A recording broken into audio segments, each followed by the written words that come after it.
Chapter 001, Surviving Across the Ocean, Awakening to a Pair of Sisters. Duan, hey, Ninxio, what are you doing? Sister, there's a piece of exquisite abdominal muscle here. The texture is absolutely delightful. I couldn't help myself. Lin Mo felt as if his head might explode. Where am I? Wasn't I immersed in a VR game? Battling until the heavens darkened? How did I inexplicably fall asleep? That soft, sultry voice? Hee, big brother, you finally decided to open your eyes? A sweet, syrupy voice almost whispered against his ear, the warm breath sending a shiver down his spine. Lin Mo jolted awake. Upon opening his eyes, he was greeted by a dazzling expanse of white and delicate textures. Exquisite lace barely concealed two ample, creamy mounts. It was evident that some prodigious tailor had economized on fabric to an extreme. The tender skin, grazed by the fabric's edge, flushed slightly, the voluptuous curves seemingly on the verge of breaking free. Damn, that was not all. A slender, pale finger was tracing circles on his abdomen, its cool touch sending a surge of warmth through him. What a predicament! That restless little hand seemed intent on exploring further. Lin Mo's breath hitched as he instinctively raised his head, meeting a pair of round, watery eyes. They sparkled with innocence, yet glimmered with a hint of mischief. What was this enchanting girl, dressed in a lavish Lolita outfit with adorable twin tails? Goodness, could it be that I've yet to awaken from last night's movie binge?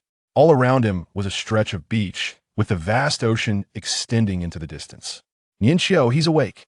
Get up, it's impolite. Another voice, slightly more mature, chimed in, tinged with exasperation. I know. The girl called Ninxio reluctantly withdrew her hand. For reasons unknown, Lin Mo felt a strange sense of damnable regret. He instinctively turned his head, following the voice. In an instant, a pair of long, shapely legs, tightly encased in gossamer black stockings, filled his vision. As he looked up, the stockings glimmered enticingly under the sunlight, accentuating every curve. She wore a pastel purple JK uniform, with delicate round glasses perched upon her nose. Where exactly is this? And who are you? Lin Mo swallowed hard, instinctively adjusting his leg position. The tall JK girl first apologized for her sister's antics, then began her introduction. I'm sorry, my sister's well. She's like this. The JK girl rubbed her temples in mild frustration, pulling the still curious Ninxio behind her. I'm Gu Xia, and this is my sister, Gu Ninxio. We just returned from a convention and woke up here. Lin Mo Gu Ninxio peeked out from behind her sister, sticking out her tongue. Brother Lin Mo, your abs are truly impressive. As she leaned forward, the gap she created nearly consumed Lin Mo's line of sight entirely. So large, so soft, and surprisingly heavy. Gu Xia could no longer bear to watch and swiftly pulled her sister away, finally rescuing Lin Mo from the brink of suffocation. After a brief exchange, they began to survey the island, which resembled a prison. This was a small tropical island, not vast in area, with sparse vegetation primarily consisting of low, nameless shrubs and a few crooked coconut trees. The terrain rose slightly in the center, hinting at the presence of something there. The sky loomed ominously, dark as if heralding an impending storm, with low-hanging gray clouds that made it difficult to breathe. The distant ocean presented a profound and foreboding deep blue, tranquil, yet seemingly capable of swallowing all light and hope. As the three of them felt a growing unease, attempting to glean more clues from the bizarre scene, a sudden, cold, emotionless mechanical voice erupted in their minds like thunder. Welcome to the Universal Ocean Survival game. Survival is your sole objective. Lin Mo's pupils contracted sharply. Gu Xiao's expression changed, and she instantly clenched her fists. Gu Ninxio let out a frightened whimper, her face paling as she clutched her sister's hem tightly. The chilling mechanical voice continued unabated, announcing the cruel rules. Global humanity has been automatically deployed, children have entered the novice zone, and the elderly have reverted to youth. Current number of individuals in this area, 10,000. You find yourselves in an endless ocean. A deadly black mist will continuously approach from 20 kilometers behind your starting position at a speed of 10 kilometers per hour. The novice period lasts for 24 hours. After this period, the black mist will begin to move once consumed, You will lose your sense of direction until devoured by strange creatures. Each person's initial backpack has been automatically distributed to your vicinity, containing basic survival supplies. In the center of the island lies an opportunity to draw initial ships and talents. This will be your only reliance as you navigate this desolate sea. You must leave the starting sea area within 14 days and venture into the misty sea, where you will be completely engulfed by the black mist. The forced team-up rule has been activated. Survivors from this initial deployment on the island will automatically form teams to face the challenges ahead. Team channels have been open. Lin Mo took a deep breath, compelling himself to remain calm. Universal Ocean Survival Game. The black mist will pursue. Initial shifts and talents. Forced team-up. His mind raced. The instincts of a seasoned strategy game enthusiast and hardcore survival novel aficionado fully awakened in that moment. Gu Zhixia furrowed her brow tightly, her eyes filled with gravity and determination. Black mist? Death? She sensed an unprecedented sense of crisis, yet it simultaneously ignited her inherent competitiveness and resilience. Sister, I am frightened. Gu Nianxio's voice trembled as her small hands clutched the hem of her sister's JK uniform more tightly. Almost simultaneously with the system's prompt, a rather rudimentary canvas backpack appeared at the feet of each of the three. Lin Mo was the first to open his bag, revealing 3 palm-sized black compressed biscuits, 3 small bottles of approximately 250 milliliters of pure water, and a small tool knife with a rough blade that looked as if it could break at any moment.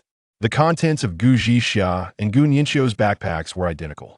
This meager supply, if rationed, will last only 2 or 3 days, Lin Mo stated gravely, his gaze directed towards the faintly visible, incongruous glow at the center of the island. We must secure the boats and our abilities, and leave this place as swiftly as possible. Gu Zhixia did not rebut him despite her lingering wariness towards this suddenly appearing man. She understood the urgency of the situation. She nodded, her sharp eyes scanning the surroundings. Chapter 002. Securing the vessel. SSS class natural selection. The trio dared not linger, treading cautiously towards the luminous center of the island. Soon, they arrived at a slightly elevated clearing at the island center. 3 softly glowing white orbs hovered about 1.5 meters above the ground. Once again, the cold prompt echoed in their minds. Please select your initial vessels in order. Gu Nianxio glanced at her sister and then at Lin Mo, her small face filled with anxiety and fear of the unknown. Nianxio, you should choose one. It will be all right, Gu Zhixia encouraged. Her voice softened. Gu Nianxio nodded, taking a deep breath, and reached out her trembling hand to touch the leftmost orb. The orb flickered and instantly merged with her body. Immediately, a semi-transparent information panel materialized before her. Vessel information name: small fishing boat. Rarity: C-class level, LV1. Durability: 500. Structure: basic wooden. Structure modules: none. Maximum occupancy: 2 persons. Evaluation: a survival tool that is better than nothing. May the sea god bless you. A dilapidated, seemingly ready to fall apart fishing boat appeared before her as a phantom. Gu Nianxio's eyes reddened, tears nearly spilling over. This is so small. It has nothing. She was on the verge of tears. A C-class vessel seemed utterly useless. What were she and her sister to do? Gu Zhixia's expression grew increasingly grave. She understood the significance of the initial vessel all too well. She patted her sister's shoulder in a gesture of comfort, then stepped forward without hesitation, selecting the orb in the center. The orb transformed into a blue light, merging with her body, and the information panel emerged. Vessel information name: small sailboat. Rarity: A-class level, LV1. Durability: 2000. Structure: improved wooden. Structure modules: small storage compartment, simple rain canopy. Basic manual turret. Energy not activated. Requires ammunition. Maximum occupancy: 3 persons. Evaluation: a reasonably good vessel to set sail. It can shield you from the wind and rain while providing minimal firepower. But a vessel slightly larger than a fishing boat and appearing significantly sturdier revealed the spectral silhouette of a small sailboat with a dark cannon mouth at its side. Gu Zhixia's brow remained furrowed. An Agrade ship, far superior to her sister's Crade fishing vessel, could barely accommodate 3 individuals. Yet, in the face of this endless, enigmatic ocean and the unknown monsters lurking within, it still felt woefully inadequate. Her gaze toward her sister was filled with concern, and a great ship would at least afford her sibling a measure of safety. Now, only one luminous orb remained. Both Gu Zhixia and Gu Nianxiu found their eyes irresistibly drawn to Lin Mo. Taking a deep breath, Lin Mo sensed the complex glances cast by the sisters and mused inwardly. Whether a mule or a horse, it's time to show what I can do. He extended his hand and confidently touched the final luminous orb. In an instant, a dazzling golden light erupted. The blinding radiance burst forth like a miniature sun, instantly enveloping the entire island in a sacred golden hue. An indescribable, overwhelming aura permeated the air. Before Lin Mo, a colossal, elongated silhouette of a ship, exuding extreme science fiction and cold industrial beauty, slowly materialized. The battleship appeared to be nearly 100 meters long, towering over 7 or 8 stories, shimmering with a golden glow. Its sleek contours, the metallic sheen of its hull, and the impressively intricate structures all demonstrated a technological prowess far beyond that of this era. The system notification chimed in at the perfect moment. Congratulations, player Lin Mo. Your luck is truly extraordinary. You have acquired the 1EO Fakened SS-grade spacecraft natural selection. Ship information, name, natural selection rarity, SS grade level, LV1. Durability, 100000. Structure, enhanced alloy structure modules. Large storage hold, spacious cabin, spike claw, fusion energy unlocked, supercapacitor unlocked, cutting-edge weapons unlocked. Maximum crew capacity, 20 individuals evaluation, an unparalleled stellar-class battleship. Despite most functions remaining locked, its formidable metallic alloy structure is sufficient to ensure your survival. Gu Zhixia and Gu Nianxiu stood utterly astonished before the phantasm of this super battleship, which seemed to belong only to the realm of science fiction, their mouths agape, struggling to close. Particularly Gu Zhixia, who fixated intently on the SS-grade battleship's apparition. Lin Mo, the stalwart ally, she was determined to cling to. As the three remained immersed in the staggering disparity of the ship acquisition and the unparalleled shock brought by the SS-grade battleship, the cold system notification interrupted once more. Initial ship selection complete.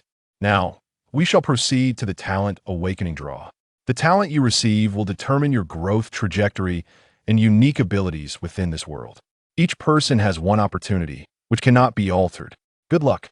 As the words faded, a spinning, complex wheel, radiating iridescent hues and measuring approximately 1/2 meter in diameter, materialized before each of them.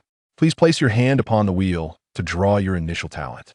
Gu Nianxiu glanced at her solemn sister, then stole a furtive glance at Lin Mo, who had drawn the super battleship but remained composed. Taking a deep breath, the small hand timidly pressed upon her designated wheel. The wheel shimmered with radiant light, spinning rapidly as the pointer glided over countless symbols, eventually coming to a gentle halt amidst a warm, soft golden glow. Talent Awakening Notification Player, Gu Nianxiu. Talent Name, Culinary Master. Talent Level, A Class. Talent Effect.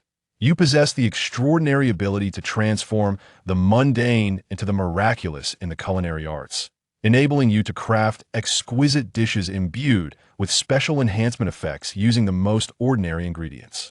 Your cooking maximizes the retention of the ingredients' energy and essence, imbuing the food with additional spirituality. Evaluation. In a post-apocalyptic world, a delicious meal with buff effects can profoundly soothe the soul and rekindle hope.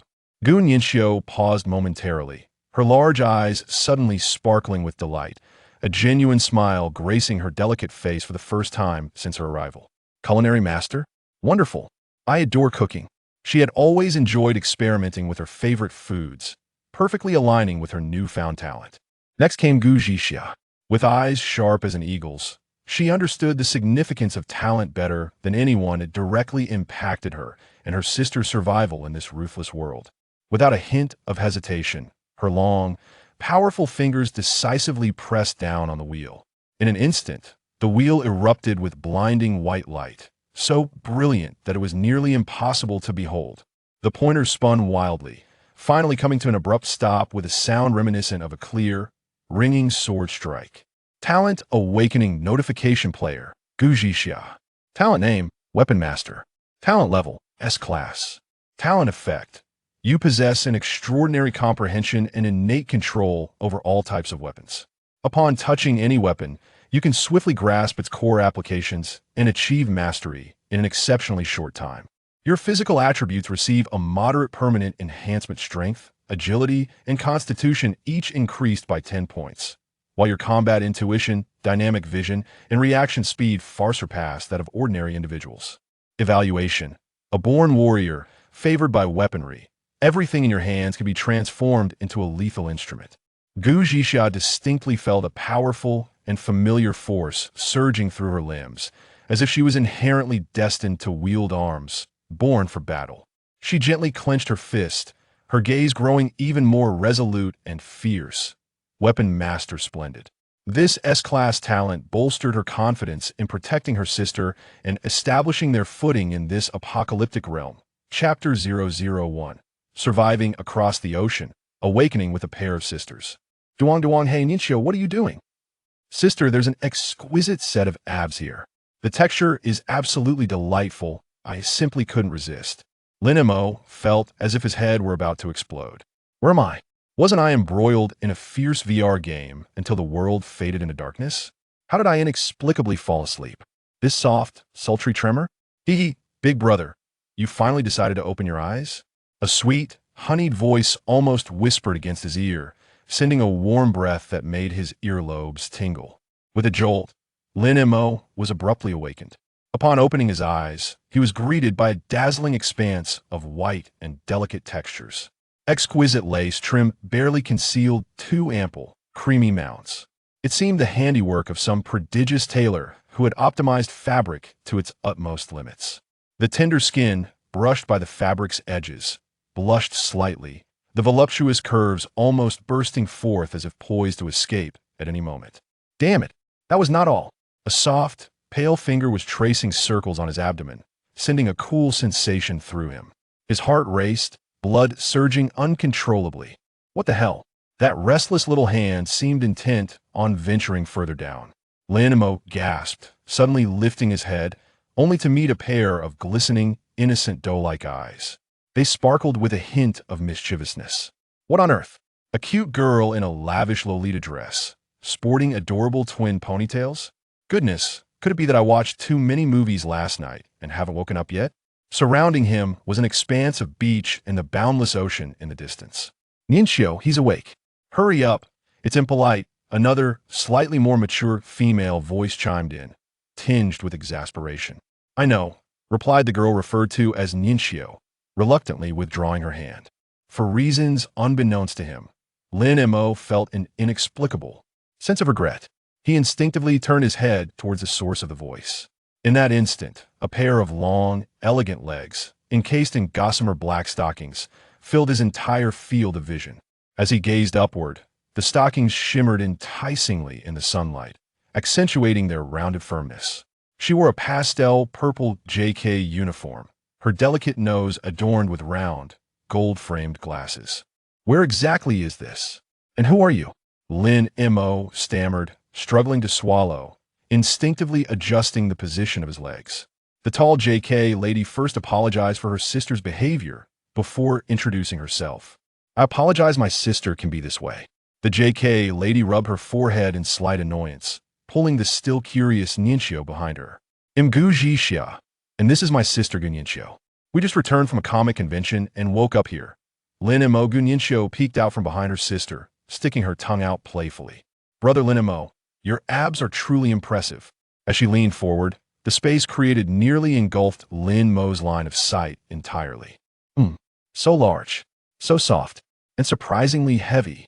Gu Jixia could no longer bear to watch, pulling her sister away just in time to rescue Lin Mo from near suffocation. After a brief exchange, they began to survey the island, reminiscent of a prison. This was a modest tropical sandy island, sparsely vegetated, primarily adorned with low, nameless shrubs and a few crooked coconut trees. The terrain in the center of the island rose slightly, suggesting the presence of something there.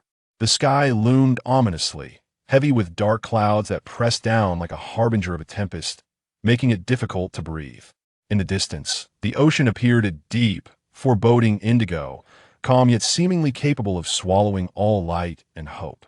As the three of them felt a growing unease, attempting to glean more clues from the bizarre scene, a sudden, cold, emotionless mechanical voice thundered in their minds, startling them. Welcome to the Universal Ocean Survival Game. Survival is your sole objective. Lin Mo's pupils constricted suddenly. Gu Jixia's expression shifted dramatically as she clenched her fists. Gu Nianxiu gasped, her face paling further as she clutched her sister's clothing tightly. The chilling mechanical voice continued unabated, announcing the harsh rules. Global humanity has been automatically deployed, children have entered the novice zone, and the elderly have returned to youth. Current area population, 10,000 people. You find yourselves in an endless ocean. A deadly black mist will advance from 20 kilometers behind your starting position at a speed of 10 km/h. The novice period lasts for 24 hours. After it concludes, the black mist will begin to move. Once engulfed, you will lose direction, ultimately being consumed by bizarre creatures. Each person's initial backpack has been automatically distributed nearby, containing basic survival supplies. In the center of the island lies the opportunity to draw initial ships and talents. Your only support in navigating this sea of despair. Please leave the starting sea area within 14 days and head towards a foggy sea, where you will be completely devoured by the black mist. The force team formation rule has been activated. Survivors on this initial deployment island will automatically form teams to face future challenges together. Team channel has been open. Lin Mo took a deep breath, forcing himself to regain composure. The Universal Ocean Survival Game. The black mist will pursue. Initial ships and talents. Force teaming. His mind raced, the instincts of a seasoned strategy game enthusiast and hardcore survival novel aficionado ignited within him. Gu Jixia furrowed her brow tightly, her gaze filled with gravity and resolve. Black mist? Death? She sensed an unprecedented sense of crisis, yet it simultaneously awakened her innate competitiveness and tenacity. Sister, I am frightened. Gu Nianxiu's voice trembled as her small hand tightened its grip on her sister's JK uniform skirt. Almost simultaneously with the system's notification sound, a rudimentary canvas backpack appeared at the feet of each of the three individuals. Lin Mo was the first to open his, revealing 3 palm-sized black compressed biscuits, 3 small bottles of approximately 250 milliliters of purified water, and a small tool knife with a rough blade that looked as though it could break at any moment. The contents of Gu Jixia and Gu Nianxiu's backpacks were identical. This meager supply will only last us 2 or 3 days at best if we ration it, Lin Mo stated solemnly, casting his gaze towards the faintly visible, incongruous light in the heart of the island. We must secure both the vessel and our abilities, and leave this place as swiftly as possible. Gu Jixia did not counter his assertion despite her lingering wariness towards the suddenly appeared man. She understood the urgency of their situation. She nodded, her sharp eyes scanning the surroundings. Chapter 002. Acquire the vessel, SSS class natural selection. The trio dared not linger, cautiously making their way towards the luminous center of the island. Before long, they arrived at a slightly elevated, flat area in the center of the island. 3 white orbs of soft light hovered about 1.5 meters above the ground. The cold notification sound echoed once more in their minds. Please select your initial vessel in order. Gu Nianxiu glanced at her sister, then at Lin Mo, her small face betraying her anxiety and fear of the unknown. Nianxiu, why don't you choose one? It will be fine, Gu Jixia encouraged, softening her tone. Gu Nianxiu nodded, took a deep breath, and extended her trembling hand towards the leftmost orb. The orb shimmered and instantly merged with her body. Immediately, a translucent information panel appeared before her. Vessel information name, small fishing boat. Rarity, sea level, LV1. Durability, 500. Structure, basic wooden. Structural modules, none. Maximum capacity, 2 persons. Evaluation, a meager survival tool. May the sea God bless you. A dilapidated, seemingly fragile fishing boat materialized before her. Gu Nianxiu's eyes reddened, and tears brimmed on the verge of spilling. This is so small. It has nothing. She was on the brink of tears. A clever vessel appeared to be utterly useless, leaving her and her sister in a dire predicament. Gu Zixia's expression grew increasingly grave, fully aware of the significance of the initial vessel. She patted her sister's shoulder to offer comfort, then stepped forward, resolutely choosing the middle orb. The orb transformed into a blue light, merging with her body, and the information panel materialized. Vessel information name, small sailboat rarity, level, LV1. Durability, 2000. Structure, improved wooden. Structural modules, small storage compartment, simple rain canopy, basic manual turret energy not activated, requires ammunition. Maximum capacity, 3 persons evaluation. A decent vessel to set sail, it can shield you from the elements and provide some minimal firepower, but a vessel, slightly larger than a fishing boat, yet significantly sturdier in appearance, revealed the shadowy outline of a small sailboat with a dark cannon mouth at its side. Gu Zhixia's brow remained furrowed. An A-class ship, far superior to her sister's class fishing boat, was barely adequate for 3 individuals. Yet confronted by the boundless, eerie ocean and the unknown monsters lurking within, it still seemed woefully fragile. Her gaze towards her sister brimmed with concern. The A-class vessel would at least afford her sister some measure of safety. Now, only one last orb of light remained. The eyes of Gu Zhixia and Gu Ninxiu instinctively converged upon Lin Mo. With a deep breath, Lin Mo sensed the intricate glances from the sisters and mused internally. It's time to see if this is a horse or a mule. He extended his hand, confidently touching the final orb of light. In an instant, a blinding golden radiance erupted. The dazzling light surged forth like a miniature sun, instantly cloaking the entire island in a sacred golden hue. An indescribable, overwhelming aura began to permeate the atmosphere. Before Lin Mo, an enormous, elongated specter of a spaceship, imbued with a strikingly futuristic and cold industrial aesthetic, slowly unfurled.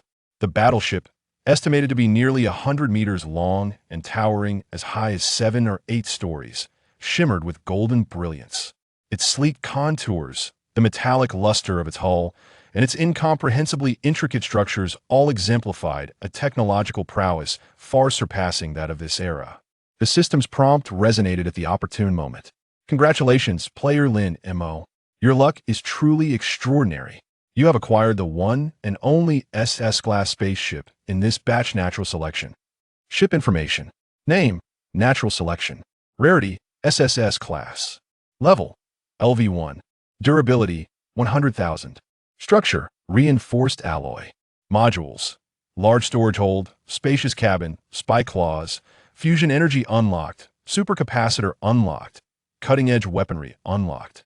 Maximum crew, 20. Evaluation, an unparalleled stellar-class battleship. Although most functionalities remain locked, its superior alloy structure is sufficient to ensure your survival. Gu Zhixia and Gu Ninxiu were utterly astonished, their mouths agape, as they beheld the specter of this super battleship, a mere figment of science fiction. Especially Gu Zhixia, who fixated on the image of the SS-class battleship. Lin Mo was a lifeline she was determined to cling to. As the trio remained entranced by the astounding disparity of the ship's selection and the unparalleled thrill of the SS-class battleship, the cold system prompt intrusively echoed once more. Initial ship selection complete. Now, let us proceed to the talent awakening draw. Your talents will determine your growth trajectory and unique abilities in this world. Each individual has one opportunity, which cannot be altered. Best of luck to you all. As the words faded, a complex wheel, approximately half a meter in diameter and radiating a kaleidoscope of colors, began to spin before each of them. Please place your hand upon the wheel to draw your initial talent. Gu Ninxiu glanced at her solemn sister and then cast a furtive glance at Lin Mo, who had drawn the super battleship and maintained an expression of calm. Taking a deep breath, she prepared to proceed. Her small hand timidly pressed down on the wheel that belonged to her. The wheel shimmered with brilliance, spinning rapidly as the pointer glided past countless symbols, ultimately coming to a gentle halt within a warm, golden glow. Talent Awakening Notification Player. Gu Ninxiu Talent Name. Culinary Master Talent Level. A grade talent effect. You possess the extraordinary culinary skills to transform the mundane into the magnificent, capable of crafting delectable dishes with ordinary ingredients that contain special enhancement effects. Your cooking maximizes the retention of the energy and essence of the ingredients, imbuing the food with an additional spirit. Evaluation. In a post-apocalyptic world, a delicious meal imbued with buffs is sufficient to soothe the soul and rekindle hope. Gun Yinsho paused for a moment. Then her large eyes sparkled with excitement, and her small face broke into her first genuine smile since her arrival in this world. Culinary master? Hooray! I love cooking. She had always enjoyed experimenting with her favorite foods, truly aligning with her newfound talent. Next came Gu Jixia. With eyes sharp as an eagle, she understood the significance of talent better than anyone, as it directly influenced her and her sister's survival in this harsh world. Without a moment's hesitation, her long, powerful fingers decisively pressed on the wheel. In an instant, the wheel erupted with a blinding white light, so intense that it was nearly impossible to behold. The pointer spun wildly before coming to an abrupt halt with a sound reminiscent of a clear, ringing sword. Talent Awakening Notification Player, Gu Jixia. Talent Name, Weapon Master, Talent Level, S Grade, Talent Effect. You possess an extraordinary comprehension and innate mastery over all types of weapons. Upon wielding any weapon, you can swiftly grasp its core utilization and achieve proficiency in a remarkably short period. Your physical attributes receive a moderate, permanent enhancement. Strength, agility, and constitution increased by 10 points, and your combat intuition is significantly heightened, with dynamic vision and reaction speed far exceeding that of ordinary individuals. Evaluation. A born warrior, favored by weaponry. Everything in your hands can be transformed into a lethal weapon. Gu Jixia distinctly felt a powerful and familiar force surging through her limbs, as if she were destined to wield arms, born for battle. She gently clenched her fist, her gaze becoming even more resolute and fierce. Weapon Master. Splendid. This grade talent fortified her confidence in protecting her sister and establishing a foothold in this apocalyptic realm. Chapter 003. Extracting Talents, SSS-level Infinite Upgrade. Finally, it was Lin Mo's turn. The sisters' gazes converged on him once more. Their curiosity piqued regarding the man who had drawn an SSS-level super battleship right from the outset. What extraordinary talent would he acquire? Lin Mo maintained a tranquil expression, as if the earlier extraction of the SSS-level battleship was merely a trivial occurrence. He extended his hand, unhurriedly pressing it upon his talent wheel. The anticipated, dazzling brilliance did not manifest immediately. The wheel fell into a momentary silence, as if gathering strength. In the next second, the wheel erupted with a complex radiance, deep and profound like the cosmos. Gold, silver, blue, purple, an array of colors intertwined and shimmered, ultimately converging into a unique mark reminiscent of a nebula, which emitted a faint glow and vanished into Lin Mo's forehead in the blink of an eye. Talent Awakening Notification. Player, Lin Mo. Talent Name, Infinite Upgrade. Talent Level, SSS Level, Unique Talent, Talent Effect. Your growth is deeply bound to your flagship, Natural Selection. The upgrading method of natural selection will transform from the conventional material consumption model to the voyage upgrade model. 1. Milestone Upgrade. While natural selection is in standard sailing conditions, for every meter traveled, it will accumulate 1 experience point. Once the experience points meet the upgrade requirements, the ship will automatically upgrade without consuming any additional materials. 2. Flight Acceleration. When natural selection is in flight mode, the efficiency of experience acquisition will increase to 300. 3. Extraction Reward. For every 5 levels gained by natural selection, there will be an opportunity to extract powerful rewards. Evaluation. A perfect fusion of man and ship. Sailing is the path to strength. Your limits are defined only by the ocean's horizon and the sky's altitude. Lin Mo's heart surged with immense excitement. Infinite Upgrade. And it was an SSS-level unique talent. This talent was tailor-made for his natural selection. Upgrading through sailing, with flight mode yielding triple experience. This meant that as long as he kept sailing, natural selection would continually grow stronger without end. An SSS-level battleship, paired with an SSS-level infinite upgrade talent. A godly start. This was pure serendipity. The black mist? It would soon be left in the dust. Gu Zhixiao was once again profoundly shaken by Lin Mo's talent. If she could attribute his earlier draw of the SSS-level battleship to sheer luck, then this equally SSS-level talent, perfectly aligned with the battleship, was nothing short of destiny. It was as if the system had favored him. She became increasingly convinced that by aligning herself with Lin Mo, both she and Yinxiu would be free from any peril. Gu Yinxiu gazed at him with starry-eyed admiration, oblivious to the complexities, simply exclaiming, "Brother Mo is so amazing. The ship is incredible, and the talent is marvelous." Lin Mo forcefully suppressed the overwhelming joy and excitement within him, striving to maintain a facade of composure. Yet, the barely perceptible curve of his lips betrayed his current mood, as he feigned nonchalance and shrugged lightly. Infinite upgrades sounded rather appealing. It seemed he would have to take them for a ride on the sea more often. No, it was more about gaining experience. Nonetheless, his inner thoughts were far more exuberant. This was not merely satisfactory. It was exhilarating. With his ship and talent at his disposal, navigating the apocalyptic ocean with ease was no longer a mere dream, provided he wielded them adeptly. Gu Zhixia swiftly emerged from her shock, forcefully quelling the tumult within her heart. As she gazed at the man before her, an unfamiliar emotion, dependency, began to take root within her. "Brother Mo, please take us along," Gu Yinxiu implored, eagerly shaking Lin Mo's arm, her voice soft and endearing. "You're so handsome, with abs and such an impressive ship. How could you bear to leave us here?" In contrast to her sister's straightforwardness, Gu Zhixia inhaled deeply, stepping forward with her head held high, albeit slightly bowed for the first time. Her gaze was sincere as she addressed Lin Mo, "You have witnessed our capabilities. Although my ship is merely of a rank, it pales in comparison to yours in this world.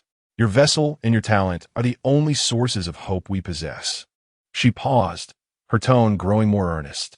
"The system has united us for a reason, and I believe it is not mere coincidence. I implore you to take us with you.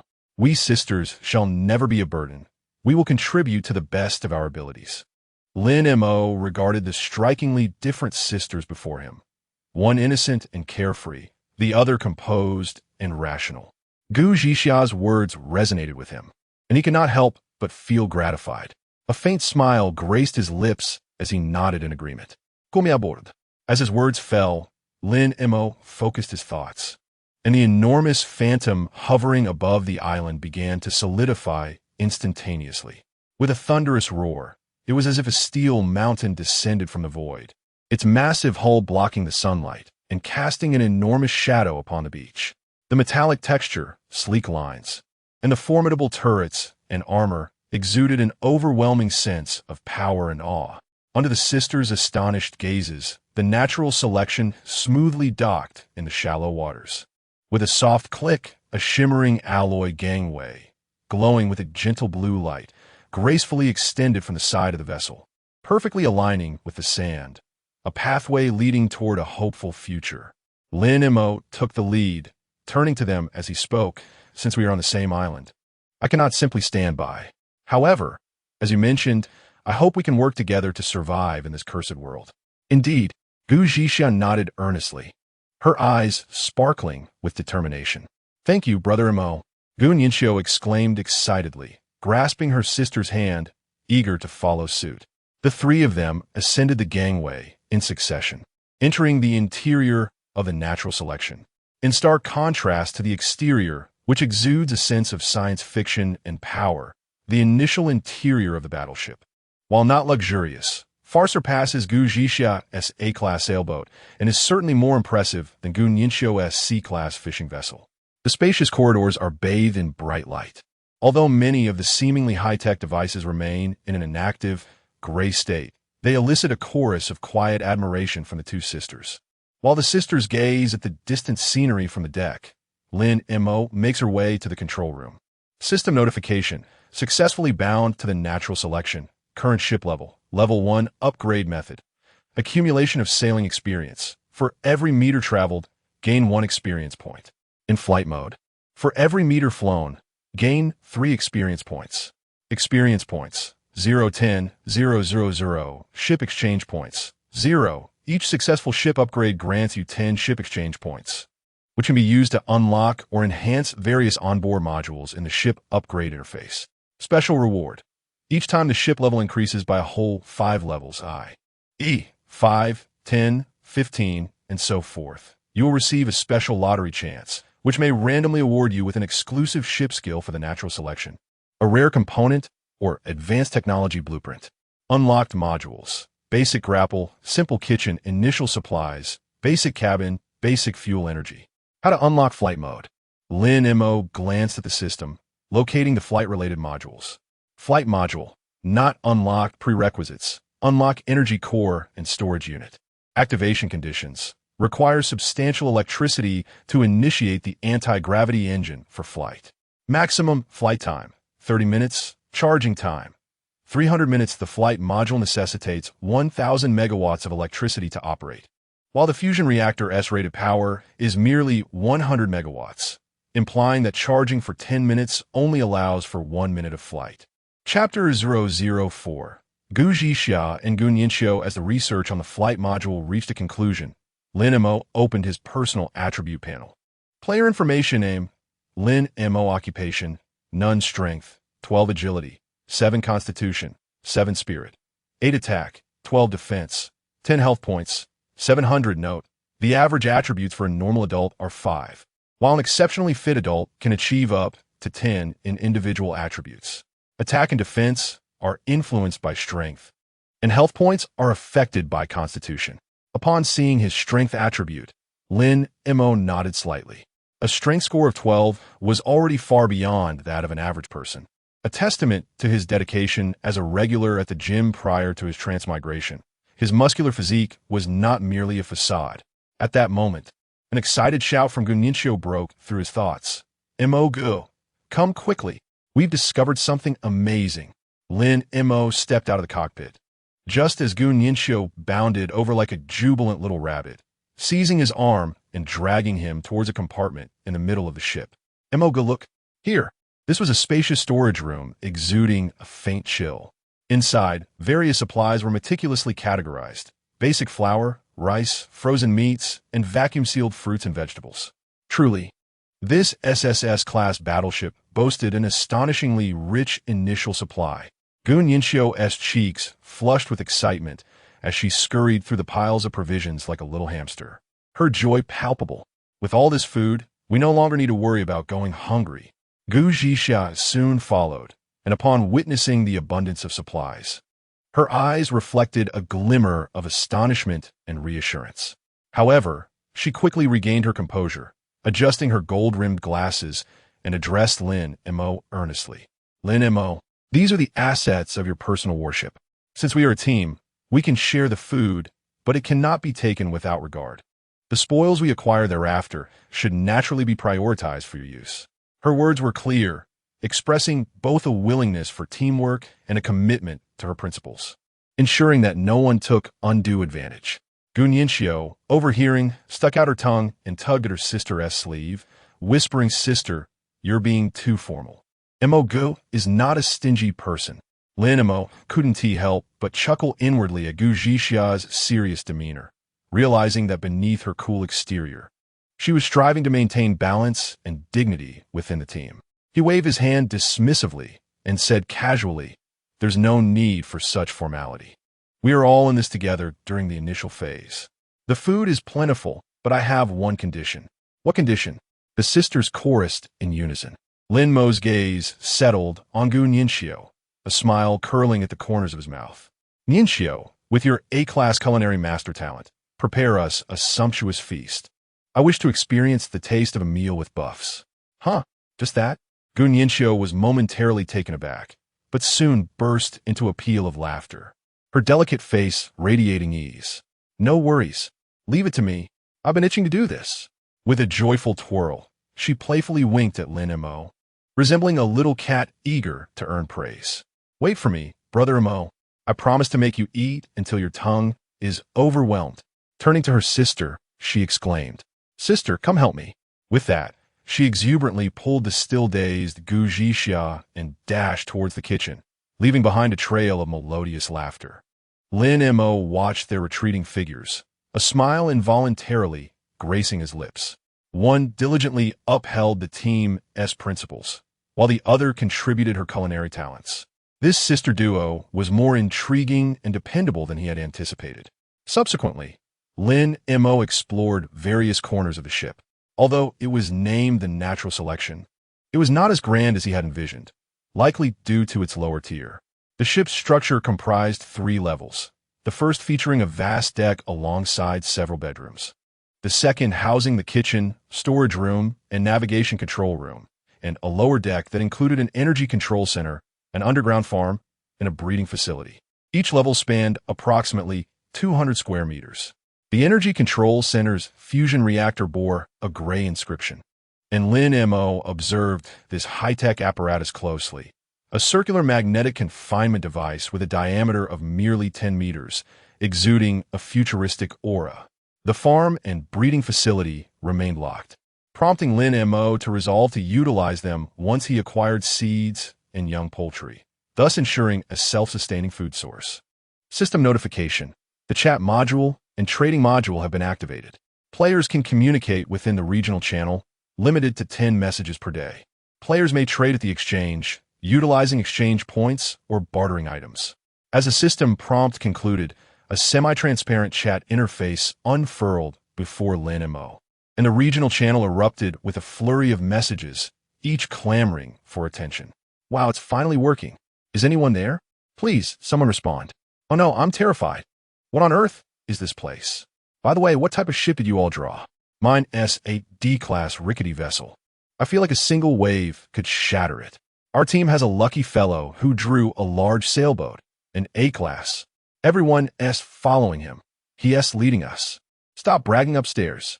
Our team is utterly unfortunate. All we have are C and D-class ships. The best among us is a B-class small craft. So now we must each take our own vessel and hope to survive. Is anyone worse off than me? I'm stranded on a deserted island with no teammates, starting with a flimsy raft that has no sail. I'm paddling by hand and feel death is imminent. To those above, the black mist will start moving in 24 hours. If you wish to survive, paddle quickly. You might still encounter others. Has anyone spotted supply crates? All I see around here is seawater, not a thing in sight. Haven't seen anyone. I've got some here. Within the supply box, I discovered several pieces of wood and a bit of scrap metal, which I utilized to enhance the ship's level. Better than nothing, I suppose. How enviable. One can actually upgrade using supplies. The chat channel was filled with lamentations, echoing with various tales of misfortune and cries for assistance.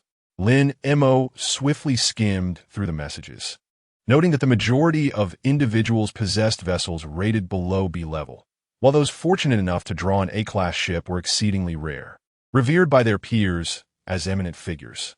As for S-class ships, they were scarcely mentioned, likely feared as mere figments of imagination. Moreover, it appeared that others relied on traditional methods of gathering materials for upgrades. Lin Mo stroked his chin, understanding the implications. His ship, the natural selection, could level up through navigation, and given its initial abundance of resources, he was far ahead, starting from a position near the finish line. Dinner is ready. Gunyinshi's suite. Melodious voice rang from the kitchen on the second floor, tinged with a hint of joy. She searched around but failed to find Lin Mo and called out again, strange. Where is he? Imogo, where are you? Chapter 5. Master Chef Lin Mo, following the sound of a sweet call.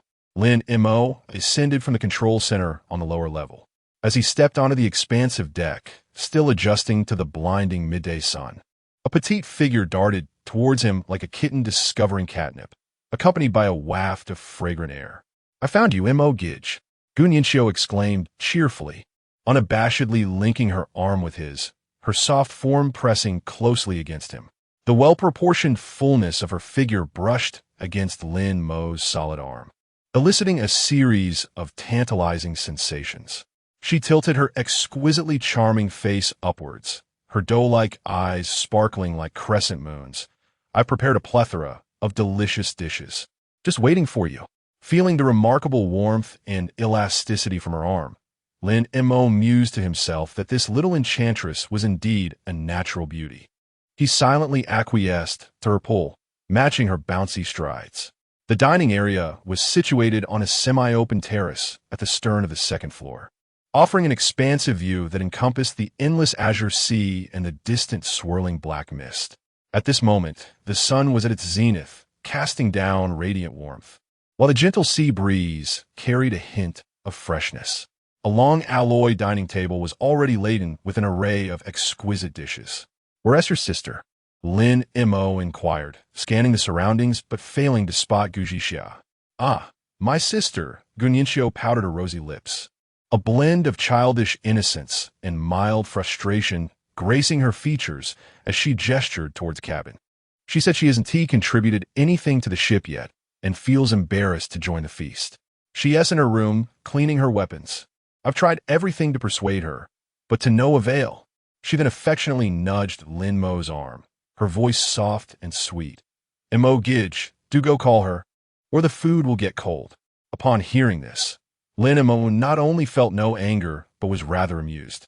Gu Jixia truly possessed an admirable sense of pride. However, in this apocalyptic world, having principles was certainly preferable to being heartless. He ruffled Gu Nianxiu's hair gently. "Understood, I shall go fetch her." The door to Gu Jixia's exclusive cabin was slightly ajar. Lin Mo gently pushed it open, revealing her slender figure clad in a pastel purple JK uniform. Sitting alone by the small, alloy porthole, her back turned to the entrance. She was not indulging in food, but was meticulously polishing a uniquely designed jet-black dagger with a soft cloth, her movements focused and earnest. Beside her on the table lay an unopened pack of compressed biscuits, seemingly her prepared rations.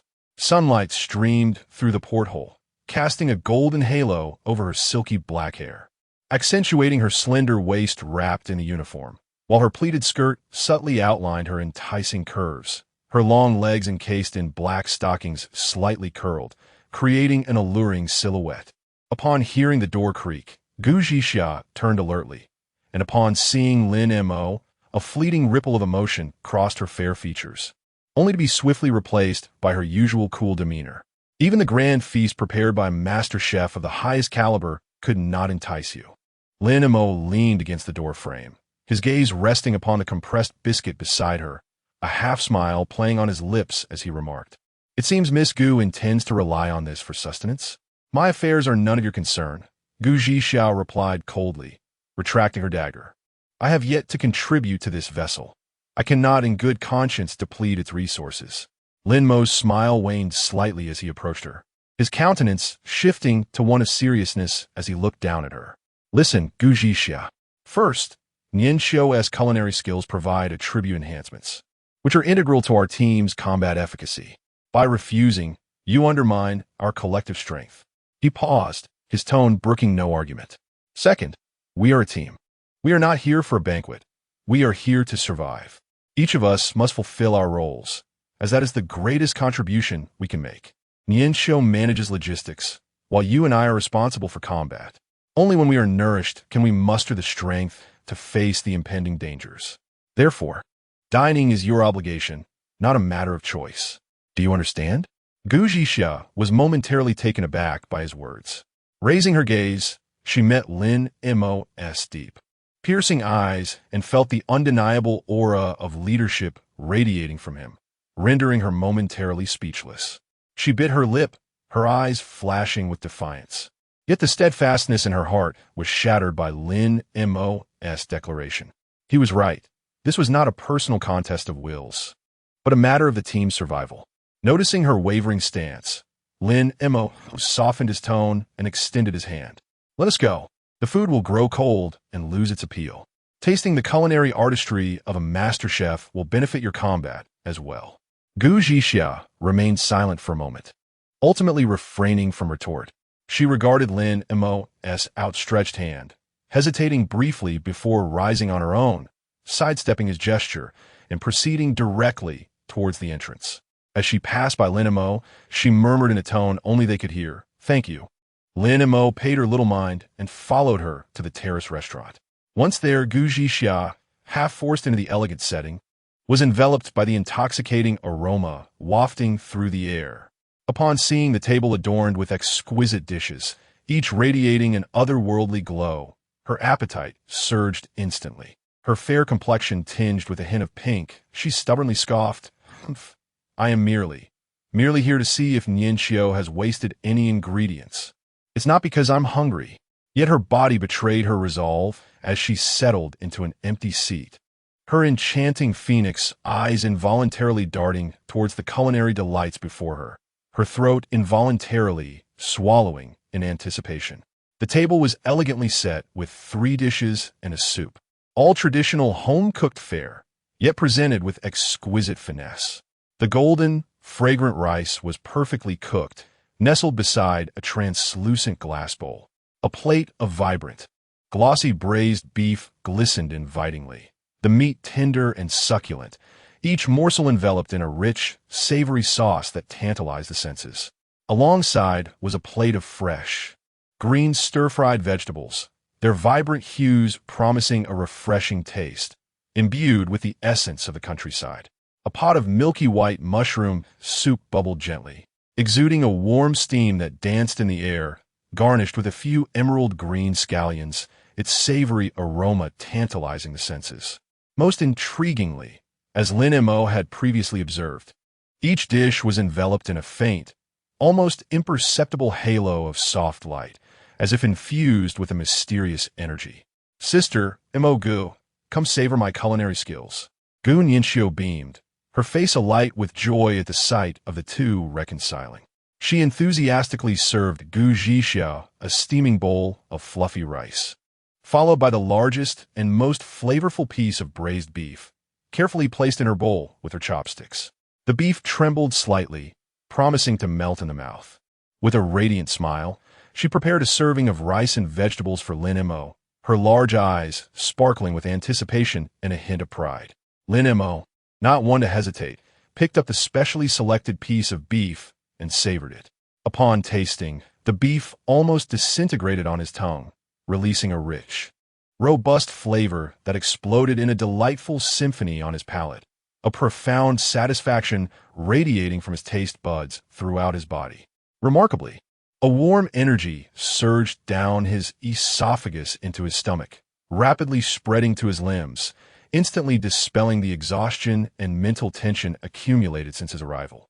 System notification: you have consumed Gu Nianxiao's meticulously crafted vitality braised beef, grade A cuisine, temporarily increasing recovery speed by 10, strength by 1, lasting for 2 hours.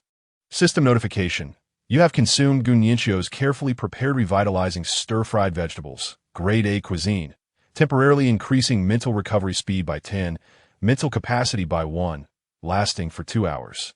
System notification: you have partaken of Gu Nianxiao's lovingly crafted nourishing mushroom soup, grade A cuisine, temporarily raising your health points by 50, with minor boosts to all resistances, lasting for 2 hours. Indeed, there were buffs, and they exceeded his expectations. Lin Montag rejoiced inwardly. The talent of this grade, a culinary master, was nothing short of extraordinary. Not only were the dishes exquisite, but they also provided tangible enhancements to his attributes. With such a capable culinary minister, the team's endurance and combat effectiveness would receive a significant boost. "Nianxiao, your culinary skills are exceptional," Lin Mo exclaimed sincerely, his gaze toward Gu Nianxiao filled with admiration. "Hee, I'm glad you like it, Mo Gu. Nianxiao will cook for you every day from now on." Gu Nianxiao, beaming with delight, blushed like a ripe apple. She puffed out her small chest, proudly shaking her head, her twin ponytails swaying adorably. She then offered Lin Mo a helping of greens, saying, "Mo Gu, eat more of this to replenish your spirit." Observing Lin Mo's evident enjoyment and the increasingly rich and enticing aroma of the food wafting through the air, Gu Zhixia glanced at her empty bowl, her throat involuntarily swallowing in response. She gingerly picked up her chopsticks and carefully selected a small piece of the nearest vegetable. As she savored the greens, the refreshing taste and the peculiar energy within them invigorated her spirit, causing her beautiful phoenix-like eyes to widen slightly in surprise. It was simply exquisite. This was an entirely different realm of culinary experience from what she had previously known. Moreover, her body truly felt significantly lighter. The emptiness and fatigue that had plagued her due to anger and prolonged hunger were nearly dispelled by that small morsel of vegetables. Almost instinctively, she reached for her chopsticks again, this time aiming for the enticing piece of braised beef that appeared irresistibly marbled. Upon tasting the beef, the rich flavor and the surge of vitality coursing through her limbs made her completely disregard any thoughts of restraint or pride.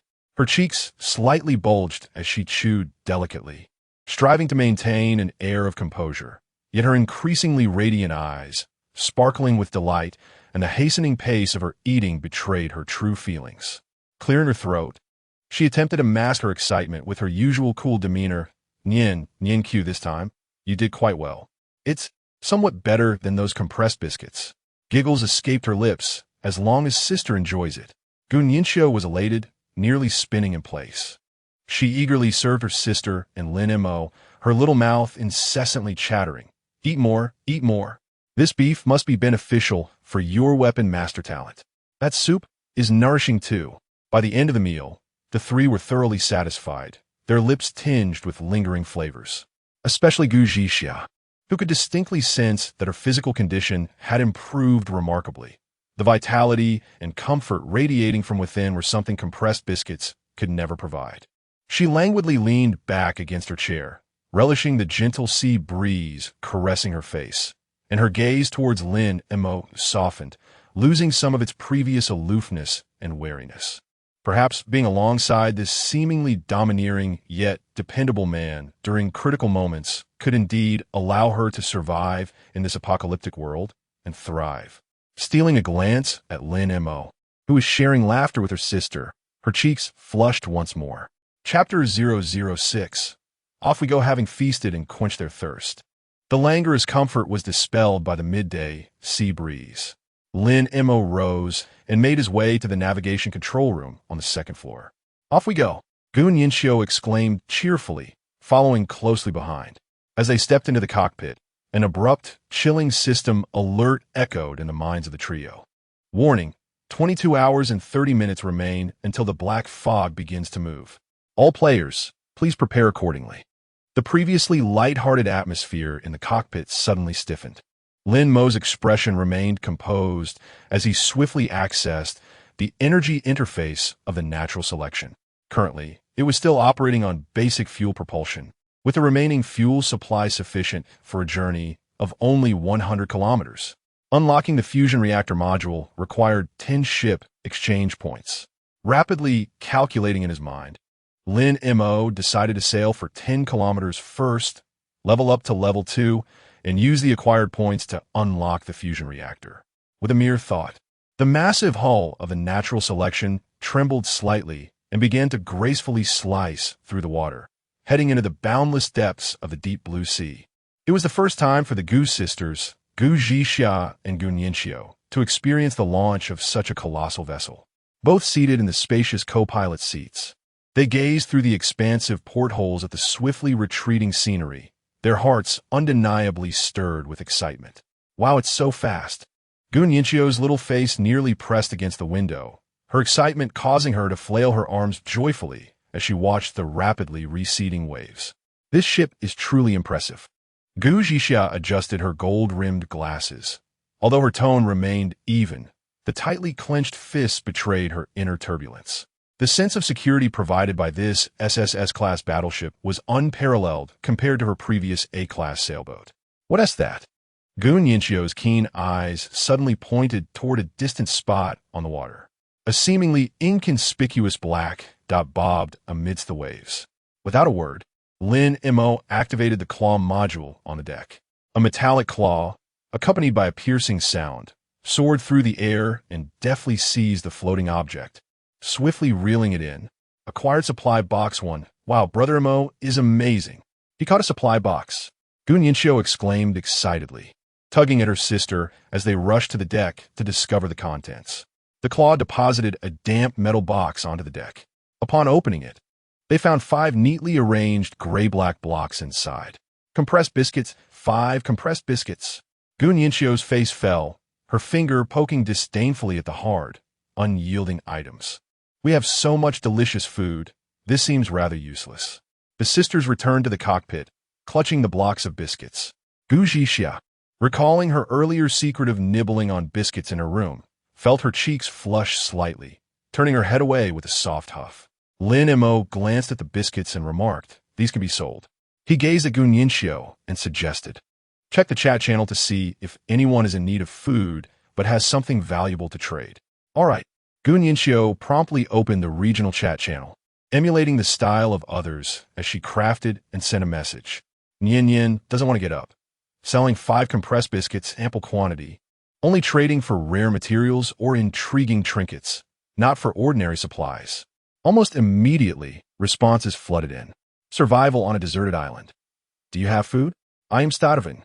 Would you trade for wood? Riding the waves. Beautiful lady, I have scrap iron. Want exchange? Gu Yanxiu didn't even glance at them, choosing to disregard the offers. Soon, a private message from an individual with the ID, "The fisherman never goes empty," appeared. "The fisherman never goes empty. Miss, I have a bead I caught while fishing. Not sure what it's for. Would you like to see it?" Lin Mo urged Gu Yanxiu to share the item information. Colorful glass bead. Appears to be a core component of some device. Specific use unknown. Lin Mo examined the bead that shimmered with a spectrum of colors, his instincts suggesting it was something extraordinary. Trade, he stated succinctly, his command clear. Gu Yanxiu promptly completed the transaction. 5 firm compressed biscuits vanished, replaced by a bead the size of a longan, radiating soft, colorful light, resting in her palm. The natural selection vessel sailed swiftly, maintaining a speed of 15 km/h. Before long, amidst the sisters' eager anticipation, a crisp notification chimed. System notification. The natural selection has reached LV2, earning 10 ship exchange points. Wonderful! Gu Yanxiu exclaimed joyfully. Lin Mo immediately accessed the ship upgrade interface, locating the gray module. Fusion reactor. Unlocked requires 10 ship exchange points to unlock. Confirm? Without hesitation, Lin Mo selected yes. A colorful light swept across the console. Fusion reactor unlocked. Would you like to activate it? Lin Mo clicked yes. The moment it was activated, the entire natural selection seemed to awaken from its slumber, emitting a deep, resonant hum akin to an ancient beast. In the next instant, all hidden lights within the ship illuminated. No longer the monotonous white light. A multitude of vibrant neon colors coursed along the ship's metallic veins, akin to a rushing stream of energy, instantly illuminating every passage and chamber. The cockpit was enveloped in a dazzling display of futuristic technology.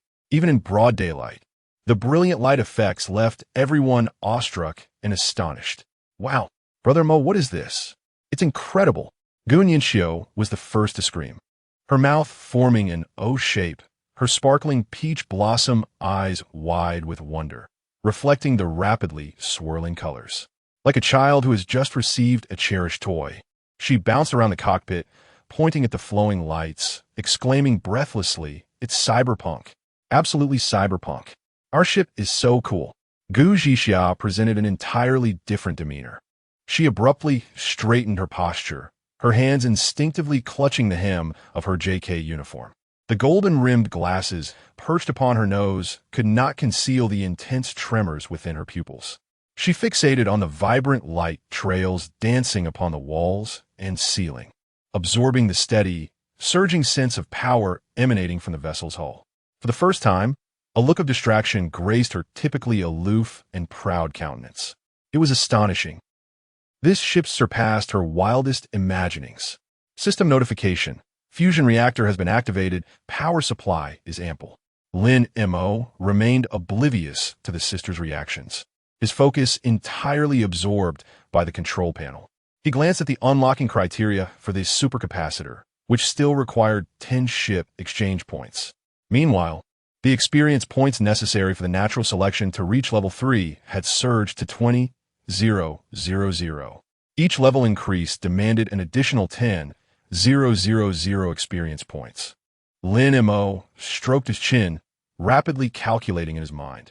The difficulty curve for leveling up was steeper than he had anticipated. Sister, come quickly. Let us go to the deck and take a look.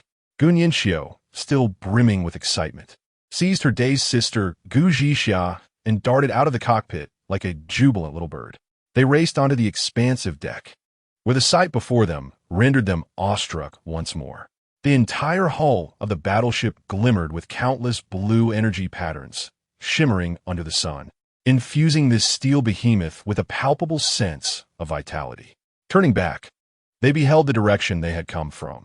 The once oppressive and fearsome black mist that had loomed over them was now rapidly dissipating at the natural selection's swift passage, vanishing from the horizon. That ominous darkness was being left far behind them. Chapter 007. Indeed, thin, pleasant to the touch on the deck.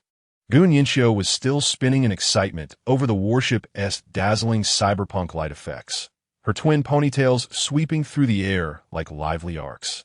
Gu Zhixia stood beside her, arms crossed, her brow slightly furrowed. Nianxiu, please be mindful of your words from now on, she said in a low voice, laced with warning. Huh? What did I say? Gu Nianxiu halted her spinning, her small face etched with confusion. We are currently under someone else's roof. Gu Zhixia's tone grew more serious. His kindness towards us is a matter of goodwill, not obligation. You cannot be so reckless.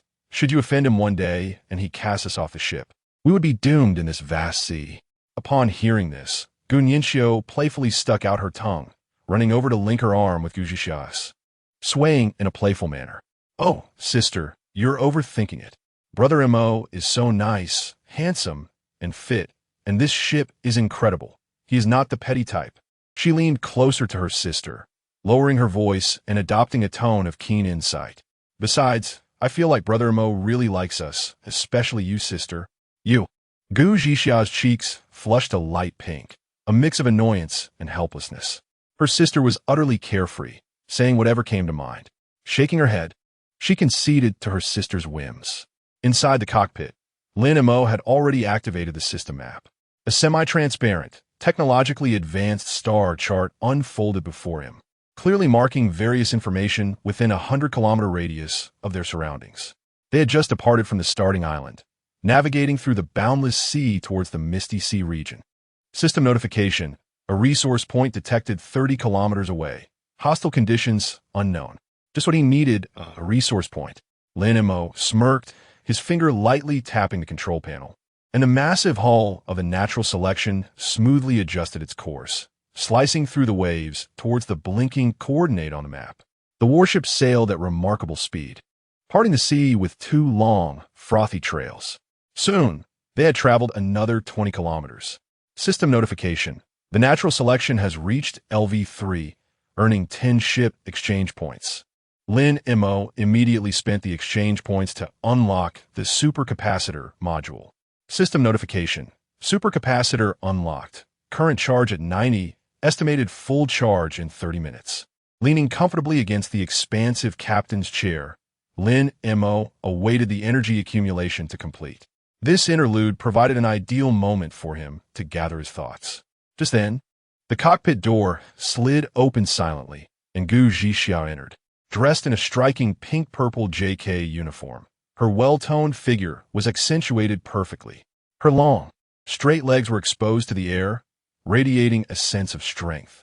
Whereas Nianxiu, Lin Montauk casually inquired. Her, Gu Zhixia replied, a hint of affection in her tone. She played too hard and got tired. She went back to her room to sleep. All right, come sit beside me. Lin Mo patted the co-pilot's seat. Gu Zhixia did not refuse and quietly took a seat next to him. Her posture was remarkably upright, with her legs closely together and her back straight, exuding a soldier-like sharpness even in moments of repose. Within the cockpit, only the low hum of the ship's operation and the flowing, colorful lights on the walls punctuated the silence. My sister and I had never had any relatives since childhood. Suddenly, Gu Zhixia spoke, her voice considerably deeper than usual. Gazing out at the boundless, profound ocean, her expression somewhat drifting. It took immense effort on my part to raise her. Although she appeared carefree, she was in truth timid and quite clingy. I wished to shield her from any further distress, especially in such a dreadful place. She turned her head, her hawk-like eyes sharp behind gold-rimmed glasses, now revealing a hint of pleading. Rarely did she adopt such a vulnerable demeanor, which rendered her somewhat uneasy, her fingers unconsciously curling. Therefore, Lin Mo, if my sister says anything wrong or makes a mistake, please do not hold it against her. She is merely a child who hasn't grown up. If there are any issues, direct them towards me. Upon finishing her words, it seemed as though she had exhausted all her energy and cast her gaze back out the window, leaving Lin Mo with a taut profile. Lin Mo did not respond immediately. His gaze traversed her taut jawline, glided along her slender neck, and then descended, landing on her long, straight legs. She still wore those gossamer black stockings. The dark stockings clung tightly to her calves and thighs, shimmering with a fragmented, alluring luster under the cockpit's colorful lights, accentuating her rounded, firm curves, each inch imbued with a mysterious and sensual tension. Lin Mo couldn't help but steal a few more glances. His gaze was direct, unabashedly aggressive. Gu Zhixia's body stiffened for a moment. She could acutely feel that gaze searing into her legs. She refrained from turning back, merely tilting her head away, her voice escaping through clenched teeth, tinged with an undeniable tremor. Is it beautiful? Her voice was cold, almost taunting, yet betraying a hint of her own fluster. Lin Mo did not divert his gaze, responding with calm assurance. Beautiful. Two simple words, direct and unembellished, yet more impactful than any flowery compliments. The tips of Gu Zhixia's ears flushed crimson, and she abruptly turned back, glaring at him with her misty, phoenix-like eyes, akin to an irate cat. Stop looking. Her voice was urgent and embarrassed, imbued with a softness she herself was unaware of. Focus on the road. Lin Mo disregarded her protest, leaning slightly towards her. He reached out, brushing against the delicate fabric of her stockings. It was fine, smooth, and astonishingly elastic. His fingers glided along the taut muscle lines, slowly and almost imperceptibly tracing circles. A sharp intake of breath escaped Gu Zhixia as her body involuntarily shivered. An unfamiliar, tingling current surged from the point of contact, coursing through her entire being, leaving her legs weak and nearly unable to support her. Lin Mo's movements did not cease, his fingers imbued with a strange enchantment. Circled that area with a measured touch, neither too light nor too heavy. He lowered his head, leaning close to her ear, his voice deep and resonant. Indeed slender, with a pleasing texture. Gu Zhixia's cheeks flushed crimson, almost as if they might bleed. She bit her lower lip, her breath becoming rapid. Rationality urged her to immediately push this man away and slap him. Yet her body betrayed her, rendered weak and powerless. Her mind was a chaotic haze, replaying only the words she had just uttered. What's the issue? Come at me. After a lengthy pause, it seemed she summoned all her strength to squeeze out a few fragmented syllables from her throat, her voice as faint as a mosquito's hum. You can touch, but you must promise to take care of my sister. Lin Mo's actions halted, yet his palm remained resting upon that warm, slick surface, sensing the subtle tremor of the muscles beneath. He raised his gaze to meet her misty, defiant eyes, filled with humiliation, and suddenly smiled. Rest assured, his tone returned to its usual calm, yet imbued with an irresistible certainty. I intend to take care of both of you. Upon hearing this, Gu Zhixia froze momentarily. She gazed into Lin Mo's profound eyes, unable to discern how much of his statement was a promise and how much was teasing. Her cheeks felt even hotter, as if they could fry an egg. Abruptly, she pushed Lin Mo's hand away, springing up from her seat to distance herself, her voice fierce yet trembling. Who needs your care? Don't get ahead of yourself. With that, she turned to flee from the tumultuous confines of the cockpit. Hey! Lin Mo's voice called from behind. The supercapacitor is fully charged. Get ready. We're about to take off. Take off? Gu Zhixia's steps faltered. She whirled around to face Lin Mo, who pointed to a module icon on the console that had shifted from gray to bright blue. Flight module, current power reserve, 99. 9. Estimated to meet minimum energy requirements for a single takeoff in 10 seconds. Gu Zhixia stood frozen, her flushed face betraying her incredulity. Chapter 008, Departure. The natural selection is about to take off. Buzz. A deep, Muffled humming resonated from the core of the vessel, causing the entire natural selection to tremble violently. Warning, anti-gravity engines are starting. Severe vibrations will occur. All crew members please take heed. Just as Gu Zhixia stood up, she stumbled and lost her balance, gasping as she fell backward. Instinctively, she shut her eyes and landed in a spacious, soft seat, the very co-pilot's chair from which she had just risen. Before she could recover from the sudden turn of events, an overwhelming force of gravity struck her. She opened her eyes in astonishment, and through the enormous metallic porthole, she beheld the once parallel horizon plummeting swiftly downward. We are truly flying. Gripping the armrests of her seat, Gu Zhixia barely steadied herself. Her face flushed with embarrassment and shock as she observed the rapidly shrinking expanse of ocean outside. Brother Mo, you naughty rascal. You set off in the spaceship without telling me. The cockpit door slid open with a swish, and Gu Ningxiu, rubbing her sleepy eyes, rushed in. Dressed in an adorable lace nightgown, her small face bore an expression of indignation for being left out of the fun. You were sleeping like a pig, drooling all over the place. How could I bear to wake you? Lin Mo replied without turning, his focus entirely on the newly unveiled control interface before him. I was not. Gu Ningxiu pouted playfully, darting to Lin Mo's side and unceremoniously pushing him aside to reach for the intriguing control stick. Gu Zhixia swiftly pressed her small head back onto the adjacent seat. No messing around, sit tight. Flight module control instructions have been loaded.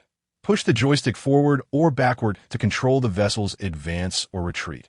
Move the joystick left or right to control lateral movement. Push the joystick up or down to control ascent or descent. Rotate the joystick to steer the vessel. Warning, when the supercapacitor charge falls below 10, the system will enforce landing procedures. Ensure the landing area is a safe sea level. So that is how it works. Lin Mo grasped the technologically advanced metallic joystick and gently pushed it forward. Whoosh! The engine of a natural selection emitted a high-pitched wail as the massive vessel carved a graceful arc through the air, accelerating forward with sudden intensity. The clouds outside were instantaneously stretched into white streaks. Wah! Gu Ningxiu's shrill scream was filled with exhilaration, her small face pressed eagerly against the porthole. Gazing at the boundless azure ocean below, her legs kicking excitedly, Lin Mo pushed the speed to its current limit. Current flight speed, 45 kilometers h, sister. Hurry, let's go to the balcony, Gu Ningxiu exclaimed, pulling the still astonished Gu Zhixia along as she dashed toward the terrace restaurant on the second floor. The sharp sea breeze howled in through the high altitude, tousling the sister's hair wildly. Gu Ningxiu opened her arms to embrace the fierce wind, letting out a series of melodious, ringing laughter as her skirt fluttered in the breeze. How wonderful! We are flying. We are truly soaring through the skies. Gu Zhixia instinctively pressed her hand against her JK uniform skirt, which was on the verge of flipping up due to the gusts. The sea breeze brushed against her flushed cheeks, bringing a refreshing coolness. She gazed down at the distant, azure sea below, then looked up to the clouds within reach. Feeling somewhat dazed, everything felt surreal. Sister, do you think we're dreaming? Gu Ningxiu turned her head and shouted, her eyes sparkling with excitement. Gu Zhixia did not respond, yet the peculiar brilliance in her sharp, phoenix-like eyes spoke volumes. Emoga, look ahead. Gu Ningxiu suddenly pointed towards the horizon. There's a small island. Gu Zhixia followed her gaze, and with her enhanced vision, bolstered by her Master of Arms talent, she clearly discerned a lush green island where the sea met the sky. In the cockpit, Lin Mo had already reduced the speed of the ship, beginning to circle above the island. On a system map, the island was marked as a flickering red dot. Resource point, Goblin outpost. Let us observe first and assess any potential threats. Lin Mo's steady voice resonated through the ship's communication system. All right. Gu Ningxiu leaned over the railing, straining to look down, her small face soon contorting in confusion. Huh. There's a group of green, short creatures. They look so ugly. Those are goblins, Gu Zhixia interjected, her expression turning serious. They're a low-tier but highly aggressive social species, usually establishing outposts to plunder resources. Lin Mo's gaze fixated on the high-definition images relayed by the detection system on the main screen. On the island, 7 diminutive goblins with dark green skin, wielding crude bone clubs, wandered about aimlessly. In the center of the island stood a ramshackle wooden hut built from inferior timber, the interior obscured from view. In front of the hut, an opulent treasure chest, gleaming with blinding gold light, sat boldly in the open. 7 are patrolling outside, and the situation inside the hut remains unclear. Lin Mo calmly analyzed. Our target is that chest. As a natural selection, circled the island for a second time. A crisp notification echoed in Lin Mo's mind. System notification, natural selection has reached LV4, gaining 10 ship exchange points. The experience bar was full. The thrill of triple experience while flying was exhilarating. Without hesitation, Lin Mo accessed the ship upgrade interface, his focus honing in on the weapon module. A new array of options unfolded before him. Ship-mounted machine gun. Unlock requires 5 exchange points, attack power 40, low range, firing rate 5 rounds second, consumes ammunition. Tracking missile.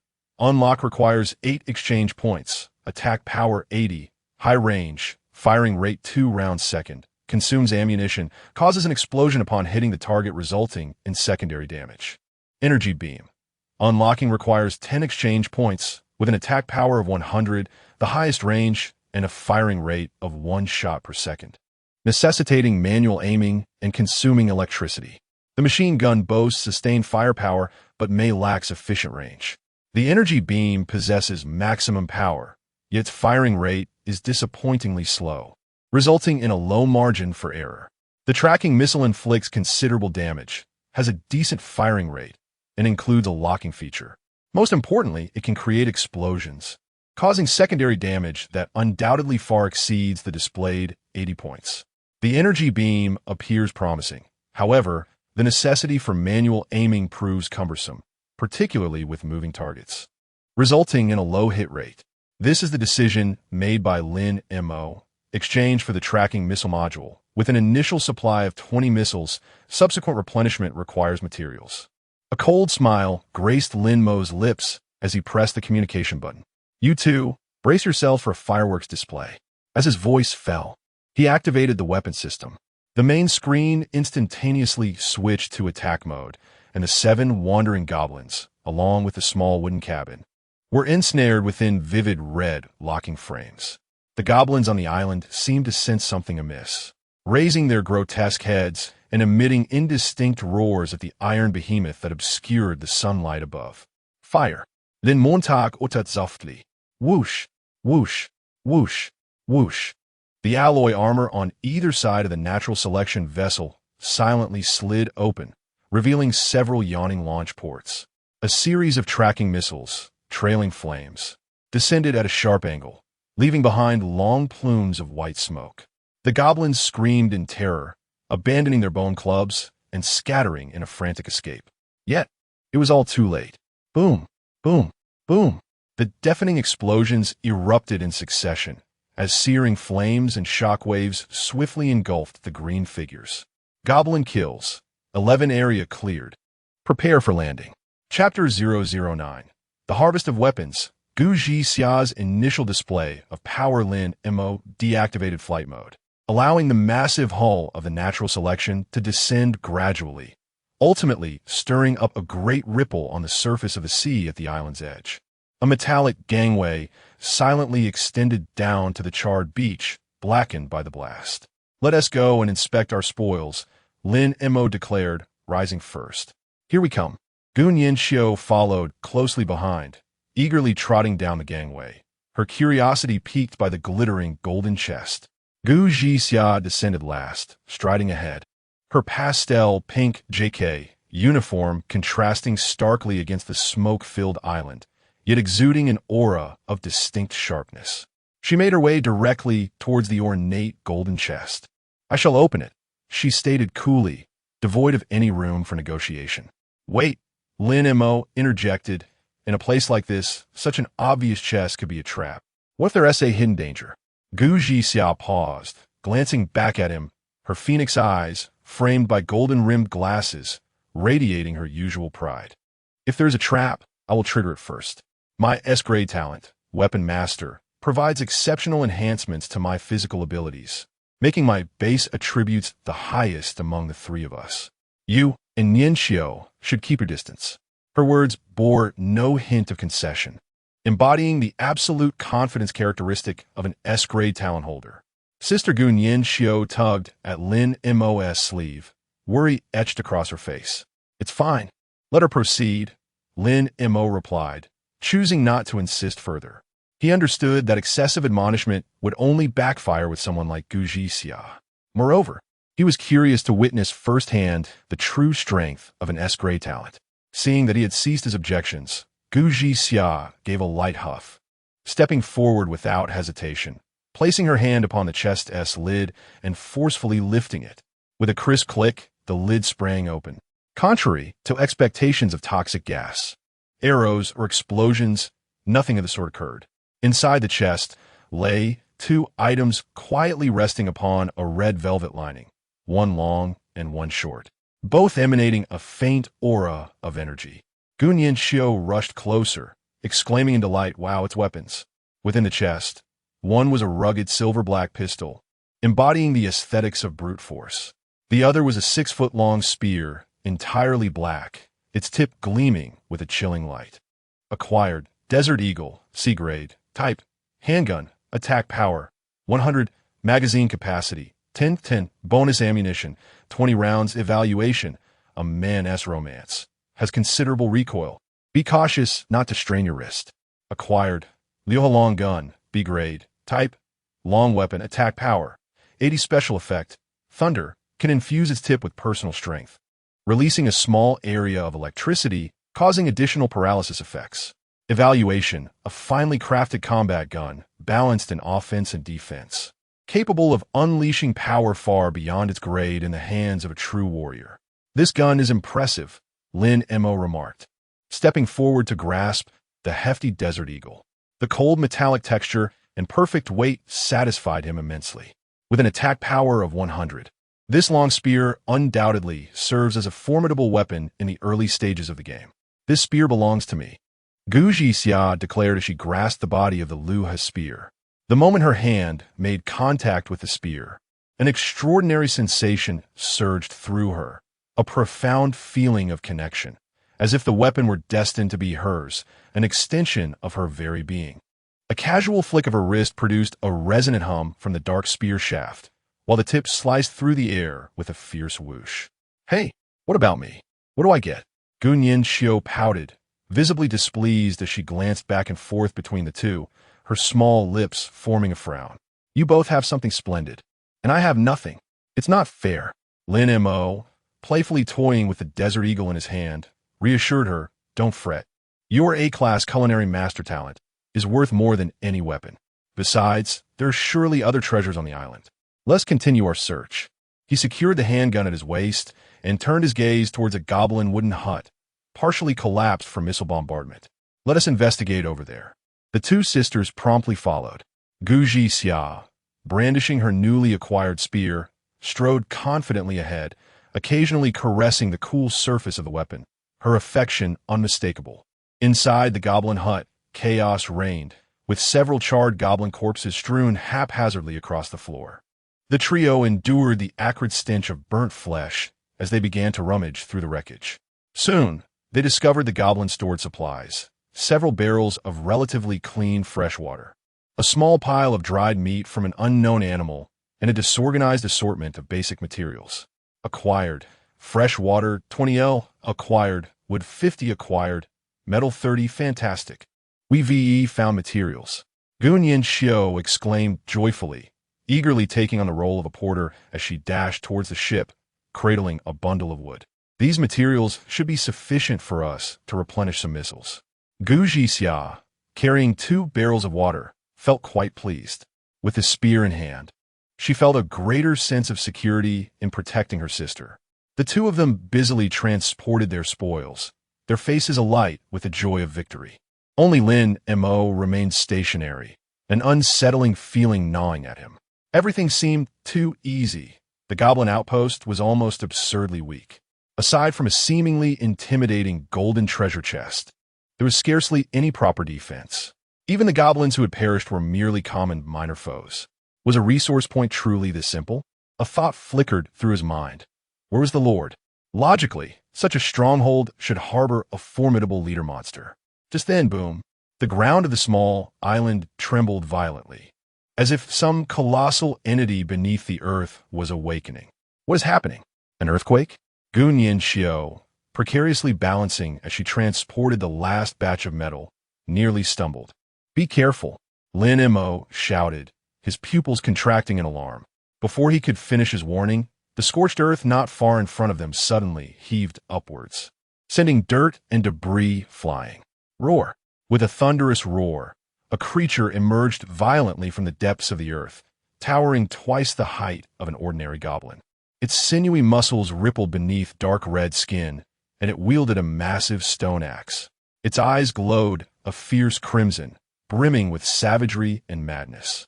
Goblin Lord Elite, Health, 1000, Attack, 30, Defense, 30, Skills, None, Evaluation.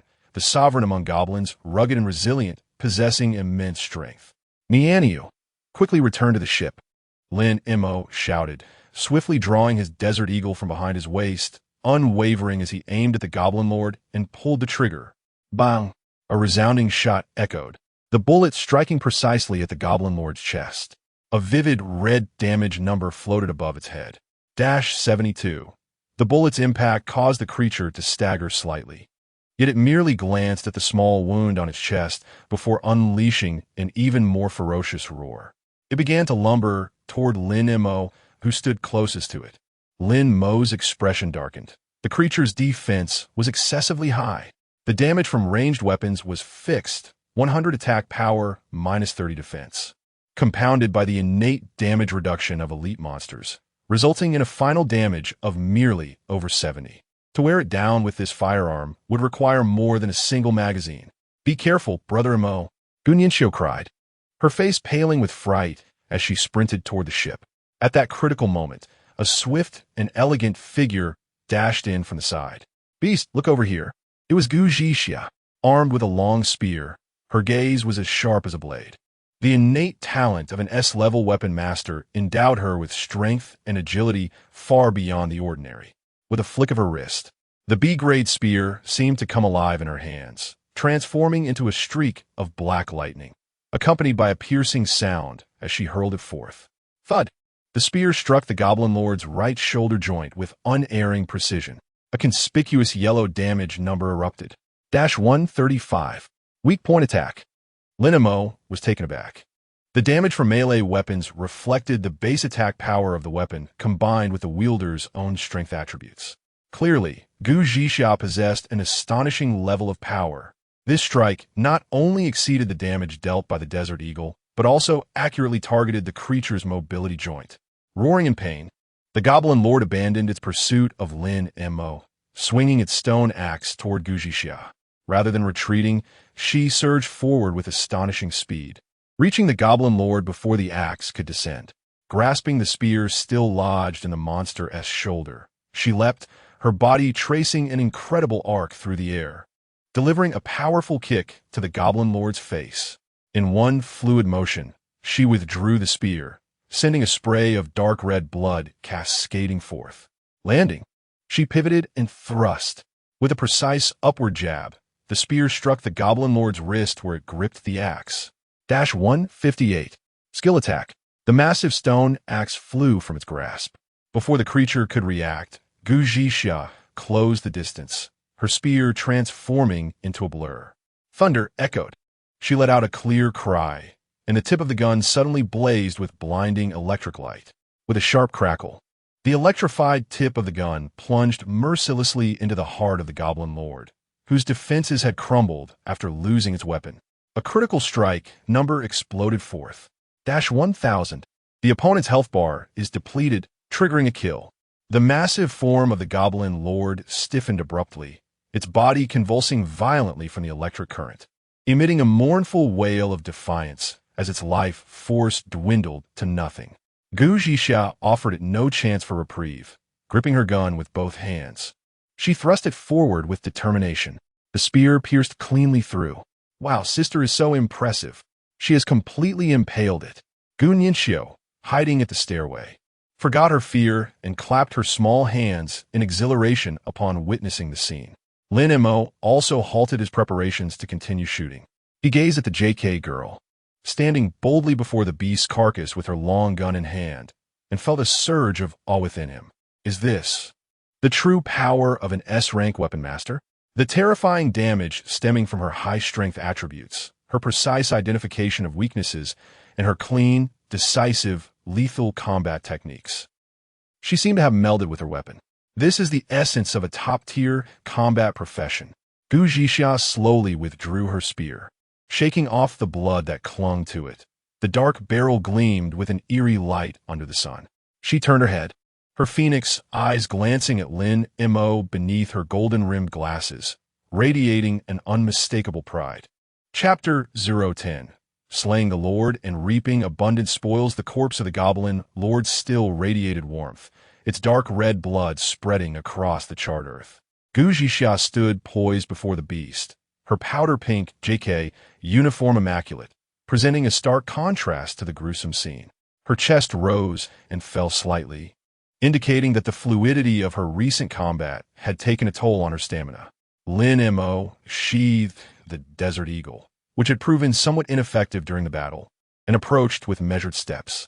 He did not first acknowledge Gu Zhixia, but instead bent down to retrieve the massive stone axe that had been knocked aside. Inferior stone axe, degrade. Attack, 15. Evaluation, roughly crafted, yet substantial in weight. Striking someone with it would surely be painful. Its attributes were mediocre, yet it might find a buyer in the market. He casually tossed the stone axe aside and then raised his gaze to Gu Zhixia, whose spear still crackled with faint arcs of electricity. This spear suits you quite well, Lin Mo remarked in a tone devoid of embellishment, akin to stating an undeniable fact. These words struck Gu Zhixia like a pebble cast into the tranquil waters of her heart. Her taut form relaxed momentarily, the formidable aura of an S-class warrior dissipating significantly. A faint blush creeping across her fair cheeks, extending to her ears. "I," she stammered, her voice faltering as her captivating phoenix eyes, hidden behind golden-rimmed glasses, darted away, unwilling to meet Lin Mo's gaze. "I am uncertain about what happened. Upon grasping the spear, I felt as though I was no longer myself. My mind went blank, and all my movements were instinctive." She lowered her head, scrutinizing her hands that firmly held the weapon, her tone tinged with an unrecognized hint of confusion and trepidation. "Perhaps this is the talent of a weapon master, sister. You are incredible." A jubilant cheer shattered the delicate atmosphere between them. Gu Ningxiu bounded over like a small cannonball, enveloping Gu Zhixia's waist from behind, her cherubic face rubbing against her sister's back, brimming with admiration and pride. "Wow, sister, your final move just now, puff, pierced that giant monster's belly. It was just like in the movies. No, it was even more impressive." Gu Zhixia's blush deepened at her sister's exuberance, and she cleared her throat awkwardly, attempting to extricate herself from her sister's embrace, though she found no success. All right, enough of this. Quickly gather the supplies and load them onto the ship." Lin Mo observed the contrasting personalities of the sisters, choosing not to elaborate further, and turned his attention back to the Goblin Lord's lifeless body. "Detected the corpse of an elite creature. Would you like to proceed with disassembly? Disassembly may yield rare materials." "Disassemble," as Lin Mo confirmed. A soft luminescence enveloped the Goblin Lord's remains. Moments later, the body transformed into motes of light, leaving behind a few items that shimmered with varying hues. Acquired, tendons of the Goblin Lord X2. Acquired, purple crystal core X1.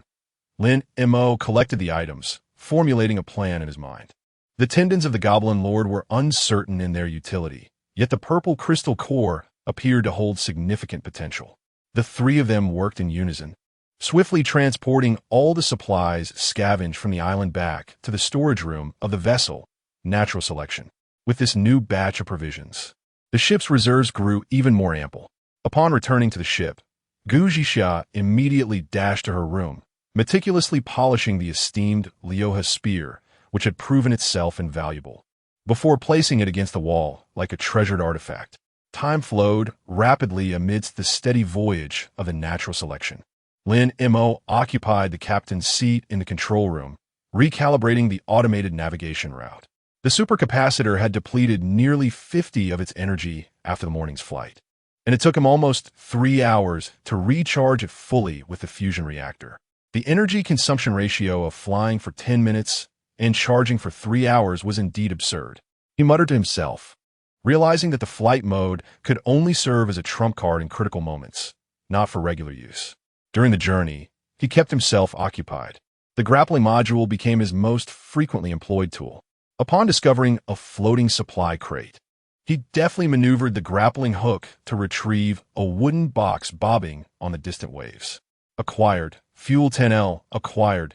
Basic gunpowder 5 units. Before long, another crate appeared. Acquired. Clean freshwater 5L. Acquired. A rusty dagger. E-grade. Throughout the afternoon, he amassed a considerable collection of odds and ends. Although most were basic supplies, little by little, they accumulated, proving that in a post-apocalyptic survival scenario, every resource was invaluable. He reviewed the unlocked weapon modules once more. Beside the tracking missile, several new options appeared, all indicating that they required an upgrade of the ship's tier to be unlocked. Current tier of the natural selection, silver. Next tier, gold. Upgrade condition. Ship level must reach LV-20. At the bottom of the weapon list, a dark golden icon radiated an aura of destruction. Gamma ray laser, unlocked. Unlock condition. Ship tier must reach King. The path to King was still a long one. Lin Mo closed the interface and opened the system map. The island representing the starting point and the shroud of black mist had been left far behind, reduced to 2 inconspicuous dots at the edge of the map, posing no concern. In the sea approximately 80 kilometers ahead of his course, several new islands were scattered, all marked by the system as resource points. He planned to explore the nearest one at dawn the following day. As evening approached, the sunset bathed the sea in a resplendent orange-red hue. In the kitchen on the second floor, Gunyinsho's cheerful voice hummed a lively tune, accompanied by the crisp sounds of pots and pans clattering. Gu Zhixia was assisting her, though her movements appeared somewhat awkward. While dispatching monsters was within her capabilities, the task of preparing vegetables clearly posed a challenge. Sister, be gentle. That is a vegetable, not your enemy. You're nearly crushing it, Gunyinsho remarked, observing the battered state of the vegetable in her sister's hands, unable to hold back her comment. Mind your own business, Gu Zhixia retorted, her delicate features set in a stern expression, yet her hands unconsciously softened their grip as she focused on preparing his meal. Don't think that just because I displayed a bit of ferocity today, you can dictate to me. Hee, sister, your earlier demeanor was reminiscent of a Valkyrie. With a single shot, you sent that hideous creature flying. Silence. Go wash your dishes. In the driver's cabin, Lin Mo was about to rise and check on the progress of dinner when a warm, soft sensation pressed against his back. Gunyinsho had somehow slipped inside, resembling a boneless kitten, as she wrapped her arms around his waist, her small face nestled against him, her voice sweet and cheerful. Brother Mo, dinner is ready. Today, I have prepared my special luxurious flame steak to celebrate sister's triumphant debut.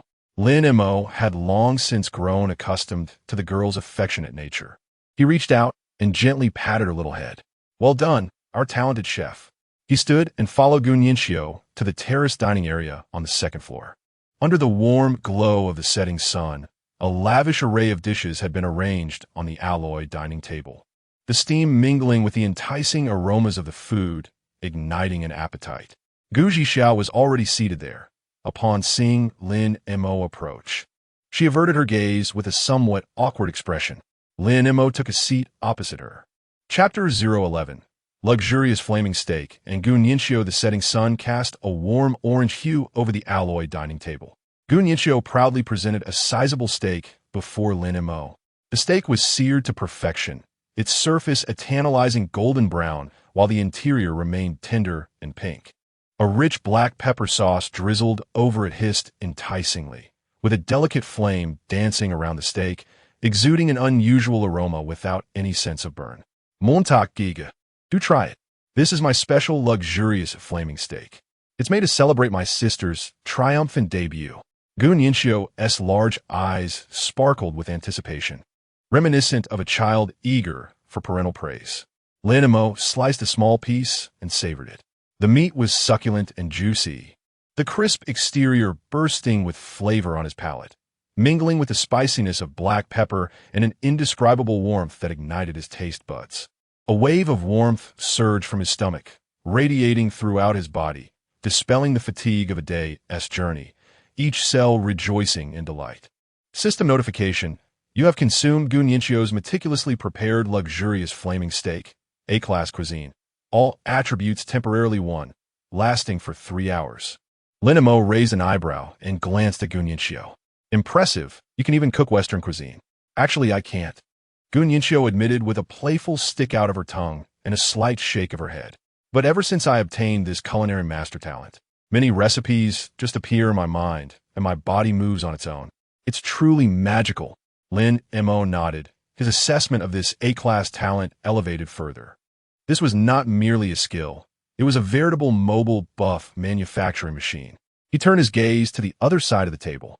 Gu Zhixia was focused on her plate, methodically cutting her steak with a fork and knife, her movements mechanical and stiff. She did not lift her gaze, a strand of black hair falling to obscure half of her face. Yet Lin Mo could still discern the unusual flush creeping up her ears. She dared not look at him.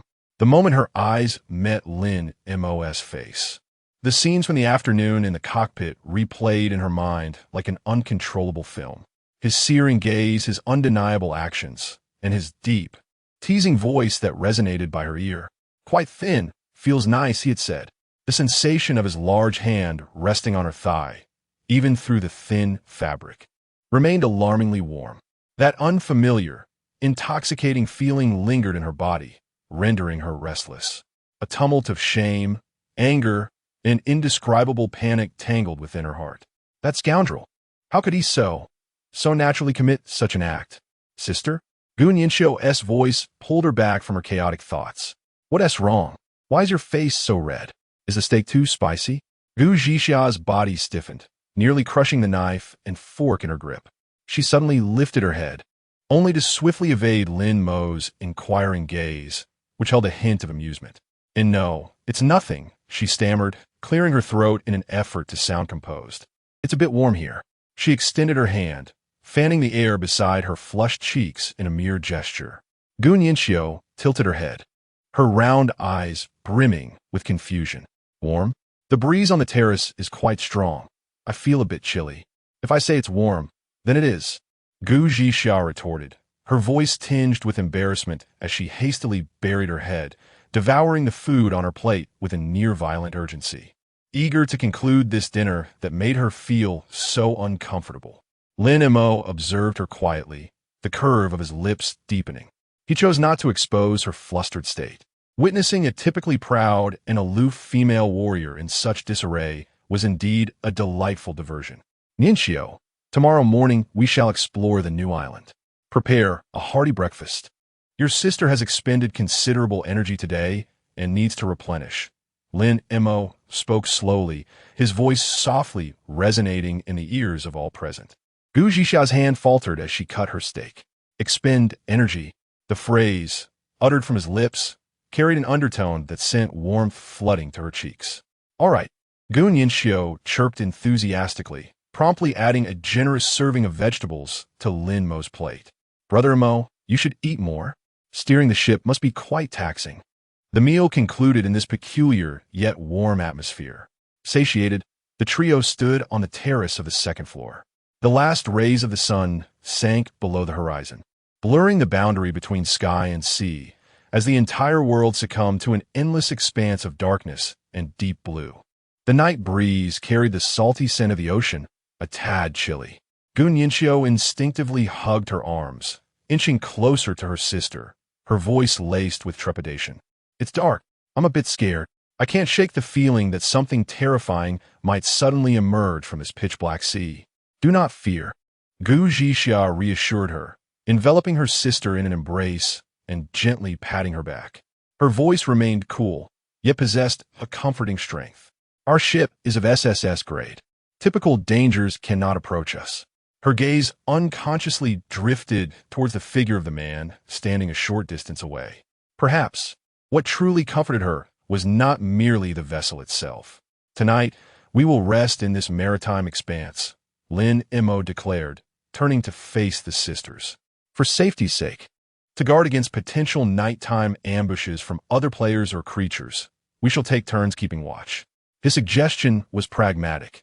In this apocalyptic world, one could never afford to let their guard down. I'll take the first watch, Gu Zhixia asserted immediately, tightening her hold on her sister. I'll watch over Ningxiu. She is timid and would be frightened alone at night. That's not permissible, Lin Mo firmly countered. You engaged in a battle with the Goblin Lord today. Your stamina has been greatly depleted, and you need to relax. What you most require at this moment is a proper rest to restore yourself to your optimal state. His tone brooked no dissent. Allow me to arrange this. Lin Mo extended his finger, gesturing in the air. I shall take the first watch, from 10 in the evening until 2 in the morning. Zhixia, you will take the second watch from 2 in the morning until 6. Ningxiu, you shall take the final watch from 6 in the morning until 10, which conveniently allows you to prepare breakfast for us. This arrangement is exceedingly considerate. It allocates the safest and briefest dawn period to Gu Ningxiu, enabling her to fulfill her responsibilities, gain ample rest, and simultaneously utilize her strengths. Gu Zhixia opened her mouth to object, yet soon realized that Lin Mo's plan was indeed the most advantageous choice at present. She found no grounds for dissent. Very well, we shall heed Brother Mo. Gu Ningxiu peered out from her sister's embrace, happily acquiescing. I promise to prepare the most exquisite breakfast in the world for you tomorrow morning. Seeing that both had consented, Lin Mo nodded. It is settled then. The three reached a consensus. At this moment, the night had fully descended, and the profound sky revealed a myriad of dazzling stars. With the absence of urban light pollution, the celestial expanse here appeared exceptionally clear, with a magnificent Milky Way spanning the horizon, breathtaking in its beauty. Wow! Gu Ningxiu tilted her little face upward, gazing dreamily at the stars, her eyes reflecting the twinkling galaxy. So many stars, truly, so beautiful. Lin Mo also raised his gaze, contemplating this unfamiliar yet immensely grand night sky, his heart stirring with rare emotion. He had not anticipated that this perilous apocalyptic world would harbor such serene and enchanting nights. After satisfying their hunger and reveling in the starlit sky, the two sisters stifled yawns and retired to their quarters to rest. Just before departing, Gu Zhixia paused, glanced back at Lin Mo with a complex expression, and ultimately said nothing, turning to enter the cabin. On the spacious deck, only Lin Mo remained. He turned and entered the cockpit, taking his seat in the expansive captain's chair, commencing his inaugural night watch. Chapter 012. The night watch and the two sisters of the night was deep and silent, with a natural selection lying serenely upon the ocean's surface, emanating a faint glow. Lin Mo reclined in the spacious captain's chair, gazing out at the inky sea adorned with twinkling stars, a wave of surrealism washing over him. Just a day prior, he had been an ordinary fitness instructor, sweating profusely in the gym and devising training programs for his clients. To his astonishment, he awoke in this perilous and eerie realm. Yet, his fortune was strikingly extraordinary. He had begun his journey aboard an SSS-class spacecraft. Opening the system panel of the natural selection, he beheld an array of powerful modules, some unlocked and others awaiting activation, igniting a fervor within him. The intoxicating sensation of wielding such power was exhilarating. With time to spare, he ventured into the regional chat channel. The late-night discussions were far quieter than those of the day, yet the occasional messages that flickered through were laden with despair and oppression. Overnight champion, I'm starving, desperately hungry. Does anyone have food? My provisions were stolen. Can I trade my last piece of iron for a biscuit? I truly cannot endure much longer. Drifting bottle. I can't sleep, too frightened to do so. My vessel is merely a small raft. One wave could capsize it. I'm so cold. Living to die. I see another boat nearby, but I dare not approach. What, they are hostile? Are there any rules in this world? What happens if someone is killed? Does anyone know? Just want to survive. Enough already. I don't even have a bed. I can only curl up on the deck. The moon is so full tonight, yet I fear I may not see tomorrow's sun. The channel was filled with lamentations. Most individuals were preoccupied with securing the most fundamental necessities of survival and safety. Meanwhile, he found himself aboard a battleship akin to a maritime fortress, accompanied by two beautiful maidens, feasting on A-grade cuisine that enhanced their attributes. The disparity was stark, a chasm between heaven and earth. Lin Mo closed the chat channel, his gaze becoming profound. He was acutely aware that such a life was hard-won. He must grow stronger and enhance the natural selection, ensuring their foothold in this treacherous world. Time passed silently. At 2 a.m, the door to the cockpit slid open promptly. Gu Zhixia entered, yawning, with sleepy tears at the corners of her eyes, yet she maintained an air of cool composure. "You're quite punctual," Lin Mo remarked as he stood, stretching his slightly stiff limbs. Unlike certain unreliable individuals," Gu Zhixia replied, rubbing her eyes in an effort to awaken. Without engaging in banter, Lin Mo pointed to the radar screen on the console and succinctly explained, "This is the map radar. The green dot represents us, the yellow dots signify neutral players, and the red dots indicate hostile creatures or players. The range can be adjusted, and should anything enter the alert zone, the system will notify us." He paused, his expression turning serious as he looked at her. "If any insurmountable danger arises, whether it be a creature or player, wake me immediately. We can activate flight mode and evade any troubles on the surface." "Understood." Gu Zhixia succinctly nodded and took her seat in the captain's chair, deftly maneuvering the controls. Observing her proficiency, Lin Mo refrained from further conversation and retreated to his quarters. Although referred to as a cabin, it was rather Spartan. Aside from a rigid alloy bed, the room was devoid of any furnishings, lacking even the slightest decorative touch. He practically collapsed onto the bed, swiftly descending into slumber. In the cockpit, Gu Zhixia found herself alone, confronting the boundless night. With utmost vigilance, she scanned the radar screen, noting the placid surface of the sea, devoid of any anomalies. As she sat idly, drowsiness began to overtake her. Resolutely, she stood and decided to explore the ship, seeking to stave off sleep. The vessel was vast, and she had yet to thoroughly inspect it. As she wandered to the first floor's living area, her footsteps faltered. The door to Lin Mo's room was ajar, a sliver of light escaping, indicating that he had neglected to turn off the lamp. What a carefree individual! Gu Zhixia frowned, internally chastising him. Though she had no intention of meddling, she felt it was wasteful to leave the light on. Gently, she pushed the door open and entered. The room was tranquil, save for Lin Mo's steady, deep breaths. He lay soundly asleep, turned on his side, the blanket covering only half of him. Approaching the bedside, Gu Zhixia intended to simply switch off the light and depart, but her gaze inadvertently lingered on his serene face. In slumber, the assertiveness and calculation of the day had faded, softening the angular contours of his visage. She could not deny that he was undeniably handsome. Suddenly, she recalled her sister Gunyincio's whispered words from earlier that day. "Brother Mo is so kind, handsome, and has abs. Obvious. What do they possibly feel like?" An absurd thought unexpectedly surfaced in her mind, causing her heart to race uncontrollably. Compelled by an inexplicable urge, she extended her hand. That fair, delicate hand, capable of wielding a 6-foot spear with grace, now trembled slightly. Cautiously, she let her fingertips graze the hem of Lin Mo's t-shirt, slightly lifted by his sleeping posture. The moment her fingers made contact with warm, firm skin, she recoiled as if struck by lightning, her cheeks flushing with heat. "Gu Zhixia, what are you doing?" She scolded herself internally and turned to flee. Yet, her feet felt rooted to the ground, immobile. "Oh, what the heck?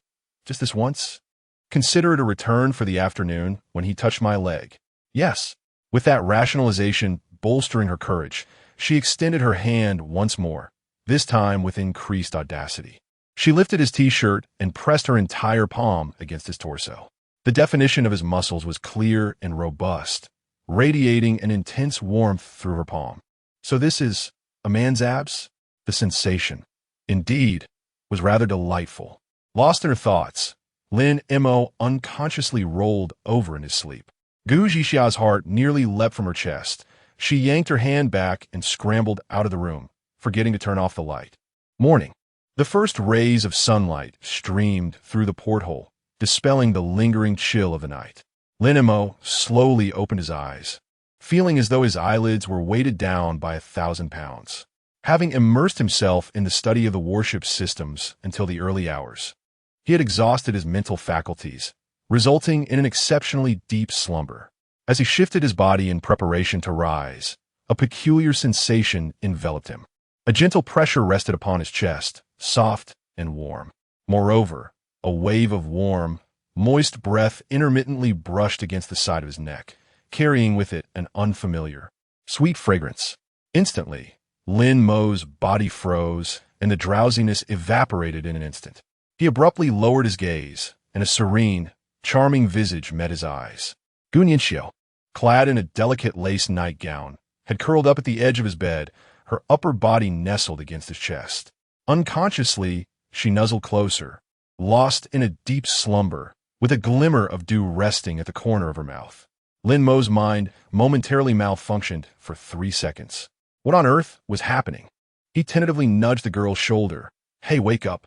In her dreams, Gu Nianxiu let out a few discontented murmurs, failing to awaken. Instead, she burrowed deeper into his embrace, holding on even tighter. Chapter 013. Lin Mo and the two sisters Lin Mo found himself in a state of helplessness.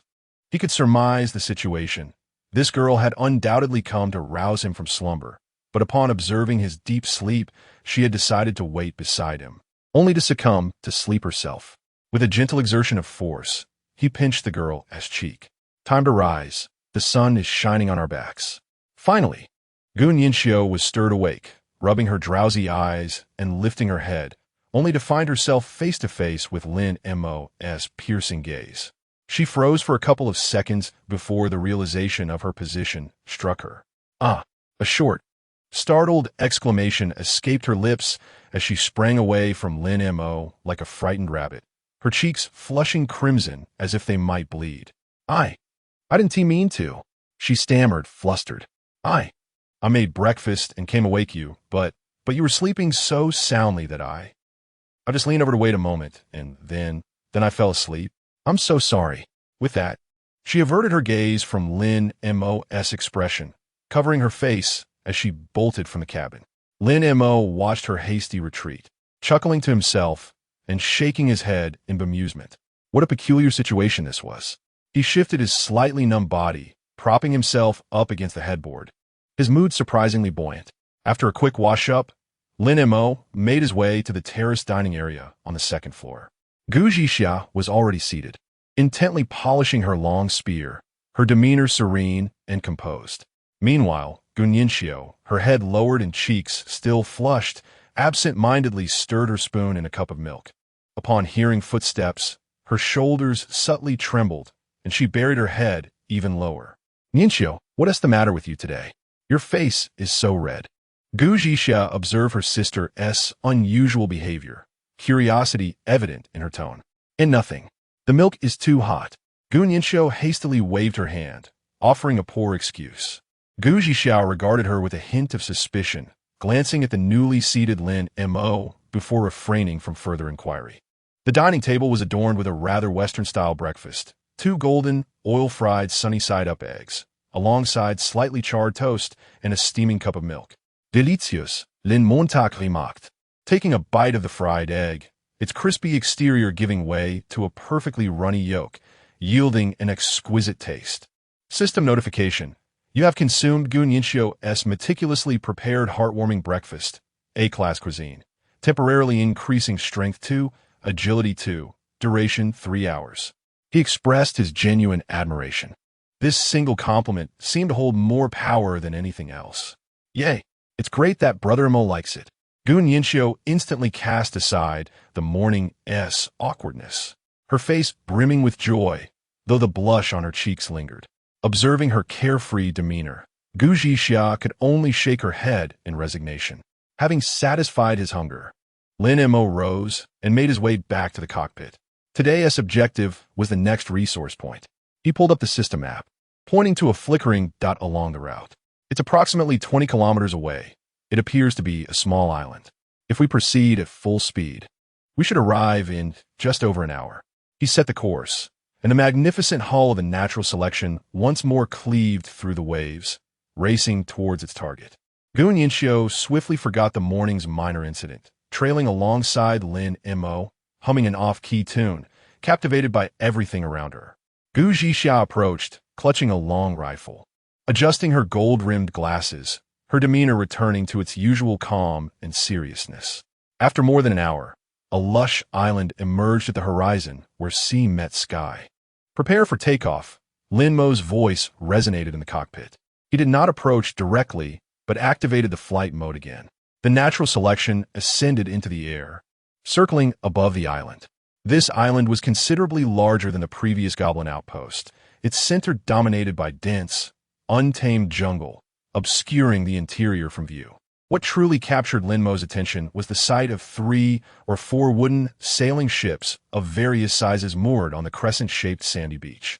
These vessels appeared rudimentary, clearly hastily constructed by players using basic materials. Resource point discovered. Wild Man Island. Level, LV3, danger level, blue, moderate threat present. Brother Mo.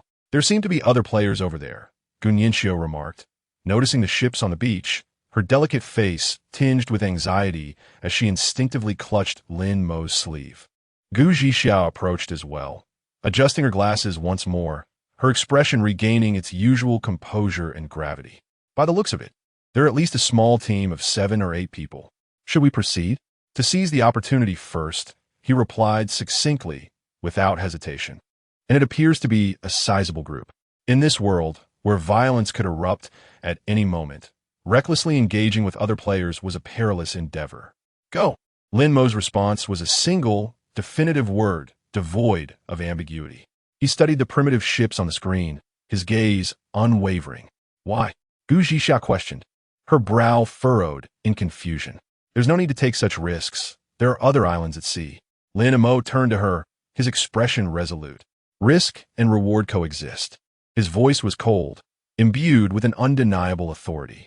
Our ship is SSS-rated, equipped with flight capabilities and missiles. Even if we cannot win, we can leave at any moment. The initiative lies with us. He paused, his gaze sweeping over the 2 sisters. Moreover, in nature, survival of the fittest prevails. You must remember, in this world, might makes right. If they remain docile, we can coexist peacefully, keeping our distances. But should they harbor any inappropriate thoughts or engage in transgressive actions? A cruel smile curled at the corners of Lin Mo's lips. I would not hesitate to turn this island into their grave. Gu Zhixia gazed into Lin Mo's deep-set eyes, her heart inexplicably skipping a beat. This man was even colder and more domineering than she had imagined. Yet, within that dominance lay an unprecedented sense of security. The natural selection descended gradually, opting not to halt at the beach teeming with sailboats, but rather at a secluded shore on the opposite side of the island. The colossal vessel stirred a circle of ripples upon the surface of the sea, as the metallic gangway silently extended towards the sands.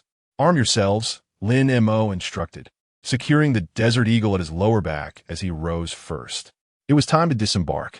Chapter 014, The Savage Island and the Elite Savages Meanwhile. On the crescent-shaped beach on the opposite side of the island, a group of ragged players huddled around a flickering campfire, their spirits low. Suddenly, a sharp-eyed man sprang to his feet, pointing at the sky, his voice trembling with excitement. Look, what on earth is that? At his words, the crowd gazed upwards, and in the next moment, they were frozen in place, their mouths agape in astonishment. A colossal vessel, gleaming with a metallic luster and exuding a futuristic aura, hovered silently above the island, surveying the land like a divine overseer, casting its gaze down upon the insignificant mortals below. Hey, spaceship, is this something players can possess? This must be a system glitch. My goodness, compared to that ship, our flimsy rafts are nothing but refuse. Amidst the commotion, a tall man with a brooding expression rose slowly. His name was Chun Feng, the leader of this makeshift team. He fixed his gaze on the ship, initially filled with profound shock, which soon morphed into raw greed and jealousy. Everyone silence, He barked, and the surroundings fell into an immediate hush. A frail man named Wang Hao cautiously approached, a sycophantic smile plastered on his face. "Brother Feng, could we possibly have a bit more of today's supplies? Those compressed biscuits are dry and hard. I can hardly swallow them, and I lack the strength to work." Chun Feng shot him a cold glance, his eyes resembling those of a predator eyeing its prey. "Supplies are distributed uniformly. What I say is final. If you don't want to work, you may leave. Don't blame me if you perish at sea." Wang Hao trembled under his gaze, refraining from uttering another word. At that moment, a provocatively dressed woman, adorned with heavy makeup, approached Chun Feng, swaying her hips. Her name was Su Ro, her voice dripping with allure. "Brother Feng," she purred, pressing her softness against his arm. "I'd love to indulge in some delicious food. Surely there are fruits on this island. Would you take me to find some?"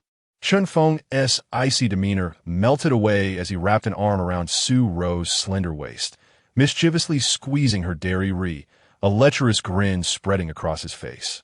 "You little temptress, always craving treats. Fear not, tonight on my ship, I have hidden treasures. Eat as much as you desire." Your incorrigible Su Ro playfully pushed him away, though a glimmer of triumph sparkled in her eyes. Nearby, Wang Hao watched the scene unfold, his heart brimming with jealousy and resentment, yet he could only lower his head, daring not to voice his anger. On the other side of the island, Lin Mo and his companions had ventured deep into the island's primordial jungle. The vegetation was astonishingly dense, with enormous ferns and entwined vines blocking out the sunlight. The air was humid and oppressive, filled with the incessant buzz of mosquitoes and the cries of unknown creatures. Gu Zhixia, armed with a spear, led the way, using the weapon to clear the obstructing branches, her expression vigilant. Lin Mo walked in the middle, his hand constantly resting on the desert eagle at his waist, his sharp gaze scanning every corner around him. Gun Yinxiu trailed behind, her small face pale, and the beautiful hem of her Lolita dress was splattered with mud. She clutched the hem of Lin Mo's garment tightly, her voice tinged with a whimper. "Brother Mo, sister, I'm a bit scared." She sobbed softly. "There are so many bugs, and the path is so difficult. I can't do anything. I'm just a burden." Lin Mo halted and turned around. He offered no comforting words, but instead regarded her with his calm and profound eyes. "Do not worry." His voice was soft, yet imbued with a persuasive strength. "You are not a burden. With your sister and me here, no one can harm you. Stay close." Having said that, he turned back and continued forward. As Gun Yinxiu gazed at his broad back, her fear inexplicably dissipated significantly. She nodded vigorously and hurried to catch up. They proceeded for another 10 minutes when Gu Zhixia, leading the way, suddenly stopped and raised her hand in a gesture to halt. Lin Mo immediately stepped forward, following her gaze. Not far ahead, in a clearing among the trees, lay a small encampment. Several rudimentary huts, constructed from animal hides and rotting wood, surrounded a central campfire, where 7 or 8 dark-skinned, bare-chested savages wielding bone clubs and stone hammers moved about. Savage, level LV3, attack 15, defense 15, health 100, Lin Mo's expression sharpened, and he lowered his voice. "The sound of gunfire is too loud. It may attract other creatures on the island and possibly alert players on the other side." He turned to Gu Zhixia beside him. "Zhixia, it's up to you." Without a word, Gu Zhixia simply nodded slightly.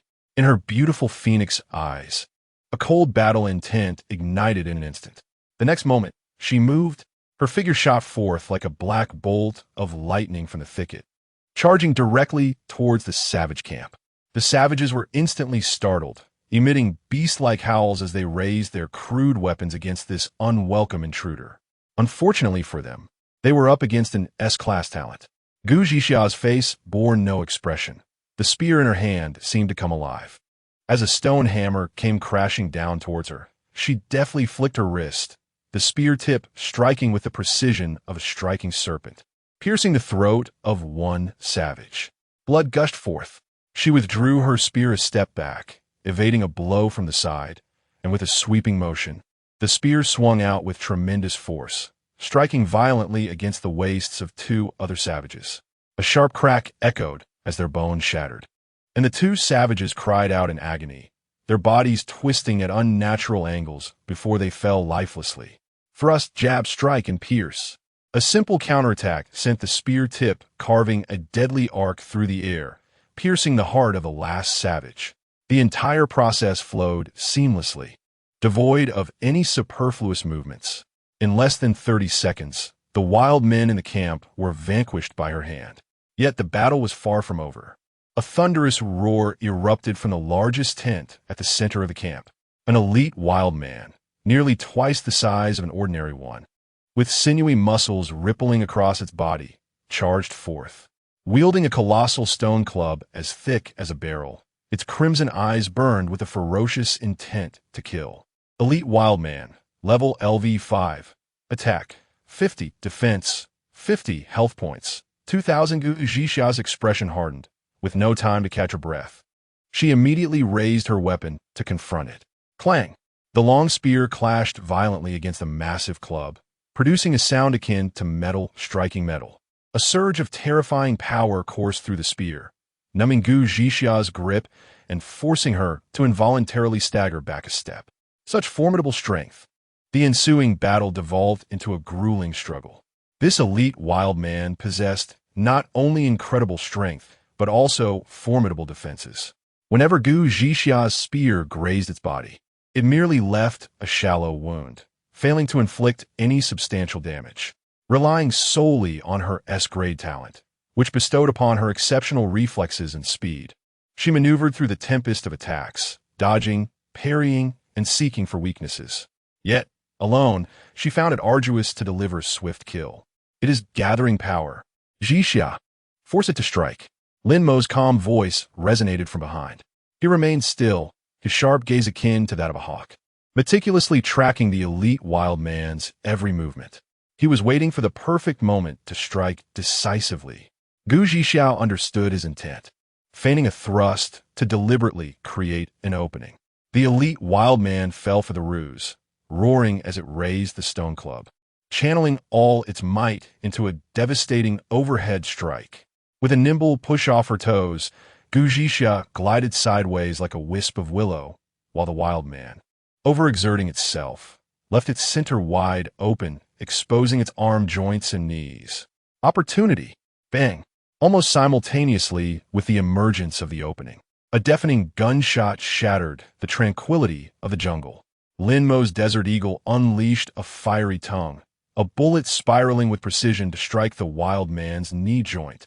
A pained roar escaped the elite wild man's lips as the tremendous impact weakened its legs, causing its body to lurch forward, abruptly interrupting its attacking stance and plunging it into a momentary paralysis. The wild man was momentarily incapacitated. However, the agony ignited its ferocity. It forsook all defense, bellowing as it charged recklessly toward Gu Zhixia. But this was precisely what Lin Mo had anticipated. Bang! The second gunshot followed swiftly. This shot was even more cunning. The bullet struck true, targeting the ankle of its other leg.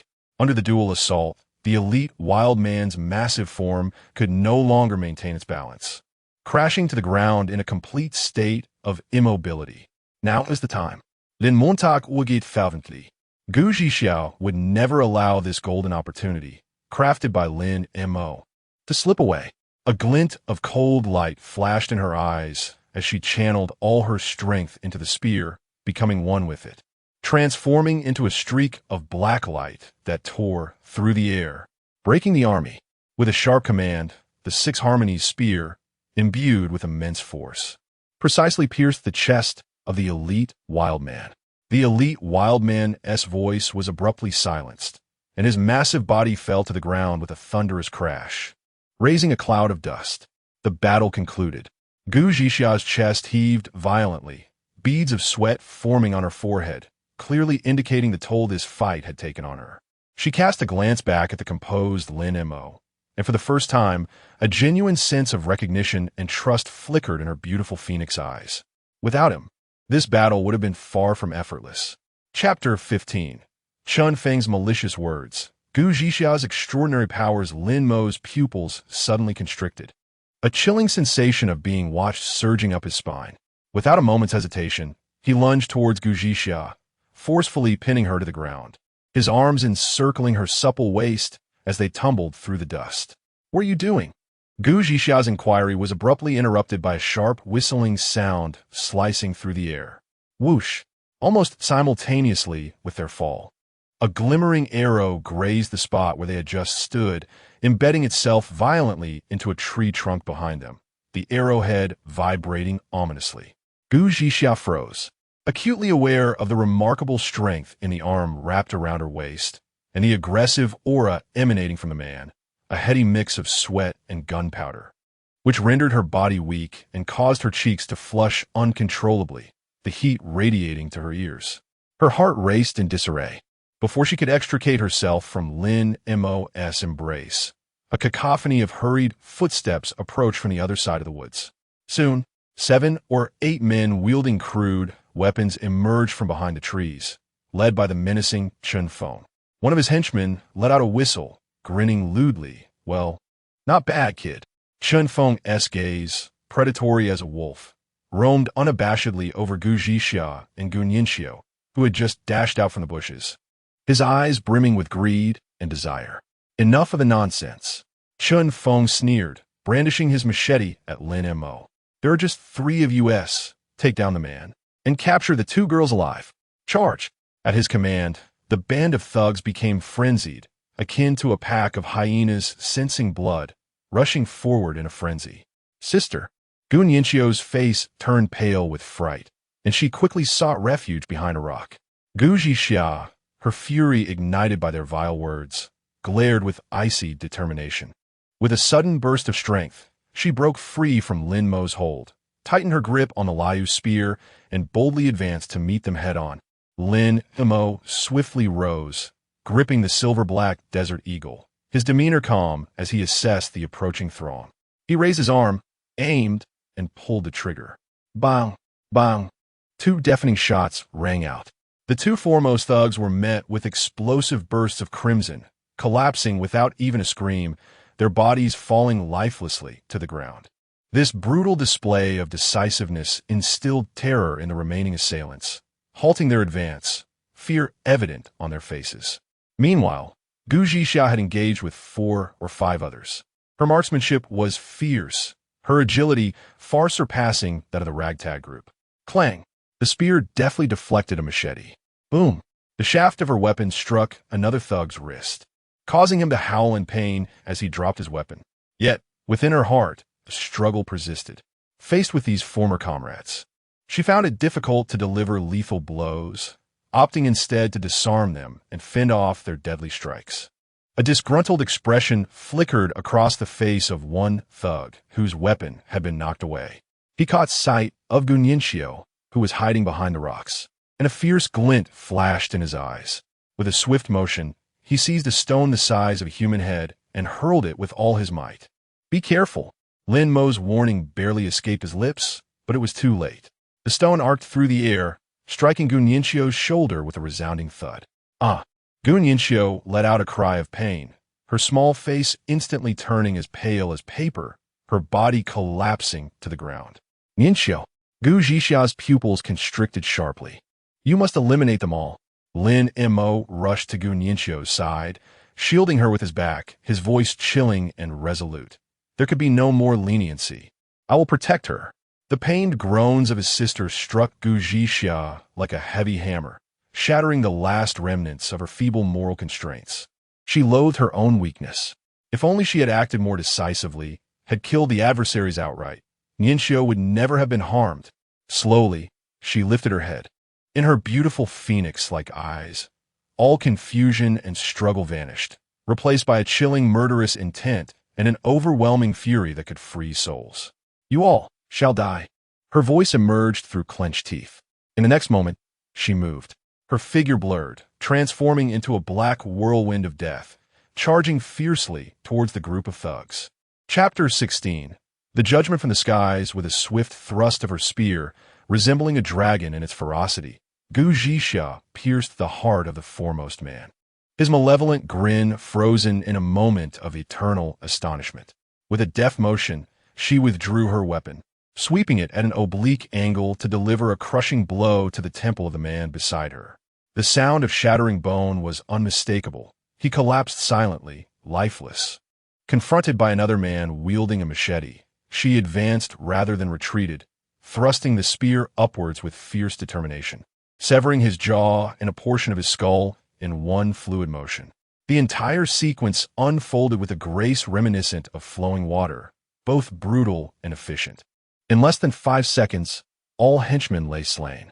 Warm blood splattered across Gu Zhixia's exquisite visage, rendering her akin to a vengeful deity returned from the depths of hell. In the forest, silence reigned, save for the crackling of the campfire and the terrified gasps of Su Ro, who trembled behind tree. Chun Feng stood rooted in place, the color draining from his face.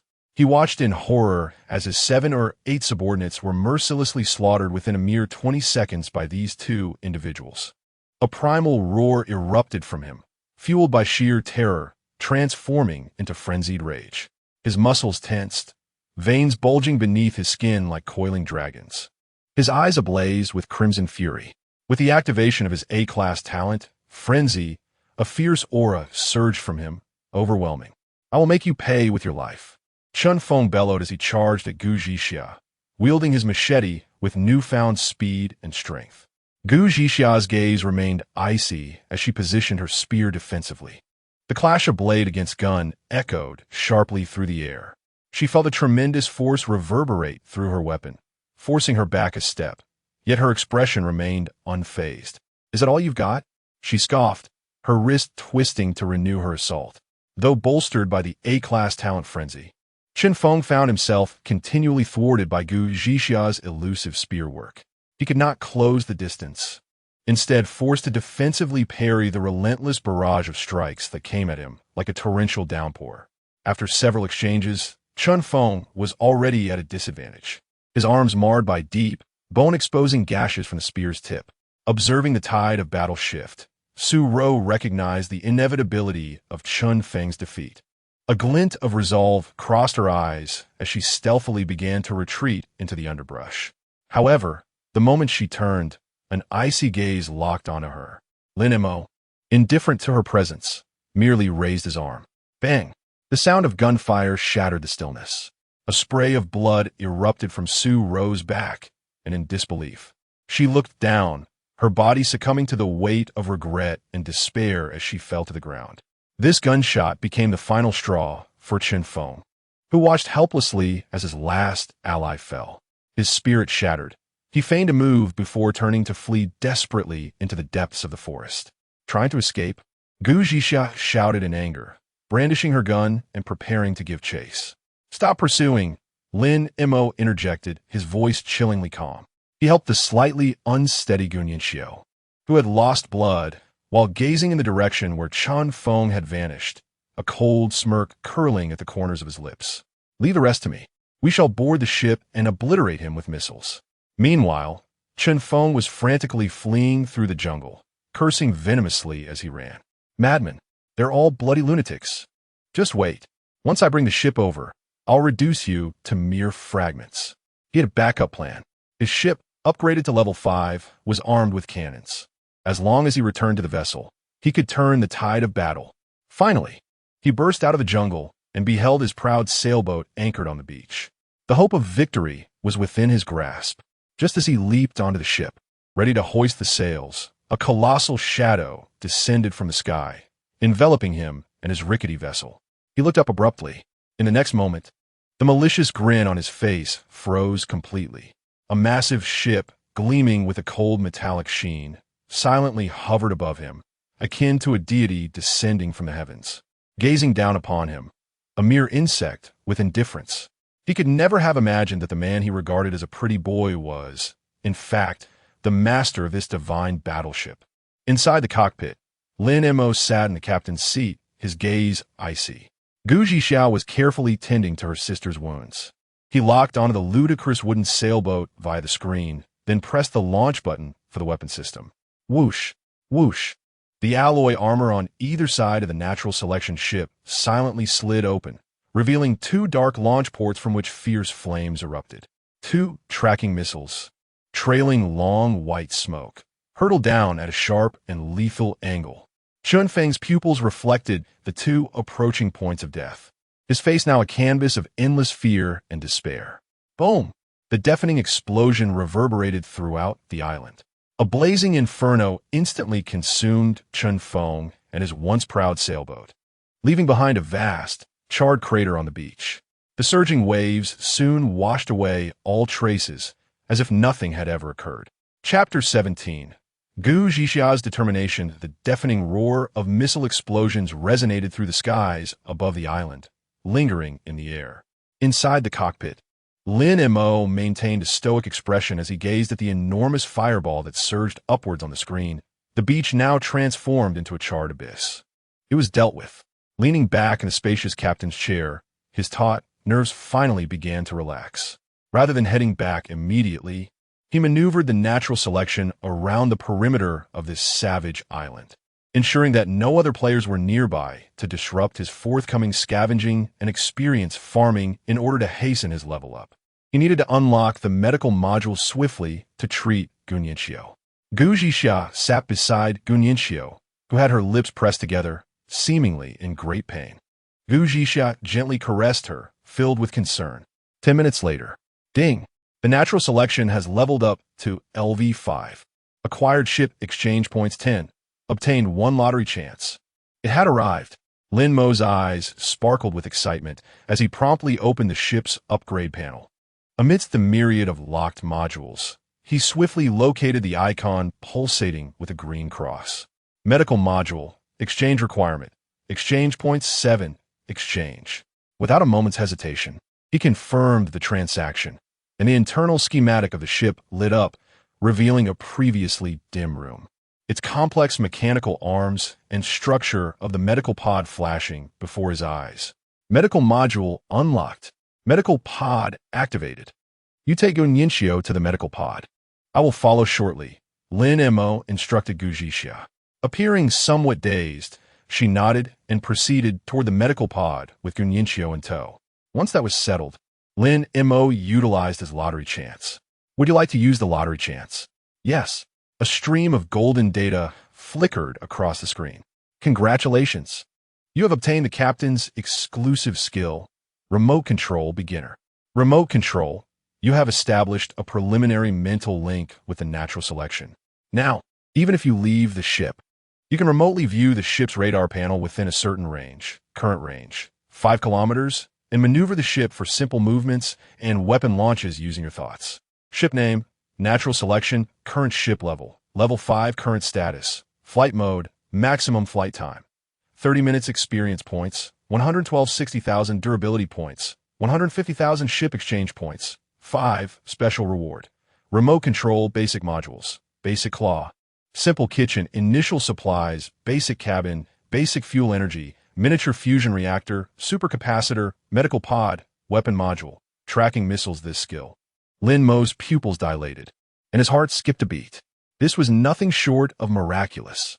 With this ability, should he encounter a situation akin to today's siege again, even if he were grounded, he could summon aerial fire support at will. This is the true essence of dimensional reduction strikes.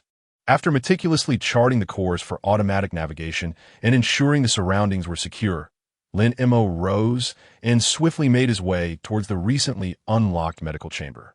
He pushed open the door, and a strong scent of disinfectant engulfed him.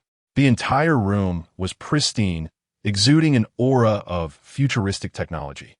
Gu Zhixia was supporting the pallid Gu Yanxiu, gently assisting her into the medical chamber, reminiscent of a hibernation pod from a science fiction film. With a hum, the chamber door slowly closed, and a pale blue scanning beam swept from head to toe across Gu Yanxiu's body. A cold, synthesized AI voice resonated within the chamber. Scan complete. Subject, Gu Yanxiu. Diagnosis, blunt force trauma to the right shoulder, superficial muscle tears, no skeletal damage. Mild blood loss detected. Treatment plan generated. Initiating wound cleaning. Level 3 disinfection. Injecting biological gel. Commencing epidermal repair. On the screen of the medical chamber, the red area indicating the wound's condition was visibly transitioning to green. Gu Zhixia stood outside the chamber, intently fixated on the data displayed. Only when the treatment progress reached 100 did her tense body finally relax. Then, she crouched down, burying her face in her knees, her shoulders beginning to shake uncontrollably. Suppressed, yet laden with endless guilt, the sound of her sobs echoed within the quiet medical chamber. It's all my fault. If I had killed them from the start. Ningxiu wouldn't be hurt. She cried like a child, utterly devoid of the aloof demeanor of the formidable warrior she usually portrayed. Lin Mo approached and silently stood beside her. He reached out, gently patting her trembling shoulder. Gu Zhixia abruptly lifted her head, her eyes, swollen from tears, brimming with regret and anguish. At that moment, I hesitated. I couldn't bring myself to do it. They are human. How could I? It is not your fault. Lin Mo interrupted her, his voice calm, yet imbued with undeniable authority. But we must all remember this lesson. He crouched down, locking eyes with her, articulating each word with gravity. In this hellish place, the ugliness of humanity is magnified infinitely. Showing mercy to the enemy is akin to cruelty to our own. Today, had you hesitated for even a second longer, it could have been one of us receiving treatment here. His words sliced through the veil of tender sentiment, exposing the most brutal and authentic laws of this world. Gradually, Gu Zhixia's sob subsided. She gazed into Lin Mo's fathomless eyes, wiped her tears with determination, and stood upright once more, her expression resolute and icy. Half an hour later, the trio returned to the cockpit of the natural selection. Gu Ningxiu's injuries had fully healed, though her face remained somewhat pale and her spirit appeared wan as she sipped slowly from a cup of hot milk. Lin Mo navigated the natural selection, circling the island of the savages 3 times. On the radar screen, there were no signals representing other players. He could ascertain that this island, along with the surrounding 30 kilometers of sea, had become a desolate territory. The supplies from the savage camps on the island, as well as the loot from the few marauders, remained untouched. Lin Mo deactivated the cruise mode and spoke. We need to go down there. No need, Gu Zhixia interjected. Stepping forward, she had changed into a pristine JK uniform, gripping the Liuhe long spear tightly, her gaze sharp as a blade. Stay on the boat and take care of Ningxiu. I will go alone. She cast a glance back at her still trembling sister, her voice imbued with an undeniable resolve. I will be back shortly. Lin Mo observed her, noting the absence of confusion in her eyes, now replaced solely by cold determination. He nodded. All right. Chapter 18. The warmth after the war. Gu Zhixia's efficiency was astonishing. Even before Lin Mo could thoroughly reassess the ship's data in the cockpit, the spirited figure clad in a JK uniform had already reappeared at the gangway. Her movements were swift, and with a few agile leaps, she returned to the deck, showing no signs of disarray aside from a hint of blood on her. She dropped a massive bundle, bound with vines, onto the ground, producing a dull thud. The wood and ore were too plentiful and heavy to carry.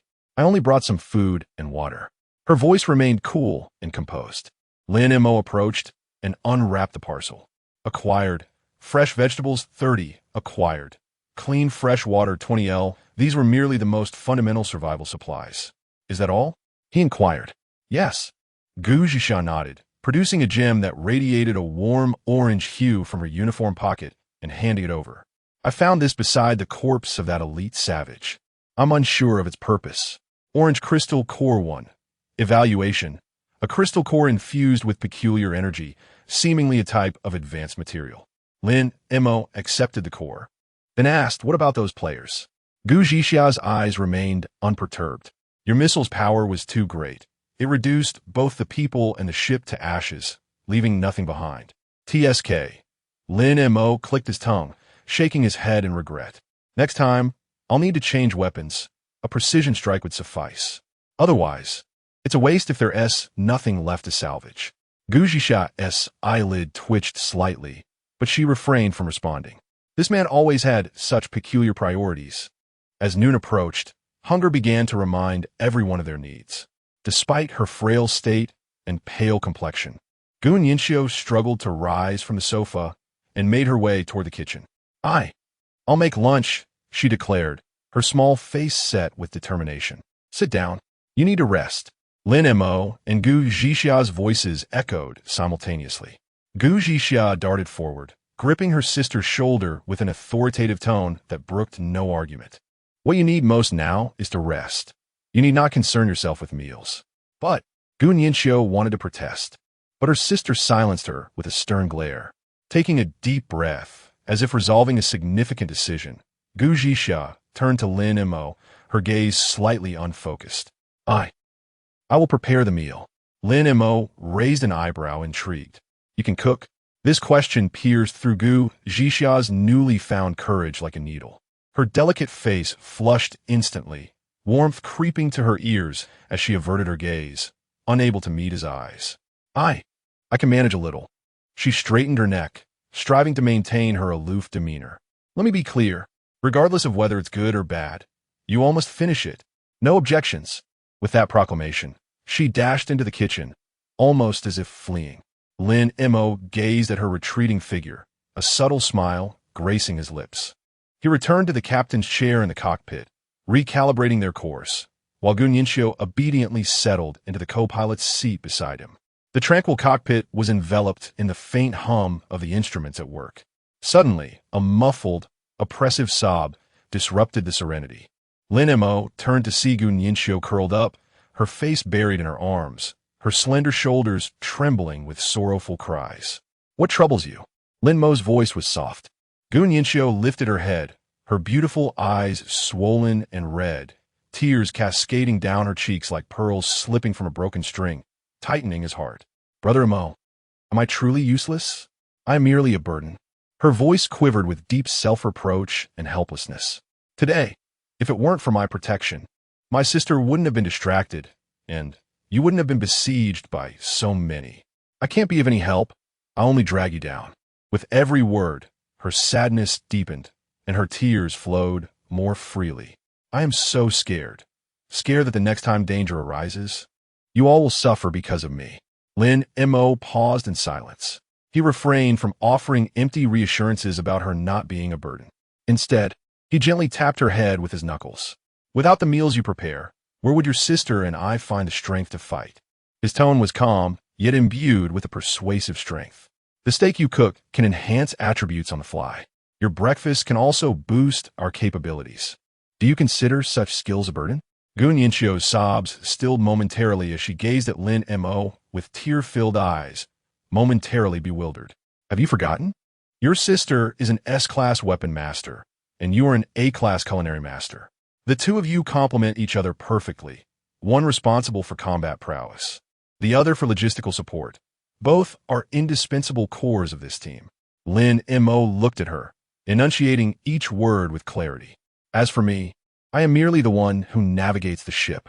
Gu Nianxiu was left utterly speechless by his words, even forgetting to cry. She sniffled, quietly retorting, "That's not true. Brother Mo is the most formidable." Then cease your tears. Lin Mo withdrew his hand and leaned back in his chair. Focus on healing, recover swiftly, and then prepare us even more delicious meals to provide stronger buffs. That is what you should be doing. Gu Nianxiu nodded vigorously, the shadows in her heart dissipating significantly. She wiped her tears, and, as if recalling something, her eyes sparkled anew. Brother Mo, actually, if I could obtain premium ingredients, I could even prepare dishes that grant permanent attribute enhancements. Permanent buffs. Lin Mo's pupils dilated with surprise. What are premium ingredients? Gu Nianxiu tilted her little head, a hint of frustration in her voice. I don't know. My talent merely informs me of their existence, but it offers no clues as to what they are or where to find them. That is of no concern. Lin Mo's gaze deepened. In future voyages, I shall pay closer attention. He gazed at the little girl, her face still glistening with tears, yet already beginning to dream of the future, and his heart stirred. Perhaps, in this cold and cruel apocalypse, preserving this innocence is indeed a profoundly meaningful endeavor. After conversing for a while, the heaviness in Gu Nianxiu's heart began to dissipate. Yet a wave of fatigue washed over her like the tide. She leaned against the soft passenger seat, her head nodding gradually, her eyelids growing heavy. Ultimately, her small head tilted, resting against Lin Mo's shoulder as she drifted into a deep slumber. Her breathing was steady, carrying a hint of sweetness. Lin Mo's body tensed momentarily, but he ultimately remained still, allowing her to lean against him. After an indeterminate period, a waft of burnt aroma floated from the kitchen.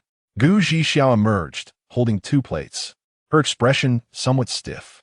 Upon seeing her younger sister soundly asleep against Lin Mo's shoulder, she paused, her brows instinctively furrowing. Lin Mo immediately gestured for silence, lowering his voice. "She has just fallen asleep. Do not wake her." Gu Zhixiao opened her mouth, but ultimately swallowed her words, merely nodding in response. She placed the plates on a nearby table. Lin Mo cautiously adjusted his position and said to Gu Zhixiao, "Come, lend a hand. Let's carry her back to her room." Without hesitation, Gu Zhixiao stepped forward, gently supporting Gu Ninchio's back. Lin Mo cradled her legs. The two moved with tenderness, their movements in perfect harmony, as together they lifted the sleeping girl and safely returned her to her princess room adorned with lace and dolls. After covering her with a blanket, the two quietly exited the room. Chapter 19. Gu Zhixiao's lunch. The two of them quietly exited Gu Ninchio's room, gently closing the door behind them. In an instant, the narrow corridor was left with only the two of them. The air was infused with a gentle breeze from the cabin's temperature control system, creating a somewhat delicate and tense atmosphere. Lin Mo was the first to break the silence, his voice resonating clearly in the stillness of the corridor. "Let us eat. We're both hungry."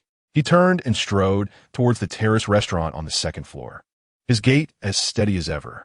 Gu Zhixiao followed closely behind him, her high-heeled military boots making no sound on the alloy floor, her steps slightly hesitant and barely perceptible. On the terrace's alloy dining table, 2 plates were set. Each plate held a generous serving of golden fried rice. The grains of rice were evenly mixed with scrambled eggs, adorned with scallions of varying sizes, presenting an appealing sight. Yet, upon closer inspection, a faint burnt aroma wafted through the air, and numerous grains bore charred edges, clearly evidencing the S-class weapon master's struggle to master the heat during his culinary endeavor. Lin Mo took a seat across from her, picked up a spoon, and seemingly ignoring the imperfections, he calmly scooped a large mouthful into his mouth. Gu Zhixiao sat down opposite him, her hands instinctively resting on her knees, her body taut and upright. The hands that were usually as steady as a rock when gripping a gun, now nervously intertwined. Her piercing, cold phoenix eyes, usually sharp and discerning, were now fixated on Lin Mo's face, scrutinizing every subtle expression, awaiting judgment. "How is it?" Her voice was soft, tinged with an uncertainty she herself was unaware of. Lin Mo chewed thoughtfully for a moment before nodding. "It's edible. Better than I expected." Gu Zhixiao felt an immediate sense of relief wash over her. "That is good. I thought you might say it was mediocre." "It is tasty." Lin Mo scooped another generous spoonful and continued in his straightforward manner. "The salt is just right, but it certainly pales in comparison to Ninchio's cooking. It lacks the buff enhancement." "You." Gu Zhixiao found herself momentarily choked by his words, as if struck by a soft blow. She was well aware that it did not compare to her sister's cooking, yet hearing it so bluntly from him left her feeling unsettled. Lowering her head, she too picked up a spoon, as if to mask something, and began to eat with a touch of defiance. Neither spoke further. Having endured a night of vigil and a brutal, bloody battle that morning, their physical and mental energies had been depleted to the limit. The pangs of hunger surged forth like a delayed tide. The somewhat unsuccessful fried rice transformed into a delicacy in their mouths at this moment. Soon, both plates were emptied, not a single grain left behind. Feeling satiated, their physical exhaustion was somewhat alleviated, yet the heavy stone in their hearts remained, pressing down and making it hard to breathe. Gu Zhixiao set her spoon down, remaining silent for a long while before finally mustering the courage to meet Lin Mo's gaze. Her gaze was intricate, imbued with gratitude, guilt, and an indescribable sense of dependence and panic that she herself could not articulate. "Thank you for today," she murmured, her voice low and tinged with a hint of hoarseness, as if she had emerged from the brink of disaster. "You protected my sister remarkably well in that situation." She paused, as though steeling herself. "I owe you a favor." No, Lin Mo replied, leaning back against the chair, his expression turning serious. We are a team. In fact, I feel that my previous judgment may have been somewhat flawed. His gaze deepened, reflecting the dark blue sea outside. We were too hasty. Had we not rushed to the island and instead utilized the advantages of the upgraded nature's choice to develop further at sea, perhaps today's outcome would be entirely different. He concluded, we are still not strong enough. Gu Zhixia did not anticipate his response. This man, who possessed a godlike warship and the terrifying power to obliterate everything in an instant, maintained an almost stringent vigilance and clarity. A string within her heart was gently plucked. At that moment, she performed an action that startled even herself. She abruptly reached across the dining table, grasping Lin Mo's hand that rested upon it. Her hand was cold, trembling slightly from anxiety and fear. May I make a selfish request? Lin Mo's body stiffened slightly. He could distinctly feel the cold sweat in her palm and the uncontrollable tremor emanating from her fingertips. He gazed into her reddened eyes, paused in silence, and then nodded. Yes. With his consent, Gu Zhixia seemed to muster every ounce of her strength, articulating her plea word by word as if in desperation. If one day I were to encounter some misfortune, perish, you must protect Ningxiu. I beg you please. Her voice quivered with an uncontainable sob, her grip on his hand tightening to the point where her knuckles turned white. This was her final card, the only trust she could conceive. Lin Mo observed her near-collapse state, refraining from offering hollow reassurances that everything would be fine. Instead, he grasped her icy hand in return, exerting a gentle force that lifted her entirely from her seat, drawing her into his embrace. Gu Zhixia gasped in surprise, colliding solidly against his broad, sturdy chest. A potent, uniquely masculine scent, mingled with faint traces of sweat and gunpowder, enveloped her, rendering her mind momentarily blank. Rest assured, Lin Mo's deep, resonant voice murmured close to her ear, his warm breath sending tingles through her eardrums. As I have said before, I intend to protect both of you. I will no longer allow harm to befall you. This declaration acted as a key, instantly unlocking the dam within Gu Zhixia's heart, which had been fortified by pride, indifference, and stubbornness. All fears, guilt, regrets, and grievances burst forth at this moment.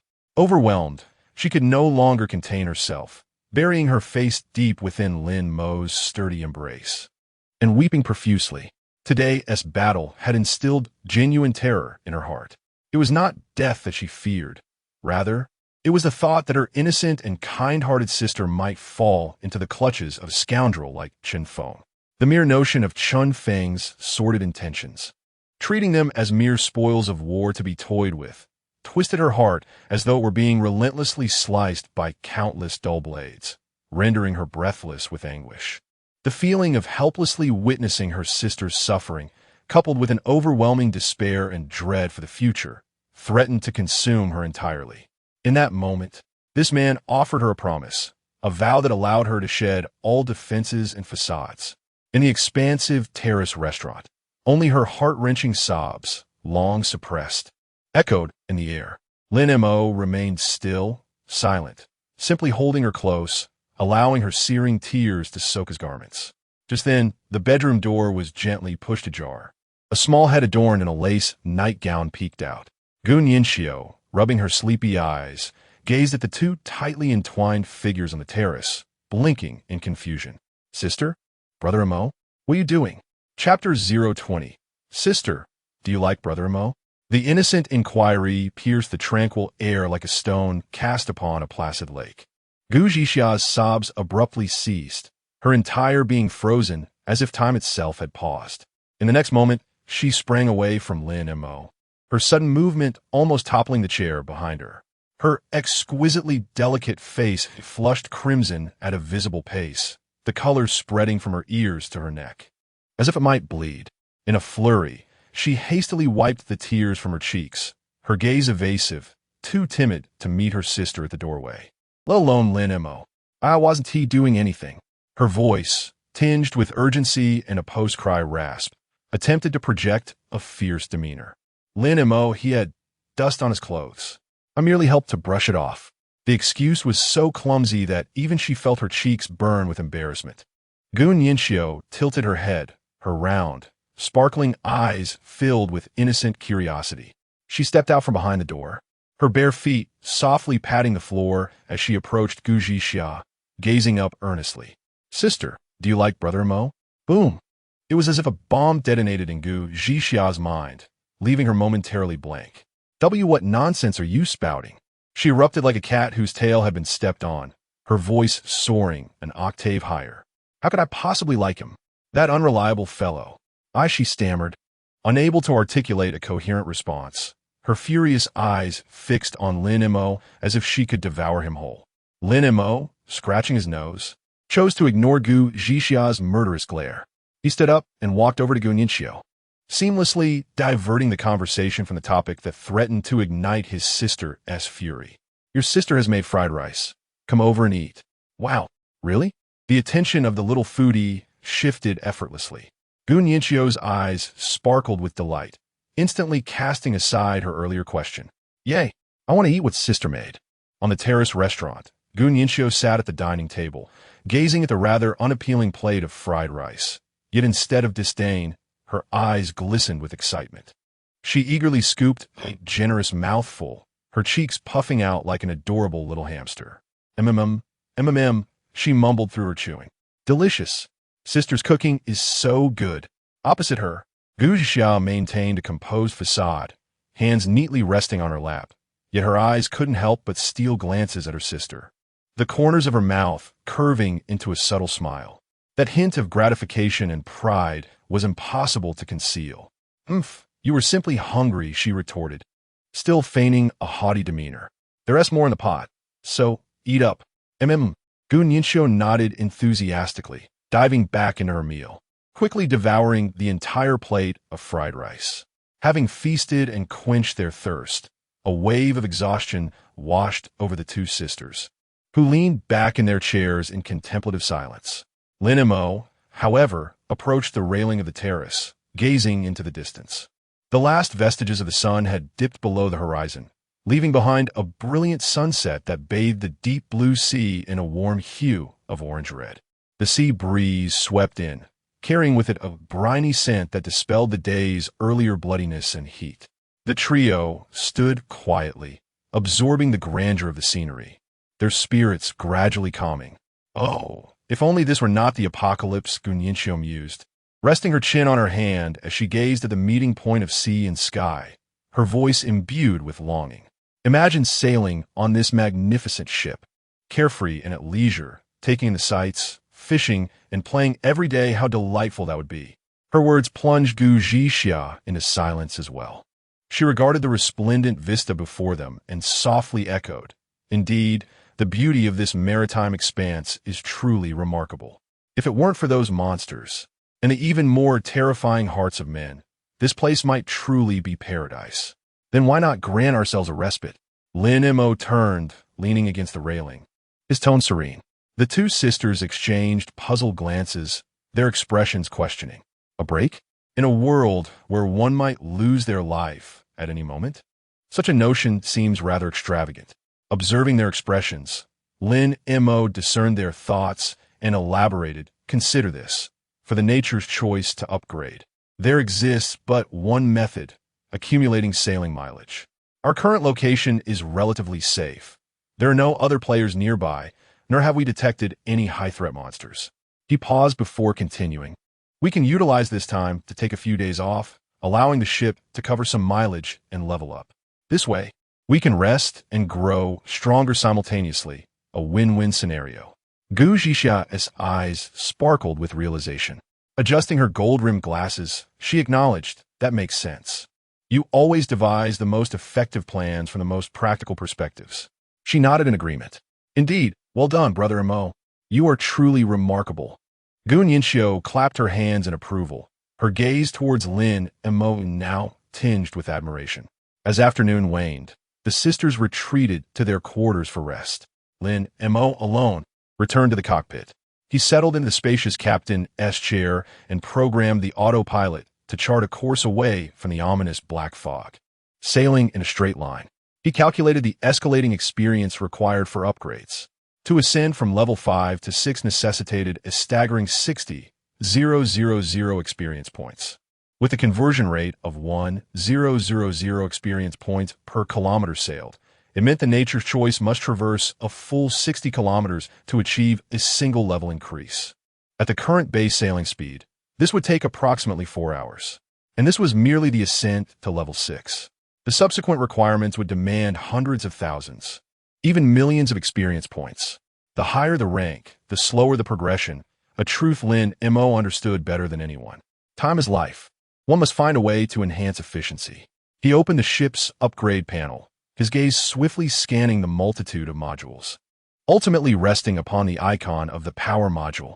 Engine module, basic, effect, increases the ship's base sailing speed by 20, upgrade requirements, ship exchange points 3, rare metals 50. Without hesitation, he opted for the upgrade.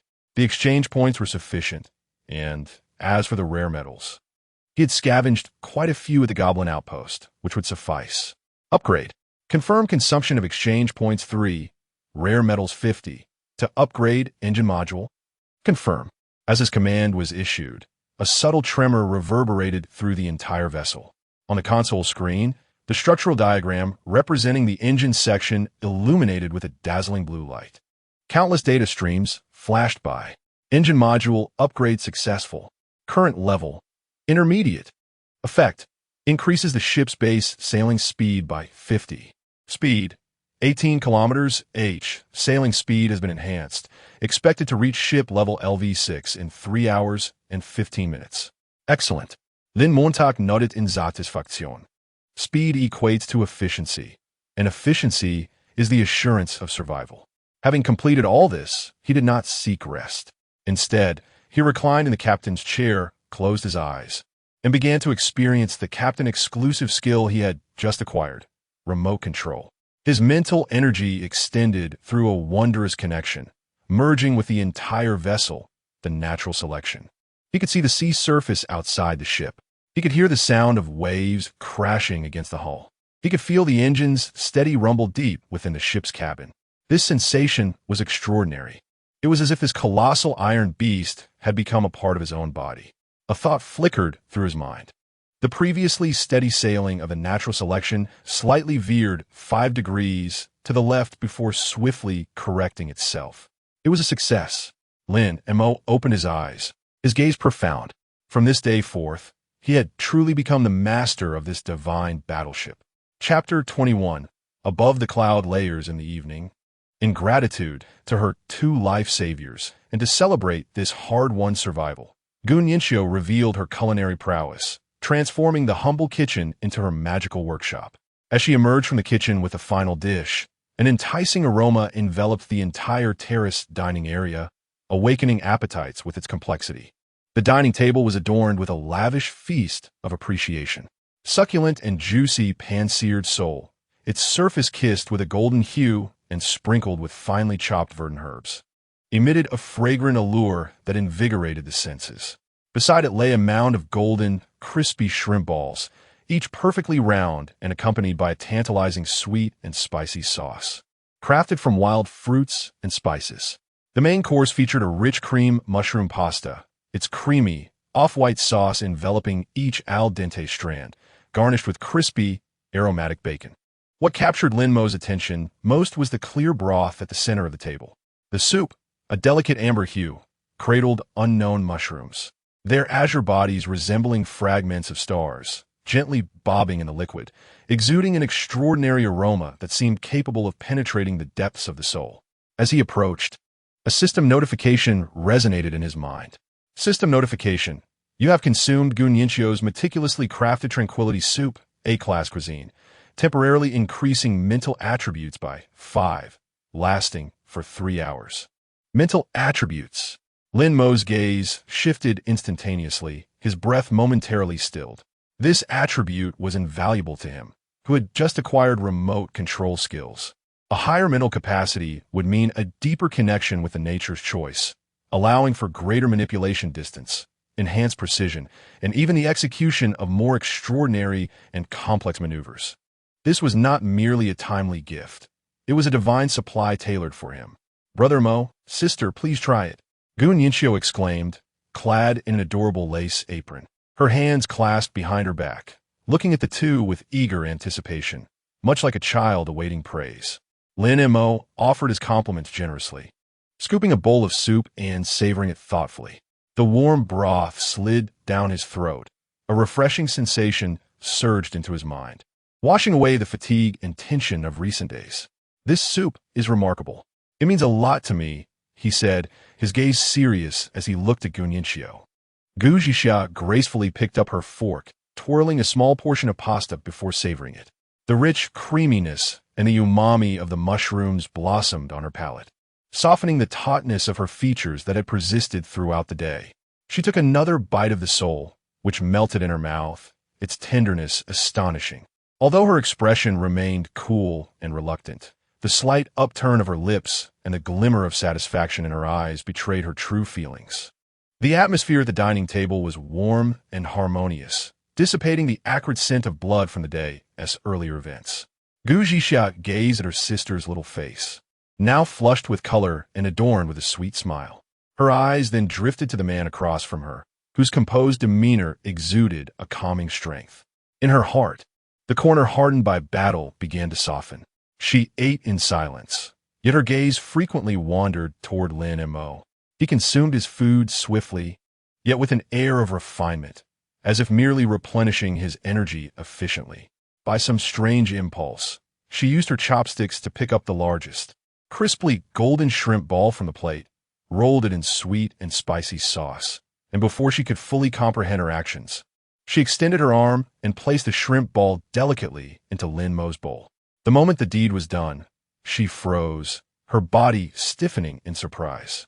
Gun Yinxiu witnessed this scene, her eyes widening in astonishment, quickly morphing into a mischievous grin of understanding. She elongated her tone, swaying her little head as she teasingly surveyed the space between her sister and Lin Mo's sister. "You truly like Brother Mo, don't you?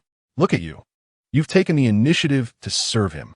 With a sudden cough, Gu Zhixia nearly choked on a piece of fish, her cheeks flushing a deep crimson, as if she could bleed from embarrassment. "In no way," she stammered, her voice rising an octave, tinged with a mix of anger and shame.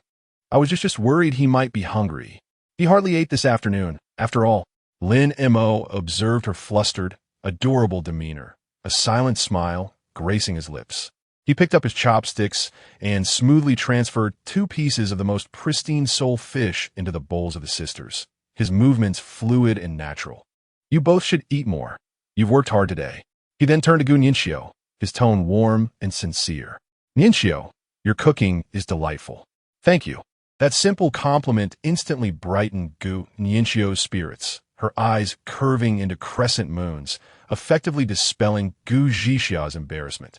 Gu Zhixia shot Lin Mo a glare, as if to say, "Well, at least you're perceptive."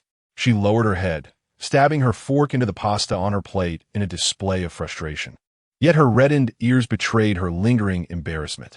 After a satisfying meal, the 3 sat on the terrace chairs, basking in the gentle, salty sea breeze while watching the evening glow paint the horizon. The day's grimness and tension seemed to be washed away by the tranquil and tender night. Lin Mo stared at the distant horizon, a blurred line in the deepening twilight, before speaking up. "Shall we go take in the scenery?" He stood, hands resting on the railing, turning back to them. "Let us elevate the natural selection a bit and enjoy the breeze." Gun Yinxiu's eyes sparkled with excitement, like 2 little stars ignited. "Yay, a joyride. I want to soar through the skies." She was nearly on the verge of leaping from her chair, overwhelmed with joy like a child who had just received their favorite candy. Though Gu Zhixia remained silent, merely adjusting her gold-rimmed glasses with a touch of restraint. The glimmer of undeniable anticipation and yearning shone through her beautiful phoenix eyes. Lin Mo did not return to the cockpit. He merely stood on the deck, facing the sea breeze, and slowly closed his eyes. His mental strength extended like invisible tendrils, intertwining with the colossal warship as if its heartbeat and pulse harmonized into one. A deep, resonant hum emanated from the massive hull of the natural selection as the seawater surged and parted to either side. Gradually, It lifted from the surface of the ocean, droplets cascading from the ship's body under the influence of gravity before ascending steadily in a vertical flight. A slight sensation of weightlessness enveloped them, prompting Gun Yinxiu to excitedly grasp her sister's arm. Her small face flushed with exhilaration. "We're flying, sister. We're really flying." As the warship ascended higher, the vast sea below quickly diminished in size, eventually transforming into an expansive canvas of deep blue. The last remnants of the sunset sank slowly into the horizon, painting both the sky and the ocean in a magnificent shade of orange-red. Golden light poured generously onto the alloy deck, elongating the shadows of the three figures. The beauty of this moment was breathtaking. Enraptured by the resplendent vista, they momentarily forgot the harsh reality of impending doom. If only time could freeze at this moment. Gu Zhixiao leaned against the cool railing, gazing at the distant sun as it gradually disappeared beneath the waves, softly murmuring.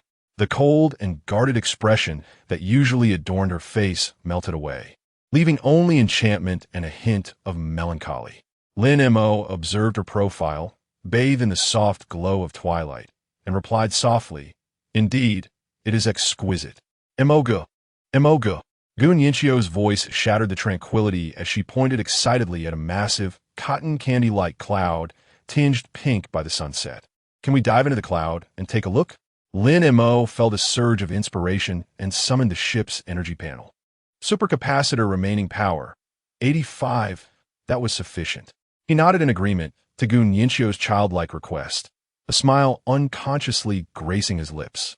Under his mental command, the natural selection tilted its bow slightly upward, adjusting its course like an elegant silver whale, smoothly gliding toward the immense cloud. As they drew closer, a wave of moist mist enveloped them, wafting onto the deck with the sweet scent characteristic of water vapor. The air instantly turned refreshing. Soon, the entire vessel plunged into the soft, fluffy cloud layer. Surroundings were immediately shrouded in thick white fog, visibility plummeting to mere silhouettes of one another, as if they were in a fairyland. "Wow!" Wei ascended to the heavens. Gun Yinxiu stretched out her hand, marveling at the magical sensation of her fingertips gliding through the mist, the cool and moist touch eliciting joyous cheers. Lin Mo did not halt. He continued to maneuver the warship, maintaining a steady speed as they ascended, piercing through the cloud layer. With a gentle sound reminiscent of breaking the surface of water, they ventured forth. The bow of the natural selection broke through the thick canopy of clouds. In the next moment, a breathtaking tableau, capable of rendering any deity spellbound, unfolded before the three of them without warning. They found themselves above the sea of clouds. Beneath their feet lay a tumultuous expanse of boundless clouds, painted in the brilliant hues of the sun's last rays. Golden reds, tangerine oranges, and delicate purples, a myriad of ethereal colors intertwined, resembling a palette carelessly overturned by the hand of God, grand and resplendent. The sun hung on the horizon not far away, immense and warm, as if within reach. However, Lin Mo's gaze in an instant transcended that beautiful sunset, seeking the higher and the farther reaches of the sky. His pupils suddenly constricted to the most perilous pinprick. There, in the profound, near-inky blue vault of the heavens, a solitary island floated quietly. A colossal island, defying all known laws of physics, suspended 10,000 meters above the ground. The moment he beheld that island, a cold and urgent system alert resonated like a tolling bell in his mind. "Warning! You have entered the visual range of an unknown high-dimensional existence, experiencing mental erosion. SAN value is continuously declining, current level 90. Chapter 022. The gaze above the clouds at the very moment he beheld that island. A chilling notification reverberated in his mind. Warning, being observed by an unknown entity. SAN value continuously declining, current level 90. The resplendent expanse of clouds above, reminiscent of a palette spilled by the hand of God, instantaneously lost all warmth. The colossal sunset, seemingly within reach, transformed into a detached, blood-red orb, gazing into the abyss. An indescribable chill surged from the base of Lin Mo's spine, racing up to the crown of his head. Every hair on his body stood on end. It was not mere fear, but a primal tremor, one that crushed the very essence of life itself. Close your eyes. Do not look. Lin Mo's voice suddenly turned hoarse as he spun around, issuing a fierce admonition to the two sisters, who were still enraptured by the beauty surrounding them. Gu Jixia and Gu Ninxiu were startled by his unexpected roar. Although they were unaware of the danger, their unwavering trust in Lin Mo compelled them to immediately shut their eyes tightly. "Brother Mo, what is it?" Gu Ninxiu's voice was tinged with confusion and alarm. Lin Mo offered no response. He had no time to explain. His mental fortitude coalesced into a singular focus, forcefully suppressing the wave of dizziness that threatened to overwhelm him. A singular thought detonated in his mind. Descend. Immediately, with a resonating hum, the massive vessel, the Natural Selection, suspended at an altitude of 10,000 meters, jolted violently as if a colossal beast had lost control, commencing a rapid descent. The intense sensation of weightlessness enveloped the cabin, causing everything within to sway. Without a moment's hesitation, Lin Mo dashed behind the sisters and, just before their startled exclamations, enveloped them with his robust frame, securing them beneath him while gripping the railing of the deck firmly with his arms. His solid chest and powerful embrace formed an unbreakable cage, akin to the safest of harbors, shielding them from the tumultuous jolts and the disorienting weightlessness. Gu Jixia was momentarily dazed, acutely aware of the fierce heartbeat emanating from the man's chest and the undeniable strength brimming with protective instinct. Gu Ninxiu instinctively clutched Lin Mo's clothing, burying her small face in his embrace, paralyzed with fear. SAN value continuously declining. Current level 75. Lin Mo's temples throbbed intensely. A thick, malevolent aura seemed to penetrate the very fabric of time and space, piercing through the alloy armor of the Natural Selection, casting a suffocating shadow over him. Distorted, writhing black silhouettes began to emerge at the periphery of his vision. In his ears, a cacophony of whispers, murmurs, and frenzied howls echoed. These indistinct voices, sharp as poisoned steel needles, incessantly jabbed at the deepest recesses of his mind. In an instant, he perceived a pale, faceless visage pressed against the deck, quietly observing everything within the cabin. Lin Mo blinked rapidly. The face vanished as if it had never existed. The SAN value continues to decline, currently at 70. Here it comes again. On the ground, it seems as though countless pale arms are stretching out, swaying silently like pendulums. On the walls, innumerable vengeful eyes, weeping blood, materialize. Hallucinations, merely illusions. Lin Mo bit down hard on his tongue, the sharp pain restoring a flicker of clarity to his muddled mind. Fortunately, he had consumed the bowl of soup made by Ninxiu for dinner.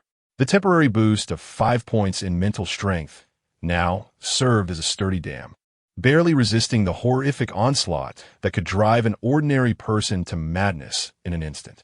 Yet he understood that this barrier would not hold for long. With a crash, the colossal body of a Natural Selection once again plunged into the thick clouds. Instantly, they were enveloped by dense white mist. The malicious gaze from the highest reaches of the sky was obscured by the clouds. The frenzied whispers and horrifying visions in his mind receded like a tide. System notification: you have exited the observation range of the unknown creature. SAN value is gradually recovering. Lin Mo exhaled a long, ragged breath, feeling utterly spent. He leaned against the cold wall, beads of sweat forming on his forehead, his chest heaving violently. Only at this moment did he release the sisters he had been holding tightly. The Natural Selection continued its descent. Soon, they completely pierced through the clouds, returning to an altitude of about 1,000 meters above the sea. He lowered his gaze to the deep blue surface below. In the remnants of his fading hallucinations, it seemed as though countless enormous shadows lurked within the profound waters.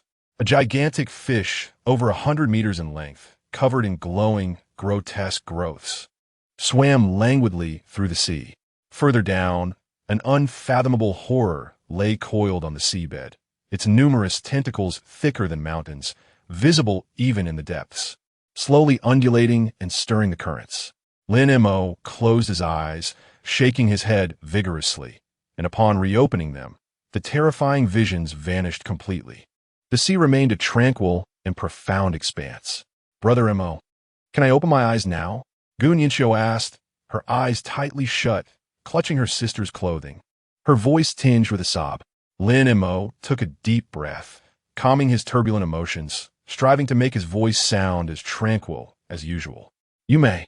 The sisters then cautiously opened their eyes. They beheld that the natural selection had returned to low altitude, with the churning sea beneath them. The ethereal cloud sea they had just encountered now hung high above, rendered distant and unattainable. "What has happened?" Gu Zhixia adjusted her gold-rimmed glasses, her complexion somewhat pale, evidently still haunted by the intense sensation of weightlessness they had just experienced. Her sharp gaze fell upon Lin Mo's ashen face, immediately sensing that something was amiss. Lin Mo fell silent for a moment, ultimately deciding to recount everything he had witnessed to them in its entirety. He spoke in a tone as calm as possible, describing the colossal island suspended 10,000 meters above the ground, the malevolent gaze emanating from the heavens, and the system's warnings about the decline in SAN values. As he narrated, the expressions on the faces of the two sisters grew increasingly grim. Unable to contain herself any longer, Gun Yinxiu burst into tears, burying her head in her sister's embrace, her frail shoulders trembling violently. The island in the sky, being watched, oh, how terrifying. She struggled to articulate her fear, resorting to fragmented phrases to convey her inner turmoil. Gu Zhixia's body stiffened as she held her shivering sister, her complexion draining of color. She gazed at Lin Mo, her voice hoarse. "Just listening to you makes me feel cold all over, chills running down my spine. If I were to truly witness such a thing, I fear I would go mad on the spot, plagued by nightmares for the rest of my life." Her eyes mirrored a profound sense of dread. Lin Mo reached out, gently patting Gun Yinxiu's back, offering soft reassurances. "It's all right. We have descended now." After speaking, he remotely accessed the navigation log of the ship, Natural Selection. The latest entry in the log revealed a line of shocking crimson data. Encountered special zone, skeleton zone, floating island.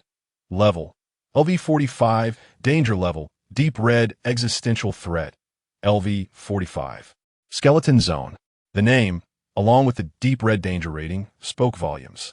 The terrifying nature of that place was far beyond what they could even approach at present. Even a mere glance from afar could invite catastrophic peril. Lin Mo closed the navigation log, heightening his vigilance to the utmost. He dared not entertain any thoughts of soaring into the clouds again. He reset the course, firmly locking the flight altitude at 100 meters above sea level. This height maximized their distance from the unknown terrors above, while allowing them to accumulate travel distance as much as possible before the battery ran out.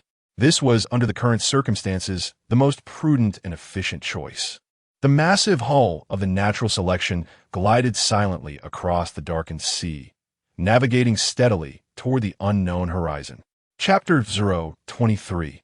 Dancing in the clear shadows as the night deepened. Silence enveloped the surroundings.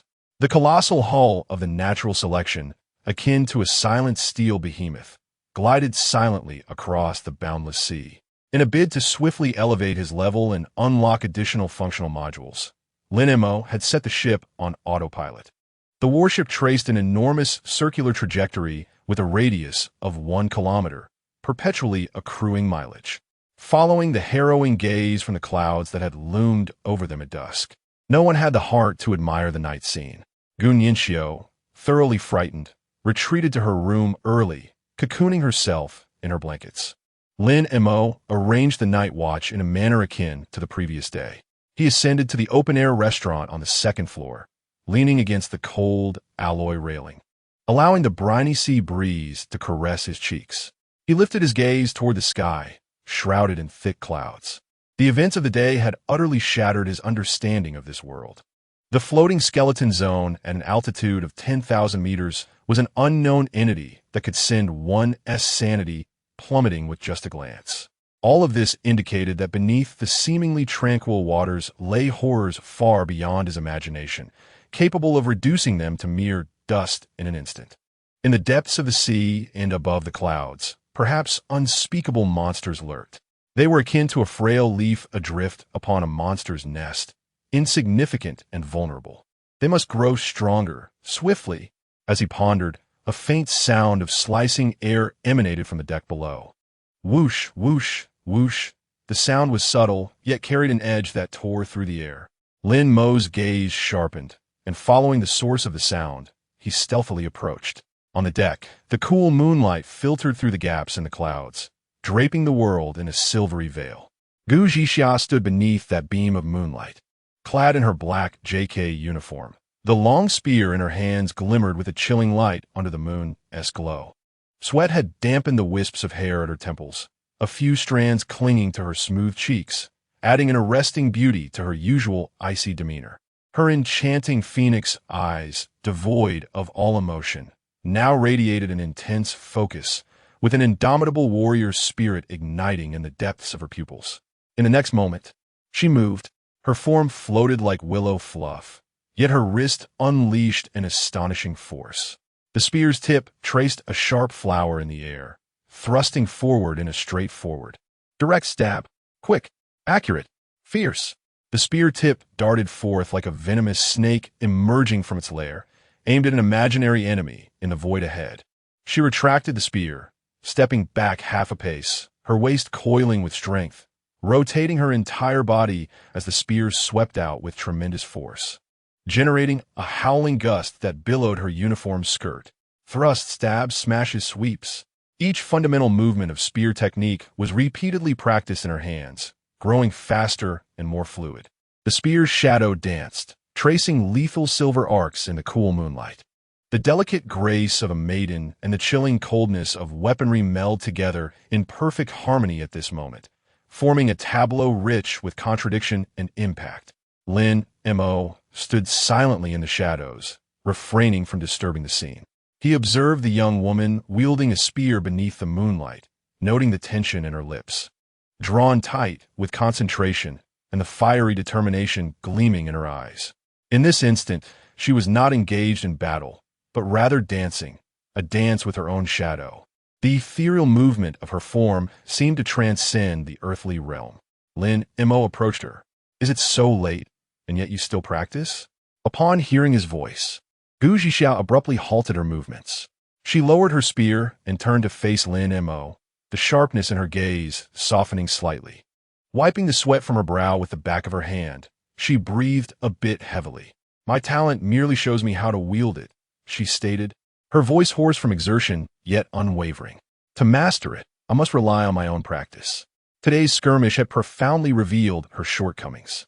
If only she could be swifter, stronger, and more decisive, her kin wouldn't have been injured. The helplessness stemming from her hesitation, which endangered her loved ones, was a feeling she wished never to endure again. Lin Mo regarded her, observing her eyes, now free of confusion and filled solely with resolve, and nodded. "You should rest," he said calmly. "You have duty later." After dancing for so long, Gu Zhixia indeed felt fatigue creeping into her limbs. She acknowledged him with a soft retracting her spear and heading towards the cabin. "Good night," Lin Mo called after her. Gu Zhixia paused momentarily. She turned back, casting a profound gaze at Lin Mo. Under the moonlight, his figure appeared exceptionally dependable. After a brief moment, she finally uttered 2 words, "Good night." Having spoken, she did not linger but swiftly entered the ship's cabin. Lin Mo remained on the deck for a while longer before turning back to the control room. Just as he seated himself in the captain's chair, a prompt appeared on the control panel screen. "Ding!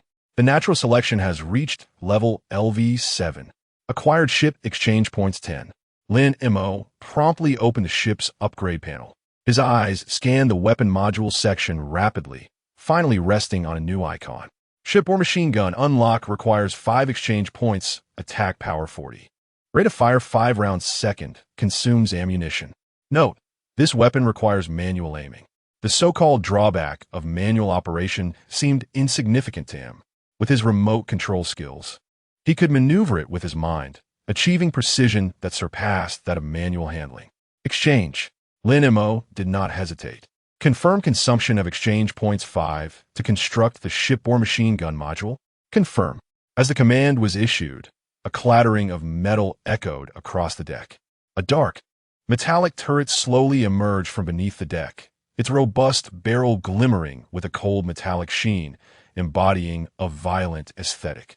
Lin Mo gazed at the new weapon displayed on the screen, nodding in satisfaction. The tracking missile was responsible for decapitation strikes and heavy firepower coverage, while this machine gun could flawlessly counter dense clusters of small targets, creating an impenetrable barrage of gunfire. Their firepower had ascended to a new level. Chapter 024. Aftermath of the Nightmare Morning. Brother Mo, wake up. It's time for breakfast.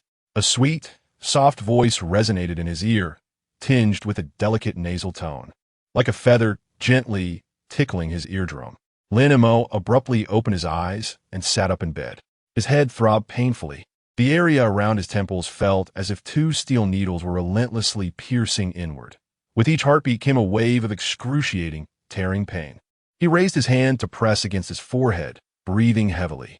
Last night, his slumber had been extremely restless.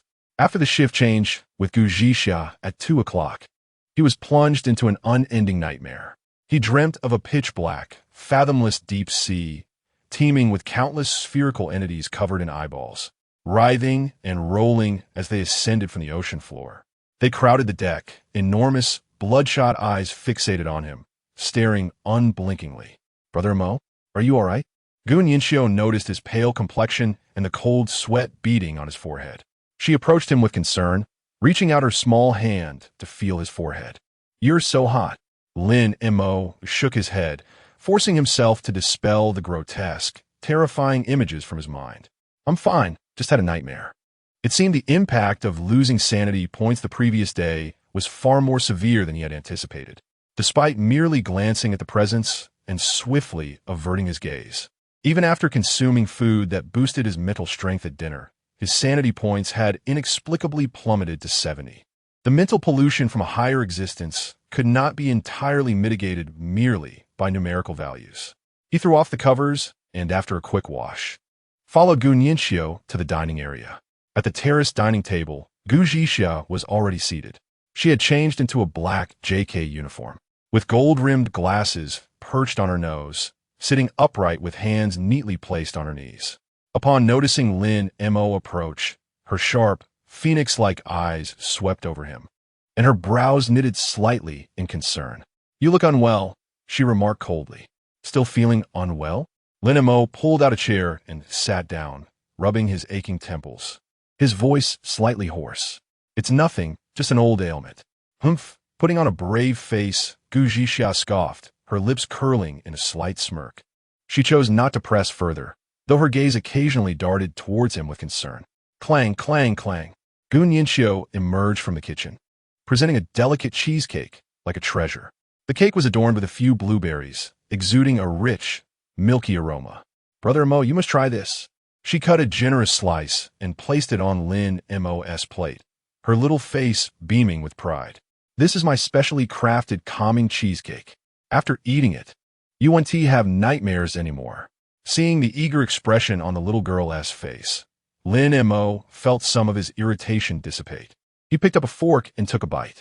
The cake melted in his mouth, the rich aroma of cheese mingling with the tart sweetness of the blueberries exploding on his palate, a refreshing sensation sliding down his throat and invigorating his mind.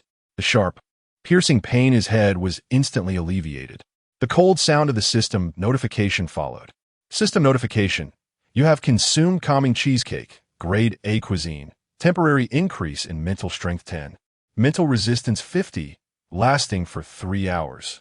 Lin Mo let out a long sigh of relief, feeling as if the entire world had become refreshingly clear. He did not hesitate to express his admiration, giving Gu Yinxiu a thumbs up. Yinxiu, you are truly a genius. Hee. Gu Yinxiu's face flushed with joy from the compliment, her little feet swinging happily. Of course, I am a grade A culinary master. Sitting opposite them, Gu Zhixia observed the noticeable improvement in Lin Mo's complexion and the tension in his body that had quietly relaxed. She took a sip of milk to mask the slight upward curve of her lips, yet her tone remained relentless. As long as you're fine, we want to have to take care of you. Having eaten her fill, Gu Xiao was unwilling to waste a moment. She picked up the long spear resting nearby and strode towards the deck. I'm going to practice. The feeling of helplessness from yesterday's battle made her eager to grow stronger. Meanwhile, Gu Yanxiu had completely switched to vacation mode. The little girl excitedly wandered around the ship, occasionally running to the bow to feel the sea breeze, then leaning over the railing to watch the fish in the water, humming an off-tuned song. As carefree as a little bird, Lin Mo, however, retreated to the cockpit alone. He needed to ascertain one matter: whether the skeletal forbidden zone they encountered yesterday was an anomaly or a common terror in this world.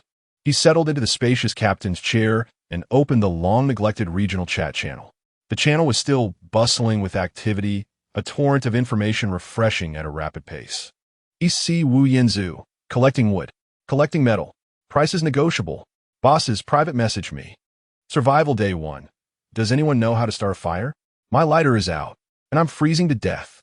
Professional team collecting supplies, buying clean fresh water and food in bulk, can exchange for basic blueprints and weapons. Scammers keep out. Mariana fisherman, brothers, don't go into the water at night. I saw a fish over 10 meters long swallow a raft hole. Not even a trace of the person or the boat was left. Drifting bottle at sea. Is anyone forming a team? I'm going crazy alone, seeking a strong ally. Lin Mo quickly skimmed through the messages. The vast majority of players were still struggling to meet their basic needs. Food, fresh water, and essential materials remained the most valuable currency in this world. A small number of players who had upgraded their ships to level 3 or higher began to form their own groups for more efficient resource exchange and intelligence sharing. As Lin Mo's fingers glided across the screen, a particular message caught his attention. Lighthouse Keeper. Here, SA pattern to remember, brothers. As long as you stay on the ship at night and there's a light source on board, you won't be actively attacked. Those monsters seem to be afraid of light. Immediately beneath this message, over 100 replies followed. Is this for real? No way. It seems to be true. Last night, I ignited a bonfire at the bow of the ship, and the night passed peacefully. It is no wonder I observed a vessel in the distance, illuminated by lights, with sea creatures encircling it. Lin Mo's gaze deepened as he leaned back in his chair, his mind racing. In the chat channel, no one mentioned the anomalies in the sky. Everyone's attention was fixated on the surface and the depths of the sea. No one could ascend above the clouds like he could. Thus, everything encountered yesterday was not the norm of this world, but rather a consequence of his actions. Or more accurately, due to the nature selection, which had ventured into a realm that players at this stage should not have been able to access. The high altitude. Lin Mo murmured. It seemed that until they thoroughly understood the secrets of that skeletal forbidden zone, they could not recklessly ascend to altitudes of 10,000 meters. There lay an absolute terror capable of erasing them in an instant. Chapter 25. Kitchen upgrades and transactions. Lin Mo's gaze swept across the room when suddenly a prominently displayed bold announcement seized everyone's attention. Dragon Roaring Fleet. Commander, our fleet is currently recruiting battleships of S rank or above, or individuals possessing S rank talents to join us. Upon joining, one must unconditionally obey the fleet's commands. All collected resources must be surrendered to the fleet for unified distribution. We shall establish a new order in this maritime domain. Those who refuse will be deemed enemies. This announcement landed like a splash of cold water into a boiling pot of oil, causing the entire chat channel to erupt. I'm not a lazy fish. No way. Am I seeing this correctly? S-rank battleships? Do they really exist? My rickety raft is only D rank. Grandpa Wong. The trash collector. S rank talent. ISNT that a bit too high a threshold? Does my C rank survival talent mean I'm not fit to live anymore? Onlooker. Dragon Roaring Fleet? Such audacity. Establishing a new order. Who's he think he is? Dragon Roaring, Vanguard 1. Watch your tongue up there. Our Dragon Roaring is an SS rank destroyer. Our leader is an SS rank talent. What qualifications do you, who are still playing in the mud, have to question us? SS rank destroyer. SS rank talent. The utterance of these two phrases plunged the entire channel into a profound silence. After a full half-minute, messages began to flood in once more. Holding onto the thigh, big shot. Please take me in. Although I only possess B rank talent, I am strong and willing to work hard at anything. desperate for spot. Boss, look at me. I have a rank reconnaissance talent and can help the fleet avoid dangers in advance. Devoted Admirer 1. The Dragon Roaring Fleet is magnificent. I support the boss in establishing a new order. I've long been displeased with these lone wolves. Voices of doubt dissipated, replaced by an overwhelming tide of flattery and sycophancy. In this world, with a strong prey upon the weak, the emergence of a sufficiently powerful force serves as a lifeline to the desperate commoners. Lin Mo observed the information on the screen with a tranquil gaze.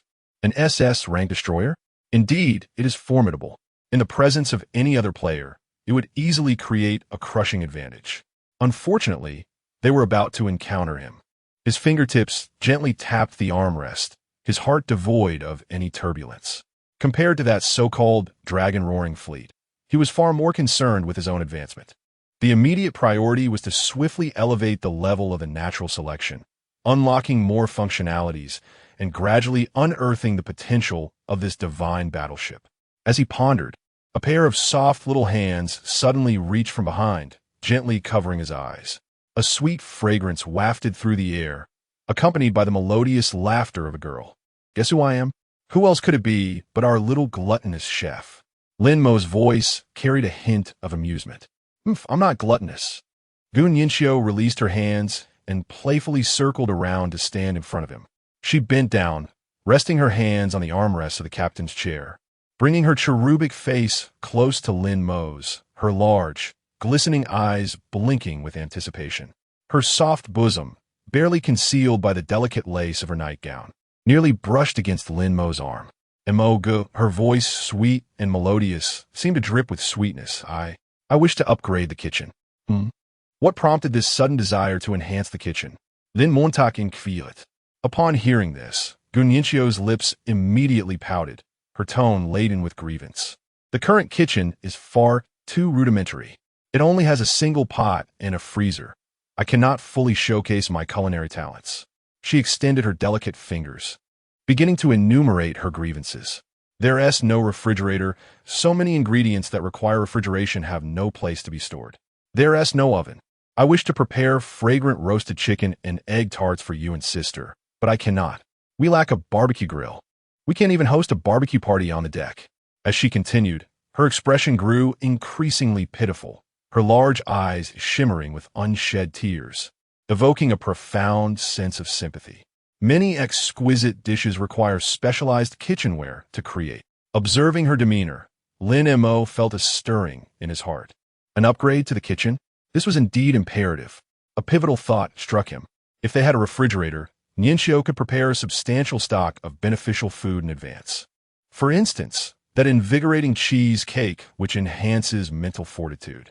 If they could stock up on those, the next time they encountered terrifying entities like the skeletal zone, he wouldn't be caught so off guard. At a critical moment, a slice of cake could mean the difference between life and death. Very well, let us proceed. Lin Mo readily acquiesced. He promptly opened the ship's upgrade panel, searching for the kitchen icon under the Basic Modules section. Simple Kitchen Beginner. Upgrade to Intermediate Kitchen Requirements. Ship exchange points 10, metal blocks 30 indeed. Lin Mo scrutinized the requirements displayed on the screen, his understanding deepening. He discerned a pattern. For entirely new modules, such as the previously unlocked medical module and shipborne machine gun, one could construct them out of thin air merely by expending exchange points. However, to upgrade an existing module, in addition to exchange points, one must also expend supplementary foundational materials. This game mechanic compels players to ceaselessly explore, scavenge, trade, and even plunder. Currently, Lin Mo possessed 37 exchange points, yet his stock of metal blocks had dwindled significantly after upgrading the engine module. Where could he procure 30 metal blocks? Venturing out on his own would be inefficient and fraught with uncertainty. His gaze returned to the regional chat channel, and an idea began to form. He could trade food. In this world, food holds intrinsic value, and the A-grade dishes crafted by Ningxiu are unparalleled luxuries. Many would be willing to pay a handsome price for them. He turned to Gun Yinxiu, still resting her chin on the armrest, her eyes brimming with hope as she gazed at him. As the morning light filtered in, Nianxio wondered if the calming cheesecake had been entirely devoured. Not yet, there's still more than half left. She exclaimed, let us cut a small piece to trade for materials. All right. Upon hearing this, Gu Nianxio's eyes sparkled with excitement, and she dashed to the kitchen like a jubilant little rabbit. Meanwhile, Lin Mo opened the trading interface without a moment's hesitation, swiftly creating a transaction. Item for sale. 1 piece of calming cheesecake, grade. Item required. 30 metal blocks. Note: consuming this item temporarily enhances mental strength and grants mental resistance. Limited quantity. First come, first served. Once the details were set, he linked the trade information directly to the regional chat channel. In an instant, this gleaming transaction notice caught the attention of all players. The chat, previously filled with flattery and sycophancy, fell into an eerie silence. A few seconds later, a flood of messages inundated the screen like a burst dam. I'm a noob. Am I seeing things? Grade A cuisine, and it boosts mental attributes. East Seas Wu Yinzu. 30 metal blocks for a slice of cake? Isn't that a bit too steep? I can't even gather that much from a day's mining. Dragon's Vanguard 1. Who dares to deceive us in front of the Dragon's fleet? Grade A cuisine? Might as well claim you can create an atomic bomb. Mariana's Fisherman. Regardless of its authenticity, I can't afford this. I'll just stick to my dried fish. Skepticism, mockery, envy, various voices mingled together. Yet, many others frantically messaged Lin Mo, inquiring if he could lower the price or accept alternative trades. Lin Mo paid them no mind. He understood that the truly astute individuals were no longer wasting words in the chat. Indeed, within a minute, a system notification chimed on his console. Player Deep Sea Blacksmith has accepted your trade request. Received, metal blocks 30, lost, calming cheesecake 1. The transaction was completed in an instant, and a subtle smile curled at the corners of Lin Mo's mouth. Chapter 26. Forward 4, Deep Sea Blacksmith. Wow. Indeed, this is truly A-level cuisine. It's absolutely delectable. Moreover, it grants an additional 10 temporary mental attributes. What a bargain. Absolutely worth it. This message detonated like an underwater bomb, instantly igniting the excitement of all the submerged players. The once mocking Dragon's Might, Vanguard number 1, fell utterly silent, likely to report back to their superior. Meanwhile, those players still hesitating and haggling were filled with regret.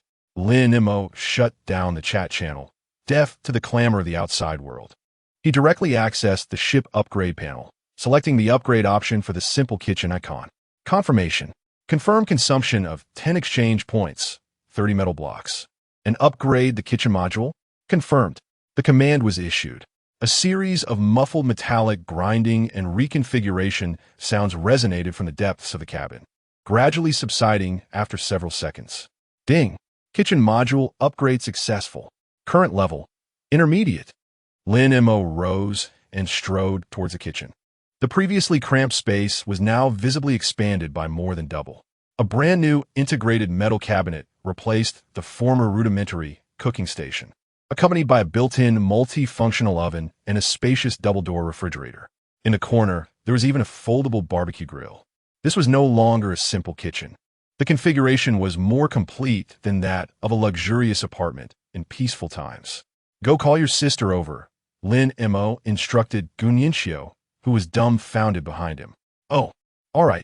Gu Nianxio snapped back to reality, her little legs dashing across the deck to summon others. Soon, Gu Zhixia, who had been diligently practicing her shooting, was pulled into the cockpit by her excited sister. She glanced at Lin Mo and then at her sister, who looked as though she might take flight at any moment, her brow furrowing slightly. What's the matter now? Leaning against the captain's chair, Lin Mo gestured toward the line of data on the control panel screen. The natural selection has reached level 9. Experience 66,000,90,000. In other words, with just another 10 minutes of flight, we will ascend to level 10. Gu Zhixia's expression shifted instantaneously. Level 10 represented a significant milestone. The natural selection would be eligible to acquire powerful new skills. Hold on tight. Lin Mo's voice was calm. He offered no further explanation, simply closing his eyes as his mental energy seamlessly connected with the entire ship. The massive vessel trembled slightly, The engine's roar, now more stable and forceful than before. The warship lifted from the ocean's surface, ascending straight up until it hovered 100 meters above the water. With the engine upgraded, the speed of flight experienced a qualitative leap. The previous cruising speed of merely 15 kilometers h now steadied at 54 kilometers h on the dashboard. Wow, so fast. Gu Nianxiu leaned against the porthole, watching the rapidly retreating sea below, her excitement bubbling over. Suddenly, she pointed towards the distant sea on the right, exclaiming loudly, "Brother Mo, sister, look over there. There, a ship." Lin Mo followed her gaze, and indeed, about 5 kilometers to their right, 5 pristine white sailboats were gracefully arranged in a perfect V formation, cutting through the waves with finesse. Each vessel's mast proudly displayed a flag adorned with a silver seahorse motif. Judging by their speed and scale, each craft must be of the highest caliber. This was a well-organized and formidable group of players. It appeared that teams were beginning to form. Gu Zhixia adjusted her glasses. "Let us not concern ourselves with them." Lin Mo replied, his tone indifferent. "We shall pursue our own path." At that moment, a green dot suddenly flickered on the ship's radar map. Resource point detected. Floating supply crates common. "Brother Lin, their SA supply point." Gu Nianxiu exclaimed sharply. "Should we go for it?" Gu Zhixia turned her gaze towards Lin Mo, awaiting his decision. Although it was merely a common supply crate, even the smallest morsel is still sustenance. A slight smile curved Lin Mo's lips. "Let us go. Why not?" He leaned back in his chair, his voice imbued with absolute confidence. "On this ship, we are invincible." With a mere thought, the massive hull of the natural selection elegantly arced through the air, swiftly changing course toward the green resource point. The fleet bearing the seahorse flag was left far behind. In less than 5 minutes of flight, a dazzling golden light erupted from the control panel screen, instantly illuminating the entire cockpit. "Ding! Congratulations! Your ship natural selection has leveled up to LV-10. You have received a special lottery opportunity. Would you like to use it now? Here it comes. Then Montag Spirit Zoet. Use it." As his words fell, a grand and resplendent golden wheel materialized before him. The wheel was segmented into myriad sections, each shimmering with various lights, representing different rewards. There were weapon blueprints, rare materials, and special modules, an exquisite array. "Stop," Lin Mo commanded. The wheel spun rapidly, the pointer darting among the countless sections, before finally slowing to rest on a section radiating blinding golden light. Within that segment, there were no items, no blueprints, only a skill icon. The icon depicted a simple, bold arrow pointing forward. "Ding! Congratulations! You have acquired the captain's exclusive skill, Golden Advance 4. Advance 4 consumes 300 power, instantly increases the flight speed of natural selection to 10 times for 10 seconds. Cooldown time, 24 hours. Note, in this mode, the ship will endure immense overload. Please ensure all crew members are in a secure indoor environment." Advance 4? Lin Mo mused over the straightforward name and the even more direct skill effect, his lips involuntarily twitching. Tenfold speed. At the current velocity of 54 kilometers h, activating this skill would instantaneously propel the speed to an astonishing 540 kilometers h. This transcends mere spacecraft. It resembles a missile soaring just above the ocean's surface. Whether in pursuit or in desperate flight, this serves as an unbeatable trump card. Lin Mo suppressed his excitement and accessed the upgraded ship's information panel. A fresh array of data unfolded before him. Ship information panel, ship name, natural selection rarity, SSS grade, unique, current ship level, level 10 experience points, 0-200, 000 ship tier, silver durability, 200, 000 200, 000 ship exchange points, 37 captain's exclusive skills, remote control, blue, advanced for gold, unlocked modules overview basic modules, large storage hold, large cabin, basic grapple, intermediate kitchen, initial supplies, basic sleeping quarters, micro fusion reactor, supercapacitor, medical bay, weapon modules, tracking missiles, shipborne machine gun, power modules, intermediate engine. The durability limit has been elevated to 200,000. The experience required for upgrades has doubled to 200,000, indicating that every 10 levels marks a pivotal threshold. Chapter 27: The Fruit of Wisdom, the Colossal Vessel. Natural selection, gracefully arched through the sky, altering its course towards the verdant resource point at an impressive velocity. In less than 5 minutes of flight, a myriad of floating objects materialized upon the surface of the sea ahead. It was a vast assemblage of supply crates, dozens of weathered wooden and metal boxes bobbing with the undulating waves. Surrounding this collection of supplies, a scene reminiscent of a post-apocalyptic ukiyo-e unfolded.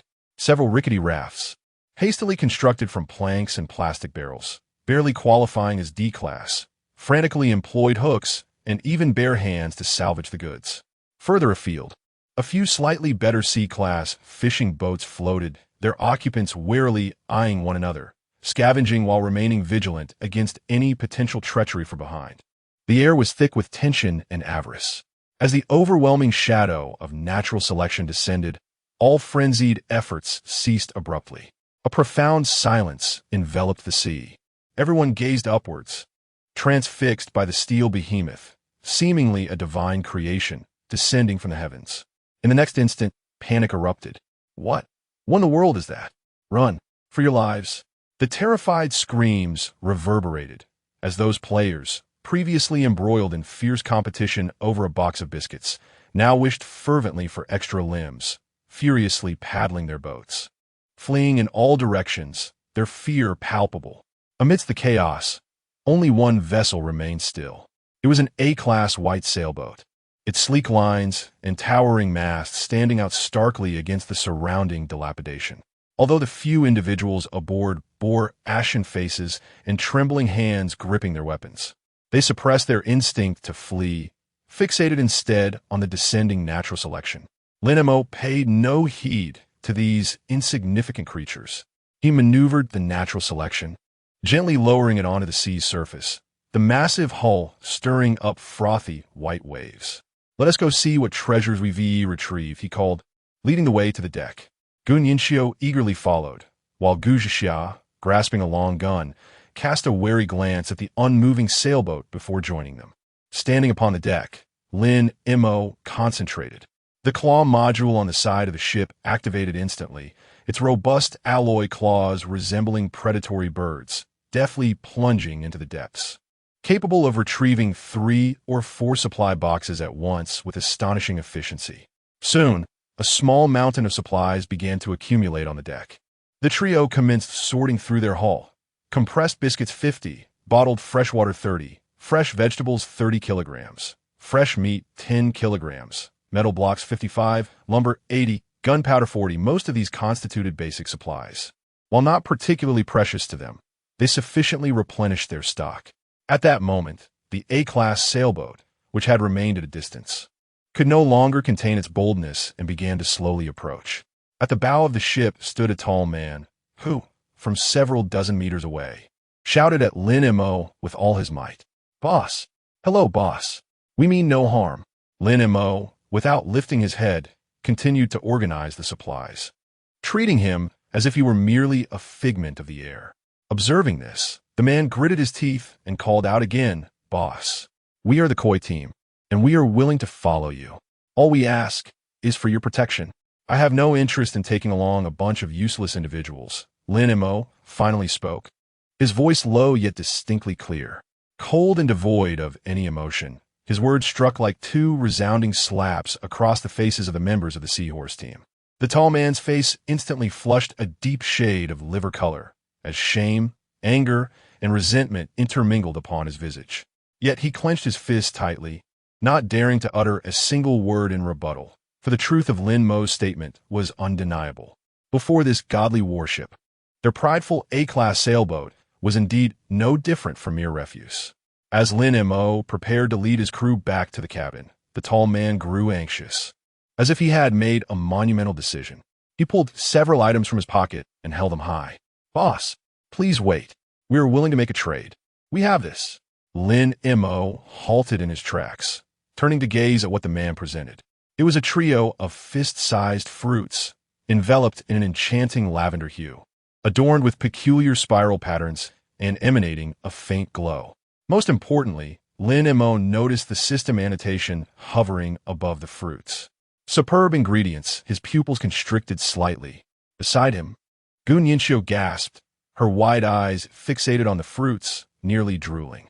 Brother Mo, it's superb ingredients. The girl's voice trembled with excitement. In her hands, such ingredients could yield dishes that permanently enhanced attributes. Lin Mo's expression turned contemplative as he regarded the man opposite him, his tone remaining unperturbed. State your terms. Seeing a glimmer of hope, the tall man's face lit up with unrestrained joy as he eagerly responded, "We seek nothing more. We only ask that you share some compressed biscuits and water with us." He gestured towards his crew, his voice laced with a hint of desperation. We haven't had a proper meal in 2 days. Exchanging superb ingredients for the most basic sustenance and water sounded utterly absurd, yet in this apocalypse, it felt painfully real. Survival always took precedence. Very well, Lin Mo nodded. However, I shall take all 3 of those fruits. Additionally, I require the location of the island where these were found. Provide me with the coordinates. Absolutely. No problem at all, the tall man replied without a moment's hesitation. To them, the island, though replete with treasures, was equally fraught with unknown dangers, rendering them hesitant to delve deeper into its mysteries. The mere exchange of these few fruits for life-sustaining provisions was already a remarkable gain. Lin Mo refrained from further discourse and added the other party as a friend. He casually retrieved 20 packets of compressed biscuits and 10 bottles of mineral water from the recently opened supply box and promptly dispatched them through the trading system. Almost simultaneously, the transaction was completed. 3 fruits, radiating a gentle lavender glow, materialized in Lin Mo's system backpack. Concurrently, the tall man provided the precise coordinates of the island, located approximately 150 kilometers from their current position. Name, Fruit of Wisdom, premium ingredient. Effect, can be consumed directly, permanently enhancing mental strength by 1 point. Note, when prepared by a culinary master, it can unleash its maximum potential. Chapter 28, New Aspirations, Island of Wisdom within the cockpit. The atmosphere turned subtly charged due to the presence of 3 violet fruits. Gu Nianxiu's bright eyes sparkled with excitement as she leaned closer to the fruits, her lips murmuring incantations. The Fruit of Wisdom, a premium ingredient, a permanent enhancement of mental strength, if only it could be transformed into a dish. The effects would undoubtedly multiply. No, it would amplify by several times. The girl became increasingly animated, as if envisioning divine culinary creations emanating golden hues from her hands. In contrast, Gu Zhixia maintained a demeanor of calm.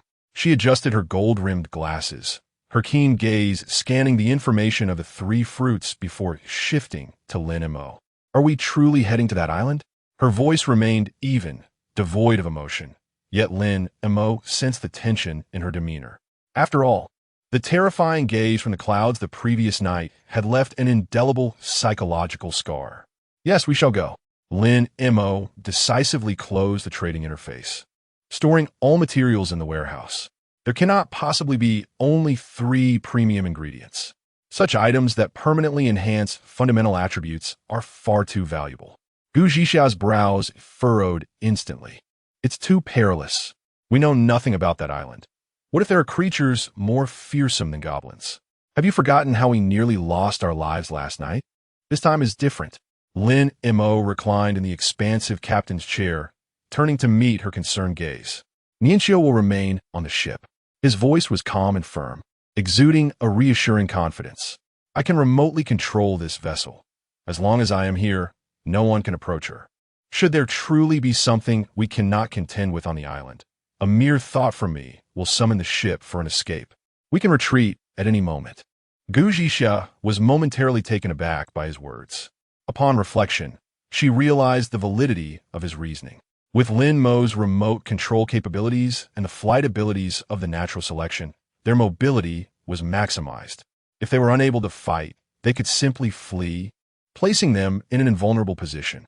All right.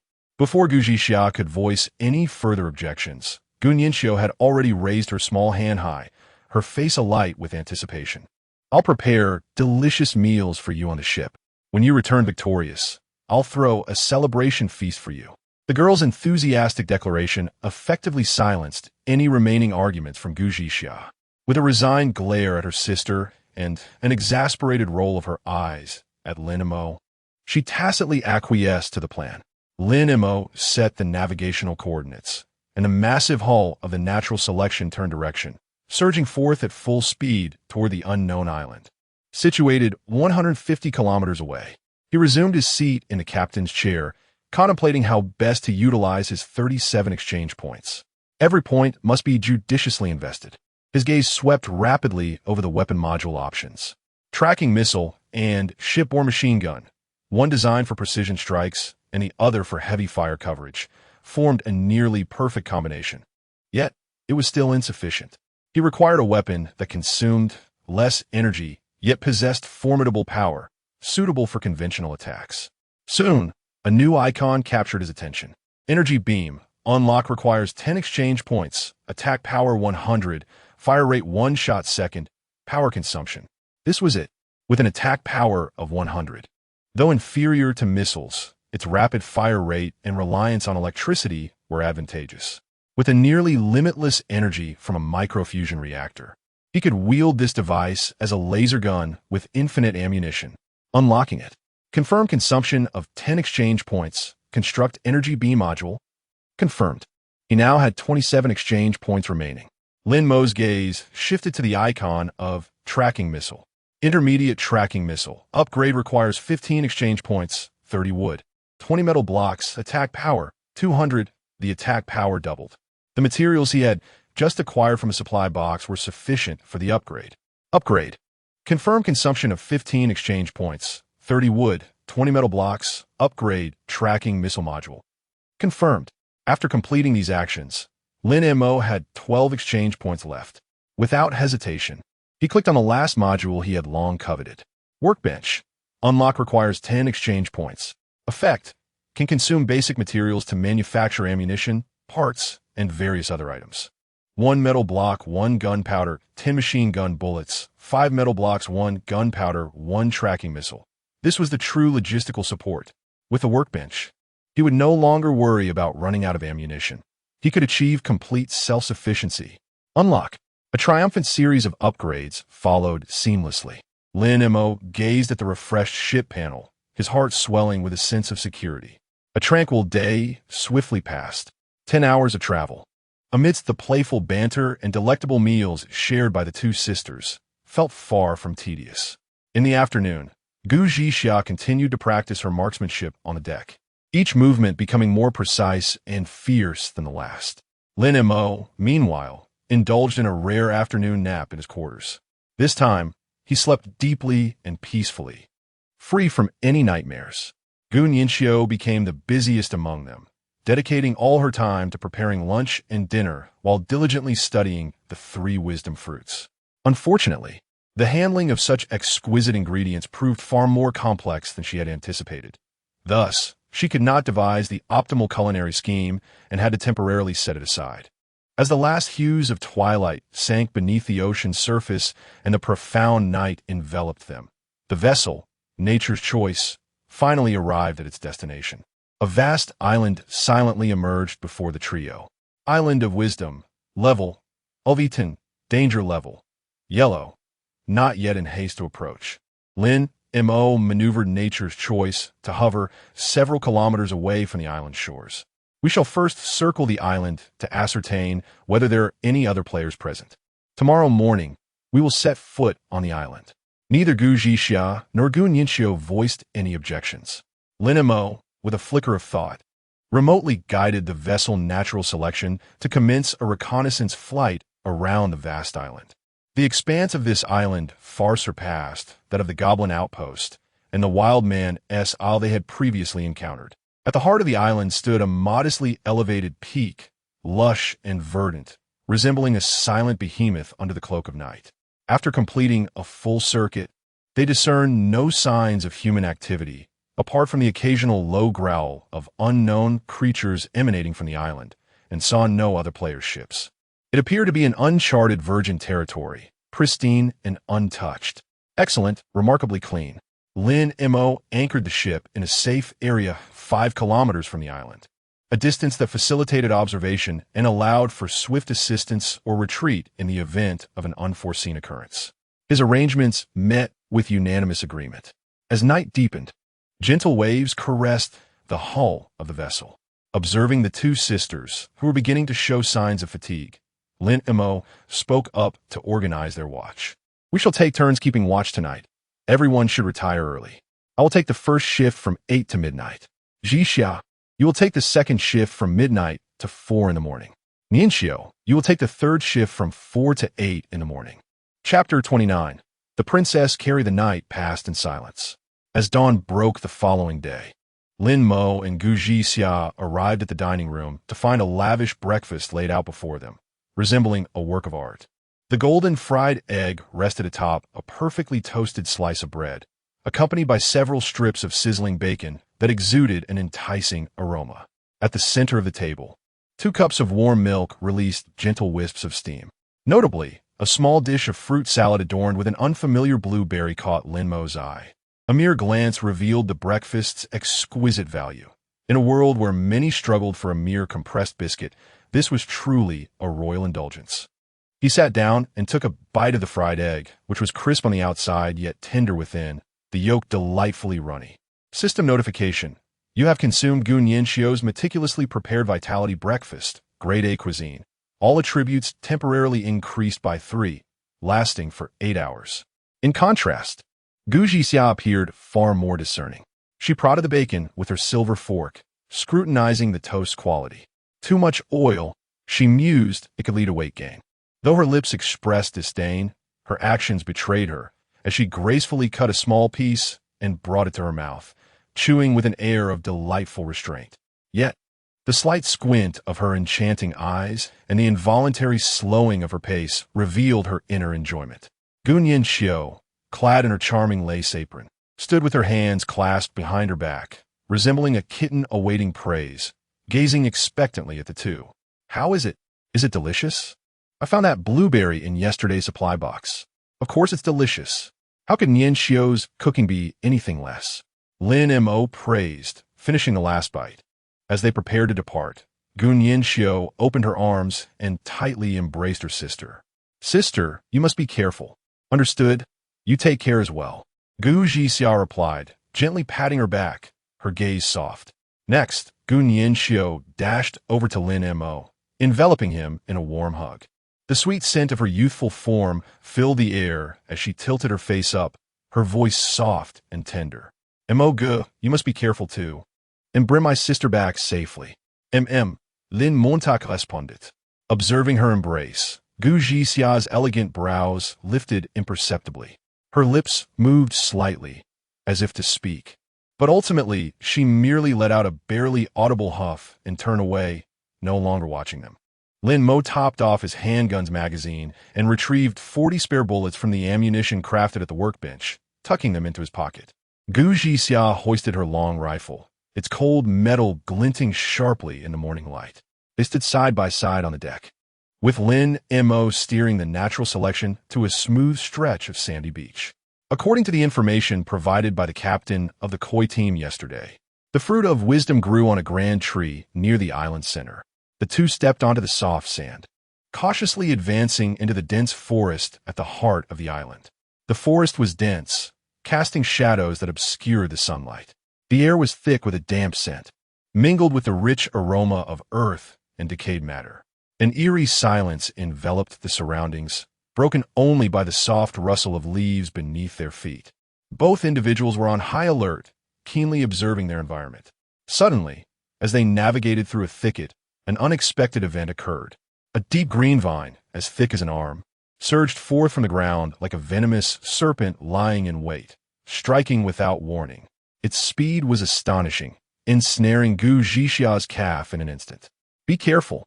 Lin Mo's warning barely escaped his lips when the vine exerted immense force, yanking Gu Jixia upward with tremendous strength. Reacting swiftly, she instinctively aimed her spear to sever the vine. Yet, the vine's power was bewilderingly overwhelming. Suspended in midair, she found no leverage. and her body lost balance in an instant. Bang! The sharp crack of the gunshot shattered the stillness of the jungle. Lin Mo's reflexes were almost superhuman. The moment the vine pulled Gu Zhixia aloft, he had already raised his pistol, aimed, and fired, all in one fluid motion, without a hint of hesitation. The bullet struck precisely at the root of the vine, coiling around her leg. Green sap erupted as the resilient vine snapped in response. As her uncontrolled body plummeted from over 3 meters, Gu Zhixia's pupils dilated, and she instinctively shut her eyes, bracing for the impending impact. However, the anticipated pain never came.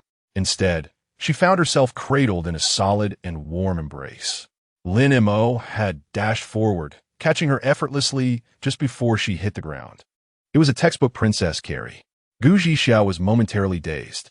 As she blinked to open her eyes, she was met with Lin Mo's sharply defined face, mere inches away. She could distinctly feel the steady heartbeat emanating from his chest and the undeniable strength that radiated through the fabric of his clothing. A faint, clean scent lingered at her nose. In that moment, time seemed to slow. The surrounding peril and the jungle's strangeness appeared to fade away. She felt that this embrace was the safest haven in the world. After a brief interval, she snapped back to reality, her cheeks flushing a deep crimson, akin to a ripe apple. Flustered, she patted Lin Mo's chest, her voice barely a whisper. "Put me down, please." Lin Mo gently set her down. Once she regained her footing, the heat on her face persisted, and her heart raced uncontrollably. Unable to meet Lin Mo's gaze, she lowered her head and wielded her spear, fiercely slicing the remaining segment of the vine that clung to her ankle into fragments. After completing this task, she inhaled deeply to steady her emotions and lifted her gaze. "Thank you for earlier." Her voice retained a hint of chill, yet upon closer inspection, one could detect a subtle awkwardness. "You saved me once again." Lin Mo merely nodded, his sharp eyes scanning the ground around them. "We must tread cautiously. The flora on this island appears rather peculiar."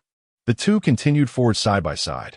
This time, Gu Zhixia exhibited a heightened sense of caution, nearly adhering to Lin Mo's side, deliberately avoiding the bizarre plants with each step. Having learned from previous experiences, her vigilance had reached its zenith. Along the way, they encountered several more assaults from the creeping vines. Yet this time, before Lin Mo could react, Gu Zhixia had already anticipated the threat. The long spear in her grasp danced with vigor, its shadow flickering as she skillfully sliced through the encroaching vines that attacked from various awkward angles, severing them effortlessly in two. Green sap splattered everywhere. Just as they were on the verge of exiting this vine-infested area, a sudden flurry of piercing sounds erupted from a cluster of flowers ahead. Dozens of plant spines, sharp as needles, surged toward the two of them in a relentless barrage. Their speed surpassed that of bullets. "Be careful." Lin Mo's pupils constricted as he shouted, instinctively seizing Gu Zhixia and yanking her forcefully behind the trunk of a tree large enough for two to embrace. Chapter 30. The mutated vine shooter. The dense thorns descended like a torrential downpour, mercilessly embedding themselves into the trunk of the massive tree embraced by the two, producing a dull thud and leaving behind a series of profound punctures, with several piercing straight through the thick bark, revealing the sheer ferocity of their force. Lin Mo resolutely shielded Gu Zhixia behind him, peeking out cautiously. Before him, the once resplendent flower bed had transformed into a lethal snare.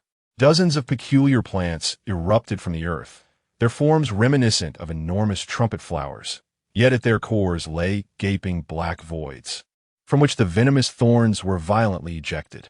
A line of data materialized in his vision.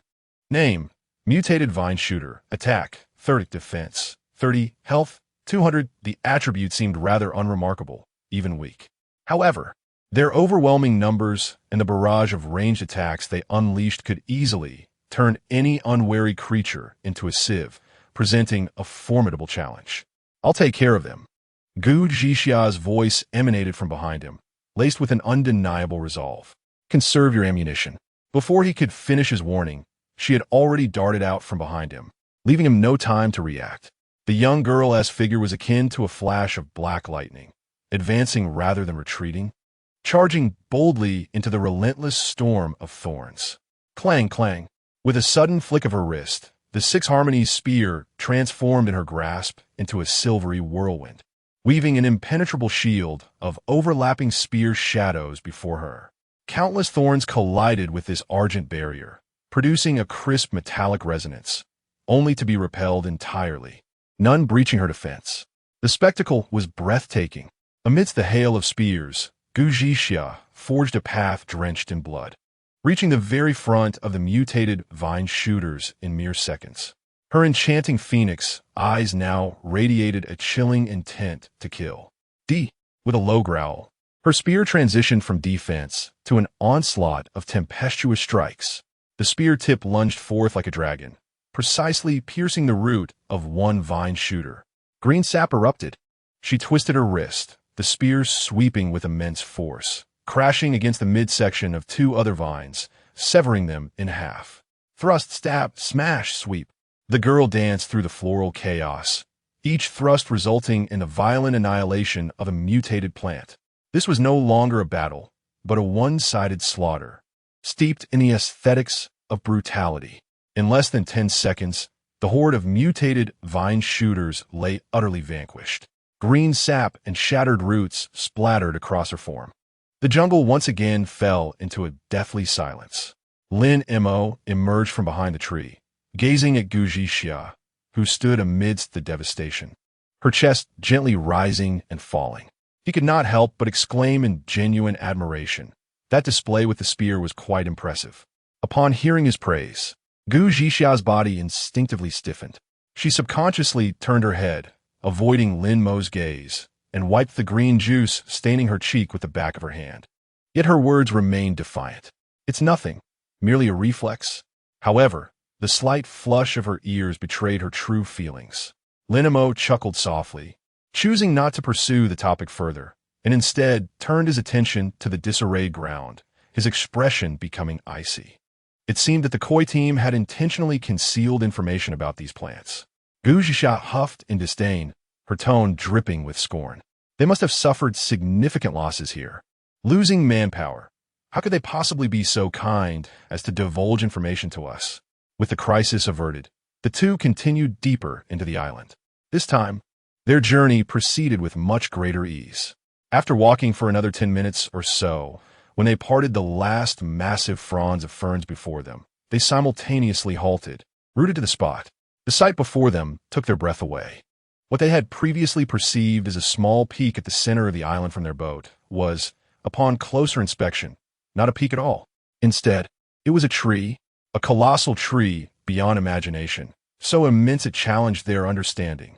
Its trunk was as robust as a mountain wall, its surface riddled with the ravages of time, requiring dozens of people to encircle it.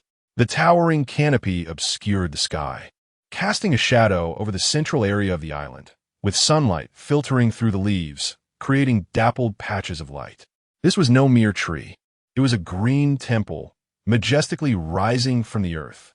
Adorning the walls of this temple, namely the towering trunk and branches, were fruits that sparkled like stars. The red ones radiated a searing warmth, known as the fruits of power. The green ones, caressed by the breeze, were the fruits of agility. The yellow ones, exuding a heavy texture, were the fruits of endurance. And among them were their target, the ethereal, softly glowing purple fruits of wisdom. All the fruits hung high above, with the lowest ones still several meters off the ground. To retrieve them required either a mutant with the ability to fly or someone nimble enough to climb like a monkey. Otherwise, they would need to resort to ranged weaponry.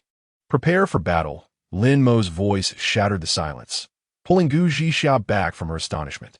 I suspect that plucking the fruit may activate the tree's defense mechanisms. Gu Zhixia immediately regained her composure, nodding as she tightened her grip on the Liu spear, adopting a standard defensive stance, her sharp gaze scanning the surroundings for any signs of movement. Lin Mo hesitated no longer.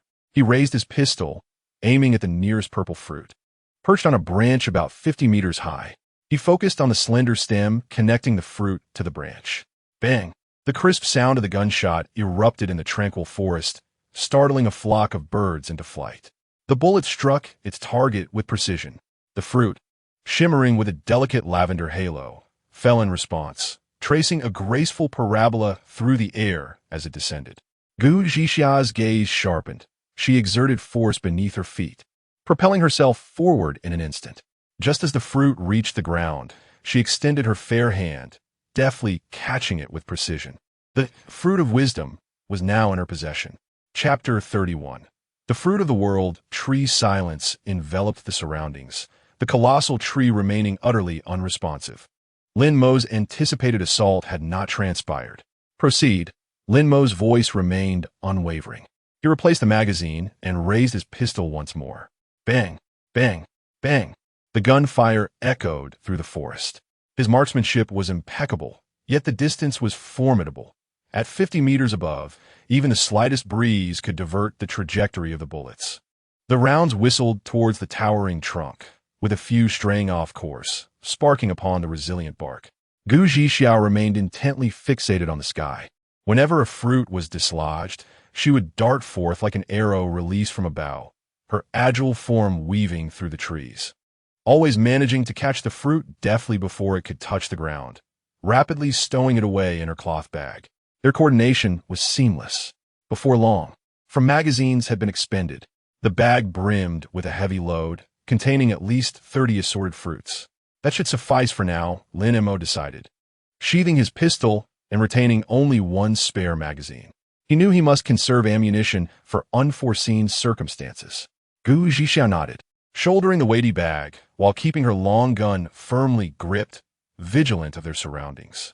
Although their harvest was substantial, an unsettling feeling loomed larger in their hearts. It was too quiet here. Just as they prepared to turn away, Lin Mo's gaze inadvertently swept upward. His pupils constricted sharply.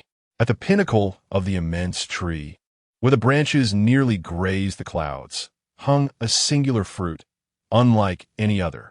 It radiated a resplendent golden hue, emanating a dazzling brilliance that remained discernible even from hundreds of meters away, akin to a sun suspended at the apex of a temple. Instinct screamed warnings to Lin Mo. That object was undoubtedly extraordinary. If we bring it down, there will be consequences. Jixia, get ready. Lin Mo's voice was low, yet imbued with an undeniable gravity. The one at the top, I sensed something amiss. Gu Jixia followed his gaze and beheld the golden fruit. Without a word, she positioned her long gun across her chest, bending her knees slightly into a defensive stance, her demeanor transforming into one of fierce intensity. Lin Mo took a deep breath and raised his weapon. He focused all his mental acuity on the gun's muzzle, the sight, and that diminutive golden target hundreds of meters away. In that moment, time seemed to stretch infinitely. Bang! The final bullet, imbued with resolute intent, was discharged. The projectile sliced through the air. All held their breath. In the next instant, the golden fruit fell, descending with remarkable speed, accompanied by the sound of air being split, resembling a golden meteor. Gu Jixia's gaze sharpened. She propelled herself forward, summoning her strength. Just as the fruit was about to impact the ground, she executed a daring slide, extending her palm to catch it securely. Almost at the moment she reached out to touch the fruit, a system prompt appeared before Lin Mo, causing his heart to skip a beat. Name: Fruit of the World Tree, mythical ingredient. Effect: consuming it directly grants a permanent increase of 5 points to all attributes. A miracle! This was nothing short of a divine occurrence. However, before he could fully absorb this monumental surprise, the anticipated upheaval finally transpired. Thunderous rumblings echoed as the ground began to tremble violently. The entire island shook. The colossal tree before them, resembling a mountain, stirred as if awakening from a deep slumber, its ancient spirit moving with ferocity, shedding countless leaves like a torrential downpour. A deep, furious roar resonated from the depths of the earth. Almost immediately, the ground around the giant tree began to crack, and from the fissures emerged numerous thick, spiky vines. They twisted and contorted in midair, intertwining and reassembling, ultimately forming towering humanoid monstrosities standing 3 meters tall. These creatures were composed entirely of dark green vines and rugged roots. Their surfaces covered with a thick layer resembling armor-like bark. Their arms transformed into formidable spikes, and a blood-red single eye on their chests locked onto Lin Mo and Gu Zhixia with unwavering intensity. Name: Guardian of the World Tree. Attack: 100 defense, 100 health, 1000 run. Lin Mo bellowed without a hint of hesitation, turning to sprint in the direction from which they had come. In that instant, he had already dispatched the most urgent command through a mental link to the natural selection. 5 kilometers away, Gu Zhixia reacted swiftly, clenching the golden fruit tightly in her palm as she followed closely behind Lin Mo, her speed reaching its zenith. 7 or 8 Guardians of the World Tree moved with heavy strides, pursuing the two with astonishing speed, each step leaving a deep imprint on the ground, causing the entire jungle to quake under their charge. Whoosh, whoosh, whoosh. Even more perilous were their arms transforming into countless sharp vines, shooting towards the pair like arrows unleashed from a bow. Lin Mo did not look back. He fired a shot instinctively. The bullet precisely severed one of the fastest vines in pursuit, yet more vines surrounded them from all directions. Get back, Gu Zhixia called out coldly, abruptly turning around as she wielded her spear, creating a flurry of silver shadows that deflected the incoming vines with a chorus of clashing sounds. But the sheer number of vines was overwhelming. One vine, stealthy as a serpent, emerged from the ground and ensnared Gu Zhixia's ankle. She faltered, on the brink of being engulfed by the encroaching vines.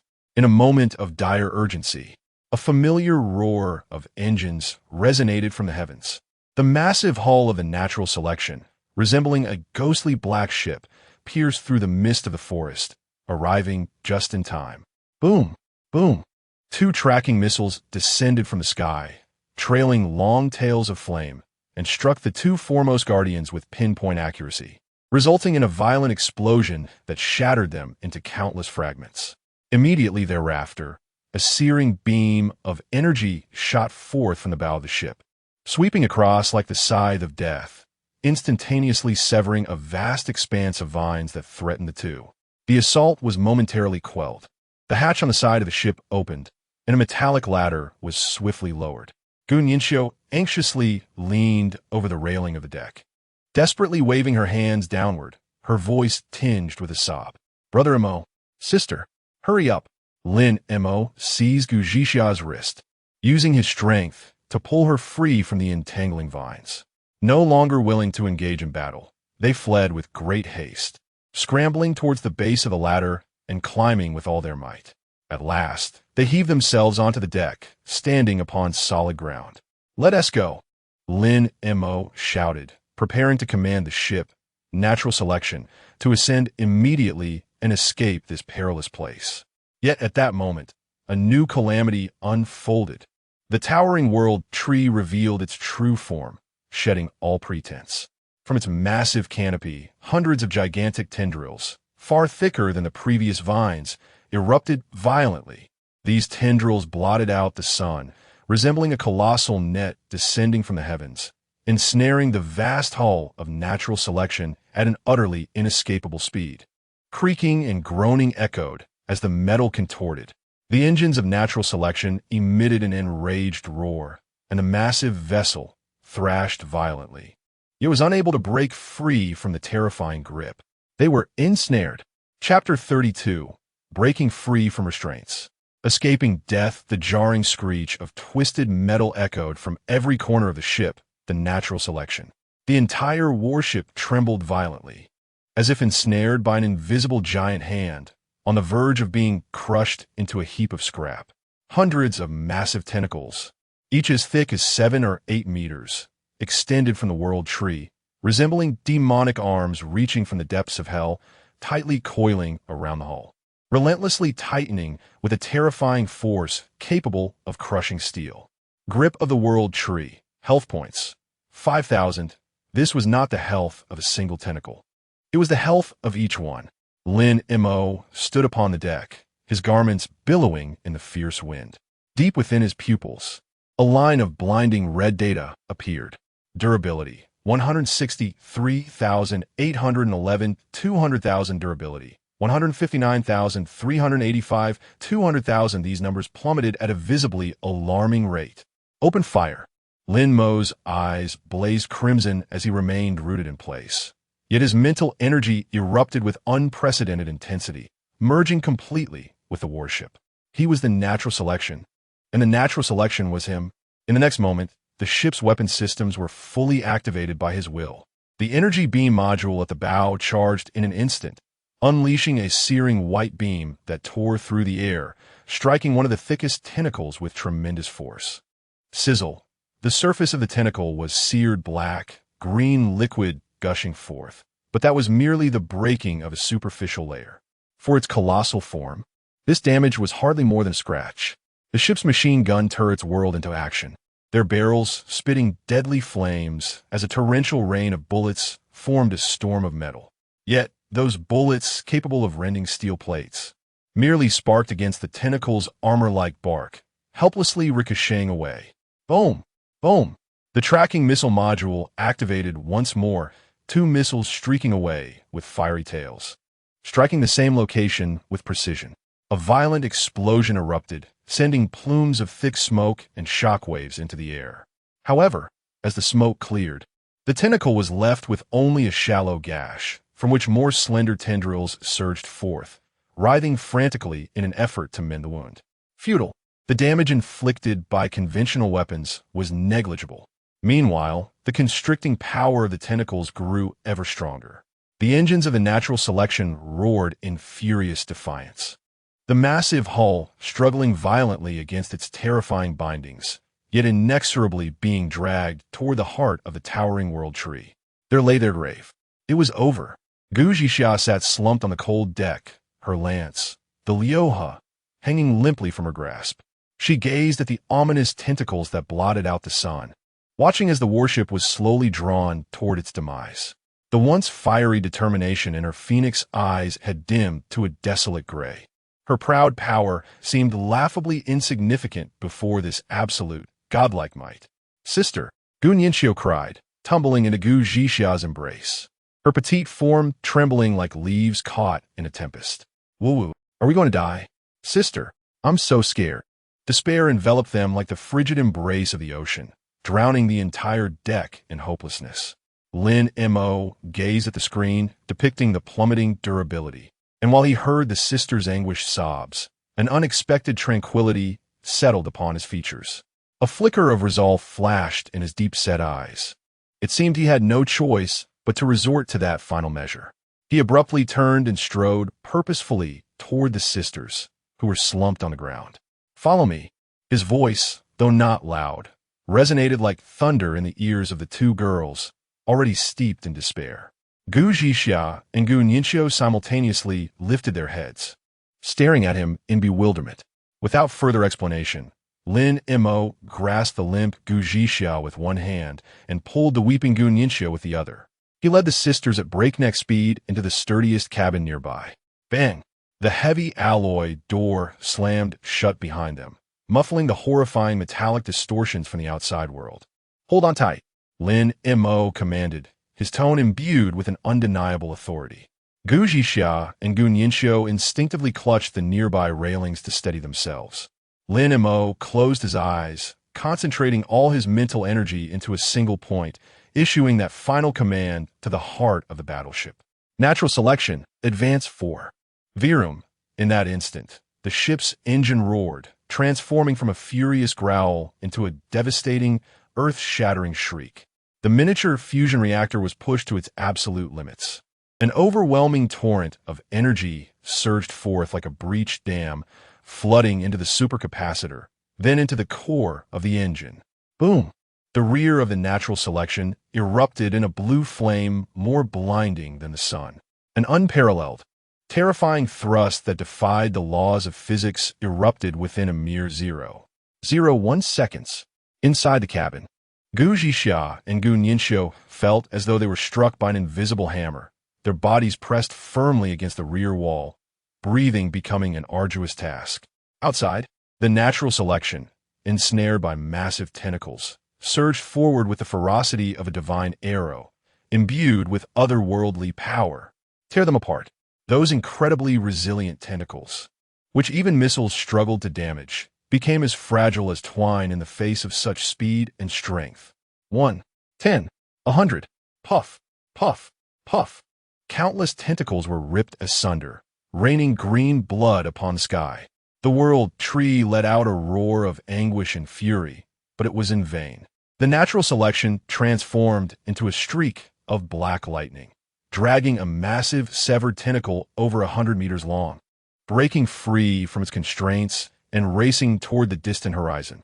Meanwhile, several kilometers away from Wisdom Island, the fleet bearing the Seahorse flag cautiously approached the island. Captain, that island appears extraordinary. Are we truly going ashore? What is there to fear? Fortune favors the bold. I learned yesterday that this island harbors exceptional ingredients. The leader, endowed with an S-rank talent, confidently commanded the fleet. Everyone, brace yourselves for landing. His words remained unfinished. Suddenly, a terrifying sonic boom, as if capable of shattering eardrums, emanated from the direction of the island. Instinctively, everyone turned to look. In the next moment, they beheld an unforgettable sight. A streak of black light, moving at a speed beyond their comprehension, darted past above the island. It was so swift that they could hardly discern what it was. What just flew by? A crew member muttered, wide-eyed. However, this was merely the beginning. Behind the streak of light trailed a long, enormous, dark green tail. The thick, vine-like appendage, measuring 7 or 8 meters in diameter, descended like a cataclysmic whip, propelled by an unimaginable velocity, crashing down with tremendous force. Its target, an A-class sailing vessel within the fleet. Our ship is going to sink. The crew had only time to utter a desperate scream. Boom! A deafening roar echoed.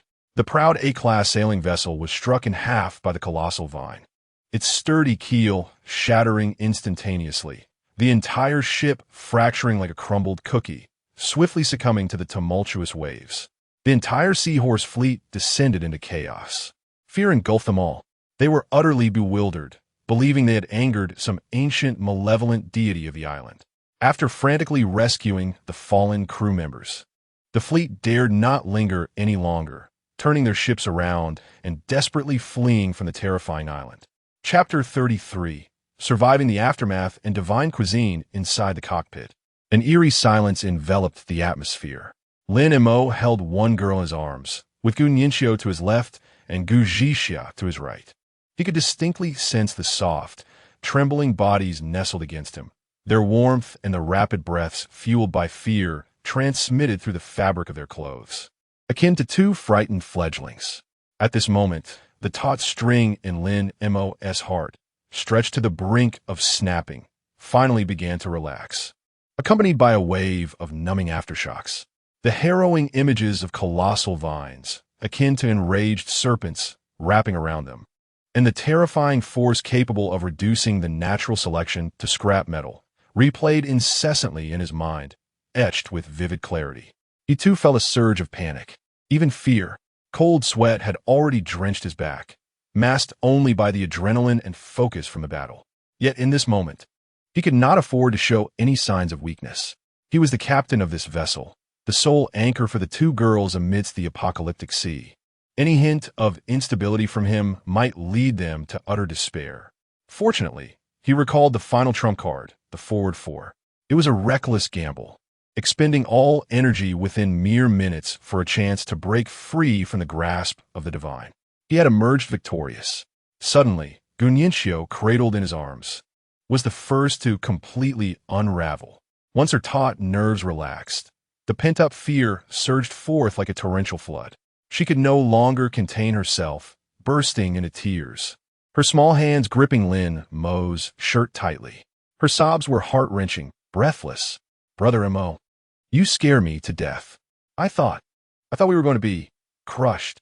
Her words tumbled out in disarray, warm tears swiftly soaking Lin Mo's attire. Those vines, so terrifying. Meanwhile, Gu Zhixia, who had always presented a fade of strength, finally cast aside her pretense. Previously leaning against the cold wall of the cabin, Her weight now entirely sank into Lin Mo's embrace. She trembled uncontrollably, her usually proud and icy visage now devoid of color. Silent tears streamed down her cheeks, dripping onto Lin Mo's arm with a chill. Fear, relief, and gratitude mingled within her, shattering her psychological defenses. She awkwardly adjusted her position, burying her head deeper into Lin Mo's chest, muffled sobs escaping her throat. Lin Mo remained silent, freeing one hand to gently stroke the back of their heads. Feeling her soft hair, with a voice as steady and deep as he could muster, he repeatedly reassured them, "It's all right, it's all over. Listen, we are safe at sea now. I'm here. We made it out." The catastrophic roar of the forward four gradually subsided, and the natural selection exhausted its last reserves of power, extinguishing all the indicator lights into darkness. The steel behemoth had completely lost all power, gently descending to the sea's surface, rising and falling with the waves. System prompt. Fusion reactor detected to be operating beyond capacity. Initiating self-diagnostic restart. Estimated restart time, 30 minutes. Lin Mo remotely controlled the remaining emergency systems and called up the navigation map. Observing the blinking dot on the screen that represented their location, his pupils constricted slightly. In those brief minutes, they had flown over 100 kilometers, a distance that added a surreal quality to the harrowing escape. Yet, he sensed something was amiss. How could a level 10 island harbor such an unreasonable, godlike terror? This was entirely beyond his comprehension of the world's hierarchical divisions. If not for his good fortune in drawing the skill advance for during his upgrade, today, the three of them will have surely perished there. With a composed expression, he perused the log of the ship natural selection. Indeed, a vivid red entry was automatically recorded. Warning, detection of an oversized entity world tree. The entity has entered self-protection mode. Entity name, World Tree, level. Health, 100,000, 100,000. Attack, 0. Defense, 1,000. Skill, Grip of the World Tree. Generates numerous giant vines to bind and strangle the target. Note, the World Tree perceives a threat and has designated this vessel as a top-tier threat. Lin Mo gazed at the terrifying data on the panel, his expression turning icy. The attack value was 0 because it did not need to initiate an offense. Merely its nearly insurmountable defense and binding capability were sufficient to crush any intruders daring to trespass. This was no mere monster. It was a planetary-scale, ecological defense mechanism. The World Tree, indeed. Lin Mo turned off the log, his voice betraying no emotion, yet carrying an unmistakable chill. He lifted his gaze towards the direction of that island. "I will remember you." After weeping in his embrace for quite some time, Gu Xiao was the first to steady herself and rise. She wiped her tear-streaked face with her sleeve, her eyes still red and her nose tinged with a charming pink. Yet the coolness and pride that belonged to her had returned to her gaze. She looked at Lin Mo, her lips moved as if she wished to speak. But ultimately only a few words emerged, her voice slightly hoarse, tinged with a hint of dependence she herself was unaware of. "Thank you for saving us again." Beside her, Gu Xiao continued to sob uncontrollably, akin to a little kitten feeling immense grievance, still nuzzling against Lin Mo, seeking comfort. After a considerable time, she finally calmed down. She raised her tear-streaked face, her red eyes glittering with a peculiar light, as if recalling something significant. "Thank you, Brother Mo, for saving us." The young girl sniffled and suddenly grasped the hands of Lin Mo and her sister, her previously fearful tone now imbued with a hint of urgency and uncontainable excitement. "That's right, Brother Mo, sister. During your absence, I have devised a method for creating the fruits." Without waiting for a response, she eagerly led them to the dining room. The scene that greeted them was one of utter chaos. In the wake of the terrifying acceleration they had just experienced, tables and chairs lay overturned, reminiscent of a toy house shaken by a giant's hand. Fragments of shattered dishes and glass were strewn across the floor. Yet, Gu Xiao was undeterred. She tiptoed carefully around the debris and made her way to the only remaining upright structure, a specially designed refrigerator. Upon opening its door, she breathed a sigh of relief as the contents remained intact. With utmost care, she retrieved a delicately crafted small cake, covered by a glass dome. The cake, no larger than a palm, was an alluring shade of milky white, pure as freshly fallen snow. What set it apart was a layer of ethereal lavender jam, skillfully embedded within the cake's layers, resembling a flowing river of stars. The surface of the cake was adorned with several slices of spiral-patterned purple fruit, their surfaces glistening with a thin layer of sugar crystals. A sweet yet unctuous aroma of cream mingled with the unique fragrance of the fruit, instantly dispelling the burnt smell that lingered in the cabin, invigorating everyone present. She held the cake before Lin Mo, her eyes sparkling with anticipation and pride. As if to say, "Do taste my masterpiece." Lin Mo gazed upon the cake, a culmination of hope and effort, and felt the chill within him melt away at its warmth. Without hesitation, he picked up a small fork prepared nearby, gently scooping out a bite and placing it in his mouth. It dissolved instantly, the fluffy cake crumbling like clouds upon his tongue, followed by an indescribable burst of sweetness and richness that exploded on his palate. The lavender jam, with its subtle tartness, perfectly balanced the cream's sweetness. Finally, a refreshing wave surged down his throat to his brain, akin to a cool spring on a sweltering summer day, washing away all weariness and fear, revitalizing his spirit. System notification: you have consumed Gun Yinchio's meticulously crafted enlightenment cake, mythical grade cuisine, permanently increasing your mental attributes by 5. Chapter 034. Gu Zhixia's intentions. A surge of coolness flooded Lin Mo's mind, and it was not merely an illusion, but a genuine escalation of his mental prowess. He perceived with clarity that his thoughts had become sharper and his awareness of the surrounding environment had ascended to a new level. Even the excruciating pain he had previously endured from exhausting his mental power had significantly diminished. "Everyone, come and eat. We all need this." Lin Mo lifted his gaze, his voice raspy yet imbued with a vibrant light. He pushed a small cake to the center of the table. Gu Zhixia and Gun Yinchio exchanged incredulous glances, each reflecting disbelief. "Mo Guyu," Gun Yinchio began to inquire, but was cut short. "Eat," Lin Mo uttered succinctly. Without hesitation, Gu Zhixia seized another clean fork and elegantly took a small piece, bringing it to her lips. In the next instant, her usually frosty visage froze in astonishment. Her beautiful, phoenix-like eyes widened dramatically, brimming with profound shock and incredulity. A warm current surged through her limbs, ultimately converging in her mind, dispelling all remnants of fear and trepidation. This is, she could scarcely articulate her thoughts, murmuring to herself, "This is undoubtedly divine cuisine.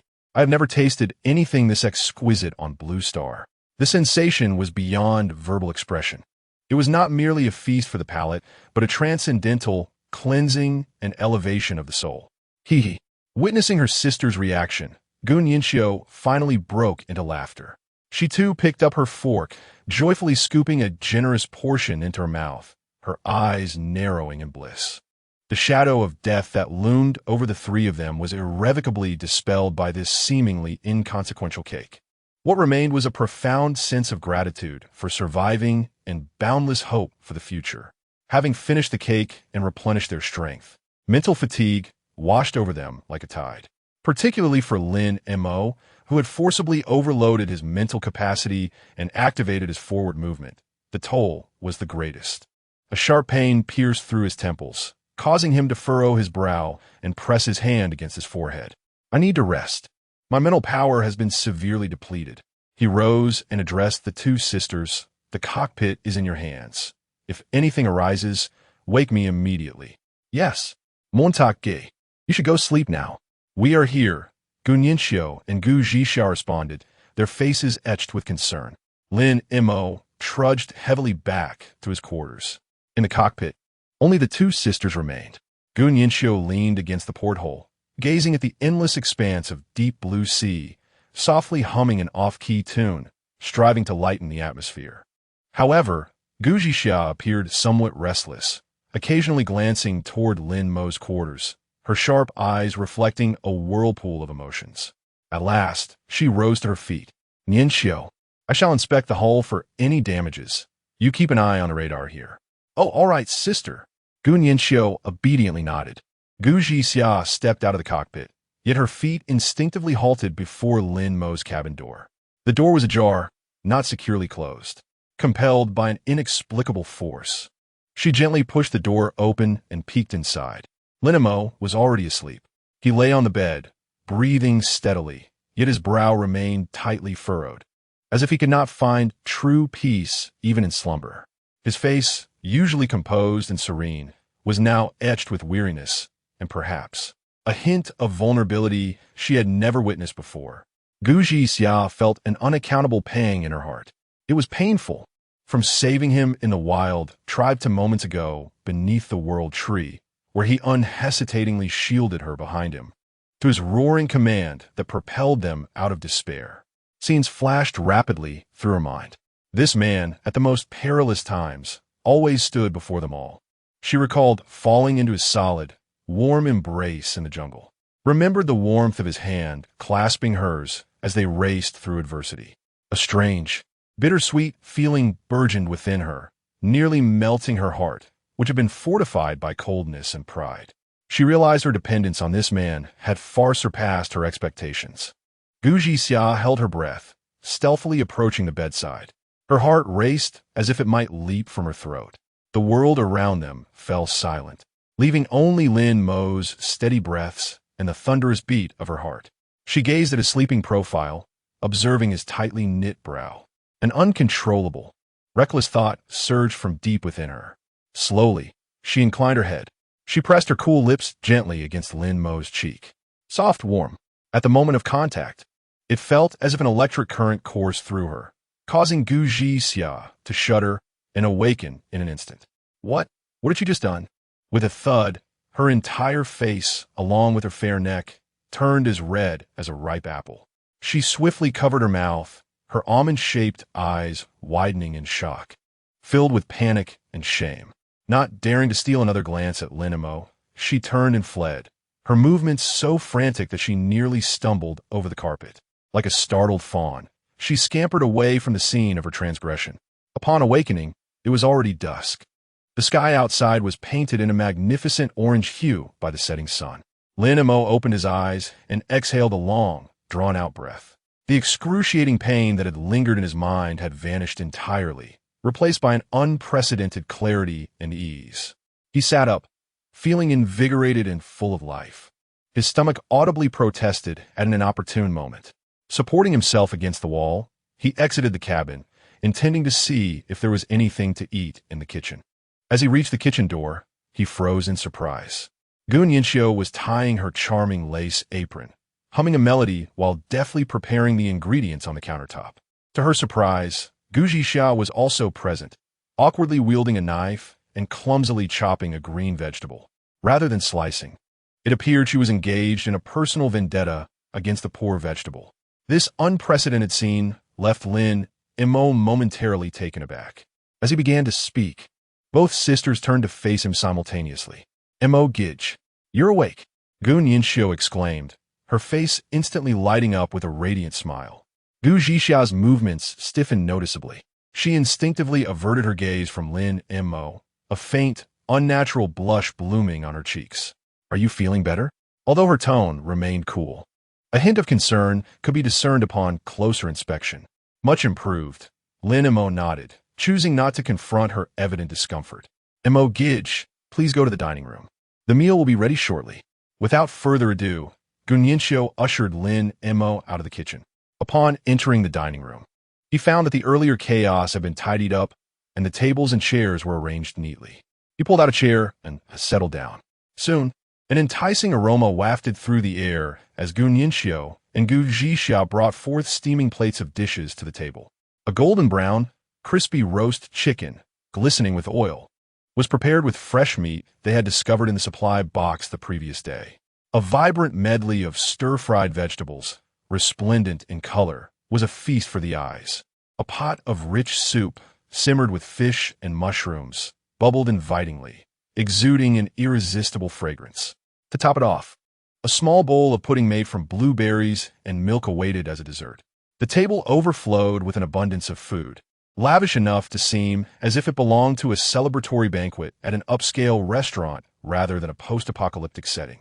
Wow, it smells amazing, Gu Yanxiu declared as she placed the last dish on the table, unable to suppress a swallow.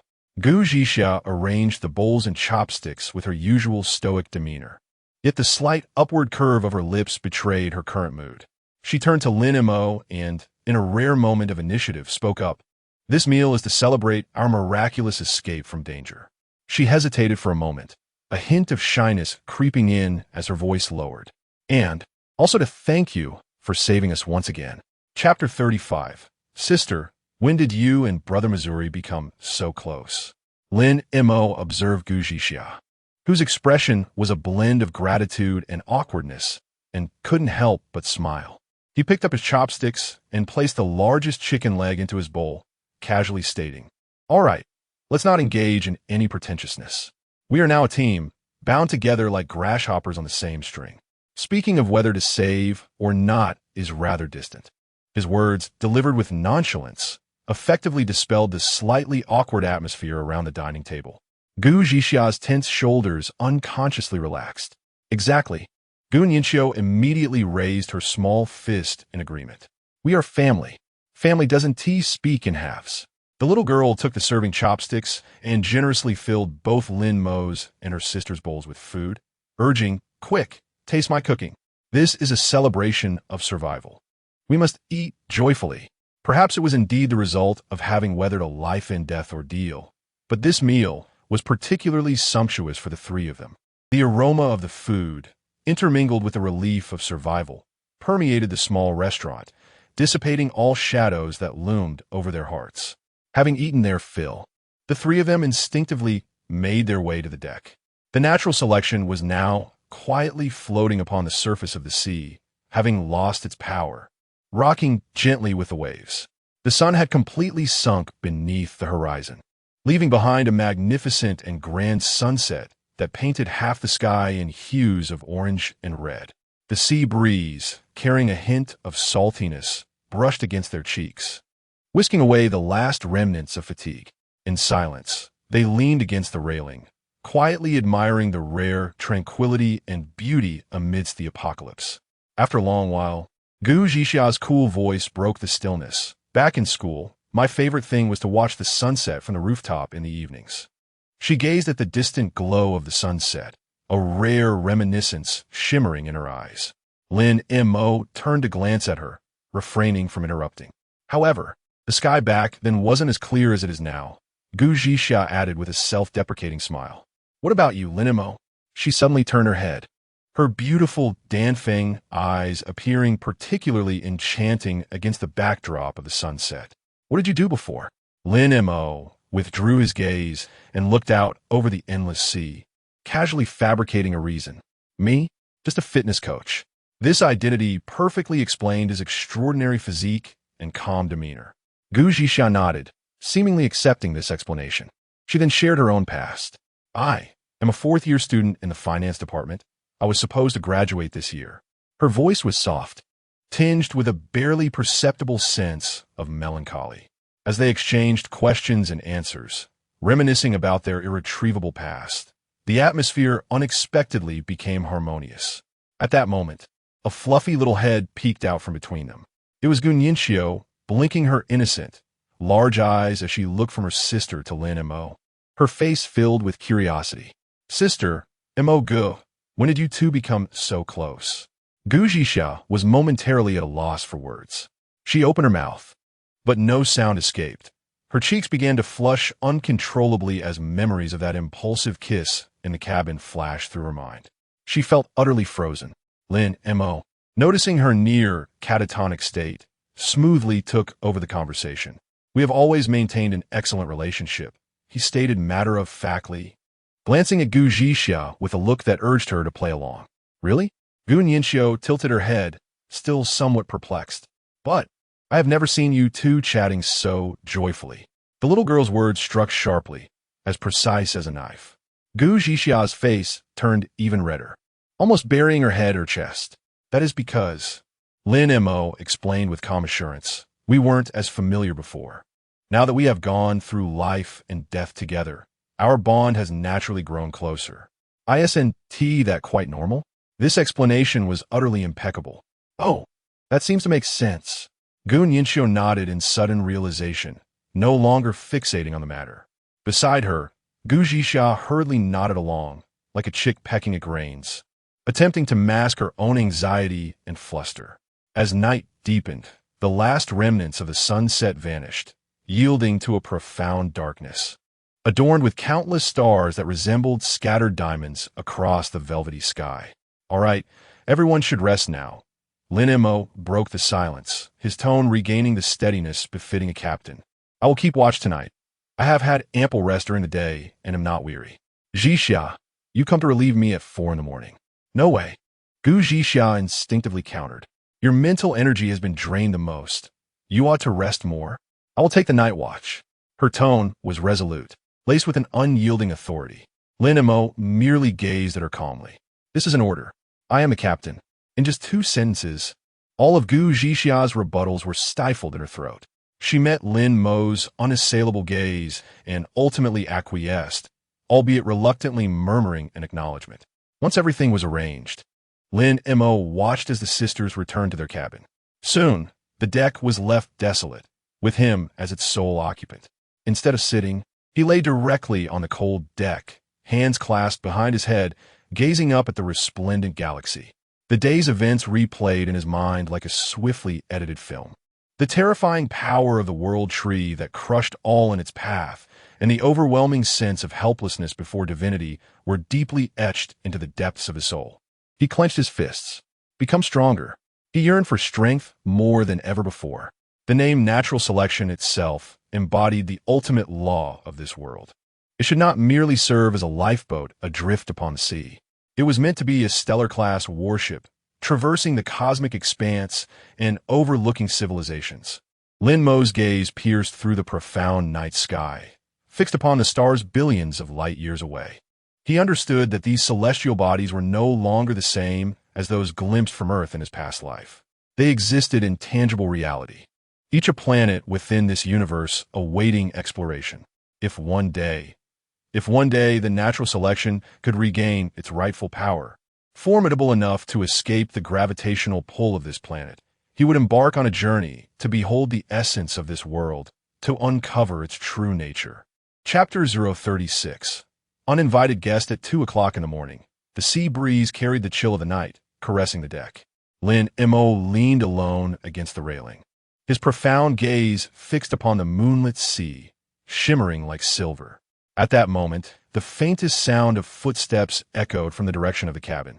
Without turning, Lin Mo spoke softly, "It's not time yet." Gu Zhixia, clad in convenient black athletic shorts and a white t-shirt, still held her inseparable Liuha long gun. She approached Lin Mo, her eyes instinctively scanning the empty expanse of the sea before settling on him. "You are working too hard," she said, her voice softer than usual, tinged with a barely perceptible concern. "If I come earlier, you can sleep a bit longer." Lin Mo turned his head, a subtle smile playing on his lips as he regarded her. "You care about me so much?" Gu Zhixia's cheeks flushed a delicate shade of red. She quickly averted her gaze, her tone returning to its usual icy composure. "Not at all. I simply don't want to be burdened with taking care of you after you fall ill. It will be a hassle." Lin Montag chuckled lightly, straightening his posture and loosening his stiff joints. "All right, understood." With that, he turned and strode towards the cabin, leaving no room for hesitation.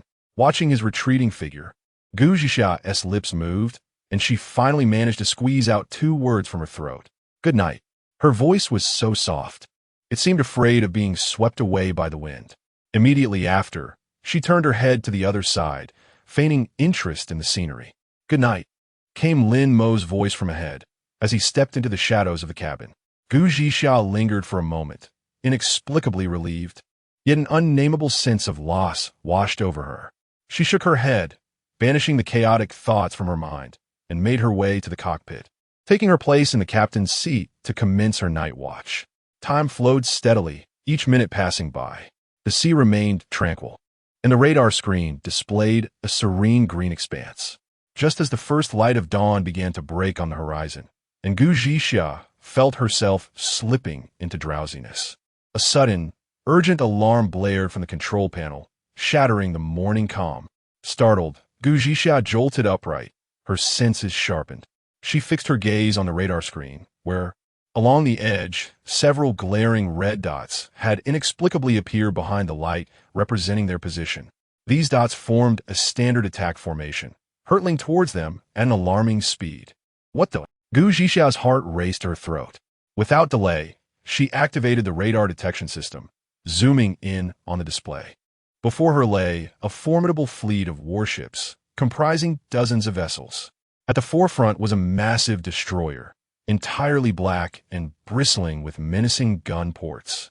Behind it trailed a dozen or so frigates and sailboats of identical specifications, each adorned with a flag depicting a fierce black dragon, the Longxiang fleet. This name sprang forth in an instant from Gu Zhixia's mind. It was them, the formidable force that had audaciously proclaimed its intention to establish a new order in the regional channel. How could they have found their way here? A chill crept up Gu Zhixia's spine. Their approach was aggressive, their intentions clear. This was far from a mere coincidence. What should she do? Should she awaken Lin Mo immediately? Yet he had exhausted his mental energy so severely yesterday, having only just succumbed to slumber for less than 6 hours. She bit her lip, engulfed in a fierce internal struggle. No, this was beyond her capacity to manage. Suddenly, Gu Zhixia sprang to her feet, disregarding everything else, and dashed towards Lin Mo's quarters with utmost urgency.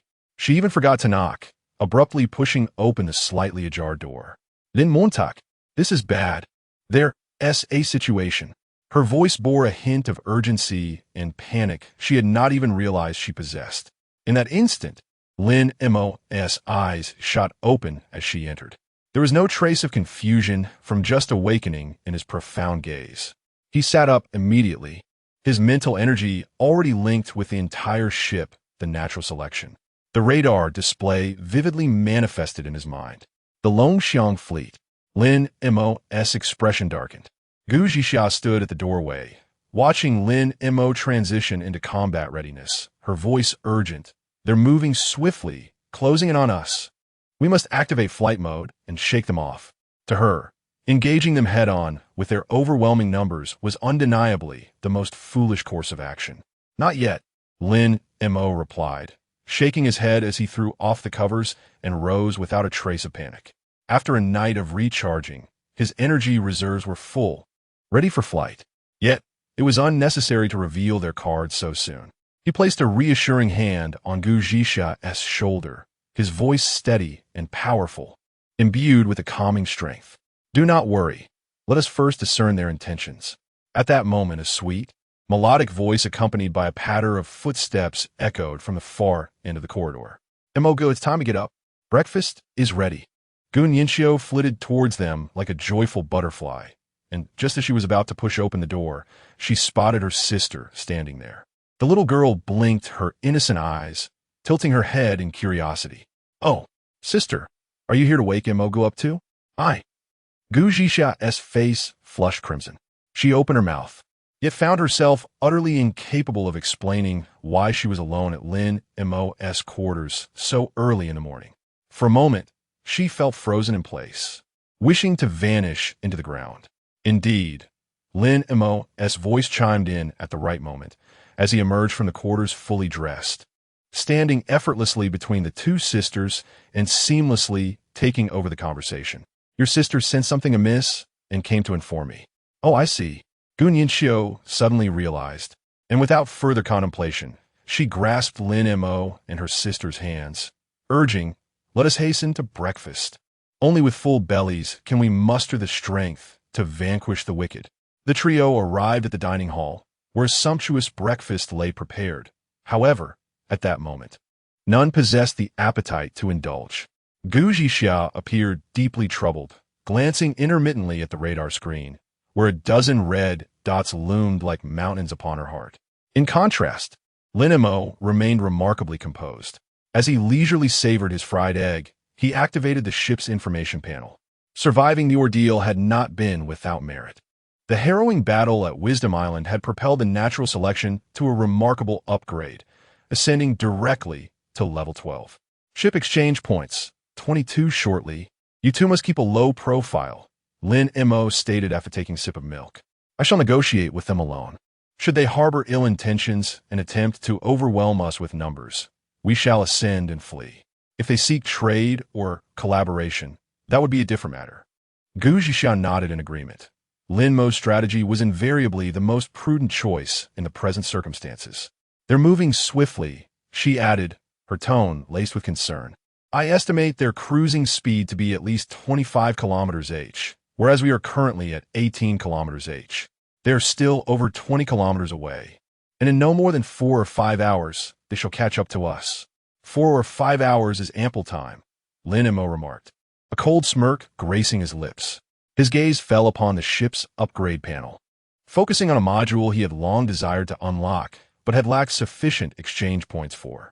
Electromagnetic defense barrier. Unlock requires 20 exchange points. Generates an energy shield encompassing the entire vessel, capable of withstanding physical and energy attacks.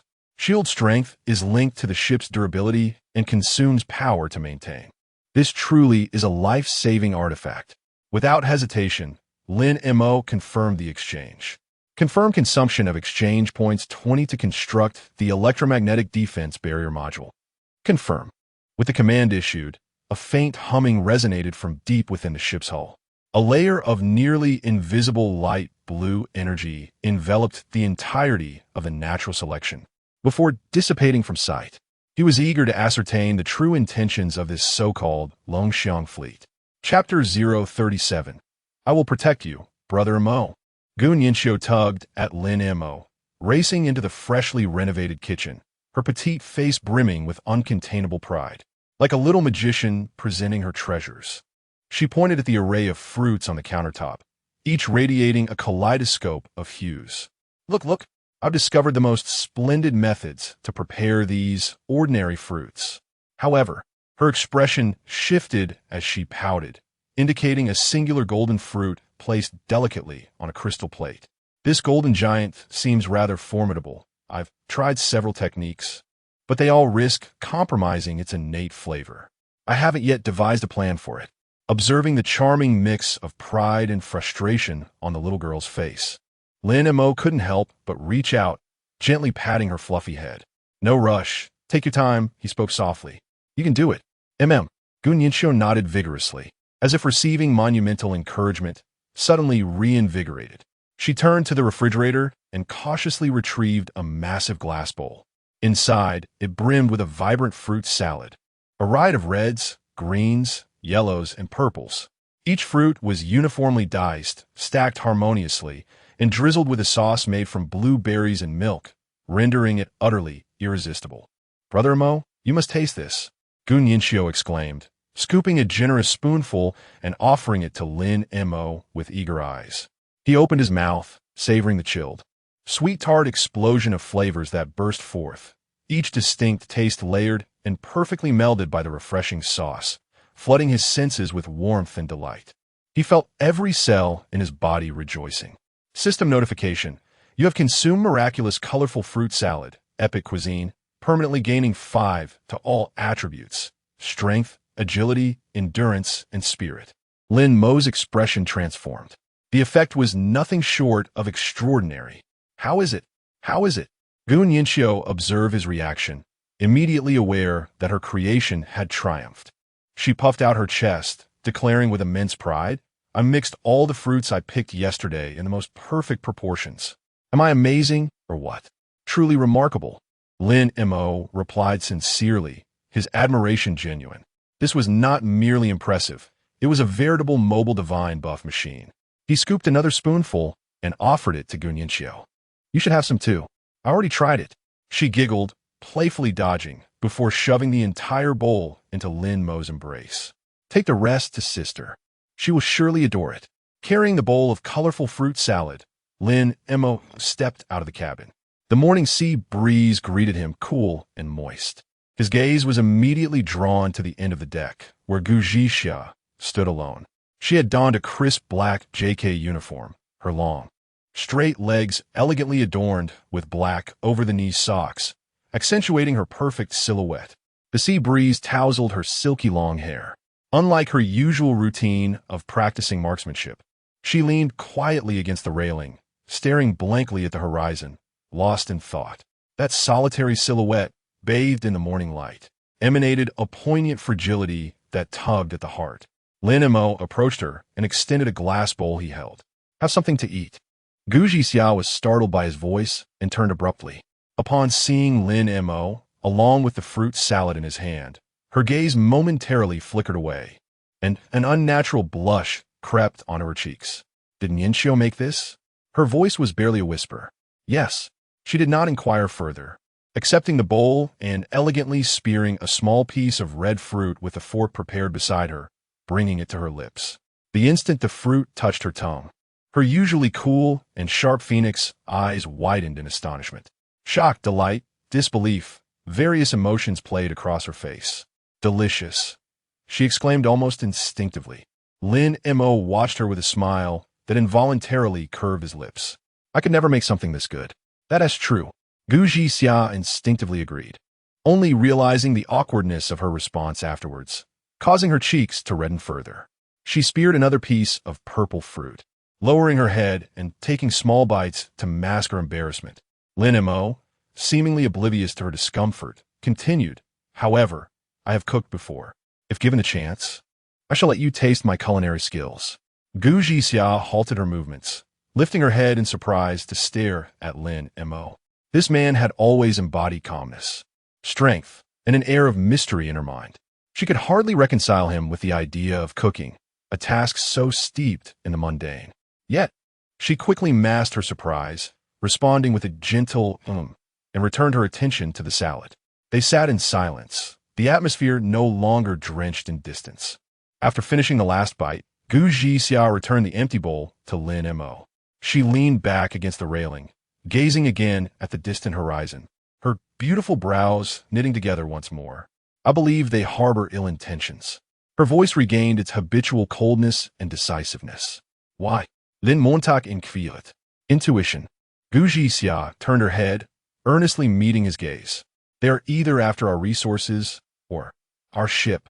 Lin Mo regarded her eyes, filled with concern, and smiled. "Do not worry." His voice was calm yet imbued with a reassuring strength. "The natural selection is currently equipped with 200,000 durability, and it is shielded by an electromagnetic barrier. Even if they possess significant capabilities, they cannot harm us." Gu Jixia remained troubled. Rationality told her Lin Mo was correct. Yet the haunting experience from yesterday lingered heavily in her mind, leaving her fearful. Fearful of once again witnessing the shattering of a battleship, powerless to intervene. She felt a profound despair. Yet the fear lingered. She spoke her innermost thoughts almost unconsciously, her voice quivering with a vulnerability and dependence she herself was unaware of. Lin Mo regarded her, observing this girl who always cloaked herself in coldness and arrogance, now finally shedding her defenses, revealing her most authentic and fragile self before him. His heart was gently stirred. He reached out, patting her head. "Do not worry," he murmured softly, his tone tender. "I will protect you." Gu Jixia's body stiffened abruptly. A buzz echoed in her mind, leaving it blank. What he said was directed at her, not at them. A surge of warmth rushed from her feet to the crown of her head.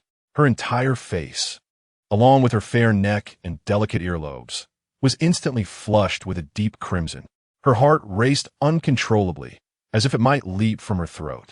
She parted her lips, wishing to articulate something, yet found her throat constricted, unable to utter a single word. She could only stand there, dazed, engulfed by an overwhelming tide of shyness and sweetness that completely submerged her. Chapter 38. The invitation of the Longxiang fleet. The sea breeze swept across the deck, carrying with it the salty scent of the ocean.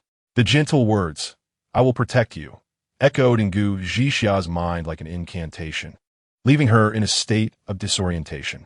Her heart raced uncontrollably, and the warmth on her cheeks lingered. She dared not meet Lin Mo's gaze again, remaining as stiff as a wooden figure, responding only with a vague murmur, unable to articulate another word. Observing her flustered demeanor, akin to boiling water, Lin Mo chose not to tease her further. He turned and returned the empty glass bowl to the cabin. On the deck, Gu Zhixia stood alone, tousled by the wind. Covering her flushed cheeks, her mind became a chaotic jumble.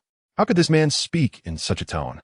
At that moment, a sharp alarm blared from the cockpit, abruptly shattering the tender atmosphere. Gu Zhixia jolted, breaking free from her bashful reverie.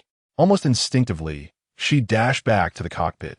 On the radar screen, the dozen or so red dots representing the Longxiang fleet surged forward, as if injected with a stimulant, their speed escalating at an astonishing rate.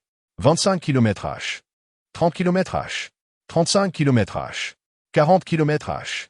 The figure ultimately settled at 42 km/h. This was impossible. Gu Zhixia stared at the number, gasping in disbelief. This speed had far surpassed the physical limits of conventional vessels. What kind of skill did they employ? Soon, those red dots had traversed the last stretch of distance, appearing at the edge of their sight like a pack of sharks sensing blood. Meanwhile, aboard the flagship of the Longxiang fleet, the Longxiang destroyer, a man clad in a crisp, old-fashioned military uniform, with a resolute expression and keen, eagle-like eyes, stood with his hands clasped behind his back, gazing at the distant horizon where a small black dot appeared. He was Long Yuan, a maritime overlord who had risen rapidly after the apocalypse, wielding his SS-level talent, joint fleet, and an iron-fisted approach. "Captain, the target has entered visual range," a crew member reported loudly. The target speed is maintained at 18 km/h, showing no signs of acceleration or evasion. A smile of assured mastery curved Long Yuan's lips. Beside him, a trusted confidant with a menacing scar across his face, Lei Hu, inquired with confusion, "Boss, it's merely a strangely shaped vessel. Do you really need to activate Dragon's Soul, charge personally? It will deplete a considerable amount of your mental energy." Long Yuan did not turn, his voice calm, yet imbued with undeniable authority. "You do not understand. This ship is quite special. My intuition tells me that there lies something I require." He raised his hand, signaling for communication. The alarms aboard the natural selection were still piercing. Gun Yinchio's small face turned pale with fear as she clutched tightly to her sister's garment. Gu Zhixia, however, had already grasped the Liu Halong's spear, assuming a combat stance. Her phoenix eyes fixated on the imposing fleet drawing ever closer outside the window, exuding an icy aura of lethal intent. This was a genuine maritime force. Leading the charge was a destroyer, its entire body cloaked in black, replete with menacing gun barrels and a cold metallic texture, resembling a steel behemoth crawling upon the ocean surface. Behind it, a dozen frigates and sailing vessels spread out in a standard battle formation, their dart gun ports all unerringly aimed at their solitary ship. The sense of oppression was unprecedented, enveloping the natural selection like a tangible shroud. In that moment, a communication request emerged. Lin Mo, with a stoic expression, pressed the answer button. A faint crackle of electricity followed, and a large screen on the bridge illuminated with the visage of a man. He appeared to be in his 40s, clad in a meticulously tailored, old-fashioned military uniform. His countenance resolute, his gaze steady, exuding a distinctive military aura of iron and blood. It was Long Yuan. Long Yuan's eyes, initially scrutinizing, swiftly surveyed the sci-fi interior of the natural selections bridge. When his gaze fell upon Lin Mo, a fleeting glimmer of surprise flickered in his eyes, quickly masked by a flawless composure. He evidently did not expect that the captain of such a formidable warship would be a youth. "Greetings, young captain." Long Yuan's voice resonated through the speakers, deep and magnetic, imbued with a persuasive power. "I am Long Yuan, commander of the Longxiang fleet." He inclined his head slightly, a gentle and benevolent smile gracing his features. "First and foremost, allow me to express my sincere admiration for your vessel.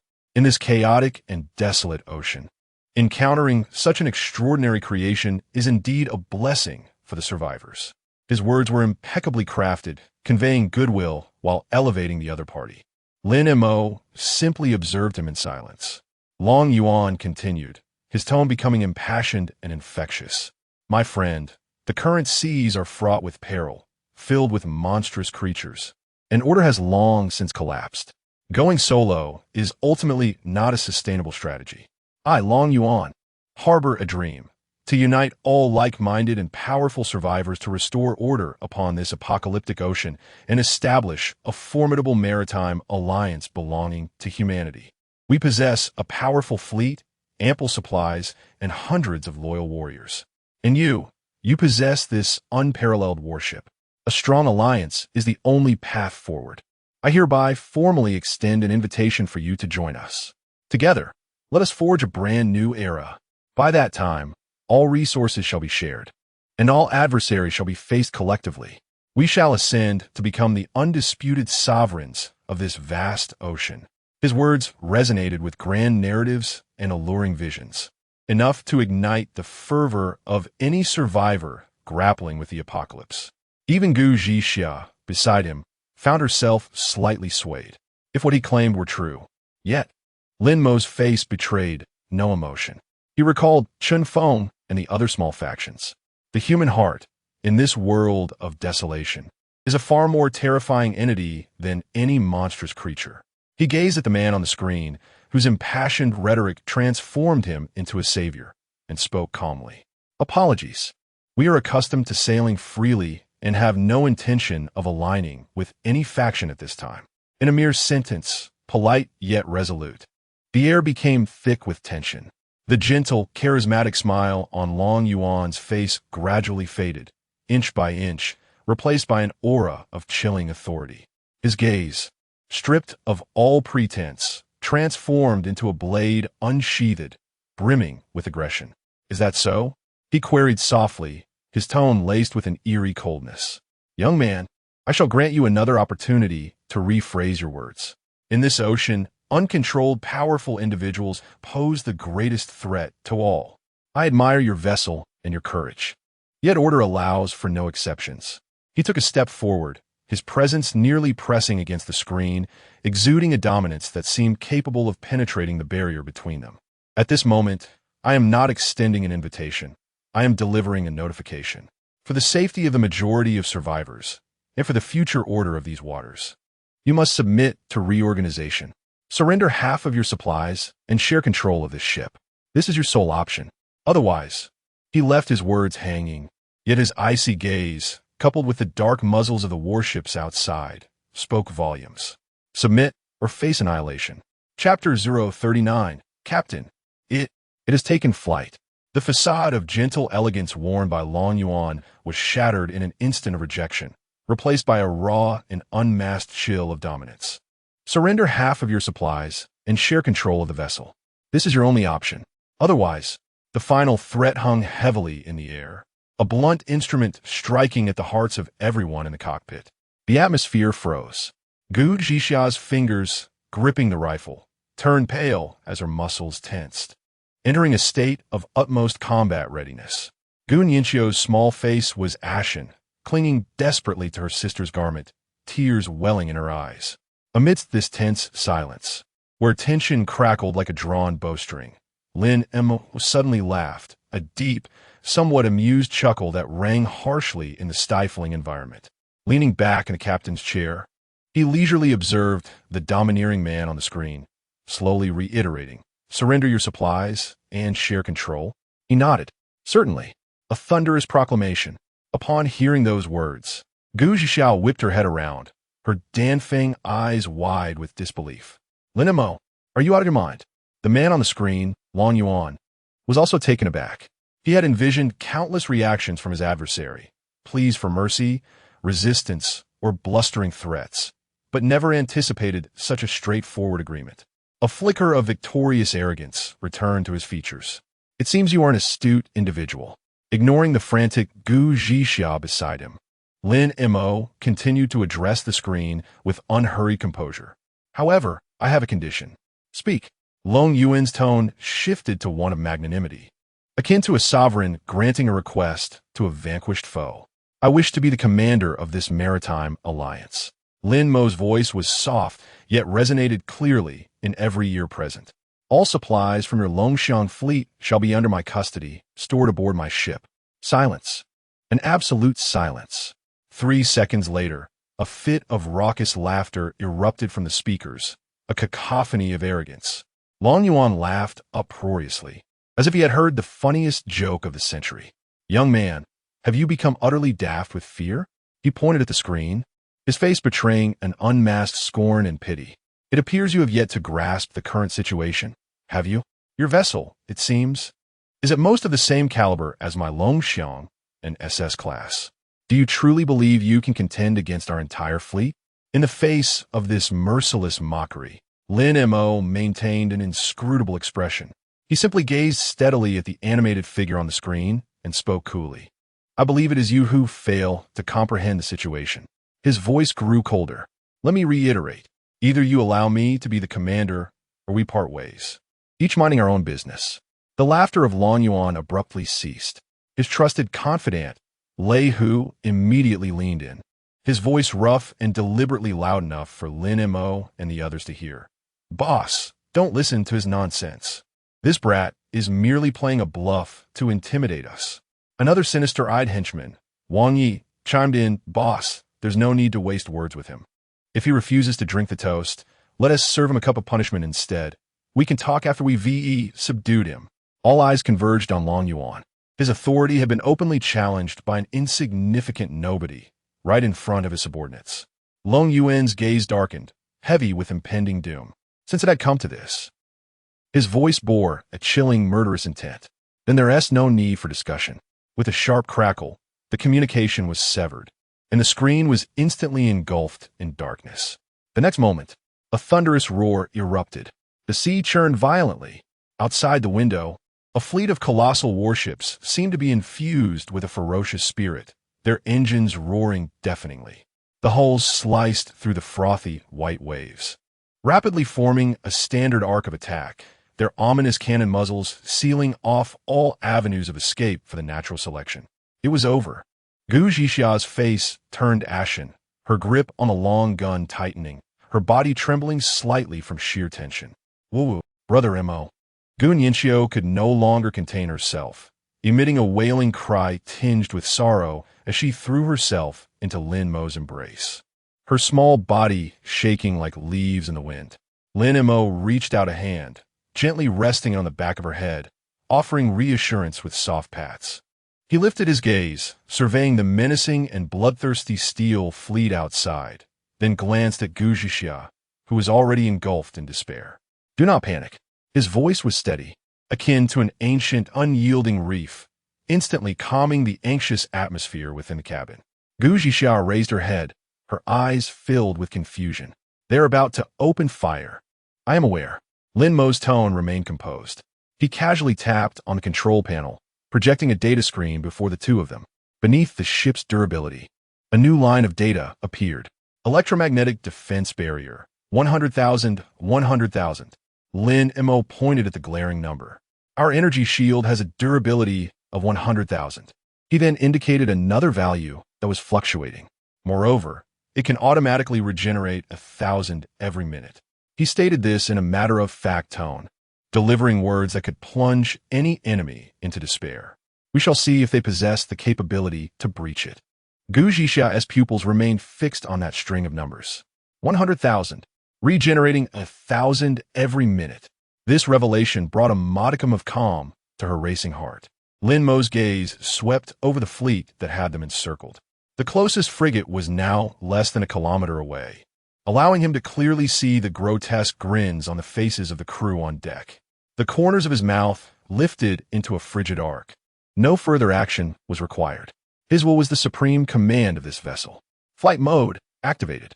A deep and resonant rumble emanated from the depths of the natural selection S hull. This sound, starkly different from that heard while traversing the ocean's surface, was imbued with an ineffable, terrifying power capable of rending the heavens asunder. The entire warship jolted violently.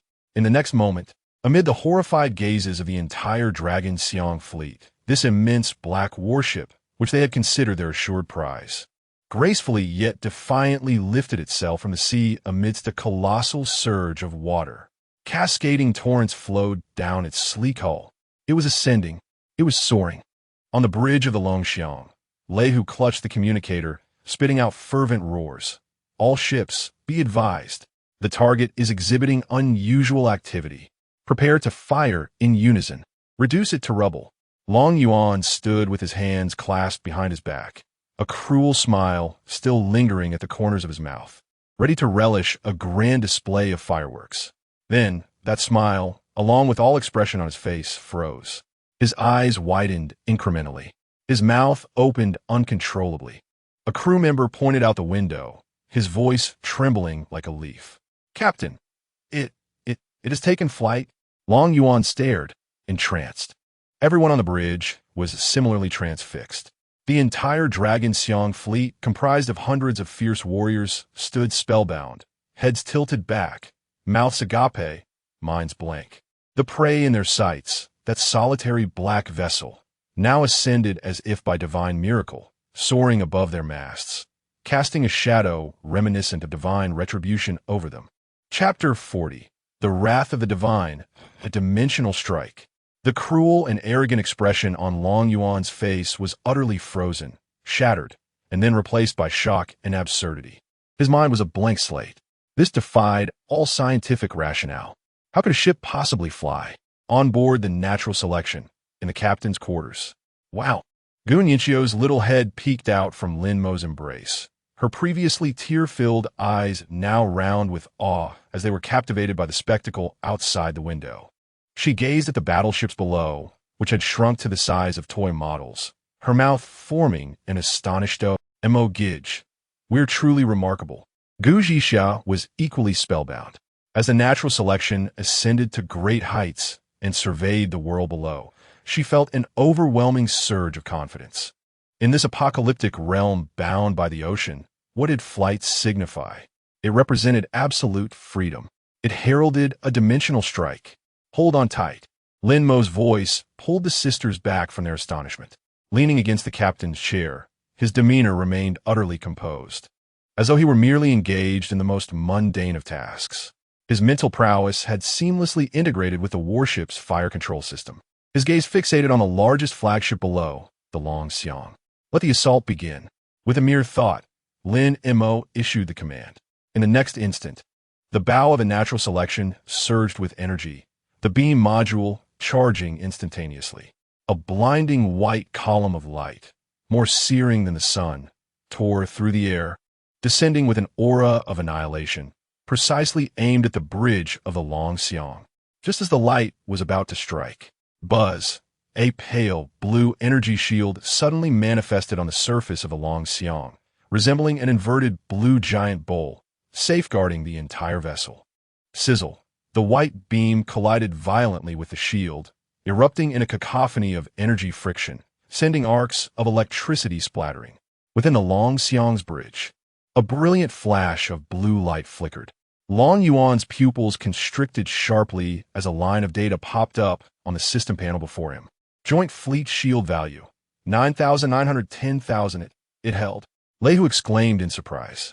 Yet Long Yuan's expression remained one of profound displeasure.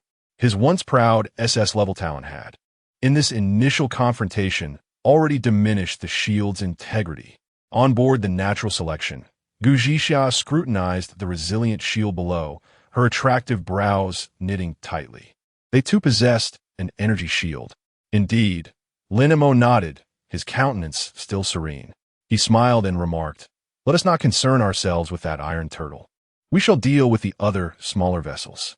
No sooner had he spoken than the hovering Natural Selection glided silently through the air.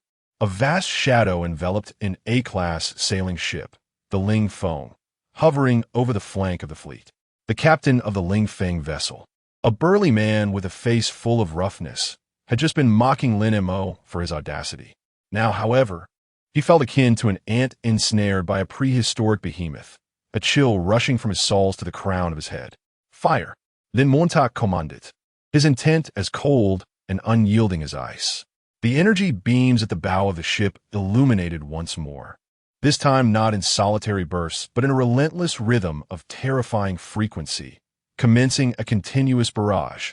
Blazing white pillars of light cascaded down like death rays from the heavens, mercilessly raining upon the deck of the Lingfeng. Inflicted 100 damage to grade A Lingfeng. Remaining durability 900-1000. Inflicted 100 damage to grade A Lingfeng. Remaining durability 800-1000. Inflicted 100 damage to grade A Lingfeng. Remaining durability 700-1000. Boom. Boom. Boom. The deck of the Lingfeng was instantaneously perforated, splinters and flames erupting as the ship trembled violently, as if it were on the verge of disintegration. "Help! Boss, save me!"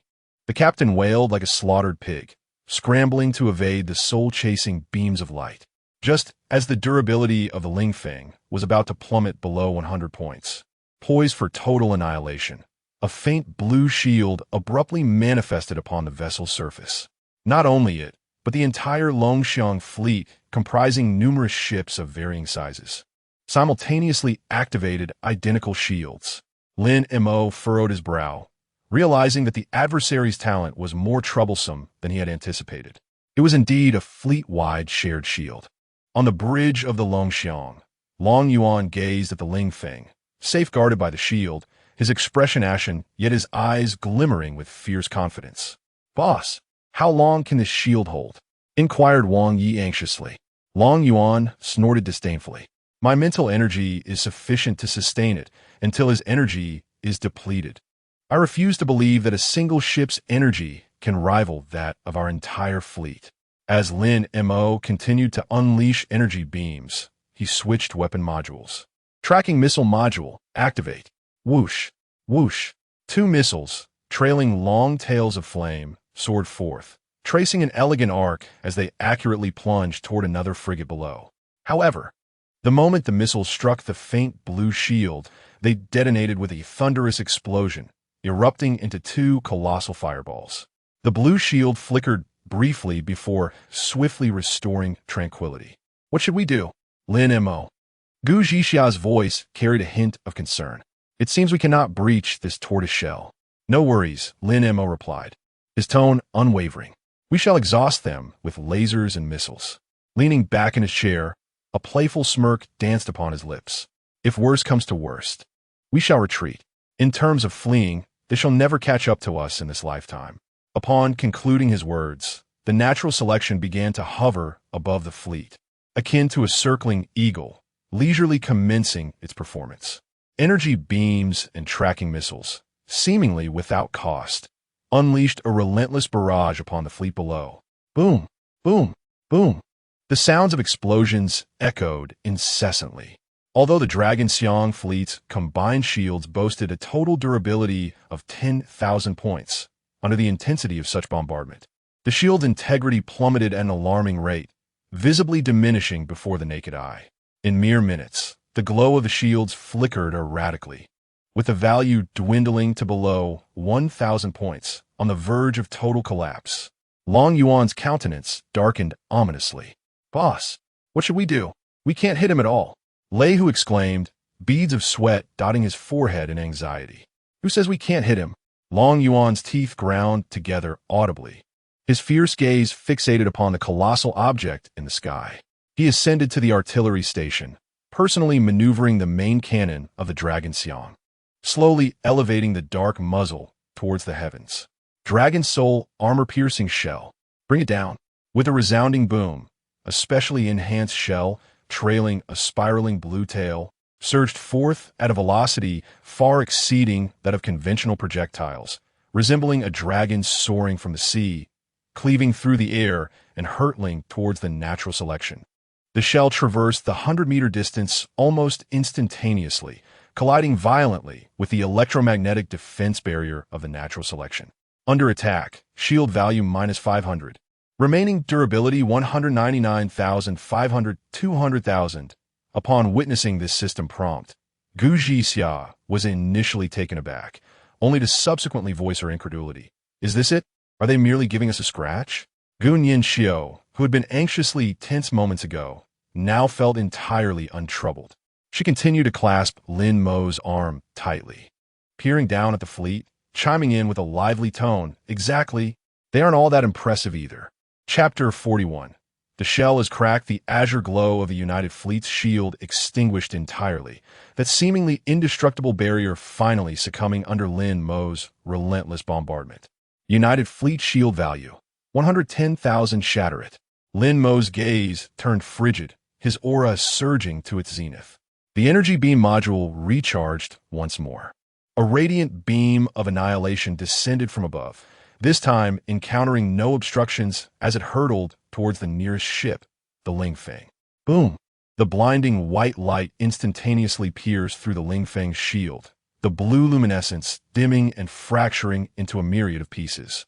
The entire vessel trembled violently, its hull groaning under the strain. The captain, his expression a mask of terror, gazed up at the enormous shadow above, his voice quaking. "Boss, help! The shield is gone. The shell is cracked." Suspended in midair, Lin Mo surveyed the fleet below, a cruel smile curling at the corners of his lips. "Now, let us see how you will respond." On the bridge of the Longxiang, Lei Hu's forehead glistened with beads of sweat. "Boss, what shall we do?" "The shield is down. The Lingfeng is in peril." His voice was laced with evident panic. Long Yuan clenched his jaw tightly, his face darkening with an almost palpable intensity. He had not anticipated the adversary would prove so formidable. This vessel was undoubtedly on par with his own, likely of SSS rank, and possessed a considerable level. It is important to note that he had scoured every resource available among his crew, pouring every effort into upgrading the Longxiang, which had merely reached level 12. The higher the vessel's level, the rarer and more abundant the materials required for further upgrades. The opposing ship appeared to be of equal caliber, and they had no external assistance. How had they achieved this? At this juncture, he had no choice but to resort to his last resort. A steely glint flickered in Long Yuan's eyes as he closed them once more, preparing to summon all his mental energy. Seeing his demeanor, Lei Hu's expression shifted dramatically, as if realizing the dreadful consequences that lay ahead. He grasped Long Yuan's arm, urgently imploring, "Boss, you mustn't. Once shared durability is activated, all damage will ultimately rebound through the mental link to you, the central figure. If they inflict substantial harm upon us, your psyche will suffer irreversible damage." However, at this moment, Long Yuan's rationality had been shattered by the natural selection's brazen provocation, his eyes bloodshot. He violently shrugged off Lei Hu's hand, bellowing, "Silence. They dare to challenge us, so? If I do not annihilate him, my thoughts shall remain obstructed." Ignoring the warnings, he unleashed his mental energy with wild abandon. United Fleet, shared durability. An invisible wave of mental force radiated from the Longxiang, instantly enveloping every ship in the fleet. The blue luminescence ignited once more, but this time it was not a shield, rather a deeper connection. A faint blue light shimmered across the hulls of all warships, forging a mysterious bond amongst them. In the skies above, Lin Mo once again locked onto the Lingfeng. "Farewell, my friend." His voice was eerily calm. In an instant, a beam of energy was unleashed, and the white ray of death struck the hull of the Lingfeng once more with pinpoint accuracy. Boom! The explosion was deafening, and flames soared high into the sky. However, an unexpected occurrence transpired. Although the Lingfeng swayed precariously and exhibited visible damage to its structure, it did not sink. Instead, a shocking series of numbers appeared in Lin Mo's vision. Inflicted 100 damage to the Longxiang fleet, remaining durability 199,000, 200,000. Lin Mo's expression grew grave in an instant. He realized that Long Yuan had employed a skill that allowed the entire fleet to share their remaining durability. With a total durability of 200,000, it was evident that the natural selection could not breach this defense in a short span of time. This effectively merged the health bars of several ships into one colossal pool. Long Yuan, indeed, was a formidable opponent. Lin Mo's fingers lightly tapped on the armrest as his mind raced. Gu Zhixiao approached him, her face etched with concern. "What should we do?" They had now become a single entity, and we simply could not break through in the short term. Her voice carried a hint of urgency. Lin Mo glanced at the energy gauge. There was enough power left for 15 minutes of flight. "We should land first." He made the decision. With only enough energy for 15 minutes left, it was prudent to conserve sufficient power in case they unleashed any hidden trump cards, allowing for a swift escape if necessary. Gu Zhixia nodded, understanding that Lin Mo's caution was justified. In this unpredictable environment, preserving strength was far more crucial than bravado. At that moment, Gu Ningxiu rushed out of the kitchen, holding a platter of vibrant fruits.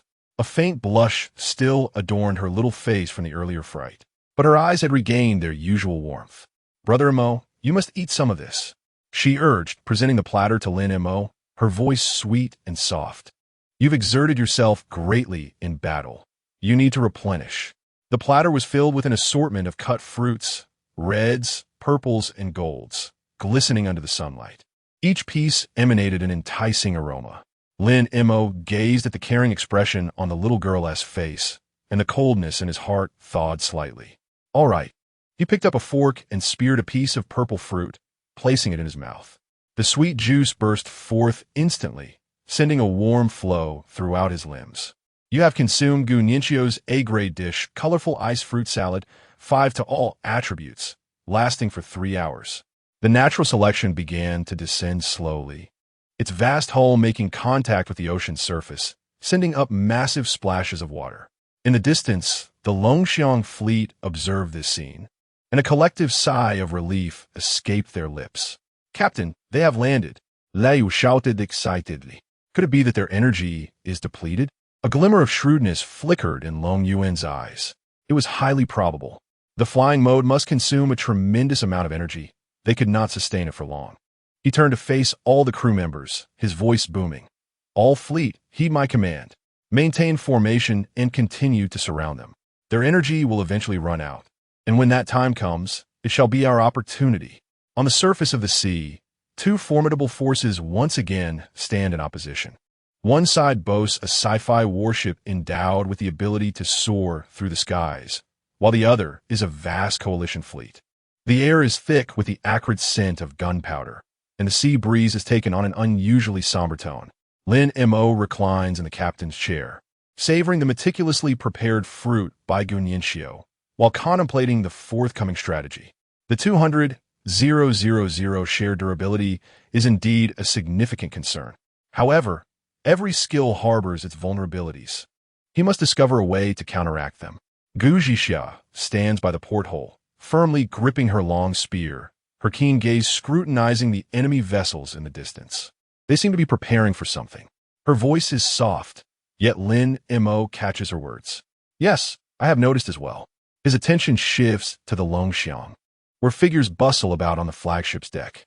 "Regardless of their preparations, we shall be ready. Let us first see if they possess the capability to breach our shield's defenses." Gu Ningxiu sits obediently nearby, her small hands supporting her chin, her eyes sparkling with admiration. Brother Mo is the most formidable. Just moments ago, he defeated them soundly. Her innocent exclamations alleviate the tension in the atmosphere, if only slightly. Lin Mo gently pats her head, a subtle smile gracing his lips. No matter how perilous the world outside may be, at least aboard this vessel, he has individuals worthy of his protection. That is sufficient. Chapter 42. Do you think you can come and go as you please here? On the surface of the sea, the Longxiang fleet arranged itself in a standard semicircular attack formation. Dozens of warships, their dark cannon mouths aligned, aimed menacingly at the natural selection. The air was thick with the scent of gunpowder and the aura of impending death. "Fire!" The command of Long Yuan resonated throughout the fleet. The thunderous roar of cannon fire erupted instantaneously, with countless shells raining down upon the natural selection. The small projectiles from the S-class frigates struck the electromagnetic shield, causing ripples of blue energy to burst forth. Under attack, shield value -50, remaining durability 199,950 200,000. Under attack, shield value -50. Remaining durability 199,900 200,000. The primitive artillery of the A-class ships proved laughably feeble. Under attack, shield value -10. Remaining durability 199,890 200,000. Under attack, shield value -10. Remaining durability 199,880 200,000. Lin Mo sat calmly in the captain's chair, his expression tranquil as he observed the flickering numbers on the panel. This level of damage was hardly worth noting. Only the main cannon of the Longxiang posed a slight threat. With a resounding boom, a specially designed shell fired from the Longxiang struck the shield with considerable force. Under attack, shield value -500, remaining durability 199,380, 200,000. Is that all? Gu Zhixia scoffed, her face a mask of disdain. Are they merely giving us a massage? Gu Nianxiu leaned against the porthole, her big eyes sparkling with curiosity as she watched the explosions outside. Wow, so many fireworks. A cold smile crept across Lin Mo's lips. Since the enemy was so enthusiastic, it was only fitting that he reciprocate. The energy beam module charged instantaneously. A blinding white light descended, striking precisely the nearest S-class frigate. Boom! The overwhelming explosion reverberated across the sea, leaving a massive gaping hole in the hull of the frigate. Inflicted 100 damage to the Longxiang fleet. Remaining durability 198,900, 200,000. Continue. Lin Mo's voice was chillingly calm. The white beam of death shot forth once more, and another frigate was hit. Inflicted 100 damage to the Longxiang fleet. Remaining durability 198,800, 200,000. Inflicted 100 damage to the Longxiang fleet. Remaining durability 198,700, 200,000. The laser weapon required almost no cooling time, and Lin Mo maneuvered the natural selection like a harvester, continuously reaping the durability of enemy ships. In contrast, the Longxiang fleet, aside from the main cannon, which required reloading after each shot, found its other ships' attack frequency to be high, yet their power was merely akin to a tickle. Captain, we are running low on ammunition, a crew member reported anxiously. Long Yuan's expression grew increasingly grim. This exchange was tantamount to a death sentence. With each assault, the adversary inflicts a damage of 100 points, and despite their fleet of over a dozen ships unleashing a simultaneous barrage, they can merely diminish a few hundred points of the opponent's shield value. The crucial factor is that their shield continues to regenerate automatically, as time inexorably ticks away. The battlefield situation becomes starkly apparent after a span of more than 10 minutes. The electromagnetic shield of a natural selection remains resilient, maintaining durability around 180,000 due to its automatic recovery mechanism. In contrast, the Longxiang fleet has seen its shared durability plummet from 200,000 to a mere 160,000, incurring losses exceeding 40,000 points. Every vessel within the fleet bears the scars of battle, with some hulls marred by alarming gaping holes. The deck is strewn with damaged equipment and collapsed masts. Boss, this protracted stalemate is untenable, Lehu exclaimed, wiping the sweat from his brow, panic evident in his voice. Our ammunition is running low. If this continues, we shall be utterly exhausted. Long Yuan felt the throbbing veins at his temples. Each attack on the fleet eliciting a searing mental backlash akin to steel needles piercing his brain. Clenching his teeth, beads of cold sweat dripped down his forehead. If this persists, even if the fleet does not sink, his psyche would undoubtedly shatter first. Connect the communication. Long Yuan managed to utter with great difficulty. I wish to speak with them. The communication request was swiftly dispatched. Lin Mo observed the flickering communication icon, a playful smile gracing his lips. The connection was established. The screen illuminated once more, revealing Long Yuan's visage, now devoid of its former vigor, his complexion pale and eyes heavy with fatigue. Young captain, Long Yuan's voice was somewhat hoarse. I must concede, I underestimated your strength. He inhaled deeply, a flicker of unwillingness crossing his gaze. This time I have lost. We shall depart now and guarantee that we will not trouble you again. What say you? Gu Nianxiu leaped up in immediate excitement. Wonderful. The villains have surrendered. She tugged at Gu Zhixia's sleeve, her face radiating joy. Sister, they have admitted defeat. Gu Zhixia also breathed a sigh of relief. Although the natural selection held a distinct advantage, the intensity of the standoff had kept her on edge. A peaceful resolution would indeed be the most desirable outcome. However, Lin Mo's subsequent words left everyone utterly dumbfounded. He lounged casually in the captain's chair, adopting a tone that bordered on flippancy, slowly articulating. Do you believe this is a place you can come and go as you please? His voice, though not loud, doused the cabin's nascent atmosphere of ease like a bucket of ice water. Gu Zhixia turned abruptly, her eyes wide with shock. Gu Nianqiu's smile froze instantly. Her large eyes filled with confusion as she gazed at Lin Mo. On the opposite end, Long Yuan's expression turned a deep shade of ashen. What do you mean? Lin Mo smiled, a cat-and-mouse grin suffused with mockery. Nothing much, he replied, extending a finger and tapping the air lightly. You approached with an air of aggression, bombarding us with threats that left my crew utterly terrified. He gestured towards the petrified Gu Nianqiu and Gu Zhixia beside him. Therefore, you must compensate us for our distress. Dragon Yuan's pupils constricted sharply. What is it that you desire? Not much, Lin Mo replied with a dismissive tone, yet his words caused Dragon Yuan's eyelids to twitch uncontrollably. I demand all the upgrade materials and rare items aboard your vessel. Consider it a means to soothe my crew's frayed nerves. He leaned forward slightly, the smile on his face vanishing, replaced by a chilling coldness that could freeze one's very soul. Otherwise, none of you shall leave here alive today. Chapter 43. The self-destructing assault. Long Yuan's complexion was ashen, and the veins on his forehead throbbed violently. He fixated intently on the excessively youthful captain on the screen, his chest heaving with agitation. 200 wood, 200 metal, 100 gunpowder. Long Yuan's voice was subdued, each word squeezed through gritted teeth. I am blind to your merits. I beseech you, spare us this time. As the words left his lips, he felt his dignity trampled and crushed beneath the weight of humiliation. Lin Mo reclined in the captain's chair, his expression indifferent. It appears your sincerity is somewhat lacking. His tone was nonchalant, yet pierced Long Yuan's heart like a dagger. Long Yuan erupted in fury. If you insist on pushing matters to the brink, we are not to be trifled with. His voice roared through the speakers, causing the entire bridge to tremble.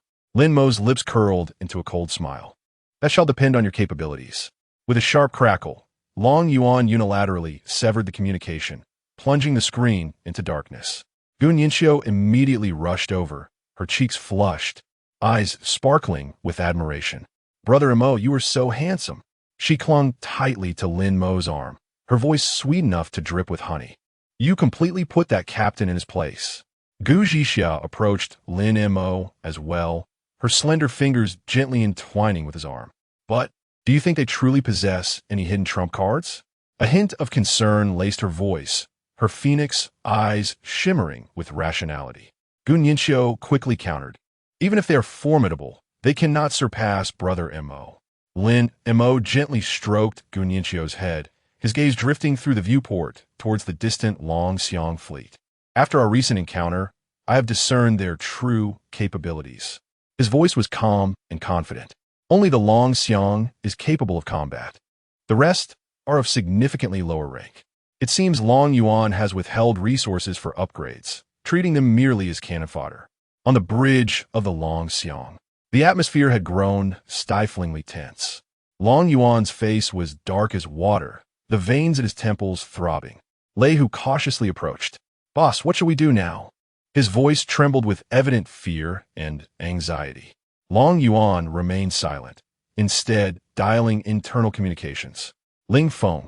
His voice was as frigid as if it had emanated from the depths of hell. You have 1 minute to leave the Ling Feng and transfer to another ship. From the other end, Ling Feng's bewildered voice responded. Boss, what about my ship? The disbelief in his tone was palpable. Are you abandoning my ship? No. Ling Feng's voice suddenly escalated with agitation. Without my ship, I am devoid of any freedom. Boss, you cannot do this. You did not say such things before. Despair and fury resonated in his voice, akin to a cornered beast. The channel echoed with Ling Feng's pleading cries. Why, boss, are we not brothers? Why treat me this way? A pallid, almost morbid smile graced Long Yuan's face. Brothers? He replied softly, his tone rife with disdain. Did you seek me out merely to bask in my glory for your own survival? Ling Feng was rendered speechless. This was indeed the truth. Without joining this fleet, his very existence was precarious. You are merely pawns on a chessboard. To escape the game, One must be eradicated. With that, Long Yuan severed the communication. He closed his eyes, his mental energy surging forth violently. An invisible mental command ensnared the Ling Feng like a chain, and Ling Feng felt his control over the ship being stripped away. Fear engulfing him instantly. No, Captain, you cannot treat me this way. He desperately fought to reclaim control, yet the mental chain was terrifyingly strong. The Ling Feng began to break formation, its bow slowly turning toward the natural selection. In despair, Ling Feng realized the ship was accelerating uncontrollably. His final exclamation reverberated across all communication channels, laden with boundless despair and curses. Long Yuan, you demon, I will haunt you even in death. The Ling Feng's speed escalated, carving a white froth upon the surface of the sea. It surged directly towards the natural selection, akin to a lit cannonball. Within the bridge of the natural selection, Lin Mo furrowed his brow. What were they attempting? He was evidently baffled, unable to comprehend the intent behind such a suicidal charge. The energy beam module charged instantaneously, and a blinding death ray shot once more towards the Ling Feng. Boom! The beam struck the hull of the Ling Feng with precision, yet the damage was still shared among the durability. Although the hull sustained injuries, the charge did not falter. It drew closer, inexorably. Ling Feng stood in the cockpit, his eyes brimming with despair and indignation. He gazed upon a massive black warship ahead, aware that his demise was imminent. With a thunderous crash, the Ling Feng collided violently with the electromagnetic shield of the natural selection. An intense blue light erupted instantly, and the entire vessel disintegrated under the energy shock. With splinters, metal fragments, and Ling Feng's very being were reduced to ash in that fleeting moment. The natural selection lurched violently, as if it had struck an iceberg. Encountered a self-destructive collision, shield value -50,000, remaining durability 13298 for 200,000. The glaring red numbers plunged the atmosphere within the bridge to a chilling low. Gun Yinxiu screamed in fright from the violent impact, clutching Lin Mo's arm tightly. Brother Mo, they are coming for us. Gu Zhixia gripped her long gun, her eyes reflecting incredulity and shock. What kind of tactic is this? Using their own ship as a suicide truck? This blow had severed a quarter of their shield. Lin Mo's expression grew grave for the first time. He realized that Long Yuan was even more ruthless than he had imagined. To confront them, this man had unhesitatingly sacrificed his own subordinates. The other vessels of the Longxiang fleet were struck dumb by the scene before them. They watched in horror as Ling Feng and his ship, the Ling Feng, were reduced to ashes, an overwhelming dread surging within them.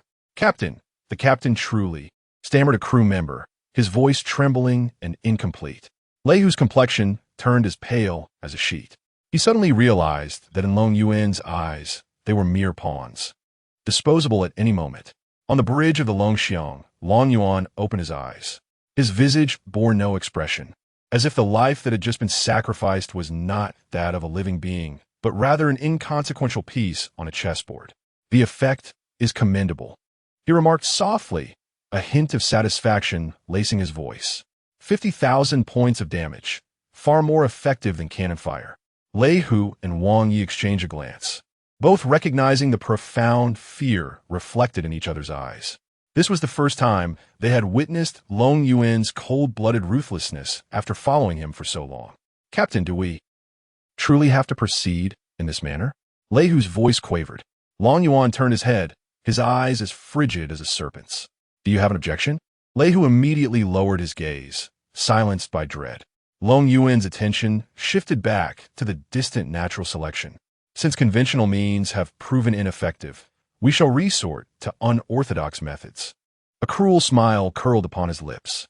Listen closely. From this moment forth, we shall engage in a new game. We will select our next target, and the one chosen shall be you. Should you refuse, the consequences will mirror his fate. As these words echoed, an eerie silence enveloped the fleet's communication channel. Fear, despair, and anger churned within each heart, yet none dared to speak. They all understood that Long Yuan would indeed carry out his threats. On board the natural selection, Lin Mo gazed at the restless warships in the distance, his eyes growing particularly icy. Beasts, he muttered under his breath. Chapter 044. The Arrival of the Black Mist, Brother Mo. What shall we do? They're actually using this method to ram us. Gu Nianxiu clutched Lin Mo's arm tighter. Her small face pale, her voice tinged with tears. The scene of the spirit wind's self-detonation was too shocking. A living person was sacrificed by their own captain as a projectile, a cruelty that surpassed her comprehension. Gu Zhixiao was equally troubled, her fingers gripping the long gun turning white. If 3 more ships ram us like this, our shield will shatter. Her tone was icy, yet her eyes shimmered with palpable anxiety. Lin Mo gently patted Gu Nianxiu's head, his voice remaining steady. It's all right, let us endure for now. His gaze pierced through the porthole, observing the fleet that had descended into panic. They had lost so many ships, while we have suffered little. In an instant, admiration sparkled in Gu Nianxiu's eyes. Brother Mo is truly remarkable. Gu Zhixiao also held a deep respect for this man's calmness and calculative prowess. In such extreme circumstances, he managed to maintain his composure and make optimal judgments. Within the Dragon Xiang fleet's squadron channel, a chilling silence loomed ominously. Long Yuan's voice resonated coldly. Summon the troops. When do the flowers bloom? His tone carried a twisted mockery, as if selecting a death list was merely an entertaining game. In January, in February, in March, each number echoed like a countdown to doom, causing every captain's heart to race wildly. In July, a profound silence enveloped the air. The sea moon, Long Yuan's voice projected an unyielding ruthlessness. A desperate scream erupted from the communication channel. No, please, my ship. Captain Chun Haiyue's voice trembled violently, his pleading reverberating through the channel. Long Yuan, you madman, I will not obey you. In the next moment, Chun Haiyue felt the grip of control over his vessel slipping away. A psychic chain constricted around the sea moon's control system like a vice. Do you pawns truly believe you are human? Long Yuan's laughter was laced with a morbid delight. In despair, Chun Haiyue realized his ship began to veer uncontrollably. He desperately maneuvered the helm, yet it was futile. I am abandoning ship. I no longer want this vessel. He dashed towards the deck, plunging into the icy sea. The waves instantly engulfed him. Though the sea moon lost its captain, it remained under Long Yuan's psychic control, its engine emitting a final roar, hurtling towards the natural selection. Lin Mo watched the approaching warship, his eyes turning frigid. Another one is coming. Brace yourselves, we're taking flight. With a forceful push of the control stick, the natural selection's anti-gravity engine erupted with brilliant light, lifting the entire ship off the surface of the sea in an instant. Boom! The sea moon exploded, almost grazing the underside of the natural selection, shattering into countless fragments. However, the explosion's radius was immense. The terrifying shockwave and myriad of metal shards fiercely battered against the natural selection's shield. Encountering the aftermath of a self-destructive collision, shield value minus 30,000. Remaining durability 104,984, 200,000. The vessel natural selection trembled violently in the air. Gu Nianxiu let out a scream, clutching Lin Mo's arm tightly. Gu Zhixiao's complexion turned ashen. Merely a trace of the aftershock had depleted our shields by 30,000. Lin Mo gritted his teeth, stabilizing the ship, yet his gaze grew increasingly sharp. He had roughly discerned the distance and timing of the enemy's detonation. The other captains of the Longxiang fleet felt their fear escalate to an unbearable level. Time to rally the troops. When will the flowers bloom? Long Yuan's voice echoed once more, imbued with a devilish delight. This time, everyone was trembling. The 12th month blooms. The ship Wavebreaker.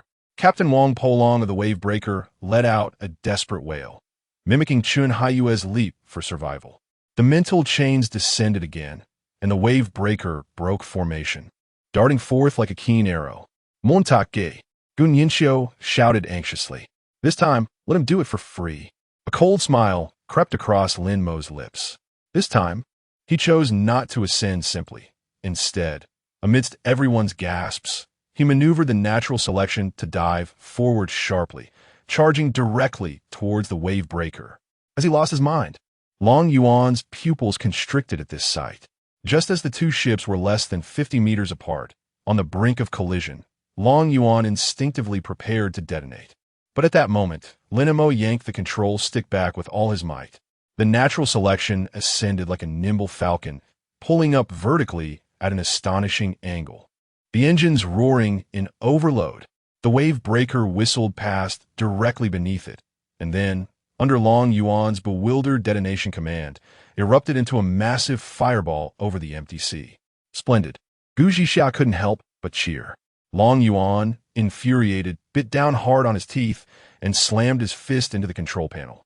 Bastard. Yet he quickly regained his composure, a cruel smile forming on his face. Let us see how long your energy can sustain such tricks. Continue. He believed that such intense maneuvering would inevitably deplete their power supply to astronomical levels, and it wouldn't last long. The fourth ship was selected and began its charge. Damn, we can't delay any longer. Lin Mo's expression turned grim. Although they had evaded 2 deadly collisions, the energy expenditure of their flight was indeed colossal, capable of sustaining them for no more than 10 minutes.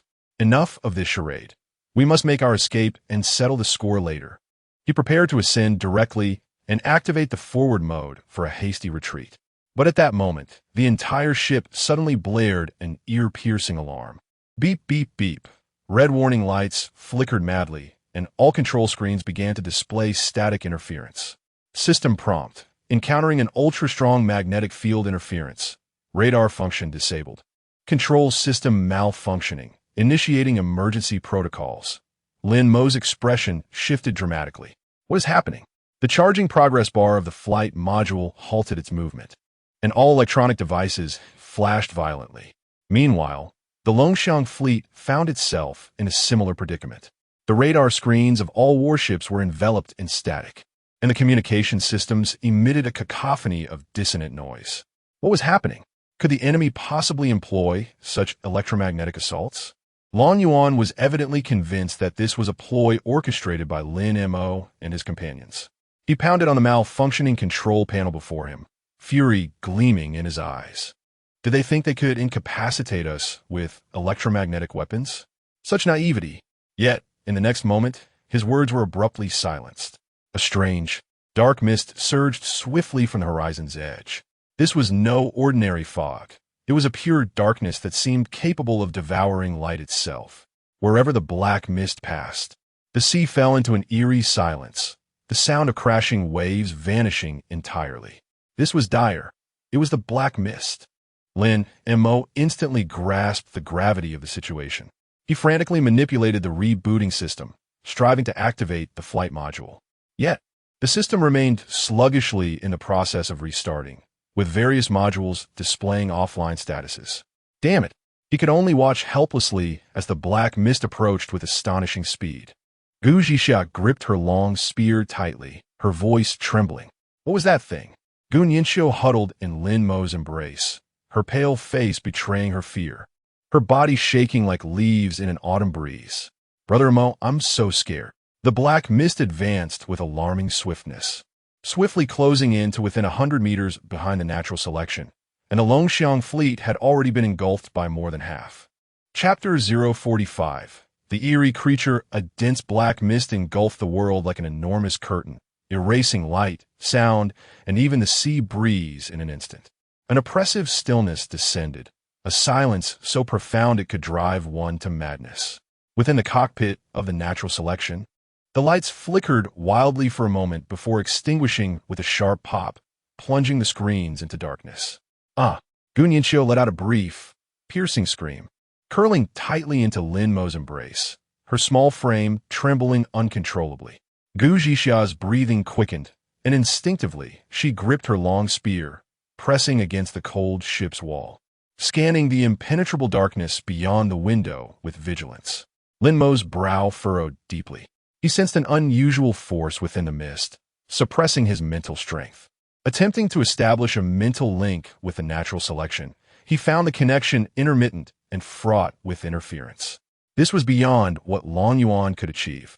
He had distanced himself from the black mist by at least 80,000 miles, yet it managed to catch up with such alarming speed. The only explanation was that the mist did not merely lurk at the rear of the sea. At that moment, a mechanical system alert echoed within the silent cockpit. Warning, you have been ensnared in misleading black mist. All long-range communication and radar systems will experience severe interference, expected to restore in 24 hours. Warning, sense of direction will be severely compromised within the black mist. Do not navigate recklessly to avoid becoming eternally lost. As the alert concluded, emergency lights flickered on, their dim glow illuminating the cockpit. Most functional modules on the control panel reignited, yet the areas representing radar and communication remained shrouded in a dark static. Lin Mo understood that reckless navigation at this juncture would only deepen their predicament. The priority was to conserve their strength and observe the unfolding situation, for none could predict what more terrifying entities might be concealed within this bizarre black mist. Suddenly, a tremendous splash echoed from the side of the vessel. Lin Mo whipped his head around. Outside the window, in the dark waters, a colossal creature was slowly rising from the depths. It was a gigantic octopus, its head as large as a house, adorned with dark red skin covered in enigmatic patterns, and countless pallid eyeballs swirling erratically across its surface. Each of its outstretched tentacles extended for dozens of meters, laden with a multitude of suction cups resembling sharp teeth. It emitted no sound, yet its multitude of ghostly eyes pierced through the thick porthole, fixated intently on the three individuals within the cabin. An indescribable chill and malice enveloped the cockpit in an instant. Detected mental assault. Prolonged gaze will result in continuous decline of SAN value. Current SAN value, 99. Do not look at its eyes. Lin Mo hissed urgently. He promptly instructed Gun Yinxiu to retreat to the back, commanding, Yinxiu, prepare some food to restore our mental energy quickly. All right, I will. Gun Yinxiu's face turned pale with fright. Yet she steeled herself against the terror and hurriedly stumbled into the kitchen. Gu Zhixia also averted her gaze, beads of cold sweat forming on her forehead.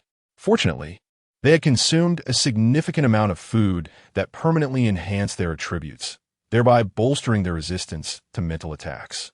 Lin Mo deftly maneuvered the ship, the natural selection. As the engine roared to life, the vessel suddenly pivoted sharply, speeding away from the colossal octopus. However, an unforeseen anomaly transpired. Just as they had barely traversed a kilometer, a dilapidated, decayed ghost ship emerged ominously from the surrounding black mist without warning. The ship's mast had long since splintered, its sails tattered and torn, and the hull was enveloped in a thick layer of moss and barnacles, exuding an overpowering stench of death and decay. It resembled a specter clawing its way from the abyss of the deep sea, hurtling towards the natural selection with alarming speed. Before Lin Mo could react, a massive grappling hook was suddenly launched from the ghost ship. The hook, forged entirely from stark white bones and entwined with eerie black mist, effortlessly penetrated the natural selection's electromagnetic defense shield as if it were mere illusion. With a resounding snap, it latched onto the deck of the natural selection. In the next moment, countless skeletal soldiers, radiating a ghastly green phosphorescence, began to swarm towards the deck of the natural selection, their bones clattering ominously as they ascended the skeletal grappling hook. Simultaneously, the Longxiang fleet was entirely engulfed by the encroaching black mist. Aboard the flagship Longxiang, chaos erupted on the bridge. Ear-piercing alarms blared incessantly, and all the instrument panels blinked erratically, ultimately succumbing to an oppressive silence. What is happening? The radar is malfunctioning. We cannot see anything. Communications are down. We cannot contact any allied ships. The crew's panicked shouts and furious roars echoed, as fear spread like a contagion within the confined bridge. Silence. A cold, authoritative bark resonated like thunder, instantly quelling the cacophony. Long Yuan stood resolutely by the viewport, his face displaying no hint of panic, only a chilling composure. Maintain fleet formation, do not panic. His mental command seemed severely disrupted, yet he managed to retain a tenuous connection with the fleet. All crew members instinctively ceased their cries, directing their gaze toward their godlike leader. Lei Hua, feigning calmness, approached Long Yuan, his voice betraying a slight tremor. "Captain, this mist is too eerie. and the ship has vanished. Long Yuan did not turn. His eyes fixed intently on the impenetrable darkness outside. At that moment, a lookout suddenly pointed skyward, emitting a distorted scream of alarm. Heaven! In the sky. His voice trembled like sifted chaff, his face etched with an indescribable horror and absurdity. Everyone instinctively followed the direction of his outstretched finger and looked up. Then, the entire bridge fell into an absolute silence. There, at the apex of the dense black mist, a colossal silhouette, unimaginable in its enormity, slowly parted the clouds, revealing itself. It was a koan, an extraordinarily immense creature hovering in the sky. Its size nearly obscured the entire firmament, casting a shadow that rendered the dozen or so iron warships below akin to mere grains of sand. Its body exhibited a profound hue, reminiscent of the cosmic night sky, with what appeared to be the patterns of celestial bodies gently swirling across its surface. It possessed no eyes. Rather, every scale seemed to resemble a closed eye. It floated there in serene silence, yet emanated an oppressive aura that surpassed the terror of any roar, a force potent enough to crush souls. Before it, the so-called SS-class destroyers and the so-called Allied fleet became a laughable, reckless jest. Leihu's mouth hung agape uncontrollably, and the weapon he held clattered to the ground.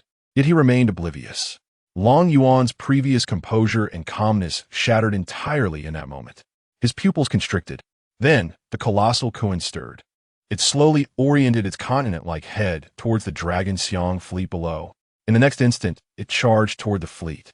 There was no sound, no fore warning, only that overwhelming shadow, capable of consuming everything, descended with an irresistible and unavoidable force. Chapter 046.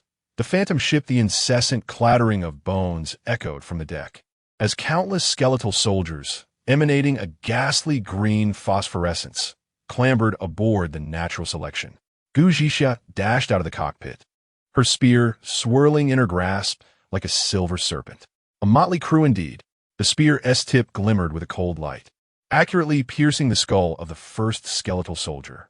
Skeleton soldier killed. With a splatter, the chest of the second skeletal soldier was impaled, instantly reducing it to a cloud of bone dust. Skeleton soldier killed. Yet, more skeletal soldiers surged forth from the ghost ship, brandishing rusted curved blades, their eye sockets ablaze with eerie green flames. Damn it, there are too many. Gu Zhixia gritted her teeth, her spear dancing in her hands, each strike flawlessly dispatching an enemy. However, the sheer number of skeletal soldiers was overwhelming, as they occupied more than half of the deck. At that critical moment, a system notification echoed in Lin Mo's mind. Congratulations! The natural selection has been upgraded to level 13. You have earned 10 ship exchange points.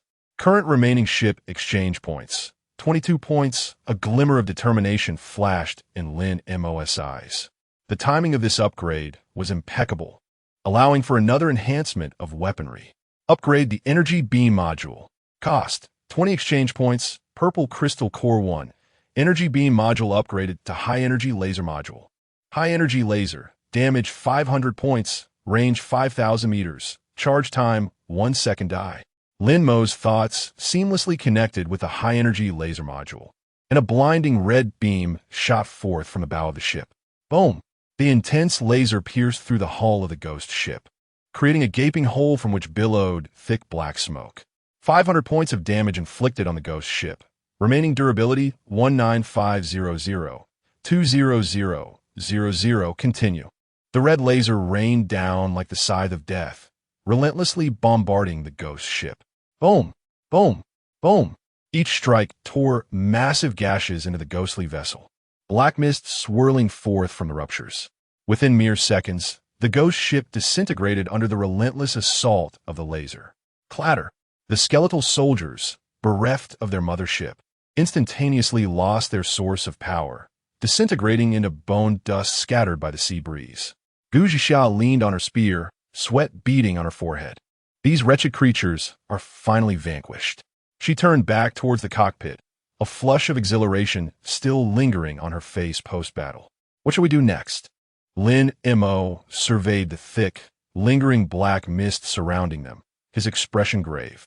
Quickly, head to the workstation and produce missiles without limit. Nianxiu has been preparing food.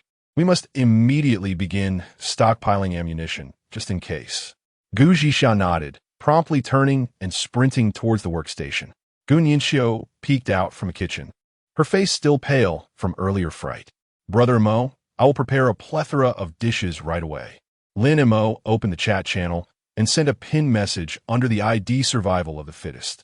He announced an unlimited acquisition of metals and gunpowder, offering A-grade cuisine in exchange, which could enhance temporary attributes. As soon as the message was sent, the chat channel erupted with excitement. Wow, it's that esteemed player again. The last colorful salad was simply divine. I still crave it. Does the boss need materials? I have 200 metals. I've got gunpowder too, hurry. Following their previous transaction, players had come to trust Lin Mo's culinary creations implicitly. An array of private messages flooded in, filling Lin Mo's inbox to the brim. Meanwhile, the Longxiang fleet also posted a message in the chat channel, seeking to acquire metals and gunpowder in exchange for basic food and supplies. Players were left bewildered. Are you all at war? Running low on munitions? Why is everyone short on materials? Members of the Longxiang fleet promptly replied, "Shut up, keep talking nonsense, and you'll regret it." However, players clearly preferred trading with Lin Mo. The disparity between A-grade cuisine and basic food was simply too vast. I choose you, esteemed player, who wants basic food. Indeed, whatever that fleet is, your offerings lack sincerity. Gu Zhixia and Lin Mo began to craft missiles at a rapid pace. Fortunately, since obtaining a refrigerator, Gu Nianxiu had stockpiled a considerable amount of cuisine. The transactions swiftly yielded a substantial quantity of materials, amassing 400 to 500 metals in no time. The trading channel was filled with appreciative voices. The boss's cuisine is truly extraordinary. The attribute boosts are exhilarating. With the boss's dishes, I feel I could single-handedly take on sea monsters. In stark contrast, the Longxiang fleet struggled to entice traders with their basic food and supplies, with very few willing to engage in transactions. Damn it, why is no one willing to trade with us? Boss, that survival of the fittest has snatched away all our business. Long Yuan's expression darkened like stormy waters. He had not anticipated that, at such a critical juncture, someone would dare to compete with him for resources. Just then, Lin Mo suddenly sensed an inkling of danger. It was an instinctual reaction stemming from his connection to the natural selection. He slowly turned his gaze toward the depths of the black mist. In the next moment, he beheld a horrifying spectacle that could drive anyone to madness. It was a colossal eyeball, larger than a house. Its surface was adorned with blood-red patterns, and deep within its pupil lay an abyss that seemed endless. Surrounding the eyeball were dozens of thick tentacles, swaying silently in the water. Each tentacle spanned several meters, covered in a multitude of suction cups and barbs. It was slowly, silently gliding toward the natural selection. Oh my God! Lin Mo's voice was as dry as sandpaper. The size of this monster surpassed even that of the previous octopus. Its gaze was fixed intently on the natural selection, the pupil shimmering with an eerie light. Super strong mental attack detected. Chapter 047. The abyssal gazer. The sudden scene startled Lin Mo profoundly.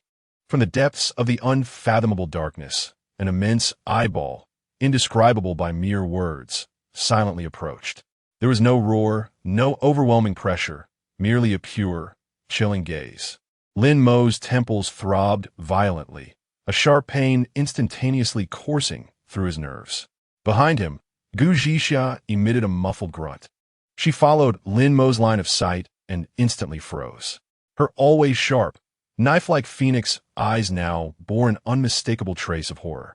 Her complexion paled at a visible rate, and her hand gripping the spear trembled uncontrollably. What in the world is that monstrous entity? From a kitchen, the distinct sound of a porcelain plate shattering echoed. Gu Nianxiu pressed her small face against the door frame, her large eyes, typically brimming with innocence and joy, now filled with boundless terror, her pupils constricting violently. The rate at which the SAN value plummeted was significantly faster than when confronting the octopus moments ago. Lin Mo understood that he could not afford to linger with this abomination. Jixia, hold the deck, he bellowed, connecting his consciousness with the fire control system at an unprecedented speed. Nianxiao, return to your room. Do not look outside. In the next instant, the entire natural selection seemed to be infused with a furious soul. High-energy lasers. Taking missile. Full missile launch. At the bow, the newly upgraded high-energy laser module erupted in a blinding red light, capable of tearing through the darkness. A beam, more searing than molten lava, surged forth, carrying the essence of annihilation, fiercely directed at the colossal eyeball. Concurrently, missile launch ports on both sides of the vessel opened. Whoosh, whoosh, whoosh, whoosh. Dozens of tracking missiles, trailing long tails of fire, shot forth like an enraged swarm, tracing deadly arcs through the air, converging upon the enormous eyeball from all directions. High-energy laser hit, inflicting 400 points of damage to the abyssal gazer. Tracking missiles hit, inflicting 100 points of damage to the abyssal gazer. A thunderous explosion erupted upon the surface of the eyeball creature, showering a large area with foul, dark green liquid. Taking missile explosion, inflicting 500 points of damage to the abyssal gazer. A series of damaged figures danced before Lin Mo's eyes. However, the gigantic eyeball merely swayed gently amidst the flames of the explosion. Its health still stood at a staggering 50,000. Defense value reached 100. Lin Mo's assaults had only inflicted a minor surface wound. At that moment, the immense pupil abruptly constricted. Countless fist-sized, glutinous little eyeballs erupted from its depths like a barrage of cannonballs, raining down upon the deck of the natural selection. Puff, puff. The small orbs landed on the deck, emitting a nauseating, slimy sound. Before blooming like flowers, their centers splitting open to reveal a maw lined with sharp teeth, hissing a menacing warning. Leave it to me. A fierce glint flashed in Gu Jixia's eyes as she fought against the surging wave of revulsion and dashed out of the cockpit. Her figure darted swiftly across the deck, the hem of her black JK uniform swirling amidst the smoke. The long spear in her hand transformed into a streak of silver lightning. With a sharp thrust, the spear pierced a small orb with precision, green fluid bursting forth as the creature convulsed, reducing it to a puddle of flesh. Kill. Hatchling of the Watcher, a repulsive swarm. Gu Jixia gritted her teeth, sweeping her spear to shatter 3 or 4 more of the approaching monstrosities. Yet, the sheer number of these small orbs was overwhelming, continuously launched from the massive maternal entity, nearly engulfing the entire deck. Inside the cockpit, Lin Mo's expression was grave. A fine sheen of cold sweat had formed on his forehead, and the persistent decline of his sanity levels caused distorted phantoms to flicker at the edges of his vision. Boom, boom, boom.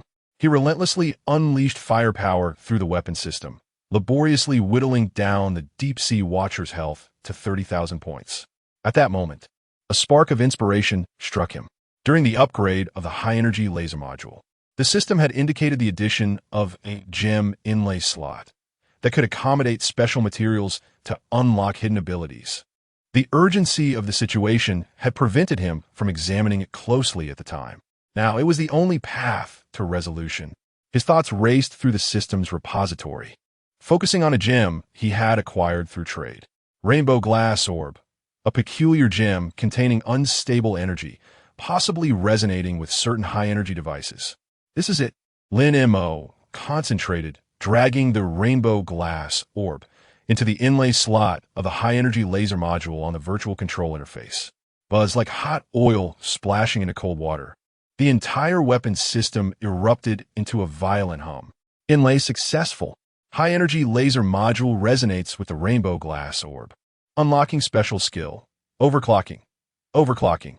Increases the attack speed of the high-energy laser to 1,000 for 10 seconds.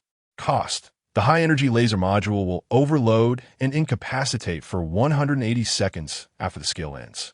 Tenfold attack speed. An unprecedented brilliance ignited in Lin Mo's eyes. Just then, sensing the impending threat, the enormous orb emitted a silent shriek. A more potent mental shockwave surged forth, sweeping over him like a tsunami. Warning, encountered a powerful mental shock. Sin -10. Current Sin 78. Lin Mo's body jolted violently, darkness enveloping his vision, yet he bit down on his tongue, the sharp pain forcing his consciousness to remain alert. Now, evaporate, he roared, channeling all his mental energy into the activation of overclocking. Buzz! At the bow of the ship Natural Selection, the crimson core of the laser emitter radiated with a brilliance that momentarily surpassed the sun.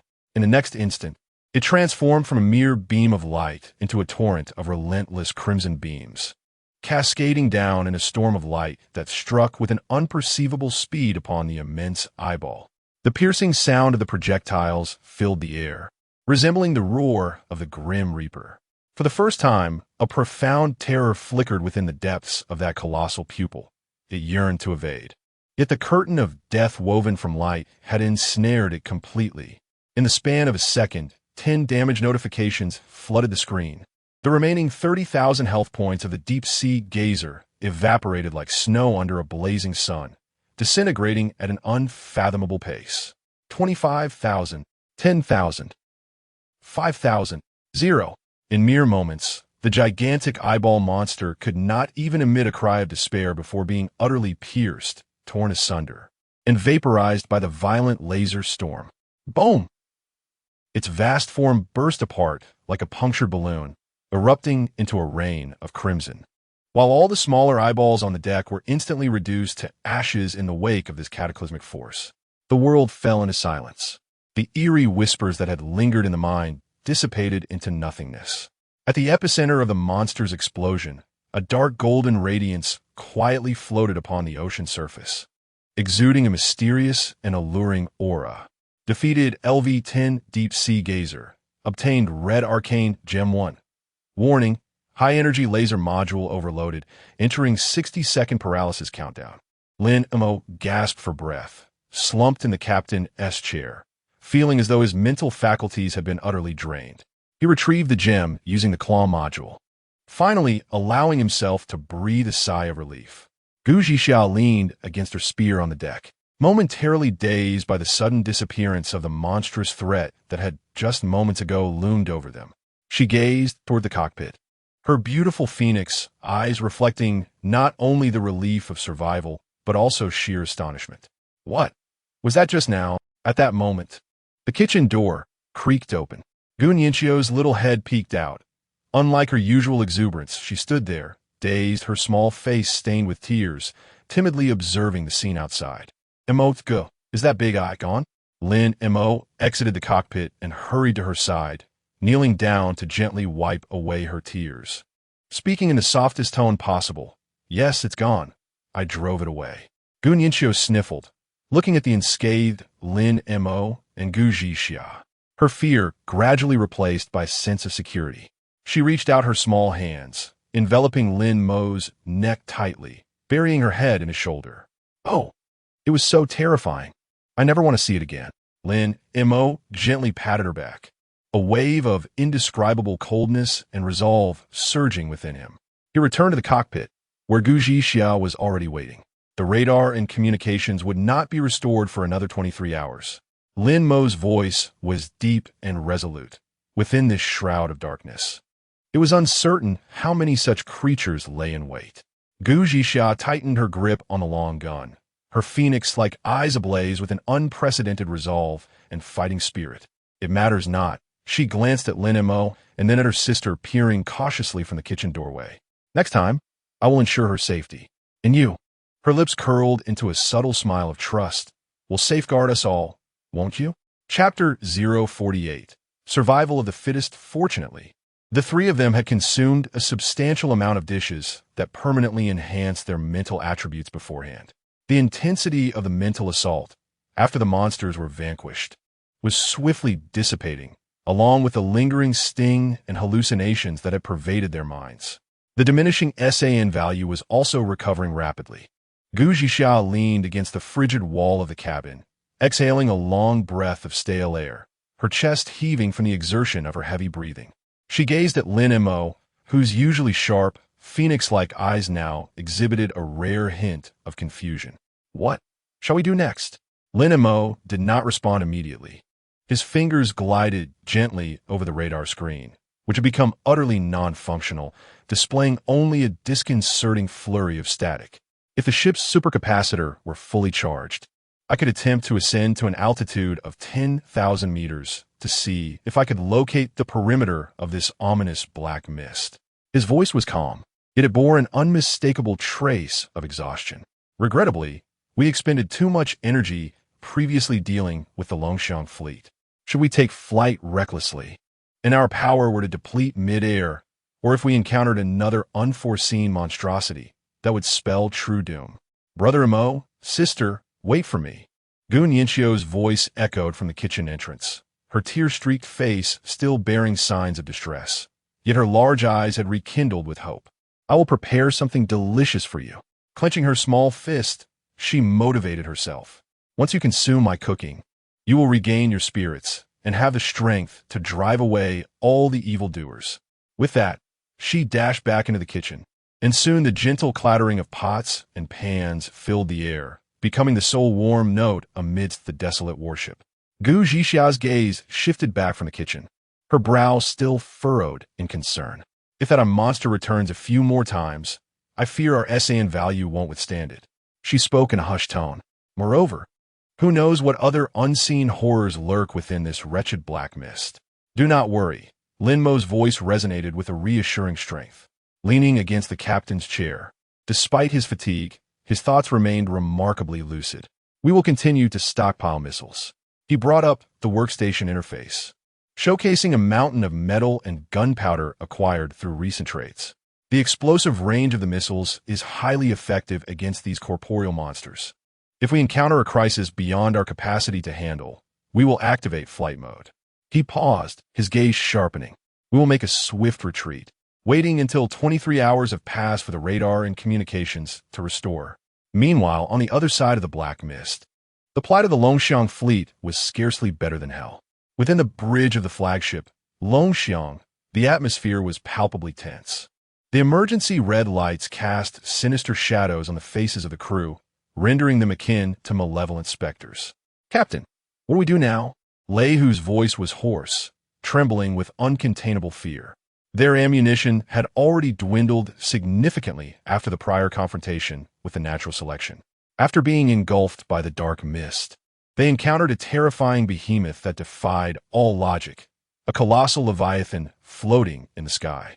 Merely brushing past, its immense shadow resulted in two warships being crushed into mere metal discs. At the critical moment, Long Yuan activated his trump card skill known as the Dragon Hides in the Abyss. The entire fleet's hulls were enveloped in a deep blue curtain of water, forcibly submerging them hundreds of meters into the depths of the ocean, barely evading the impending catastrophe. In the trading channel, no one was willing to exchange materials with them. Another crew member, Wang Yi, was on the verge of tears.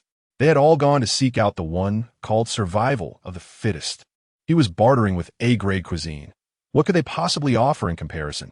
At this rate, they wouldn't even be able to defend themselves, let alone launch a counterattack. Silence. Long Yuan's voice was soft yet as chilling as a blade, instantly plunging the bridge into a profound silence.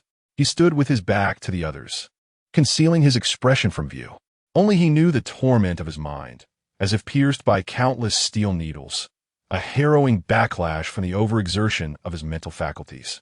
He had never imagined he would be driven to such a desperate state by an obscure vessel. By time, find a way to replenish ammunition. His cold gaze swept over the trembling crew members, paralyzed by fear. If they were to encounter another high-threat target, they would have no choice but to muster their forces once more. At that moment, a lookout suddenly pointed toward a direction outside the porthole and let out a high-pitched scream. Look, what is that? Long Yuan whirled around, his pupils constricting sharply. Amidst the oppressive black fog that threatened to swallow all hope, a jarring light flickered quietly. This was not the dim, feeble glow of an emergency light, but rather a brilliant neon radiance imbued with a sense of futuristic technology. The light outlined the silhouette of a vast, sleek battleship, exuding an aesthetic of industrial and sci-fi beauty. It could not be mistaken. It was unmistakably it. The Natural Selection. Chapter 049. Enemies on a narrow path within the cockpit of the natural selection. Gunyinsho pressed her small face against the porthole, pointing excitedly at the distant silhouettes of ships barely visible in the darkness. Look, Brother Mo, it's those wicked ships. Her voice resonated with eager excitement, devoid of any fear. Indeed, let us annihilate them. Gu Zhixia joined her, gripping a long spear, her striking phoenix eyes gleaming with a chilling intent to kill. They must be running low on supplies by now. I am quite curious to see how they will cope in this situation. Lin Mo gazed at the silent fleet in the distance, a playful smirk curling at the corners of his mouth. It seems fate has conspired to place us upon a narrow path with our adversaries. At that moment, a communication request suddenly flickered on the control panel. It was from the Longxiang fleet. Lin Mo glanced at it and signaled to connect. The screen illuminated, revealing Long Yuan's pallid face, devoid of any color. His sunken eyes and cracked lips betrayed the loss of the composed, elegant tyrant he once was, leaving only a facade of forced calmness. We need to talk. Long Yuan rasped, his voice hoarse, reflecting the toll of his ordeals. Spare us. Each word escaped his lips with great difficulty, as though they drained the last remnants of his strength. I will offer you all the treasures I have amassed over these days, he continued, desperation seeping into his tone. Leaning back in the captain's chair with an air of leisure, Lin Mo said nothing, merely observing him with an intrigued gaze. Long Yuan took a deep breath, as if steeling himself for what was to come. I possess several unique gems and various elemental cores. Rare resources indeed. At last, Lin Mo spoke, his tone flat yet sharp as a blade, piercing directly into Long Yuan's dignity. If I were to eliminate you, would not all these treasures simply belong to me? Long Yuan's body tensed abruptly, his facial muscles twitching uncontrollably.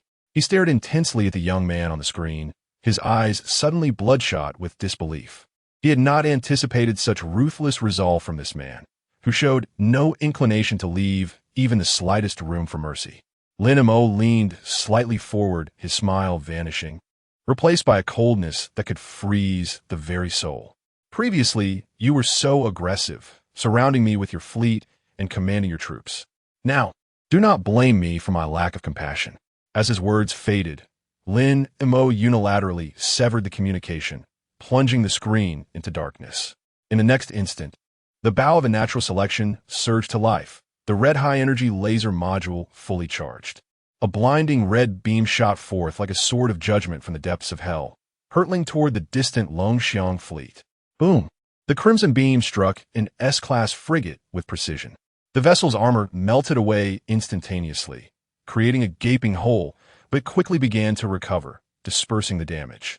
On the bridge of the Longxiang, piercing alarms blared madly. As the numbers flashed upon the display, Long Yuan's eyes widened in disbelief. 500 points of damage. How could this be possible? His previous laser attacks had only inflicted a mere 100 points of damage, and the beams had evidently lacked the current potency.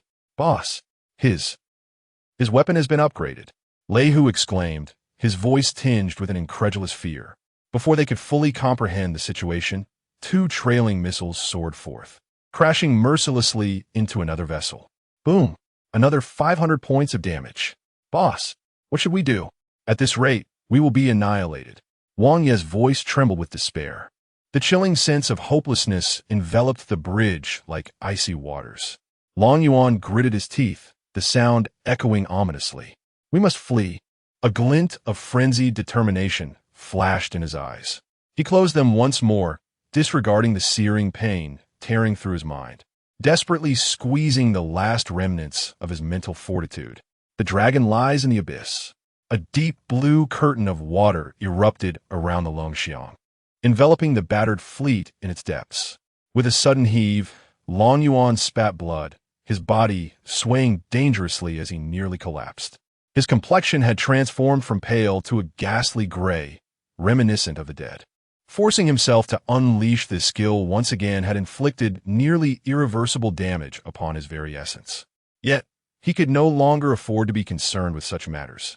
Under the shroud of the water curtain, the entire Longxiang fleet began its rapid descent into the unfathomable abyss. Attempting to escape?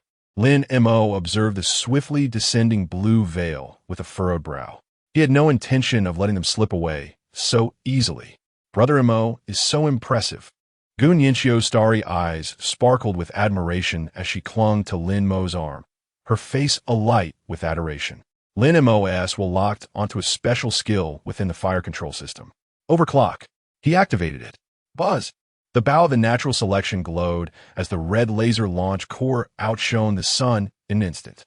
In the next moment, it transformed from a mere beam of light into a torrential flood, unleashing a relentless storm of red beams, firing at an astonishing rate of 10 per second, cascading toward the sinking blue curtain with an uncatchable speed.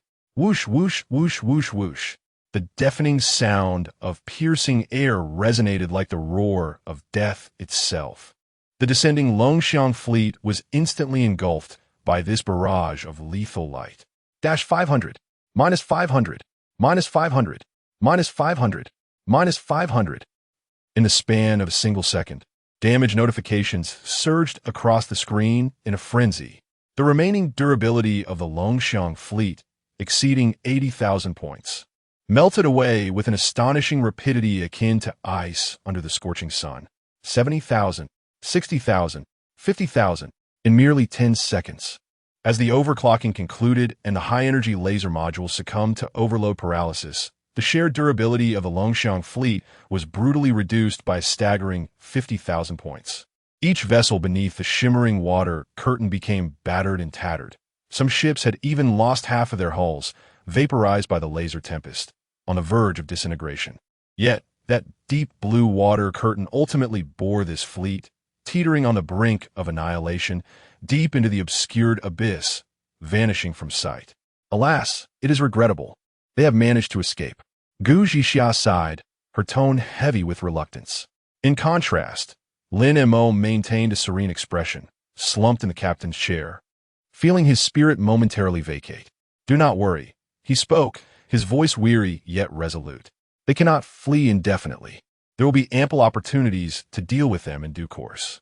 Lin Mo's gaze returned to the vast, disquieting darkness outside the window.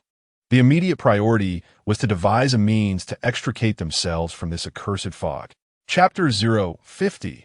LV-25 Leviathan. With a sudden lurch, Long Yuan bowed forward, a spray of dark crimson blood splattering against the frigid metal floor. He wiped the blood from the corner of his mouth with the back of his hand, his once refined visage now marred by a ghastly pallor reminiscent of death itself. A searing agony, akin to countless heated needles piercing his brain, shrouded his vision in darkness. Boss, what do we do now? Lei Hua's voice was hoarse, trembling with an uncontainable quiver. His gaze drifted to the distance, where a massive, deep-sea leviathan, startled by their presence, vanished into the abyss with a mere flick of its tail. Their recent flight had nearly depleted all their fortune. Boss, we are running low on ammunition. Wang Ye's voice quivered with despair on the brink of tears. At this rate, if we encounter another monster, we are doomed. Silence. Long Yuan slowly straightened, turning his back to the others, concealing his expression from their view. His icy gaze swept over the trembling crew, paralyzed by fear. A burden. A senseless burden. Their terror, the resources they squandered, their rickety vessels. Each was a shackle that slowed his advance.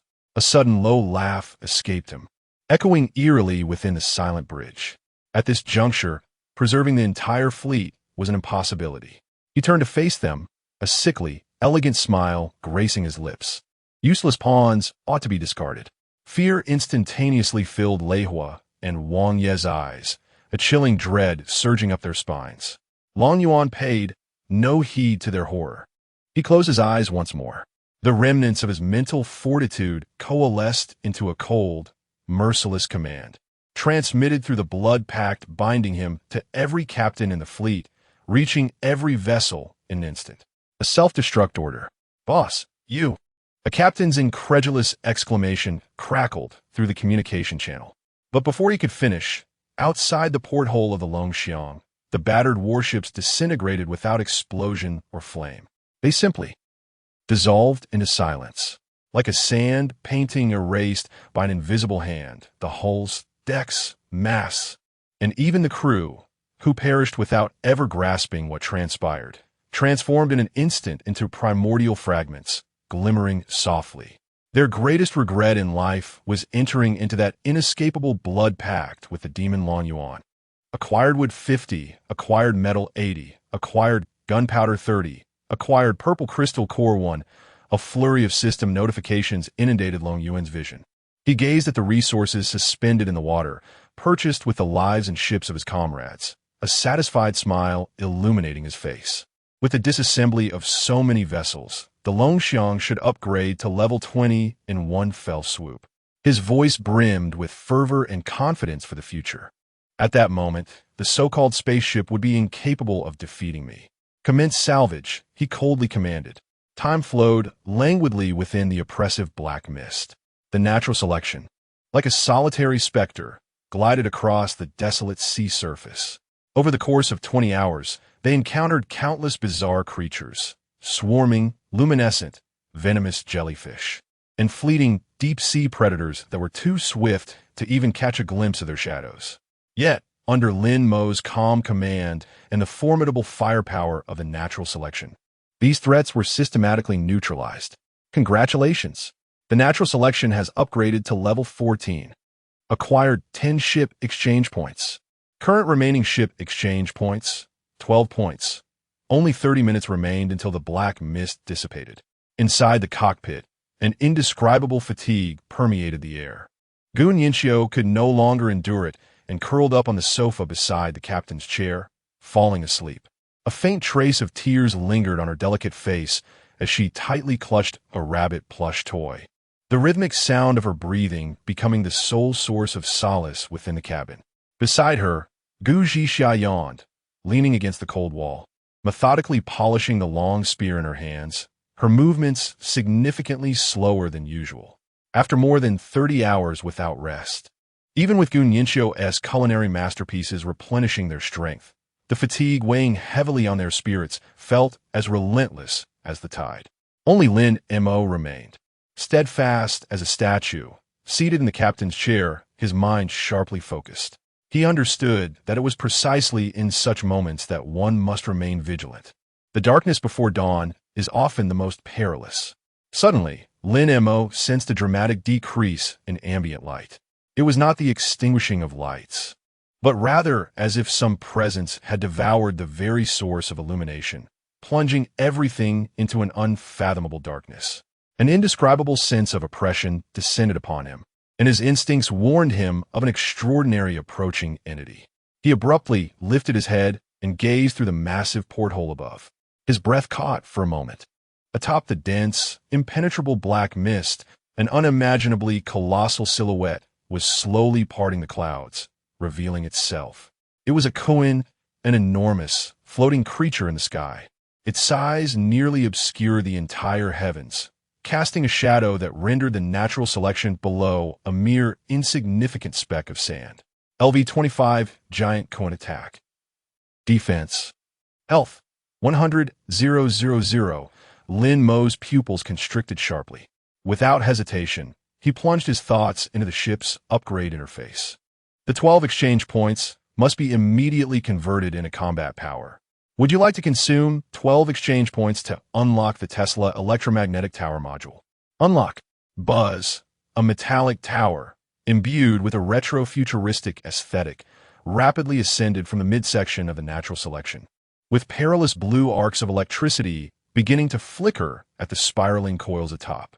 Tesla electromagnetic tower emits a chain current, inflicting 200 points of damage to targets within range, with a significant probability of causing temporary paralysis to biological entities.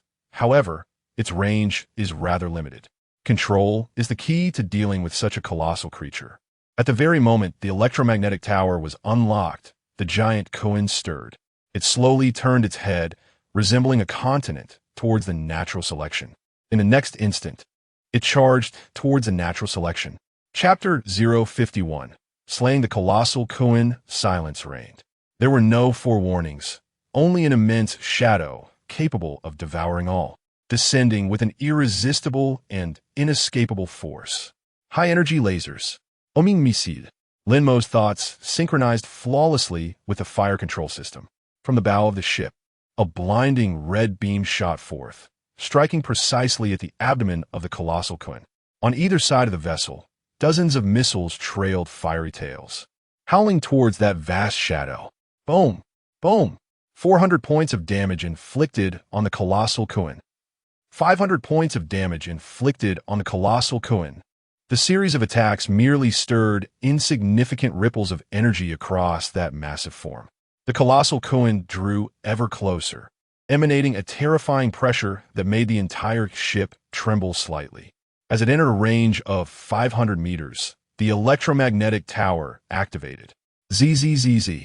Blue arcs of electricity erupted from the tower's pinnacle, striking the colossal Kun with ferocious intensity. 200 points of damage inflicted on the colossal Kun. Paralysis effect triggered. The immense colossal Kun momentarily faltered. Yet its momentum was too formidable. The brief paralysis could hardly impede its advance. Boom! A deafening crash echoed, as if the vessel, the natural selection, had collided with a rapidly moving mountain, sending the entire ship crashing down violently. Inside the cockpit, chaos ensued, with piercing alarms drowning out all else. Encountered a tremendous impact. Shield value -50, 000. Remaining durability 150, 000, 200, 000. In a singular collision, the shield value plummeted by a staggering 50,000. Gu Zhixiao awoke from the violent jolt, gripping the wall tightly to steady herself, her complexion ashen. Gu Nianxiao, sprawled on the sofa, yelped as she was thrown onto the carpet from her slumber. Lin Mo gritted his teeth, forcing the uncontrollable vessel to stabilize. He understood that this was merely a glancing blow. Another hit would spell their doom. The colossal Kun, seemingly affected by the impact, rolled in the air before regaining its posture, its countless interlocking scales appearing as though they might open. No time to waste. A fierce determination ignited in Lin Mo's eyes. His thoughts locked onto the singular skill that could turn the tide. Overclock. Buzz. At the bow of the natural selection, the red laser emission core radiated brilliance that eclipsed the sun in an instant. In the next moment, it transformed from a mere beam into a torrential flood, unleashing a relentless barrage of dozens of red light beams per second, cascading towards the enormous shadow above. Whoosh, whoosh, whoosh, whoosh, whoosh. The sharp sounds of piercing air melded into a symphony, akin to the roar of death itself. The colossal form of the Kun was instantly enveloped by this curtain of lethal light. -400, -400, -400, -400, -400. Damage numbers cascaded like a waterfall, flooding the display. The life force of the colossal beast, akin to snow under the blazing sun, melted away at an astonishing pace. Yet, when the overclocking ceased and the brilliance faded, its vitality stubbornly lingered at less than half. It was utterly enraged, its countless tightly closed scales unfurled in agony, revealing a hauntingly blue core pulsating with destructive energy beneath. The oppressive aura, more terrifying than before, intensified tenfold. Lin Mo's heart plummeted. Overclocking was his most potent explosive tactic. Yet it was still insufficient to vanquish this monster. Just at that critical juncture, a thought flashed through his mind like a bolt of lightning. The seven-colored glaze pearl. The gem capable of bestowing exclusive skills upon weapon modules. It could be fitted onto a laser cannon, but could it also be applied to the Tesla electromagnetic tower? A gamble. Without the slightest hesitation, Lin Mo's consciousness plunged into the ship's modification interface. He beheld the seven-colored glaze pearl embedded within the high-energy laser module and, with a flicker of intent, selected Disassemble. In the next moment, he affixed the radiant gem onto the newly unlocked Tesla electromagnetic tower. A new system prompt flashed before him. Detected special accessory seven-colored glaze pearl. Tesla electromagnetic tower module gains exclusive skill. Destruction beam. Upon activation, the Tesla electromagnetic tower will unleash a devastating high-energy current, inflicting tenfold damage on a single target and rendering it immobile and incapable of any action for 30 seconds. Now is the time. At the very instant the colossal beast prepared to retaliate, a glint of cold light flickered in Lin Mo's eyes as he activated the new skill, Destruction Beam. ZZZ. The tip of the Tesla electromagnetic tower no longer bore the wild electric serpents of before, but instead a brilliant blue beam, as thick as a dragon and refined to perfection, struck with incredible speed against the beast's massive head, poised to counterattack. A horrifying damage figure emerged. Dash 2000. The energy that was about to erupt from the colossal creature extinguished in an instant, its immense form stiffening as if time itself had pressed the pause button upon it. The absolute immobilization effect was triggered, deprived of its ability to float. Its mountain-like body began to plummet uncontrollably towards the sea below. Boom! The ocean was struck with unimaginable force, creating a colossal indentation that churned forth waves capable of capsizing a fleet. Lin Mo felt no relief. He jerked the ship upwards into the sky, his icy gaze fixated on the immobilized behemoth beneath the surface. Seizing the opportunity, he commanded, "All missiles launch." Dozens of tracking missiles, like sharks scenting blood, trailed fiery tails as they arced gracefully, striking precisely at the beast's unguarded vital points. Boom, boom, boom. Thunderous explosions ensued, and the last remnants of the colossal creature's life force were utterly obliterated. Its gargantuan form, obscuring the heavens, disintegrated with a mighty roar, transforming into a multitude of twinkling motes, reminiscent of stars, that gradually faded from existence. The world has once again fallen into silence. Chapter 052. Breaking through the black mist, the colossal form of the giant Leviathan obscured the heavens, transforming into a myriad of twinkling lights that gently dispersed, adorning the desolate dark ocean like a fantastical galaxy. Defeated LV-25 giant Leviathan, acquired colorful crystal core 1 at the epicenter of the monster's explosion. A fist-sized orb of radiant colors hovered serenely upon the water surface. It perpetually shifted in hue, as if countless miniature nebulae swirled within, emanating a mysterious and formidable aura. Lin Mo gasped heavily, slumped in the captain's chair, every nerve in his body screaming with exhaustion. He deftly maneuvered the claw module, carefully retrieving the vibrant crystal core. Wow, Brother Mo, we found something wonderful again. Gunyanshio had somehow risen, her cherubic face pressed against the cockpit's window, her large eyes sparkling with excitement. The earlier fear completely eclipsed by this newfound thrill. This crystal core is so beautiful. It's more stunning than all the previous ones. Gu Zhixia also approached, leaning against the control panel, exhaling a long breath. The cataclysmic scene they had just witnessed still sent her heart racing. She gazed at Lin Mo's profile. This man who always seemed to conjure miraculous feats in the direst of circumstances. Her admiration for him deepened further. Colorful crystal core, a rare crystal imbued with the fundamental powers of the world, essential for the ship's ascension to higher tiers. What a treasure! This is undoubtedly a top-tier find. Lin Mo's eyes sparkled with rare delight.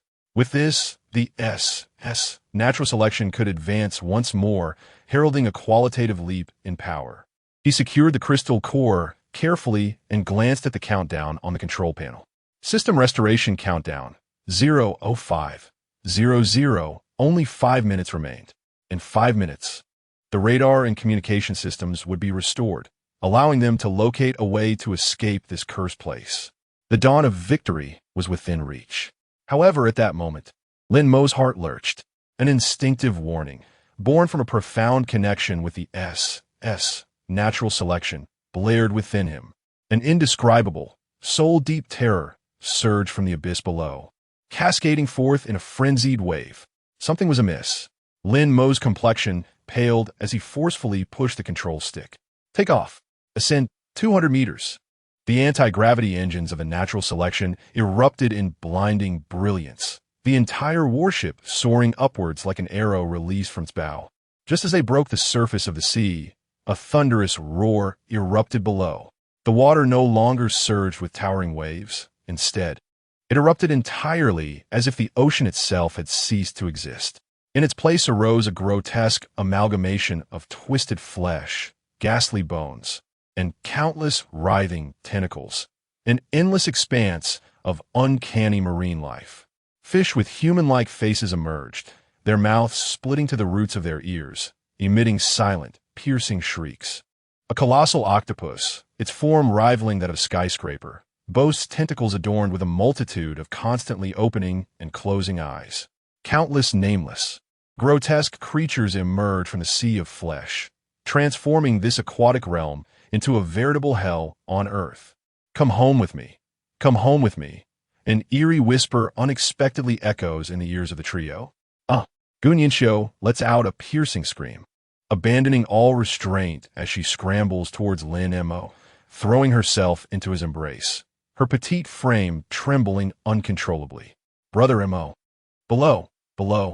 Gu Zhixia's complexion pales to a ghostly white as she clutches the Lioha spear tightly, her gaze fixed on the terrifying spectacle beyond the porthole, her stomach churning violently. Meanwhile, in the heavens, new aberrations arise. The dense black fog in the distance is torn asunder, revealing 5 gargantuan fish identical to the ones before, slowly encircling the position of the natural selection from various directions. Despair. Utter, unrelenting despair. This is no longer a battle. It is a one-sided massacre. They are akin to a piece of meat dropped into a piranha-infested pond, destined to be devoured to the last shred. Gu Zhixia furrows her brow tightly, her eyes fixed on the approaching leviathans, while her peripheral vision darts towards Lin Mo. In this seemingly inescapable predicament, does he still possess a means of salvation? Just then, a crisp notification chimes through the silent cockpit. On the control panel, the areas representing radar and communication are suddenly devoid of static. A clear, three-dimensional star map unfolds before Lin Mo's eyes. Warning: the boundary of the navigational black fog is 400 kilometers away. Unidentified spatial anomaly detected. Wormhole. 50 kilometers away. Safety level, green. As he absorbs the 2 pieces of information flashing on the screen, Lin Mo's heart sinks to the depths of despair. 400 kilometers. What ist? Even if he drained every last bit of energy from the supercapacitor, he could not cover 200 kilometers. The conventional escape route is a certain death. His gaze fixates on the singular anomaly marked in green. A wormhole? Only 50 kilometers away. Is it a trap or the sole path to survival? A glimmer of reckless resolve flickers in Lin Mo's eyes. There is no choice left. He must take the gamble. Brace yourselves. Lin Mo bellows, his voice hoarse from sheer concentration. Without a moment's hesitation, he channels all his mental energy into the power core. Target the wormhole. The natural selection surges forth. Virum. The entire warship seems infused with the spirit of a deity. The engine nozzles at the rear of the vessel shift from blue to a blinding gold, unleashing an unparalleled, terrifying thrust. Boom! The sound of the air being torn apart drowns out the roars of the myriad monsters below. The natural selection transformed into a radiant golden stream, hurtling towards the wormhole that symbolized unknown hope with an acceleration that transcended the limits of perception. A formidable inertia pinned Gunyinsho and Gu Zhixia firmly in their seats, rendering even the act of breathing a challenge. Behind them, the 5 colossal creatures, seemingly taken aback by the swiftness of the tiny vessel, emitted silent roars as their immense bodies surged forward in pursuit. Below, the treacherous sea erupted into towering waves, with countless tentacles and beams of energy ascending towards the heavens, striving to drag the fleeing warship into the abyss. Yet it was too late. The speed of the natural selection had surpassed conventional limits. Ahead, a segment of space began to warp, a fissure emanating a greenish luminescence gradually unfolded. Lin Mo exerted no effort to decelerate, maneuvering the ship like a bullet, plunging headlong into the enigmatic wormhole. Buzz! In an instant, the world lost its color. Outside the window, the dark sea transformed into a surreal tunnel composed of countless rays of light. The concepts of time and space became indistinct at that moment. It was impossible to discern how long had passed, perhaps merely a heartbeat, or perhaps an eternity. With a sudden splash, as if a submarine had burst forth from the depths. The natural selection emerged after a violent jolt, revealing a breathtaking vista. Warm sunlight streamed through the porthole into the cockpit, dispelling all traces of coldness and fatigue. Behind them, there was no longer a towering black wall connecting heaven and earth, only an expansive cerulean sea, as if everything that transpired moments ago had been but a ludicrous nightmare. Gazing at the tranquil, azure ocean before him, accompanied by the familiar sound of crashing waves, Lin Mo finally exhaled deeply, leaning back in the captain's chair, feeling every muscle in his body release its tension. They had survived. Chapter 053. This is a reward for you. Lin Mo leaned heavily against the captain's chair, feeling every muscle and nerve in his body weighed down and achingly fatigued. The prolonged state of intense concentration finally relaxed in this moment, and an overwhelming sense of exhaustion engulfed him. Gu Zhixia leaned against the cold bulkhead, her chest rising and falling rapidly from intense breaths, her usually sharp, knife-like phoenix eyes now unfocused, gazing vacantly out at the boundless azure beyond the window. A suppressed, animal-like whimper broke the silence that followed their narrow escape. Gu Nianxiu could no longer hold back. Her small face turned pale as large tears cascaded from her eyes, trailing down her cheeks to splatter onto the slightly dusty hem of her Lolita dress. Fear, despair, and now a sense of security all converged, and in that moment, the dam of her emotions burst. Wah! She suddenly lunged forward, tightly grasping Lin Mo's arm, burying her tear-streaked face into it. Brother Mo. Woo-woo. Thank you. Thank you. The girl's cries were heart-wrenching, her little body trembling like leaves caught in an autumn breeze, seemingly attempting to weep away all the terror of the past 30 hours. Lin Mo's body stiffened momentarily before relaxing. He raised his other hand, somewhat awkwardly, and gently patted the girl's back. Gu Zhixia withdrew her gaze from the window and focused on the two embracing figures. She did not cry, but her eyes betrayed her, reddening uncontrollably. She watched the man who had repeatedly performed miracles in dire circumstances, observing the fatigue etched on his face. And something deep within her heart seemed to stir gently. Without uttering a word, she unconsciously leaned slightly closer to Lin Mo, warning, engine overloaded, entering a 3-hour paralysis cool-down period. All right, we are safe now. Lin Mo's voice was hoarse as he gently pushed Gu Nianxiu away to wipe her tears. We'll take turns resting. I will stay here for now while you two catch some sleep. Gu Nianxiu sobbed, responding indistinctly, her little head nodding slowly. Before her words had fully escaped her lips, she had already leaned against Lin Mo's chair, falling into a deep slumber. Lin Mo gazed at her serene, sleeping face, a wry smile tugging at his lips. He turned to Gu Zhixia. Take her to bed. Gu Zhixia hesitated for a moment, then nodded, stepping forward to carefully lift her sister in her arms. The girl felt light, yet provided Gu Zhixia with an unprecedented sense of solidity. Cradling her sister, she turned and walked toward the resting chamber, her steps very light. Soon, the vast cockpit was left with only Lin Mo and Gu Zhixia. The afterglow of the setting sun painted the clouds on the horizon in warm shades of orange and red, with lights streaming through the porthole, elongating their shadows. The atmosphere fell into a tranquil silence. Gu Zhixia returned, standing silently beside Lin Mo without uttering a word. After a prolonged silence, she finally spoke, her voice softer and more subdued than usual. Thank you, Lin Mo. Once again, you have protected us. Lin Mo turned to look at her. The warm orange light softened her cold, striking features, and her piercing phoenix eyes, usually sharp and fierce, now resembled jewels steeped in warm water. This is quite unexpected. A faint smile tugged at the corners of Lin Mo's lips. Without you blocking those monsters on the deck, I could hardly concentrate on operating. And Nianxiu, if it weren't for her cooking, we wouldn't have made it this far. Gu Zhixia listened quietly, offering no rebuttal. She merely observed his face, his weary brows and eyes that remained composed at all times. It was those very eyes that had carved a path for them through the depths of despair. An indescribable impulse surged unexpectedly from the depths of her heart.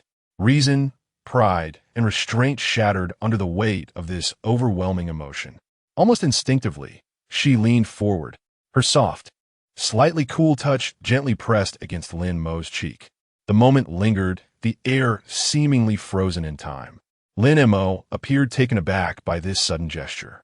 He instinctively raised a hand to touch the spot where her lips had met his skin, where a faint warmth still lingered. He turned to Gu Jixia, his gaze filled with a hint of inquiry. What is this? Gu Jixia's face flushed crimson in an instant. She herself was bewildered by her impulsive action.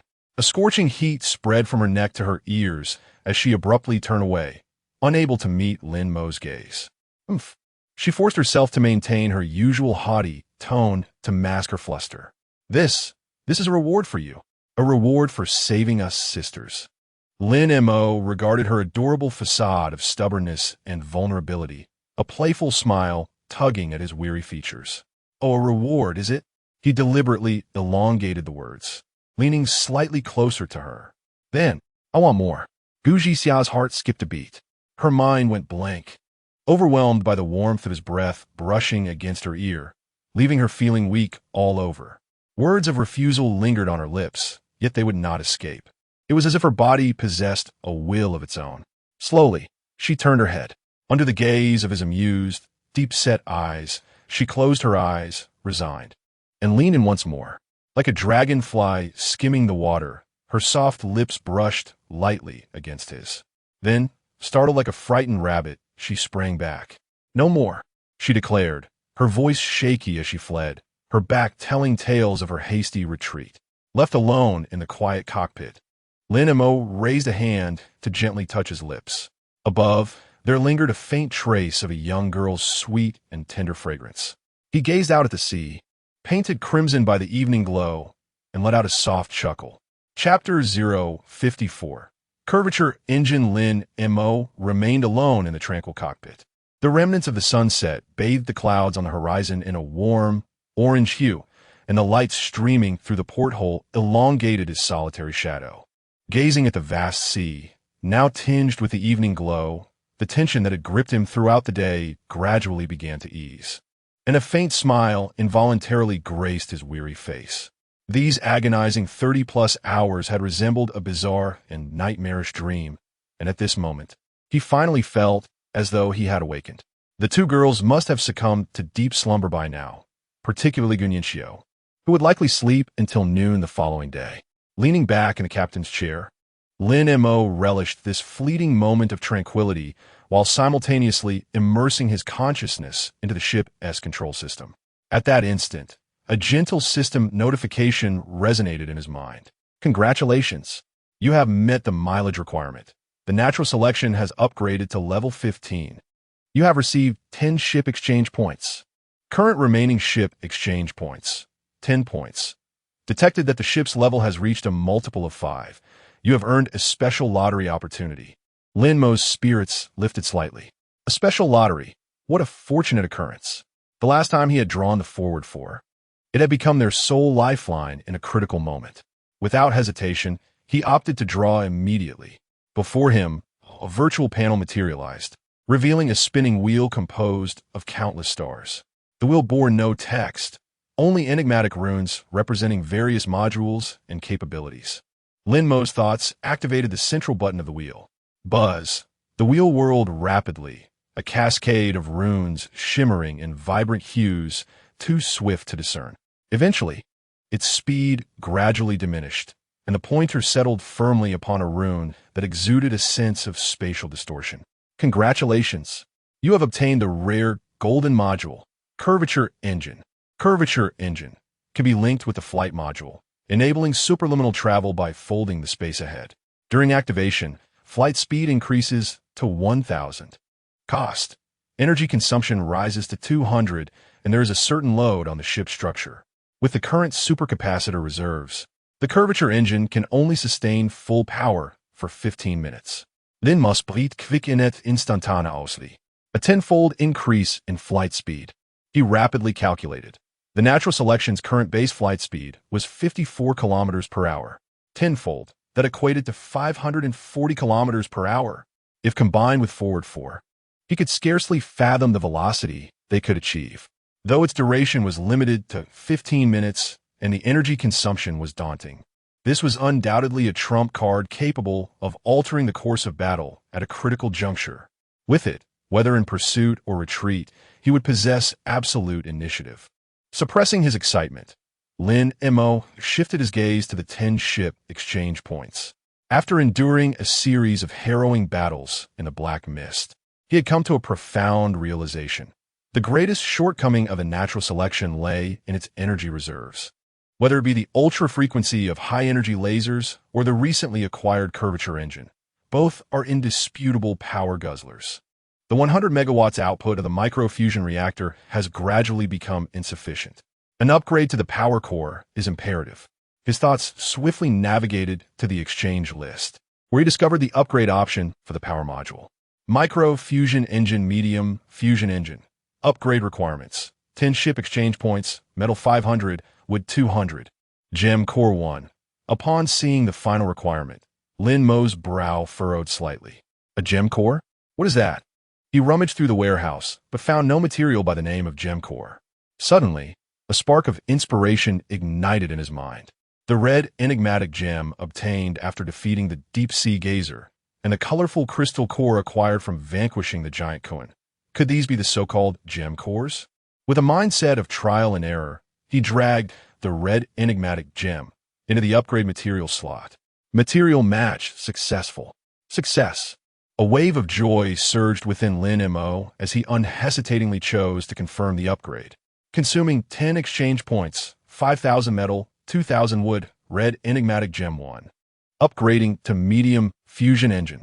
Virum, an intense vibration, more potent than any previous upgrade, resonated from the depths of the ship's hull. It felt as if a new heart was beginning to beat powerfully within the body of the natural selection. The brightness of the cockpit lights surged dramatically. Upgrade successful. Medium fusion engine is now online. Current power output, 500 megawatts. Feeling the energy flow within the ship surge to several times its previous intensity, Lin Mo let out a long sigh of relief. The energy issue was temporarily resolved. After completing this, he summoned the comprehensive status panel of the natural selection, beginning to tally all the gains and changes in strength following this journey through the black mist. Current status panel, ship name, natural selection rarity, SSS-level, unique, current ship level, level 15 experience points, 21857300000 ship rank. Silver, can be promoted to gold at level 20, durability, 250000, 250,000 ship exchange points, 0 special ability. Talent, binding, navigation upgrade, 1 meter of navigation 1 experience. Flight mode, 3 times experience. Upgrade reward, 10 exchange points for each level gained. Special lottery, 1 lottery chance for every 5 levels gained. Captain's exclusive skill, obtained through lottery. Remote control, LV5 draw.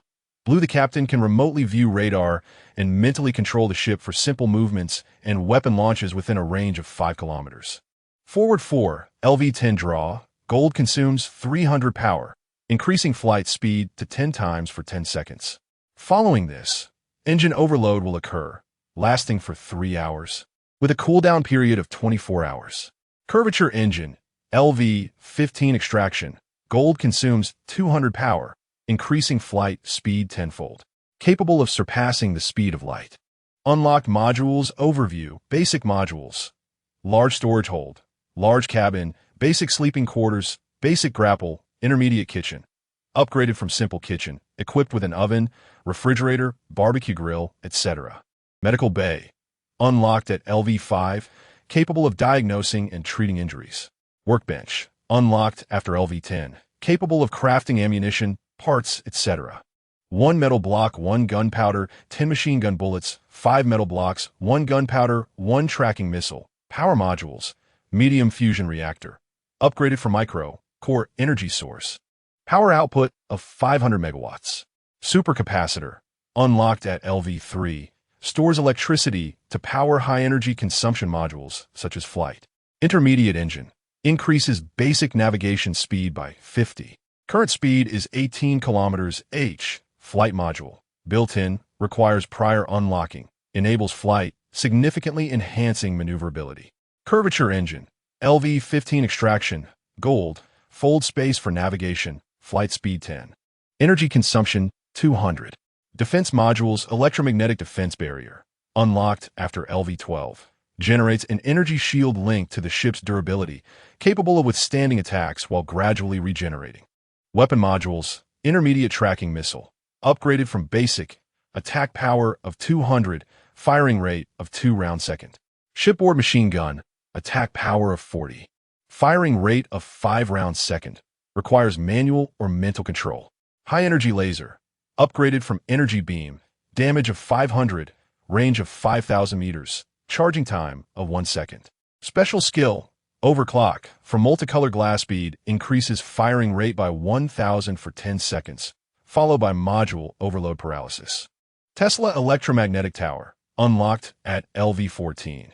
Causes area chain lightning damage, with a paralyzing effect on biological targets. Special skill, destruction beam. From multicolor glass bead, fires a beam inflicting 10 times damage, causing 30 seconds of absolute immobilization. Gazing upon this extensive array of modules, Lin Mo's eyes sparkled with unprecedented confidence. From the initial vessel that could barely fly to the present heavily armed aerial warship, he meticulously transformed the natural selection into the most lethal predator in this apocalyptic ocean. And this is merely the beginning. Chapter 055, When Death is Imminent. Do not struggle in the dimly lit chamber. Only the cold glow of the holographic projection illuminated the space. The light outlined a vague silhouette, seated serenely upon a grand chair reminiscent of a throne, fingers rhythmically tapping the armrest. "Boss, the plan has failed," reported another man clad in a black suit, his face obscured by shadows, bowing respectfully. The deployment of the navigational black fog could not affect the ship natural selection. The figure on the throne paused momentarily. His voice, though soft, carried a weight that seemed capable of freezing time itself. "Do not underestimate that vessel. We have suffered greatly at its hands in the past." The man in black trembled slightly, as if haunted by a terrifying memory. "What shall we do next?" "We cannot directly enter the starting sea area." The shadowy figure on the throne replied slowly. This time, the creation of the black fog was already a loophole in the rules. "Once they leave the starting sea and reach the true main channel, we shall ensnare them all." Gu Zhixia did not dare to rest for too long. 3 hours of shallow sleep was already a luxury for her. She abruptly sat up from the soft bed, her mind fixated on a singular thought: to swap shifts with Lin Mo. That fellow had shouldered the burden alone for over 30 hours, allowing her and her sister to rest in peace, ultimately unleashing a devastating attack. She understood that Lin Mo was undoubtedly the most exhausted among them. She hastily exited the resting chamber and made her way to the cockpit. Lin Mo remained seated in the captain's chair, his back appearing somewhat weary. Yet he sat upright, as if he were a spear. The engine overload alarm had ceased, and the lights within the cabin returned to their bright, normal hue. "Hey," Gu Zhixia approached. "You should rest. I'll take over here." Lin Mo turned his head, surprised to see her. "Aren't you going to sleep a bit longer?" "No need." Gu Zhixia averted her gaze, unable to meet his eyes, her cheeks inexplicably flushed as memories of that sunset kiss flooded her mind. "Wait a moment." Lin Mo's voice bore a hint of amusement. "The engine has just stabilized. I'll let the supercapacitor charge a bit longer. Once the energy is full and everything is confirmed to be in order, I will rest." Gu Zhixia nodded in agreement. Her response is unusually obedient compared to her usual demeanor. To ease the subtly charged atmosphere, Lin Mo stood up. "Come, I'll show you something remarkable." He led Gu Zhixia deep into the ship's power compartment. As the heavy alloy door swung open, her breath momentarily caught in her throat. The sight before her filled her striking Danfeng eyes, typically sharp with astonishment. The previous miniature fusion reactor had vanished, replaced by a colossal apparatus, several times larger, with a more intricate and complex structure. Ethereal blue energy flowed through countless pipes and the core, emitting a steady and powerful hum. The overwhelming surge of energy, simply standing here, stirred within her a tremor that seemed to emanate from the depths of her soul. This This is a medium-sized fusion engine. Lin Mo's voice carried a hint of pride. The current power output is 5 times that of before. Gu Zhixia opened her mouth, struggling to find her voice. She was aware of Lin Mo's formidable strength, yet he consistently managed to redefine her understanding of power. At that moment, a rapid series of beeping alarms erupted from the direction of the cockpit. Lin Mo's expression instantly turned grave as he grasped Gu Zhixia's wrist. "We must return." The two of them hastened back to the cockpit. There, in the center of the radar screen, a blinding red that was flashing erratically, that seemed to have appeared out of thin air. This, Gu Zhixia's brow furrowed tightly. Lin Mo did not respond. His gaze was sharp as an eagle, fixated on the coordinates of the red dot. He returned to the captain's chair, gripping the control stick with both hands. "Brace yourself." Gu Zhixia had yet to comprehend the situation when, in the next instant, she felt an unimaginable force thrusting her back, pinning her firmly in the co-pilot's seat. Virum! The hull of the natural selection emitted a peculiar humming sound. The scenery outside twisted in an instant. The space appeared to be folded inward by an invisible hand. The azure sea and sky stretching into a myriad of brilliant lights that raced past the windows on either side. "This is Advance 4? Gu Zhixia's voice was slightly distorted by the overwhelming inertia. "No, Advance 4 has just been used. It's still cooling down. This is not Advance 4. Lin Mo's voice emerged calmly amidst the kaleidoscope of light. "This is a curvature engine." In merely a few seconds, as the external scenery stabilized, the natural selection hovered steadily above the target maritime region. Gu Zhixia looked down, her pupils constricting sharply. Below lay an endless expanse of ocean, with only a single vessel in sight, a battered and dilapidated warship, seemingly on the verge of disintegration. It was the Longxiang. Surrounding it, there were no signs of the escort ships. It stood solitary, like an orphan abandoned by the world. Lin Mo observed this scene with a cold gaze. He was nearly certain that the madman Long Yuan had sacrificed all his comrades in a desperate bid for survival. Just then, a communication request flickered on the control panel. It was from the Longxiang. A playful smirk tugged at Lin Mo's lips as he signaled to connect. The screen illuminated, revealing Long Yuan's face once more. However, this visage could no longer be described as pale. It was a hue devoid of vitality, sunken eyes, cracked lips, and hair that appeared withered. He gazed at Lin Mo, the pride and ferocity in his eyes utterly extinguished, leaving only a pitiful tail between his legs demeanor. "Please." Long Yuan's voice rasped like sandpaper. "Young captain, spare me. I will give you everything, my very essence." Lin Mo leaned leisurely against the captain's chair, regarding him with the detached fascination of an audience witnessing a clown's performance. "Oh, release you?" His tone was flat, yet it pierced like a blade into Long Yuan's last vestige of dignity. "I had offered you a chance before, but alas, you chose to ignore it." Long Yuan's body trembled violently. A profound despair etched across his face. He understood that this chillingly composed man before him would not relent today. The shadow of death loomed above him, more palpable than ever before. He suddenly knelt, bowing deeply within his own command center, his forehead striking the screen, displaying Lin Mo. "I offer you my ship, the SS-class Longxiang. I will transfer it to you. Do not kill me. I can sign a blood contract. For eternity, I shall be your slave. You may command me to do anything. I implore you." Witnessing the man on the screen, tears streaming down his face. Utterly stripped of all dignity, Lin Mo's smile gradually faded. In its place emerged an icy coldness capable of freezing one's very soul. When death is imminent, there is no need to struggle further. Your words. Lin Mo's voice resonated like the final judgment. Only a fool would believe them. Chapter 056. Defeating Long Yuan and reaping abundant spoils. As the words faded, Lin Mo unilaterally severed the communication. The inky black screen mirrored Long Yuan's face, contorted in sheer terror. He offered no further opportunity for response. Compassion is reserved for one's kind. Yet Long Yuan had long since forfeited his right to humanity. Lin Mo's gaze was as frigid as ice, devoid of warmth, as his thoughts swiftly connected with the fire control system. The Tesla electromagnetic tower roared to life. Within the midsection of the natural selection's hull, A metallic tower exuding retro-futuristic charm surged with energy, the coils at its apex flickering ominously with dangerous blue arcs. This was not a conventional assault. It was a buildup of lethal force, a concentrated strike intended to ensure fatality. Inside the Dragon Xiang's bridge, Lan Yuan frantically attempted to maneuver his battered warship to safety, driven mad by desperation. Yet, the exhaustion of his mental faculties rendered his every command sluggish and ineffective. Did he think he could escape?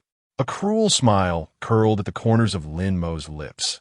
He had no intention of granting his prey a moment's respite. Launch tracking missiles. Fire high-energy lasers. With a whoosh, multiple tracking missiles, akin to a frenzy of sharks scenting blood, shot forth, carving deadly arcs through the air, enveloping the Dragon Xiang from all directions. A thin layer of energy shield flickered into existence on the Dragon Xiang's hull, but under the relentless bombardment of missiles, it trembled violently like a candle flickering in the wind. Boom! The violent explosions pockmarked the already battered hull, sending countless metal fragments scattering. The Dragon Xiang has sustained 3,000 points of damage, remaining durability 10,547 50,000. Lan Yuan fixated on the plummeting durability value, despair consuming him. He could not comprehend it. He simply could not. Just a day prior, the ship's attacks had seemed so feeble, the power of the lasers and missiles remarkably limited. How had it transformed into such a terrifying force in so short a time? At that moment, he beheld the metallic tower on the natural selection, its blue arcs now radiating with unparalleled intensity. A wave of annihilation energy, potent enough to send shivers through his very soul, locked onto the Dragon Xiang. No primal roar escaped Lan Yuan's throat. Lin Mo's gaze remained unperturbed, as his thoughts resolutely activated the skill that could turn the tide of battle. Destruction beam. Zizing. At the pinnacle of the Tesla electromagnetic tower, the previously chaotic electric serpents coalesced into a single, formidable blue beam of light, as thick as a dragon, striking the Dragon Xiang's bridge with a velocity that transcended the limits of perception. There was no violent explosion, only an eerie silence. An energy disintegration capable of consuming light itself. A horrifying damage number flashed before Lin Mo's eyes. -5,000. Absolute stun effect activated. All modules of a Dragon Xiang are paralyzed for 30 seconds. The hull of the Long Xiang suddenly stiffened. The energy shield, already on the verge of collapse, instantly disintegrated like a burst soap bubble, vanishing silently. At that moment, every operational system aboard the vessel, the lights, the engines, flickered and extinguished. The entire ship transformed into a mere floating steel coffin upon the sea. Lan Yuan slumped in the captain's chair, incredulously gazing at the pitch-black control panel before him, and observing the natural selection, which hovered majestically like a deity outside the porthole. All his defenses and countermeasures were utterly obliterated by that singular strike. He was now like a fish upon the chopping block. High-energy laser. Lin Mo's voice resonated like the final verdict. At the bow, a blinding red beam erupted fiercely, striking the power core of the Longxiang with pinpoint precision. This time, no shield could withstand the assault. The crimson beam effortlessly penetrated the fragile armor, invading the ship's interior. Boom! A muffled thunderclap echoed from within the Longxiang. Lan Yuan slowly raised his head, peering through the porthole for one last glimpse of the excessively youthful man displayed on the screen. He parted his lips, seemingly wishing to utter something. Ultimately, it transformed into a whisper laden with unwillingness and despair. "Young Captain, you truly are ruthless." Before his words could fully escape, the durability of the Longxiang was entirely depleted. The colossal vessel met its fate not with an explosion or a flare, but rather it disintegrated quietly. Like a sand painting erased by an invisible hand, the hull, deck, and mast transformed in an instant into primal, shimmering fragments, scattered across the ocean like a galaxy. The world fell silent. Wow, Brother Mo, it exploded. So many things exploded. Gun Yinxiu pressed her small face against the porthole.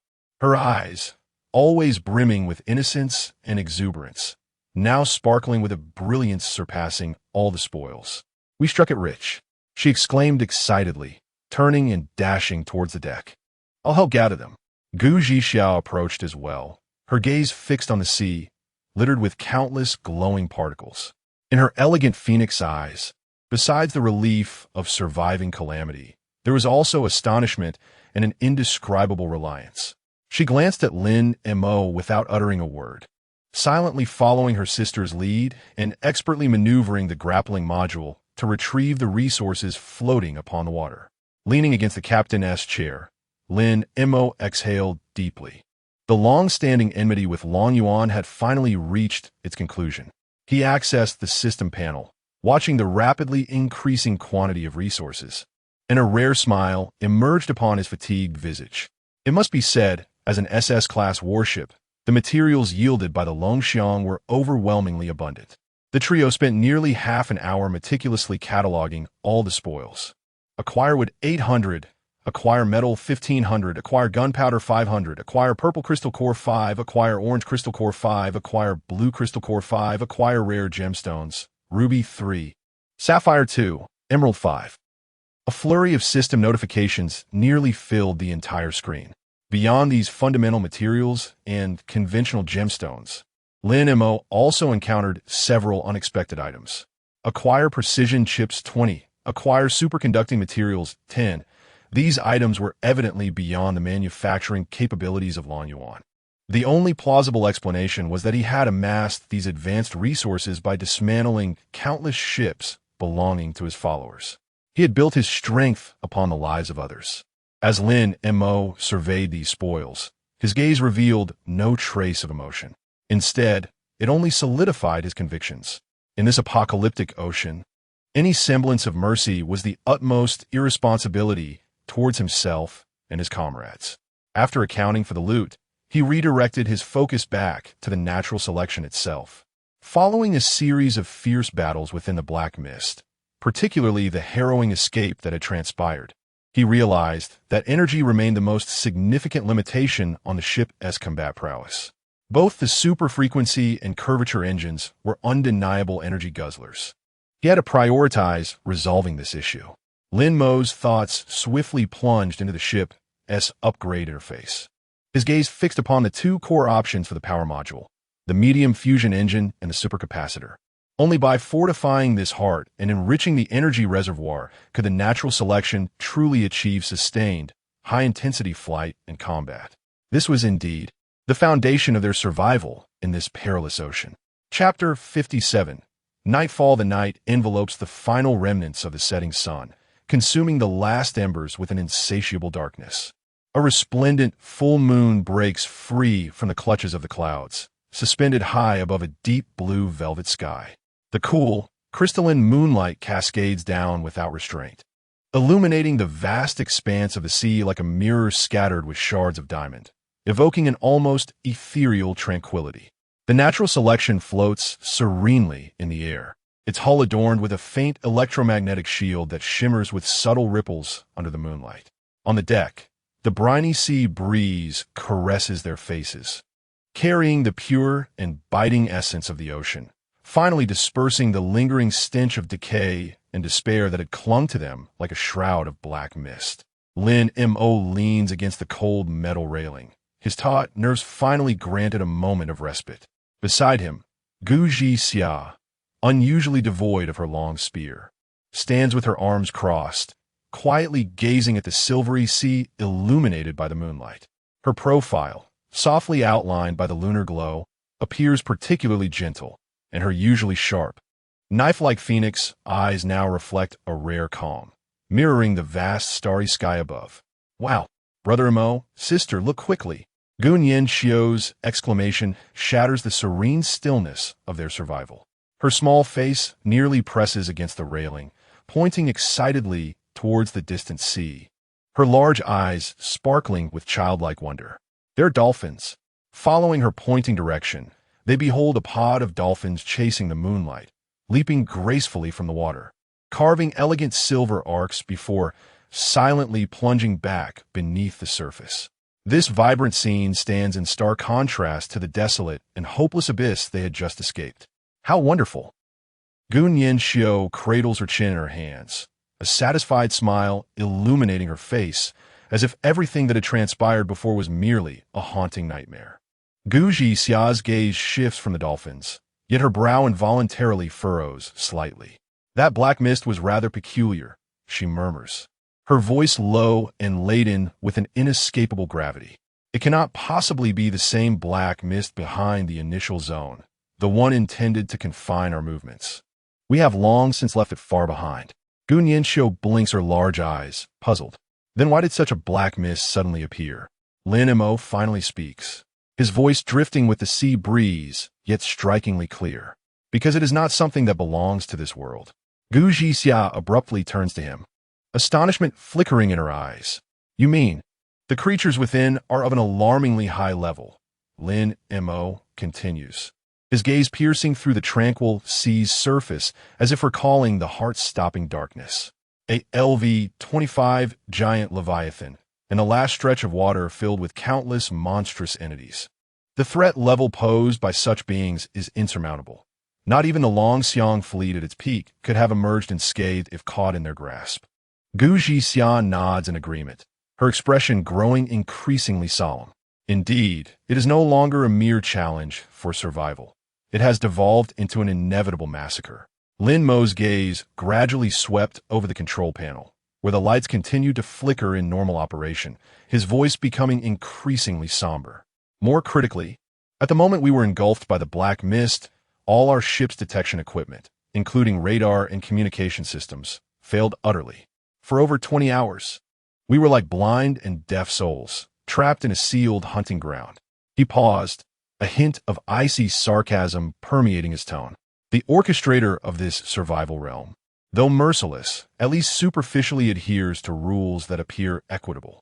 It issues tasks, provides hints, and compels us to grow stronger through natural disasters.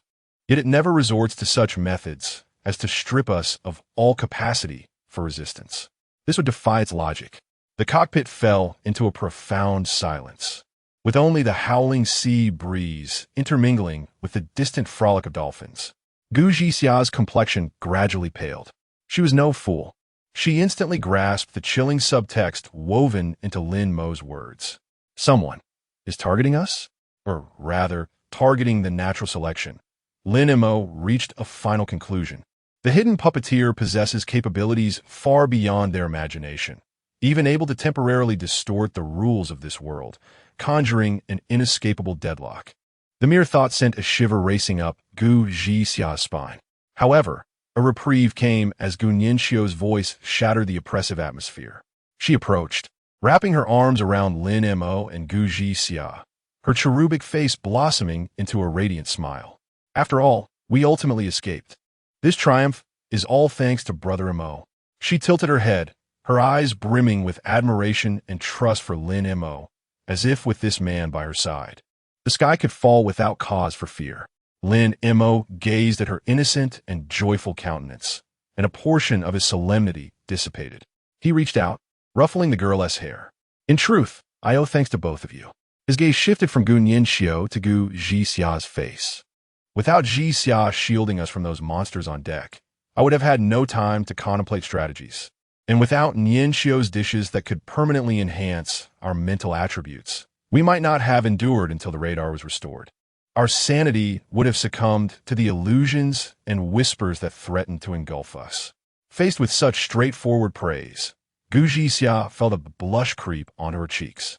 Unable to suppress her embarrassment, she turned her head slightly, averting her gaze. Yet, the primary credit undoubtedly belongs to you. Lin Mo, unbeknownst to us, dusk had settled completely. The moonlight grew increasingly luminous, and the sea breeze carried a hint of chill. Gu Zhixia cast a glance at the unmistakable fatigue etched on Lin Mo's face and could no longer restrain herself. Hey, she spoke, her voice somewhat stiff. Take a rest. I will keep watch here with Nianxiu, Lin Mo said, shaking his head and redirecting his gaze towards the tranquil sea. There's no need. The cooling period after the engine failure has just concluded, and I will allow the supercapacitor to charge a little longer. Once the energy is full and all systems are confirmed to be functioning normally, I will then take my rest. What is there to confirm? Gu Zhixia furrowed her brows, her tone becoming more insistent. There is an electromagnetic defense barrier surrounding us.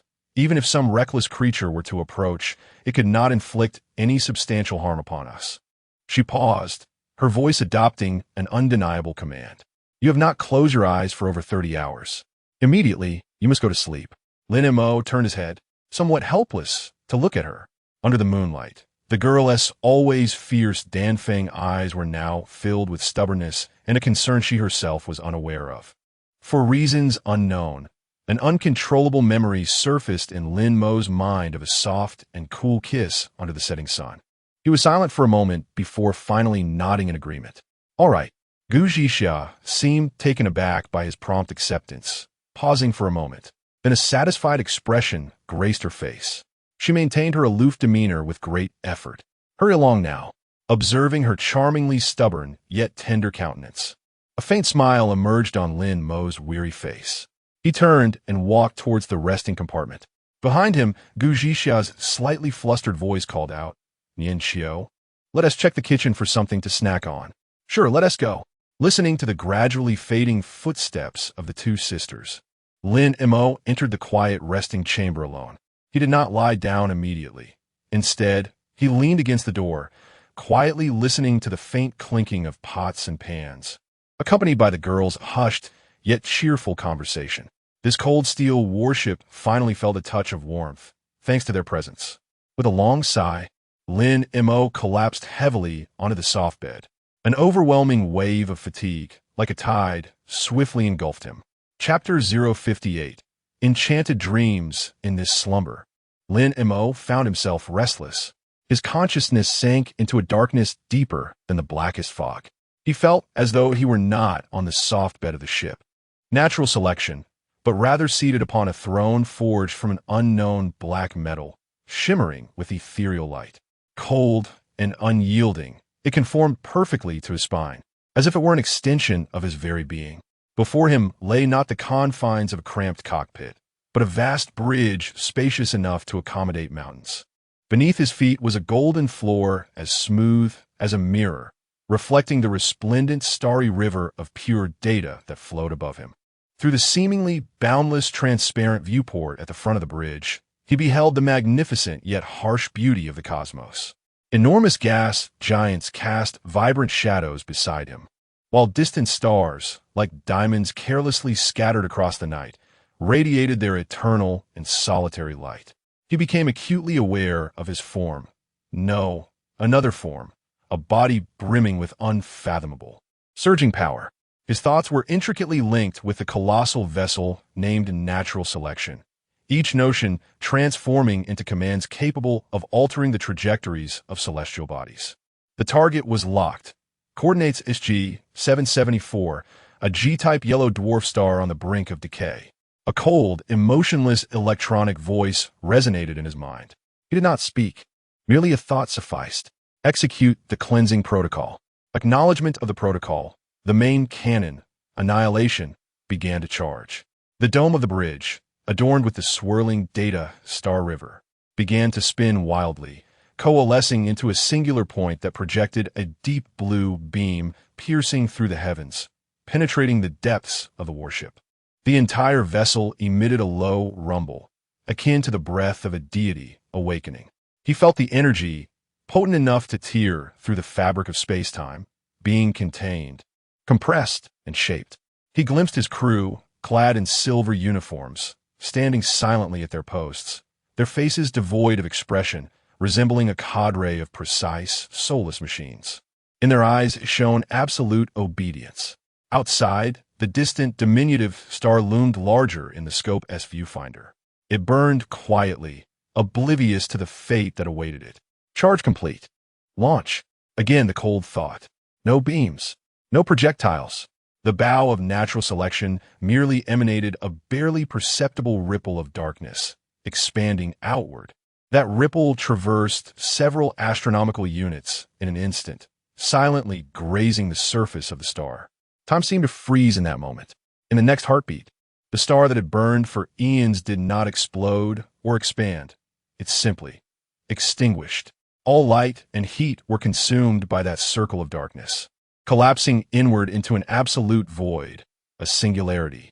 A star was thus erased from the universe, as effortlessly as wiping chalk dust from a whiteboard. In his heart, there was not the slightest ripple. This was merely an ordinary obstacle encountered amidst countless voyages. Yet, at the precise moment when that star vanished entirely, an incongruous, discordant note emerged from the steady, powerful hum within the bridge. Beside him, the aide who always accompanied him, responsible for chronicling the voyage, quietly retreated a step, bowing his head to evade his gaze. The atmosphere shifted, becoming eerily strange in an instant. A chill, originating from the depths of his soul, surged forth without warning. Slowly, he rose from his throne. Turning around, he beheld his most trusted captain of the guard, flanked by a squad of fully armed soldiers, blocking the sole exit from bridge. The faces of those soldiers no longer bore the reverence and obedience of yore. Instead, they exhibited a cold, numbed resolve he had never witnessed before. Their energy rifles, capable of effortlessly tearing through the warship's armor, were no longer aimed outward, but were instead uniformly directed at him, the sole, supreme captain of the ship, natural selection. Why? He attempted to speak, yet found his throat filled as if with lead, rendering him voiceless. The ultimate absurdity and incomprehensible betrayal inflicted upon his heart, which had long grown accustomed to the rise and fall of stars, experienced a piercing agony for the first time. The captain of the guard's face bore no expression. He merely raised his hand, aiming his exclusive golden energy pistol at Lin Mo's brow. The cold, circular muzzle reflected his own face, etched with shock and confusion. The muzzle flickered with a faint glow, followed by an all-consuming white. Lin Mo jolted upright in bed, gasping for breath. His heart raced as if gripped by an invisible hand, pounding fiercely against his chest, nearly breaking free. Cold sweat drenched his forehead and neck. Instinctively, he raised a hand to touch his brow. There was no wound, only a slick sheen of perspiration. He surveyed his surroundings. This was not the cold, grand bridge from his dream, but rather the somewhat cramped yet lively quarters aboard the natural selection. The air was infused with a subtle hint of salty sea breeze, mingled with the aroma of food. The ship swayed gently in a rhythmic motion. Clink, clatter. The faint sounds of pots and pans colliding drifted in from outside, clearly piercing his ears. Following that, he heard Gunyinsho's cheerful voice humming an off-key tune. Everything felt so real, so warm. Lin Mo exhaled a long, heavy breath, surrendering his weight back to the bed beneath him. Yet the cold despair evoked by the gun's muzzle in his dream lingered like a persistent phantom in his mind, refusing to dissipate. The face of the captain of the guard, the extinguished star, the warship named Natural Selection. Everything felt too real. So real that he could scarcely discern which was the dream. He sat at the edge of the bed, enveloped in silence for an extended period. It was only when the enticing aroma from the kitchen grew increasingly rich that he gradually rose to his feet and opened the door to the resting chamber. A warm glow of light, accompanied by the delectable scent of food, washed over him. In the pristine, intermediate kitchen, a girl clad in an adorable Lolita dress was tiptoeing as she tied her apron, her profile illuminated by the light, exuding an air of earnestness and tranquility. This vibrant scene, brimming with the essence of life, finally dispelled the frigid starry sky of his dreams. Chapter 59. A Vacation in Mo Gu, You're Awake. Gun Yinshio turned upon hearing the sound of the door, revealing a smile that radiated brighter than the sun itself. I'm preparing a nutritious breakfast for you. It will be ready shortly.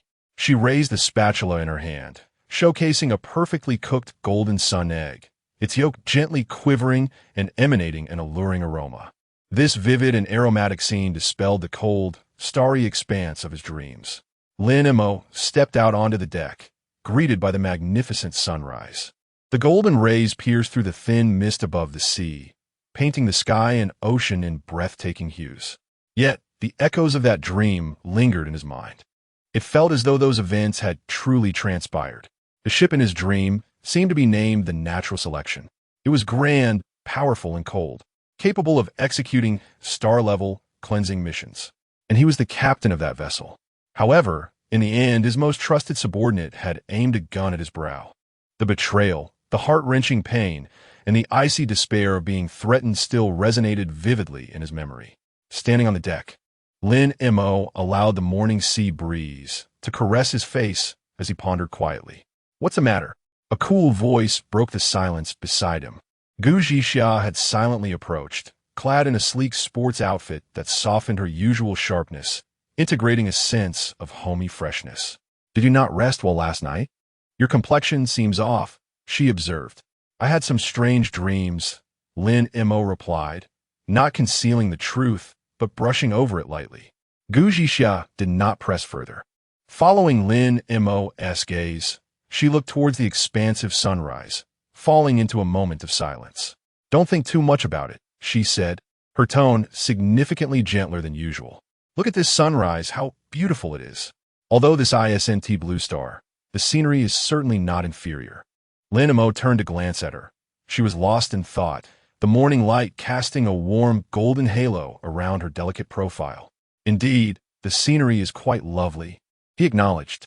"Sometimes I think, if it weren't for this perilous environment, it would make for a splendid travel destination." A faint smile graced Gu Zhixia's lips, curving softly. "Provided that the sea is devoid of those monsters capable of swallowing ships whole. Breakfast is ready." At that moment, Gu Ningxiu's cheerful voice rang out from the dining area, shattering the tranquility on the deck. The two exchanged glances, each finding a hint of amusement in the other's eyes, and together they entered the dining room. On the table lay an opulent breakfast that was a splendid fusion of Eastern and Western cuisines. Golden, crispy toast, perfectly fried bacon, and sun eggs, accompanied by a small dish of sweet and sour baked beans. On the other side, steaming millet porridge awaited, alongside translucent shrimp dumplings and plump meat buns steaming in a bamboo steamer. Delicious breakfast, all attributes 3, lasting for 24 hours. 3 individuals gathered around the dining table, partaking in their first formal breakfast after the harrowing ordeal, freed from the oppressive black mist and the looming threat of enemies. The meal was savored with a profound sense of comfort and sweetness. Having satisfied their appetites, Gu Zhixia wiped her mouth with a napkin and turned towards Lin Mo, her demeanor returning to its characteristic sharpness and directness. The meal was over. What was next? "We cannot simply drift aimlessly upon this sea indefinitely, can we?" Lin Mo set down his milk cup, reclining against the back of his chair, observing the earnest expression on Gu Zhixia's face and the curious gaze of Gu Ningxiu. Suddenly, he smiled. "What comes next? We shall relish this hard-earned holiday." "What? A holiday?" the sisters exclaimed in unison, their faces reflecting the same bewilderment. In this apocalyptic world, where it was a matter of life or death, this man dared to suggest a vacation? "Hooray! We are on holiday now." Gu Ningxiu was the first to react, enthusiastically raising her hands and cheering. For her, any decision made by Brother Mo was undoubtedly the right one. However, Gu Zhixia furrowed her brow in confusion. "A holiday? Lin Mo, are you feeling unwell?" She could not comprehend. "When do we leave this novice village for that so-called Misty Sea?" "No rush." Lin Mo shook his head, his expression resolute. "We shall remain here until the 14th day, and only then will we make our move." He patiently elaborated to the still bewildered Gu Zhixia. The reasoning was straightforward. First, the most formidable player organization in this area, the Dragonflag Fleet, has been entirely uprooted by us. The remaining smaller factions pose no real threat. It seems unlikely that we would encounter a monstrosity of the same caliber as the giant Kuan beyond the Black Mist. Thus, this locale is currently the safest for us. Secondly, and most importantly, Lin Mo's gaze swept over the two sisters, his tone growing particularly serious. "The growth of a natural selection is limitless. As long as we gain experience, it can upgrade infinitely. We are only at level 15, with vast potential for improvement. Venturing into the so-called main channel too soon would be of no benefit to us. Moreover, that sea area is likely teeming with seasoned players who engaged in the game before us. Their ship's levels, equipment, and understanding of this world far exceed ours. To recklessly intrude now would be tantamount to courting disaster. Therefore, for the next few days, our task is..." Lin Mo's lips curled into a relaxed smile. "We shall travel, enjoy a vacation, and simultaneously hunt monsters in this novice village, leveling up and collecting any valuable items we encounter. We must continuously upgrade the natural selection, fully arm it, and, on the final day, enter the next sea area in our most formidable state. Upon hearing Lin Mo's analysis, the confusion in Gu Zhixia's eyes gradually transformed into realization and admiration. She had to concede that the man's perspective on issues was always more far-sighted and comprehensive than her own. I suppose you have a point. She pouted, employing her usual haughty tone to mask her internal acknowledgement. Well then, let us reluctantly take a vacation. Chapter 060.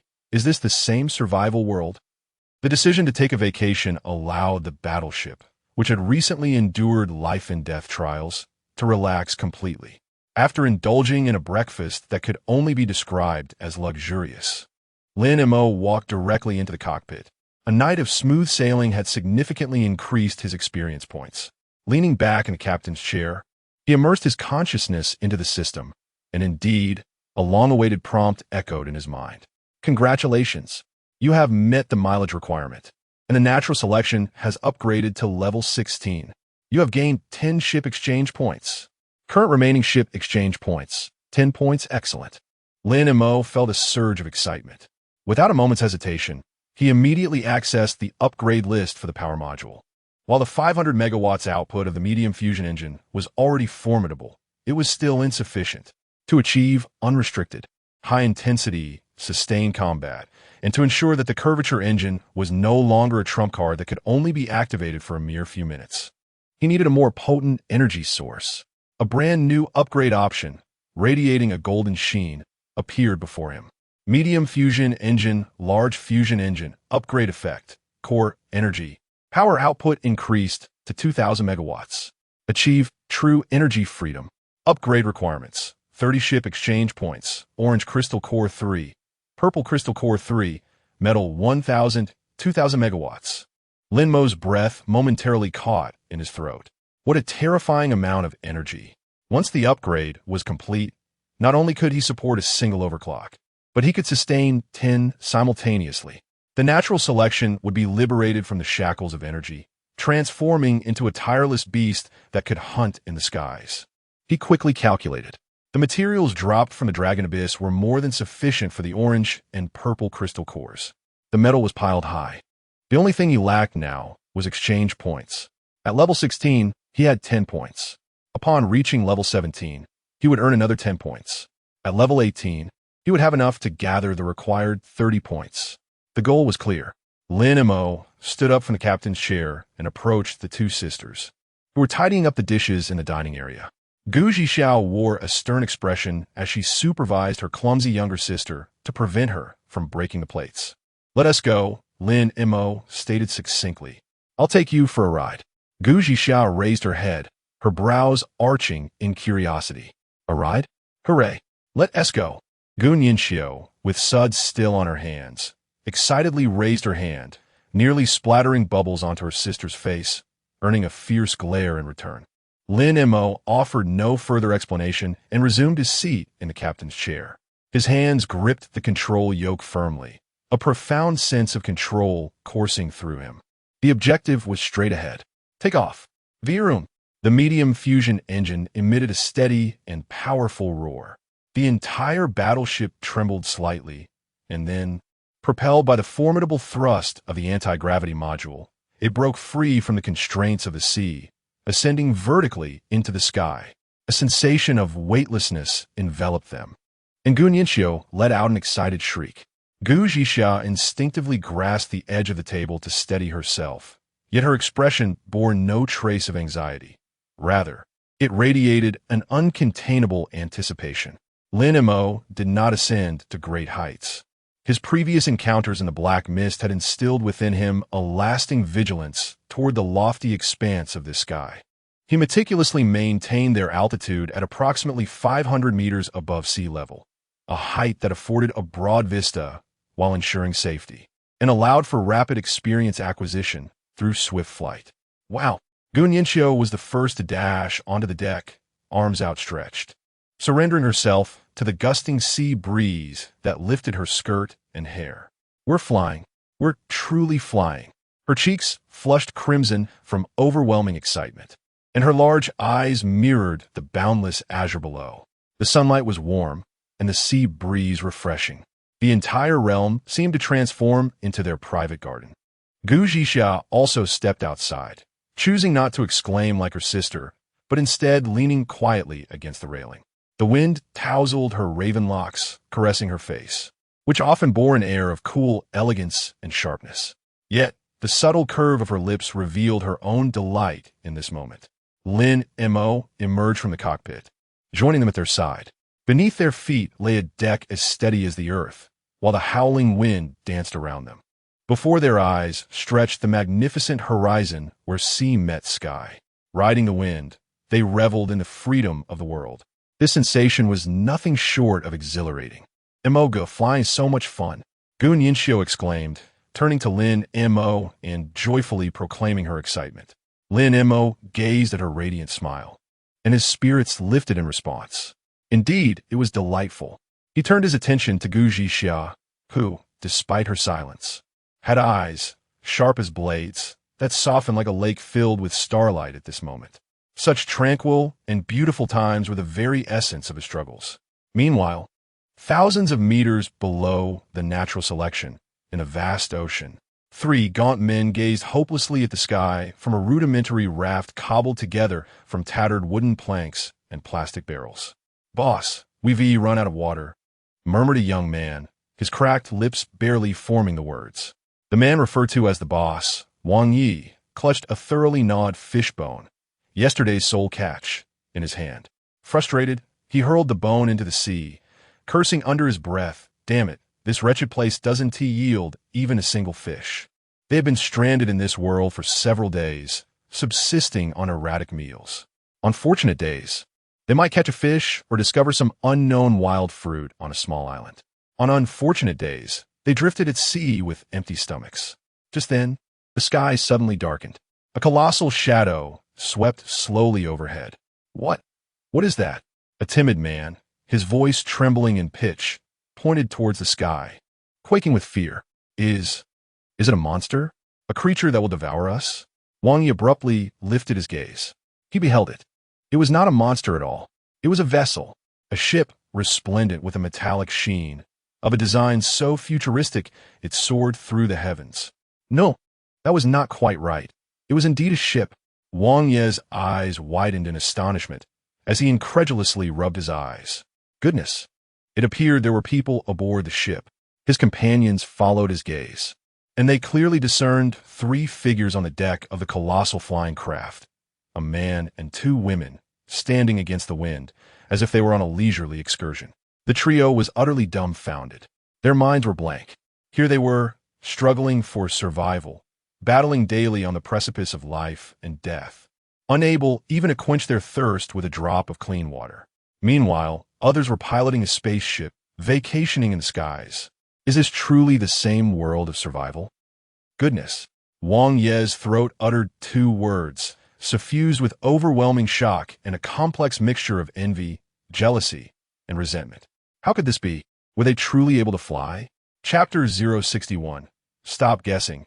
It was me. The days of vacation felt almost too delightful to be real. Gu Yinxiu had completely let herself go, adorned in a pink Lolita dress embellished with strawberry prints. Her wide-brimmed straw hat resting atop her head as she lounged on the deck chair, her legs swinging lightly while she hummed an off-key tune. Beside her, on a small table, 3 glasses of chilled fruit juice, each topped with a tiny umbrella, showcased her handiwork using the refrigerator from the intermediate kitchen and the fruits she had gathered. In stark contrast, Gu Zhixia donned a black JK uniform, tirelessly polishing her long spear at the opposite end of the deck. The sea breeze tousled her dark hair, and the sunlight cast a warm glow upon her striking profile. Though she remained silent, the tension in her shoulders gradually eased without her noticing. Lin Mo leaned against the railing, savoring a sip of Gu Yinxiu's special juice. Its sweet and tangy flavor helped to alleviate the strain that had gripped him for days. He gazed upon the tranquil yet majestic sea, then turned his attention to the 2 girls beside him. This feeling was truly delightful. "Brother Mo, where shall we go next?" Gu Yinxiu inquired. sitting up with eager anticipation in her eyes. "There's no rush," Lin Mo replied, setting down his glass and moving toward the cockpit to reclaim his seat in the captain's chair. "Before deciding our next destination, let us check on how the others are faring." With a mere thought, a virtual projection screen unfurled before the three of them. Regional chat channel, no. 9527. As the screen illuminated, a torrent of messages cascaded down like a waterfall. "Wong or Matzi, does anyone have fresh water? I'm begging you. I'll trade 20 units of wood for a liter. I'm dying of thirst. Survive. My boat is being chased by the black mist behind me. Can someone help me out? I can give all my supplies. Please, save me. Fishing guy never goes empty. Damn it. Another day without catching fish. I'm about to chew through the bark. How on earth do you play this broken game?" Zhang Bold. "Is anyone forming a team? I can't hold on much longer alone. There are mutated wild boars on the island ahead, and I can't fight them off." Despair, wails, and pleas permeated the channel, suffusing it with an overwhelming sense of apocalyptic dread. In the upper right corner of the screen, a glaring red number pierced the eyes of all present. Current remaining population in area, 7124. Gu Nianqiu's youthful face fell instantly, her fingers gripping the hem of her dress as she murmured, "How? How could this happen? I remember when we first arrived, there were over 10,000 people." Gu Zhixia's gaze remained as cold as ever. "Survival of the fittest is entirely normal." Her words were harsh, yet they embodied the most authentic law of this world. Lin Mo remained silent, calmly scrolling through the screen, swiftly perusing the flood of information. The overwhelming majority were still teetering on the brink of survival. To evade the relentless black mist trailing them, they were forced to paddle their rudimentary rafts with desperate fervor. Their lives slowly drained away amidst the dual torment of hunger and fear.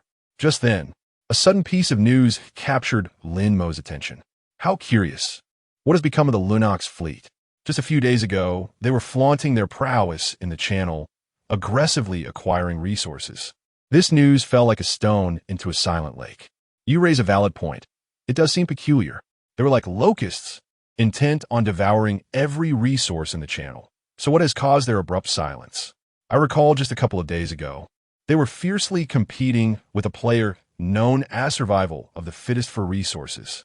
The sheer speed of the messages was enough to leave me speechless. "Oh, please, don't say that." I suddenly have a chilling thought. That survival of the fittest has also gone quiet. Oh my, are you suggesting that the player has annihilated the Lunox fleet? The mere speculation sent the entire channel into an uproar. What a ridiculous notion. That is the Lunox fleet we are discussing. I have witnessed their ships, several of them. The leading vessel resembles a fortress upon the sea. Can one individual truly vanquish an entire fleet? This is not a film. Indeed, there must be limits to such bravado. No matter how formidable survival of the fittest may be, can they truly surpass dozens of ships and hundreds of crew members? I wager a pack of spicy strips that the Lunox fleet encountered some monstrous adversary and was obliterated. I concur. That seems far more plausible. The channel buzzed with fervent debate. Most could not fathom that a single player could single-handedly dismantle a heavily armed fleet. This notion stretched beyond their comprehension. Gu Zhixiao observed the heated discussions on the screen, her lips curling into a sardonic smile. A group of frogs in a well. Gu Nianqiu gazed at Lin Mo with admiration, whispering, "Brother Mo, they are referring to us as survival of the fittest, right?" Lin Mo nodded, his gaze calm as he surveyed the skeptical remarks. He then extended a finger and leisurely typed a message on the virtual keyboard. "Survival of the fittest. Enough speculation. Survival of the fittest. It was I who did it. Survival of the fittest. They provoked me and refused to heed my warnings." 3 messages struck the chat channel like thunderclaps, leaving everyone momentarily stunned. Silence enveloped the channel for several seconds. Then, a cacophony erupted like a tsunami. What? The master has appeared. What am I witnessing? The legend has descended. Am I dreaming? Did one person truly topple an entire fleet? Master, you are my deity. Allow me to kneel before you. And what of those who doubted? Is your face burning now? I am not a contrarian. The chat channel was inundated with exclamations and astonished remarks. In that moment, The worldview of everyone was shattered by Lin Mo's seemingly casual 3 sentences. Yet, Lin Mo paid no heed to the reverence of those around him. He continued to strike the keys of his keyboard. Survival of the fittest. Additionally, acquire all known clues regarding high-grade resource islands or special effect gourmet ingredients. Survival of the fittest. These can be exchanged for any basic resources you urgently require, including but not limited to food, fresh water, timber, and metal. Survival of the fittest. First, provide me with the information. Upon confirmation of its accuracy, I shall furnish you with the goods. The new message plunged the entire channel into a frenzy once again. If admitting to the annihilation of the Dragon Xiang fleet displayed his formidable might to all, then this message was a testament to his unparalleled financial power. While others fretted over a sip of water or a morsel of bread, this magnate had already begun bartering these essentials for intelligence. This was no mere dimensional strike. It was as if a deity was gazing down upon mortals. Gu Zhixia observed the overwhelming flattery and adoration flooding the screen, glancing at the man beside her, who remained as tranquil as if nothing had transpired. Her phoenix eyes sparkled with wonder. This man always managed to achieve the most astonishing feats in the most unassuming ways. Brother Mo, you are so handsome. Gun Yinchio's cheeks flushed crimson, her eyes nearly sparkling with admiration as she gazed at Lin Mo. Lin Mo silenced the cacophonous chat channel and leaned back into the captain's chair, his expression unchanged. To him, this was merely a small amusement to enrich his upcoming holiday. Chapter 062. Zero-Cost Supermarket. The 3 seismic revelations that Lin Mo dropped in the chat channel continue to reverberate with fervor. The entire 95-27 regional channel has devolved into a symposium on the survival of the fittest. The days of leisure feel almost surreal. The upgrade plan for the natural selection has been meticulously orchestrated by Lin Mo, who has discovered a perfect equilibrium. The robust power of the medium-sized fusion engine is sufficient to sustain the flight module for a high-speed cruise lasting up to an hour, tracing an elegant yet lethal trajectory across the sky. This hour can yield a significant bounty of experience points for the natural selection.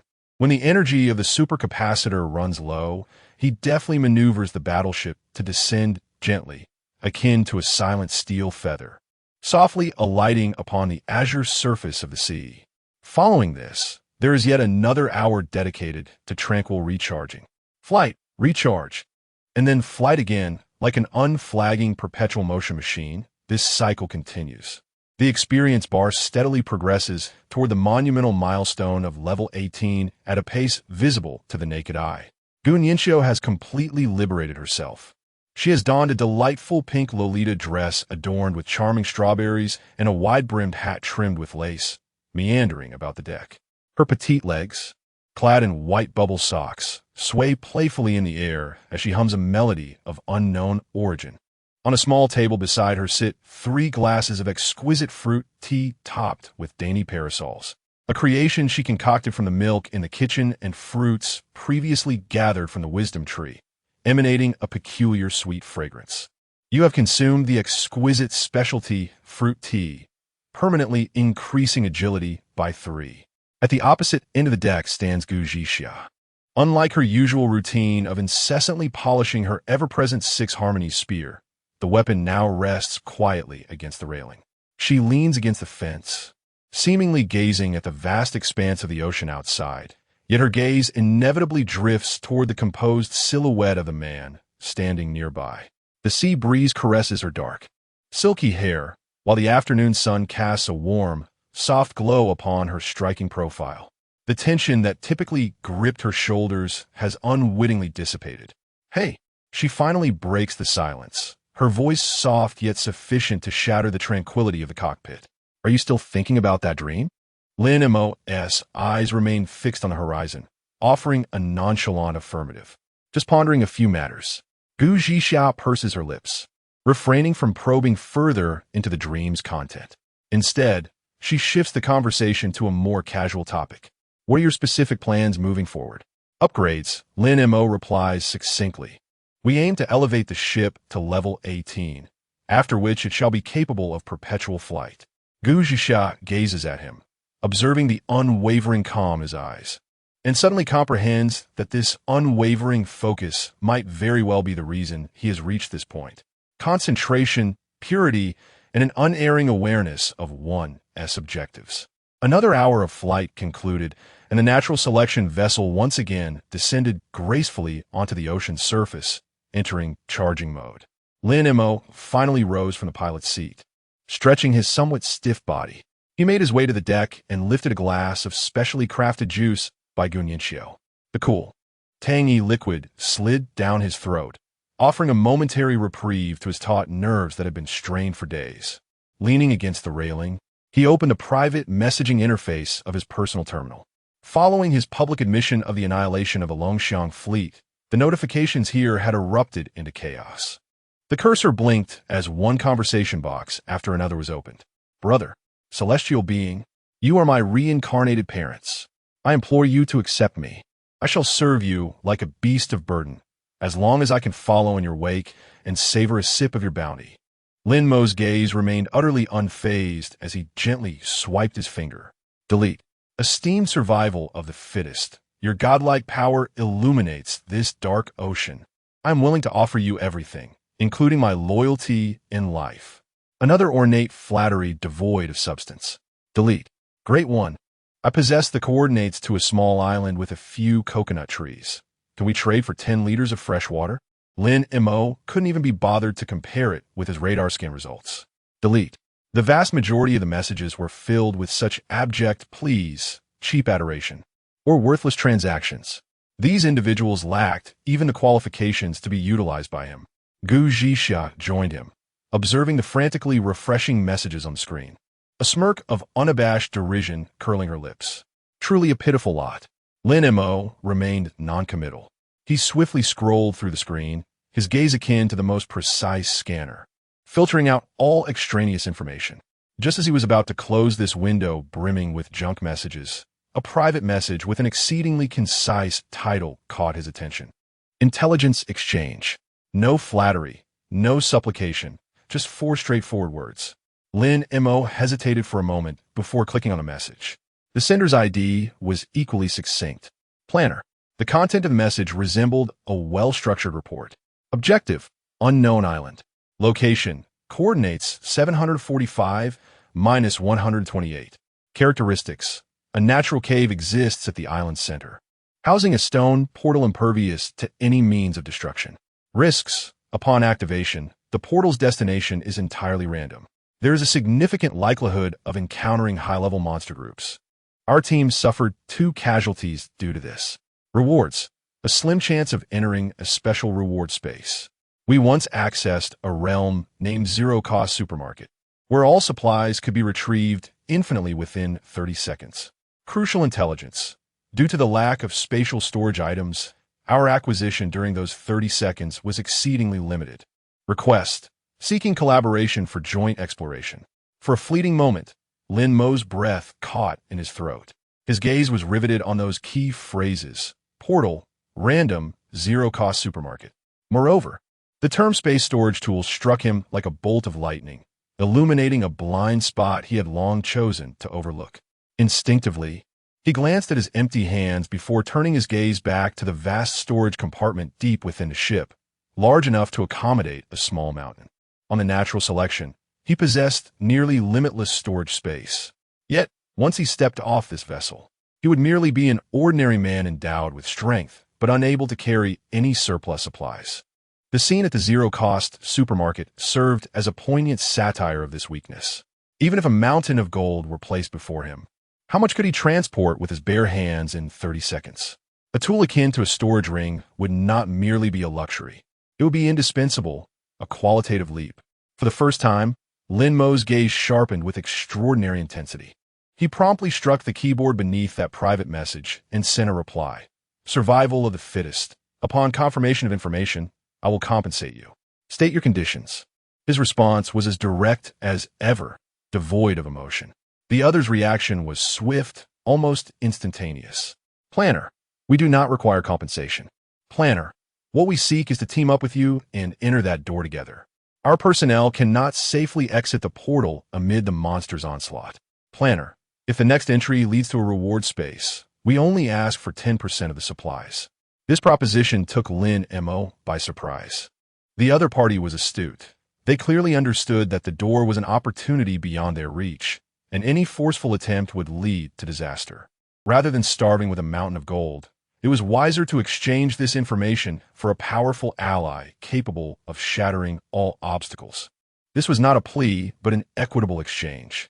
Uncontrollably, Lin Mo's mind flashed to the nightmare of betrayal. Collaborating with strangers always bore risks.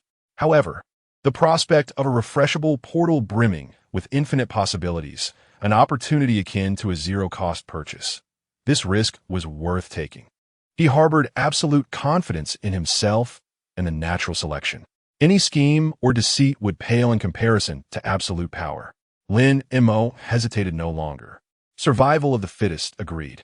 Survival of the fittest. We shall convene at the target island tomorrow afternoon at 2 o'clock. Chapter 063. Lin Mo and Gu Ji Xia Lin Mo closed the private message window, causing the ID named Planner to fade into obscurity. His decision to set the time for 2 o'clock the following afternoon was not a whimsical choice. It was the result of meticulous calculations yielding the optimal solution. His gaze fell upon the ship's status panel, where the experience bar was steadily increasing. Current ship level, 16 experience points, 217, 531, 220. 000. Only 4 levels remained to reach level 20, a pivotal threshold for the natural selection to ascend from silver to gold tier. Beyond that door lay an onslaught of monsters and a mythical zero-cost supermarket, both shrouded in uncertainty. He must confront this gamble with utmost preparedness, and the spatial storage item was essential. He accessed the panel of the natural selection and indeed found the spatial storage ring, a delightful trinket awarded upon upgrading the storage compartment, which required 15 exchange points. What are you thinking about, Brother Mo? Gun Yanxiu had appeared at his side, holding a cup of dreamlike fruit tea. Is it delicious? I made it with those permanent attribute fruits from last time. You have consumed golden honeydew, permanently increasing mental power by 3. The system's notification jolted Lin Mo from his reverie. He nodded and savored the liquid, imbued with an extraordinary sweetness. I'll go prepare dinner now. The girl, assured by his response, fluttered away like a joyous butterfly, heading to the kitchen to tinker with her precious ingredients. On the deck, only Lin Mo and Gu Jixia remained. The sea breeze danced through her lustrous, ebony hair, brushing against her impeccably tailored black modified JK uniform. Even amidst this apocalyptic ocean, she maintained an air of meticulous elegance. Will there be any changes after ascending to the gold tier? Gu Jixia leaned against the railing, casually inquiring. Aside from the enhancements to the energy core and shield, will there be anything else? She turned her gaze towards Lin Mo, her sharp Dan Feng eyes now brimming with genuine curiosity. For instance, will there be any more exciting weapons? Lin Mo observed her, noting the uncontainable anticipation in her eyes. He smiled without responding, merely focusing his thoughts as a vast virtual screen silently unfolded before them. The screen's backdrop was the profound cosmos, and at its center, a brand-new upgrade tree radiating a golden hue gradually emerged. Ship tier, gold, unlocks at LV20, new module unlockable, Titan exoskeleton armor. With a flick of his thought, a holographic projection materialized from the panel. It depicted a humanoid mech, crafted entirely from dark gold and black alloys. Unlike traditional mechs, it exuded a sleek, aggressive aesthetic, devoid of bulkiness and encumbrance. The contours of perfect musculature resembled a poised steel panther, ready to spring into action. The shoulders served as retractable missile launchers, while the arms bore high-frequency, vibrating particle blades. And behind, expansive flight stabilizers unfolded like wings. Gu Jixia's breath caught in her throat, her typically serene phoenix eyes now brimming with incredulity. This is... Her voice trembled ever so slightly. A mech. Lin Mo's voice was calm, yet laced with allure. It could be donned by either the captain or crew members, enabling direct participation in terrestrial or close-range aerial combat. All weapon modules could be customized and exchanged as needed. Gu Zhixiao extended her hand, her fingertips trembling with the desire to touch the deadly, captivating steel creation, only to find her hand passing through a veil of ethereal light and shadow. Abruptly, she turned to Lin Mo, exclaiming, "So handsome!" For the first time, excitement and yearning shone through his usually frosty demeanor.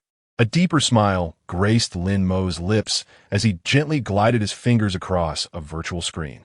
The projection of the mech gradually faded, replaced by a series of astonishing new facilities that left Gu Zhixia utterly awestruck. Golden Tier unlocks lifestyle and entertainment facilities. Panoramic ecological simulation deck, capable of simulating various terrains and climates for relaxation or combat training. Open-air swimming pool. Experience the joy of swimming under the starry sky.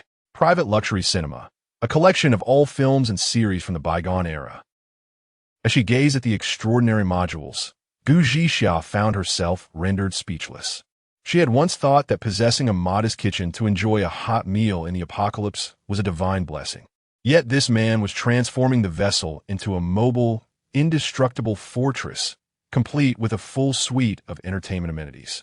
A mix of shock, admiration, and relief surged within her, ultimately coalescing into a profound sense of reliance and comfort emanating from her very soul.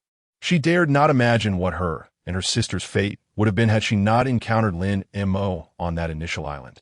Perhaps they would have been like those lamenting in chat channels, teetering on the brink of despair, ultimately consumed by the merciless ocean. Unconsciously, Gu Zhixia leaned closer, her head resting gently on Lin Mo's sturdy shoulder. The gesture felt so natural, as if rehearsed 1,000 times. Lin Mo's body stiffened momentarily before relaxing. He turned to gaze at the girl resting against him. She had closed her eyes, her long lashes casting a serene shadow in the waning light of the sunset. The black JK uniform, which often appeared somewhat cold, now seemed softened by its owner's tranquility. Lin Mo reached out, somewhat awkwardly, to gently caress her sleek, dark hair. The sensation was even more delightful than he had imagined. The natural selection continued its steady flight through the skies. Occasionally, when gazing down from the clouds, one could behold the azure surface of the sea, where a few boats, cobbled together from dilapidated wooden planks and adorned with white sails, struggle against the capricious waves. These vessels belong to the scant players who have managed to survive through collaboration in this region. They may be fretting over their next meal or remaining vigilant for lurking monsters that could emerge from the depths of the water at any moment. Their existence has diverged entirely from the world aboard the natural selection. Lin Mo averted his gaze. His current level rendered the meager resources of those scattered islands beneath him utterly insignificant. Gu Zhixia, feeling the gentle caress from above, experienced an uncontrollable acceleration of her heartbeat. Her cheeks flushed with a fervent crimson hue. She inhaled the clean, refreshing scent that was uniquely Lin Mo's, enveloping her in an unprecedented sense of security. Suddenly, she opened her eyes wide and lifted her head. Lin Mo's chiseled profile was mere inches away, his gaze fixed upon the distant sunset, tranquil and profound. Compelled by an inexplicable impulse, Gu Zhixia leaned in once more. The soft, warm sensation pressed against Lin Mo's lips. His pupils constricted sharply. He turned in surprise to face the girl before him, whose cheeks were flushed to the point of seeming as if they might bleed. This time he instinctively inquired, "Is it another reward?" Gu Zhixia was momentarily taken aback. She stared at Lin Mo's face, which was etched with astonishment and confusion, her mind a blank slate.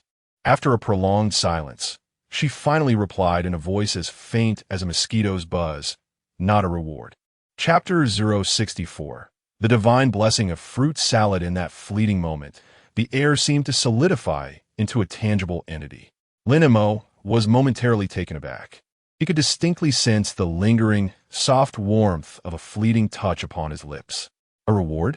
He could perceive the deepening sentiments of the other party, as well as the unconscious draw within himself. Yet, he never anticipated that this girl, who habitually masked her true self with sharp words and indifference, would behave so uncharacteristically and directly. Gu Zhixia's cheeks flushed a deep crimson, reminiscent of the fiery sunset on the horizon. She herself was oblivious to the actions she had just taken. It appeared not as a command from her mind, but rather an uncontrollable impulse emanating from the depths of her soul. As she beheld Lin Mo's expression, etched with astonishment and confusion, her heart felt as though it were gripped by an invisible hand, rendering her breathless. "It's over," she thought. There would be no way to explain this. She stiffly turned her head away, unable to meet Lin Mo's gaze, her eyes drifting aimlessly toward the golden sea bathed in the sunset, attempting to conceal her racing heart with her customary cold demeanor. Amidst this suffocating atmosphere, the door to the rest cabin swung open with a loud bang. "Brother Mo, sister." Gun Yinxio's vibrant voice shattered the silence like a thunderclap. She held aloft a fruit that radiated a soft, golden light, as if boasting her most treasured possession, her face alight with excitement and pride. "I know how to make the golden fruit taste the best. Come with me." Unaware of the strange tension on the deck, the girl seized Lin Mo's arm with one hand while tugging at Gu Zhixia with the other, her steps light as she hurried toward the kitchen. Gu Zhixia, grasping this chance as if it were a lifeline, felt her rigidity dissipate in an instant, almost fleeing in her haste to follow her sister. Not daring to glance back at Lin Mo, observing her slightly flustered figure, Lin Mo's initial shock gradually transformed into a bemused smile. He followed the two sisters into the kitchen. The warm lighting and the enticing aroma of food instantly dispelled the awkwardness from the outside world. Here, it was Gun Yinxio's realm of expertise. The girl, clad in an adorable Lolita dress, focused intently, resembling a priestess poised for a sacred ritual. She carefully placed the fruit of the world tree upon the pristine alloy countertop. The fruit, though modest in size, appeared as if it were a miniature source of light, its surface shimmering with the lustrous sheen of liquid gold, adorned with intricate patterns reminiscent of tree rings. Merely gazing at it evoked a sense of pure, vibrant energy. Taking a deep breath, Gun Yinxio retrieved a crystal knife, as delicate as a cicada's wing, from a specially designed knife rack. This was a tool provided by the intermediate kitchen, specifically crafted for handling superior ingredients. Her movements were gentle yet precise, as the crystalline blade glided through the fruit's skin, producing no sound, and the golden orb was effortlessly sliced in two. An indescribable fragrance, sweet and divine, instantly enveloped the entire kitchen. This aroma seemed to possess a life of its own, penetrating the nostrils and invigorating the spirit, washing away the fatigue of recent days. The fruit's flesh was semi-transparent and golden, reminiscent of the finest beeswax, with glimmers of star-like energy particles flowing within. Even when consumed directly, this fruit bestowed a terrifying enhancement of 5 to all attributes. Yet, Gun Yinxio evidently harbored grander ambitions. She placed the diced golden flesh into a vast crystal bowl, and then, as if performing magic, retrieved an array of rare fruits radiating with vibrant hues from the pantry. There was the power fruit, red as fire, exuding a searing aura, the agility fruit, swirling with a faint breeze like a green cyclone, the durability fruit, heavy and rock-like, and the spirit fruit, deep as the night sky, twinkling with starlight. All of these had been plucked from that very tree. Now, Gun Yinxio meticulously processed each one, cutting them into uniform pieces and adding them to the crystal bowl. The colorful fruit flesh piled together, each emitting its own distinct aura of energy. Gun Yinxio grasped a silver long-handled spoon and began to stir gently. Miraculously, as the various colors of fruit flesh met, they did not become muddied. Their juices mingled seamlessly, finding a perfect harmony, transforming into radiant streams of light that swirled and danced within the crystal bowl. Red, green, yellow, purple, and gold. These 5 divine lights intertwined, ultimately merging into an indescribable brilliance akin to a nascent nebula. The entire crystal bowl appeared to cradle a handful of shattered galaxies. The rich aroma transcended mere olfactory experience, becoming an energy wave that directly resonated with the soul, causing Lin Mo and Gu Zhixia, standing nearby, to feel their bodies emitting pleasurable, yearning sighs. Finally, Gu Yinxiu took a bottle of syrupy liquid, brewed from the wisdom tree's fruit, resembling honey, and poured it slowly down the bowl's interior. With a soft sizzle, the resplendent nebula within the bowl burst forth in dazzling brilliance. A surge of life energy erupted with tremendous force. It was complete. Gu Yinxiu raised the crystal bowl, her face aglow with a radiant smile of accomplishment. I shall call it divine blessing fruit salad. She carefully carried this dish, capable of moving even the gods, to the dining table, looking at Lin Mo with wide eyes full of anticipation. Brother Mo, please do taste it. Lin Mo took a spoon, scooping up a small piece of golden fruit enveloped in its brilliant aura. He placed it in his mouth. Boom! Indescribable, exquisite flavors erupted upon his palate with the force of a cosmic explosion. It transcended mere sweetness, defying any known taste. It was a pure, warm torrent of energy that cascaded down his throat, instantly flooding his limbs and essence. He could sense every cell within him rejoicing, each muscle fiber greedily absorbing this divine vitality. The weariness of his body vanished, mental barriers crumbled, and even his soul seemed to undergo a sublime transformation. A resplendent system notification sprang forth before his eyes. You have consumed the epic dish divine fruit salad, granting a permanent 15 to all attributes. Chapter 065. Infinite Flight. Lin Mo's pupils contracted sharply at the sight of the dazzling golden characters. An indescribable force, gentle yet overwhelmingly powerful, surged through every fiber of his being, igniting a cataclysmic awakening within him. This was not merely an enhancement of strength. It represented a transcendence to a higher plane of existence. He could distinctly hear the dormant potentials within him stirring, each cell greedily absorbing this mythic energy and exulting in jubilant euphoria. The exhaustion accumulated from his previous battle with Long Yuan, along with the mental strain wrought by the oppressive black mist, was swept away in an instant, leaving not a trace behind. And instead blossomed an unprecedented vigor and vitality. Brother Mo, how is it? Is it delicious? Gu Yinxiu's fair visage radiated anticipation and anxiety, her large eyes, always brimming with innocence and charm, fixed intently upon Lin Mo, awaiting his final verdict. As Lin Mo emerged from that profound state of reverie, he beheld the girl before him, clad in a pink Lolita dress and adorned with a white lace apron. For the first time, his gaze betrayed an unreserved astonishment. He reached out, gently tousling her silky hair, his voice imbued with an awe he himself had not yet recognized. Yinxiu, you are simply a genius. How on earth did you conceive of combining these elements? Upon receiving the compliment, Gu Yinxiu's face blossomed into a smile more radiant than the sun, a hint of bashfulness prompting her to twirl a lock of hair around her finger. It's not too bad, right? It was just a sudden inspiration. I have this vague feeling that the more dishes I create and the more skilled I become, my talent seems to be capable of leveling up. Perhaps one day, I could even reach S rank. S rank talent. Lin Mo's heart fluttered uncontrollably. The A rank talent of Culinary Master had already enabled the creation of such near-miraculous dishes. What, then, would an S rank talent embody? Suppressing the tumult within, he shifted his gaze to the other side. Gu Zhixia remained frozen in place, her eyes unfocused, staring blankly at the bowl of salad that still shimmered with a radiant glow, lost in thought.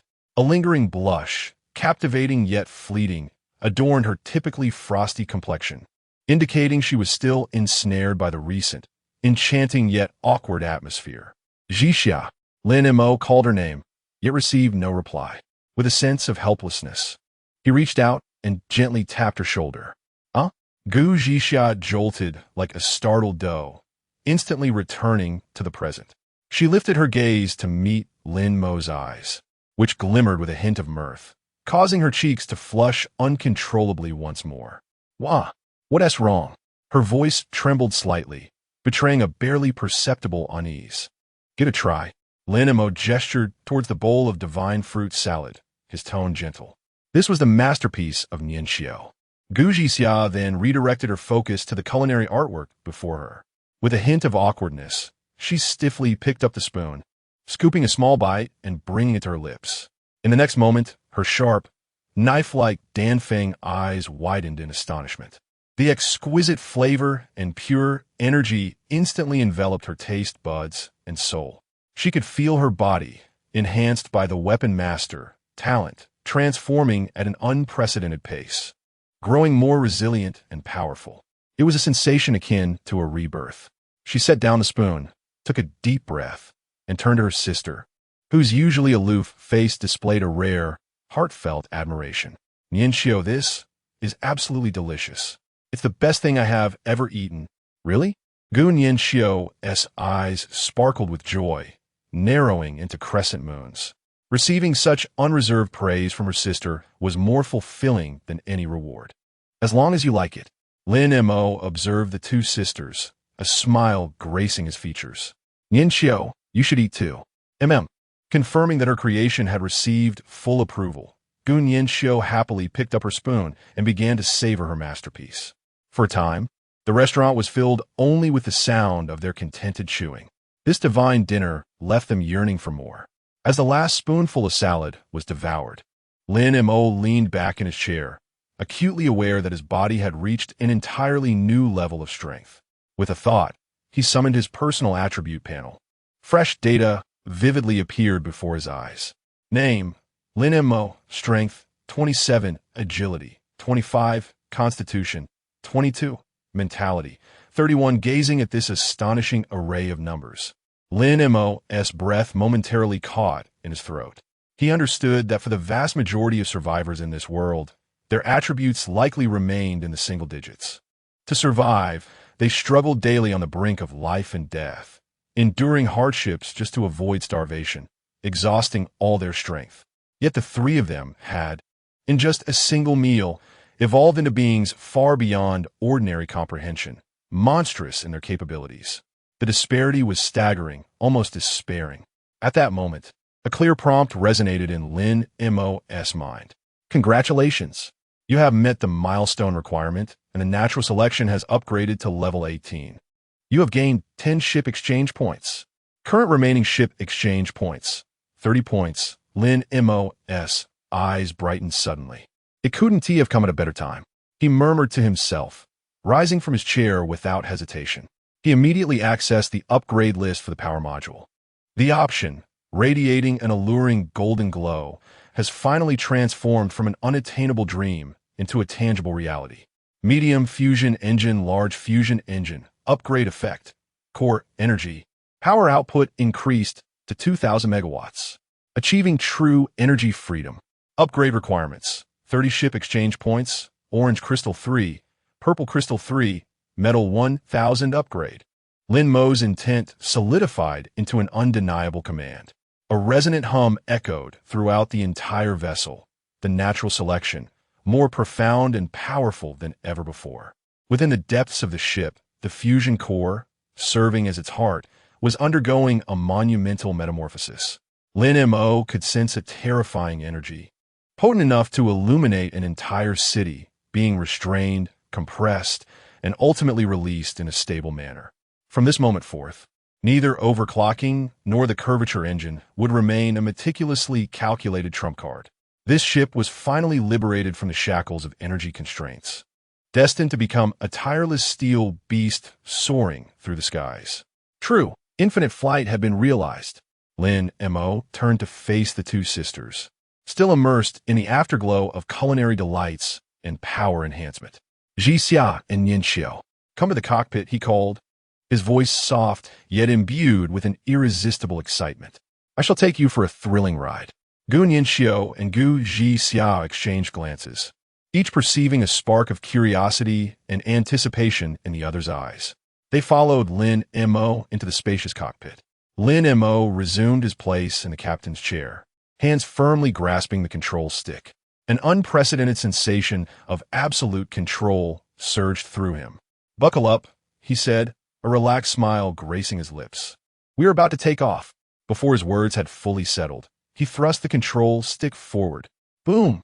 The roar of the large fusion engine resonated like an awakening ancient beast. The warship ascended not gently, but like a cannonball freed from the shackles of gravity, shooting vertically towards the heavens at a fierce angle. Outside the window, the horizon rapidly receded, morphing into a vast azure mirror. Wow! Gun Yanxiu let out an excited shriek, her small face pressed against the porthole, reveling in the exhilarating speed. Lin Mo did not pause. Upon reaching a safe altitude, he decisively pressed the button that signified ultimate speed. Curvature engine, activate. Hum. The space surrounding the ship began to visibly distort. Strands of blue luminescence flickered across the hull surface. The speedometer's numbers began to ascend at a frenzied pace. 100 km/h, 200 km/h, 300 km/h. Ultimately, the digits stabilized at 540 km/h. This was no longer mere flight. It was a teleportation along the cloud layers. We're airborne. We're as fast as an airplane. Gun Yanxiu joyfully leaned against the porthole, marveling at the swiftly retreating sea of clouds and islands below, her excitement causing her to dance with glee. In the hands of her brother, Mo, this vessel had become indistinguishable from a true spacecraft. In contrast, Gu Zhixia did not share her sister's exuberance. She stood quietly by the opposite porthole, gazing at the elongated shadows cast by the clouds outside, her expression somewhat dazed. For the first time, her typically sharp and cold profile revealed a hint of indescribable complexity, a mingling of confusion and fluttering emotions. Chapter 66. The exoskeletal mech, the curvature engine bestowed an unparalleled velocity, transforming the clouds outside into fleeting bands of pure white light. The entire vessel, the natural selection, resembled a silver bullet piercing through the fabric of time and space, leaving behind an imperceptible, distorted trail in the vast expanse of the sky. The resounding roar of the large fusion engine had transitioned from a sharp, high-frequency wail to a deep, reassuring rhythm reminiscent of a colossal beast's heartbeat. This sound signified a ceaseless, almost boundless source of energy. At the current pace, we would ascend to level 20 in no more than 2 hours. Lin Mo's voice shattered the silence of the cockpit, steady and devoid of any discernible emotion. The rate of advancement had increased tenfold compared to before. Gun Yanxiu nodded thoughtfully, her innocent eyes reflecting the swiftly retreating lights beyond the window. We are truly remarkable. Gu Zhixia finally emerged from her complex thoughts. She turned around, her always sharp Danfeng eyes refocusing, regaining their characteristic acuity and clarity. What specific plans do you have for tomorrow's operation? She directed her gaze toward Lin Mo, delving straight into the matter at hand. What about that portal? Very simple. Lin Mo leaned back in the captain's chair, his hands interlaced before him, exuding an ease akin to organizing a leisurely outing. Yanxiu will remain on the ship. At that time, I will have the natural selection hover at an altitude of 500 meters above the target island. He paused, his tone imbued with absolute confidence. Given the current shield strength and armor durability of the natural selection, it is unlikely that anything in this world could pose a threat to it from the ground. Both Gu Zhixia and Gun Yanxiu listened with utmost seriousness. Lin Mo extended his hand, lightly tapping the virtual screen before him, instantly projecting the control interface onto the two women's view. It was a highly simplified, futuristic control panel, adorned with only a few prominent buttons exuding a soft glow. In the unlikely event, I stress, the unlikely event of an unforeseen threat, you will use this. Lin Mo pointed to a button flashing a red crosshair icon. His gaze turned to Gun Yanxiu, his tone becoming particularly patient. This is the tracking missile system. You merely need to lock onto the target on the screen with your finger and press this red launch button, and it will engage automatically. He then indicated another red button, its icon resembling a sharp lightning bolt. This is the high-energy laser. Similarly, align the light point at the center of the screen with the enemy, hold down this red button, and it will fire continuously. Finally, his finger landed on a larger button radiating a dangerous orange glow. This is the overclock mode. Once activated, the high-energy laser will fire at an exceptionally high frequency, delivering immense power, though the cooldown period will be significantly extended. Gu Zhixia stood quietly beside him, observing the profile of Lin Mo. As he patiently elucidated, Employing the simplest and most straightforward language, the terrifying weapons capable of annihilating an entire mountain, to his somewhat naive sister. His voice resonated with a steady calmness that exuded an unerring trustworthiness. The expressionless visage that he often wore now bore a focus that imparted an indescribable allure to her. A warm current, unbeknownst to her, gently flowed from the softest recesses of her heart. It dawned on her that he possessed such a tender side. Wow, this feels like playing a game. How delightful. Gun Yinchio's eyes sparkled with excitement as she extended her slender fingers to poke at the virtual screen's red launch button. Although she refrained from pressing it, her face was already alight with eager anticipation. Brother Mo, I've learned. Well, that is good to hear, Lin Mo replied. Under normal circumstances, you won't need to utilize any of these weapon modules. You simply need to relax on the ship, enjoy snacks, and take in the scenery. Your sister and I will be back shortly. However, Gun Yinchio's enthusiasm waned, replaced by a flicker of concern. But what about you and sister down there? Will it be dangerous? And us? Lin Mo chuckled, gazing at Gun Yinchio's concerned little face, a hint of mystery glimmering in his eyes. Of course, we have our own toys. With a subtle thought, the control interface before him gradually faded away, replaced by a magnificent, newly upgraded tree emanating a regal golden sheen. Ship level, gold unlocked at LV-20. New module unlocked. Titan exoskeleton armor. As Lin Mo wielded his will, a holographic projection burst forth from the panel, vividly presenting itself before the trio. It depicted a humanoid mech crafted from dark gold and matte black alloys. Unlike traditional mechs, it eschewed bulkiness for a streamlined, aggressively industrial beauty, with every seam betraying lethal precision. The flawless, bionic muscle contours resembled a steel panther poised in the shadows, ready to pounce. Its shoulders bore 2 sets of automatically opening miniature missile launchers, while the sleek outer arms were armed with high-frequency vibration blades that could spring forth, their edges shimmering with a ghostly blue arc. Behind it, 6 vector thrusters, akin to insect wings, could unfurl freely. Wow! Gun Yinchio was the first to exclaim, her small mouth forming an adorable O, her large eyes reflecting the cold yet magnificent silhouette of the mech. How cool! Is this a mech? Gu Zhixia's breath caught the moment she beheld the mech. Her sharp, knife-like phoenix eyes were riveted on the steel creation, exuding an endless aesthetic of violence. Deep within her gaze, igniting a fervent flame of desire. This entity struck precisely at the core of her soul's deepest longings. As a master of weaponry, nothing excites her more than a customizable killing apparatus that can amplify her combat prowess infinitely. Lin Mo observed the starkly contrasting yet equally astonished expressions of the 2 sisters, and the corners of his mouth involuntarily lifted further. Indeed, the exoskeletal armor. Once we reach level 20 and complete the ascension to the golden tier, we shall unlock and forge it. His voice carried a hint of tantalizing allure. By then, your sister and I will each possess a set. There should be nothing on the ground that could pose a threat to us. Gu Zhixia suddenly lifted her head, her gaze piercing as she looked at Lin Mo. For the first time, her perpetually icy countenance revealed a vivid expression, a blend of exhilarating excitement and intense anticipation. She inquired, each word meticulously articulated, "Can it change weapons?" Of course. Lin Mo snapped his fingers. The mech projection before them instantaneously disassembled into myriad intricate components, reassembling in midair. The particle blade was replaced with heavy-duty power gauntlets.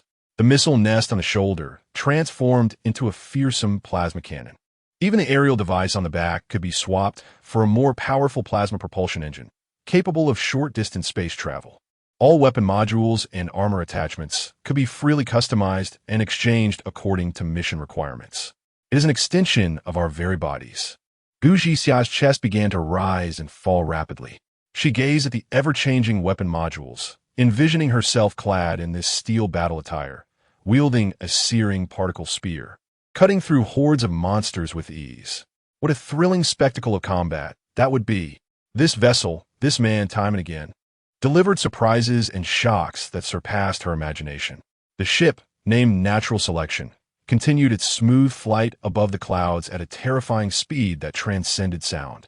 Inside the cockpit, warm light illuminated three distinctly different faces.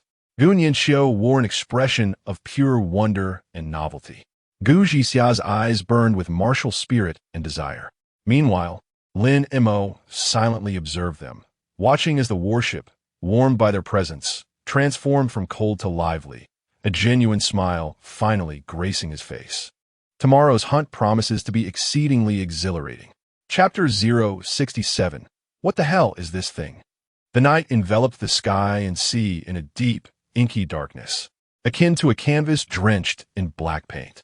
Only the luminous cold moon hung high in the celestial sphere, casting its silvery glow upon the world below. The ship, Natural Selection, glided gracefully through the heavens like a majestic silver whale, silently cruising at an altitude of 1,000 meters. The curvature engine had long been deactivated. At this moment, it was the steady and powerful rhythm of a large fusion engine that propelled it forward. Inside the cockpit, warm lights dispelled the chill from the outside. Through the expansive curved windows, waves of clouds shimmered with a holy silver lining under the moonlight, revealing glimpses of the deep blue, almost black, ocean below. This magnificent yet solitary view had captivated the three for quite some time. Will we still need to stand guard at night? Gu Jixia's voice shattered the tranquility. She had changed into a more flexible black JK uniform, now leaning against the window, her gaze fixed on the profound world beneath. Lin Mo reclined in the spacious Captain S chair, hands clasped, his expression relaxed. No need, he replied, shaking his head with calm assurance. Given our altitude and cruising speed, there is nothing in this beginner-s village that could pose a threat to us. Even if something were to appear, it wouldn't catch up. And even if it did, it wouldn't breach our defenses. His three succinct statements brimmed with unwavering confidence. Gu Jixia gazed thoughtfully out the window, seemingly processing this reality. They had completely transcended the other survivors adrift on this ocean. Lin Mo appeared to sense her subtle unease and added reassuringly, "Rest easy, even in a state of slumber. I maintain the deepest psychic link with this vessel. Should any anomalies arise, I will awaken immediately." These words serve as a balm for Gu Jixia's tense shoulders, allowing her to relax completely. She turned her head, her sharp, phoenix-like eyes softened under the ambient light. "The hour is late," Lin Mo noted, glancing at the time. "You should both get some rest. Tomorrow morning, we shall test our new toy." The mention of the new toy ignited a spark in Gu Jixia's eyes, her yearning for the mecha almost spilling over. "All right," Gu Yanxiu nodded vigorously, stifling a cute yawn and rubbing her eyes. "Good night, Brother Mo." "Good night, sister." The two sisters departed the cockpit in succession, retreating to their quarters. Lin Mo remained in the captain's chair, ensuring all settings were correct. The Natural Selection was tirelessly spiraling in a vast circular path with a radius of 10 kilometers along its predetermined route. Experience points were steadily and efficiently accumulating. Having completed his tasks, he too rose and returned to his sleeping chamber. Meanwhile, directly below the cruise path of the Natural Selection, on an uncharted island, a brilliant bonfire crackles in the darkness, dispelling the chill of the night. A dozen weathered men gather around the fire, each face radiating the joy of survival after a calamity. On the fire pit, large chunks of sizzling pork emit a rich aroma that fills the air, causing everyone to swallow in eagerness.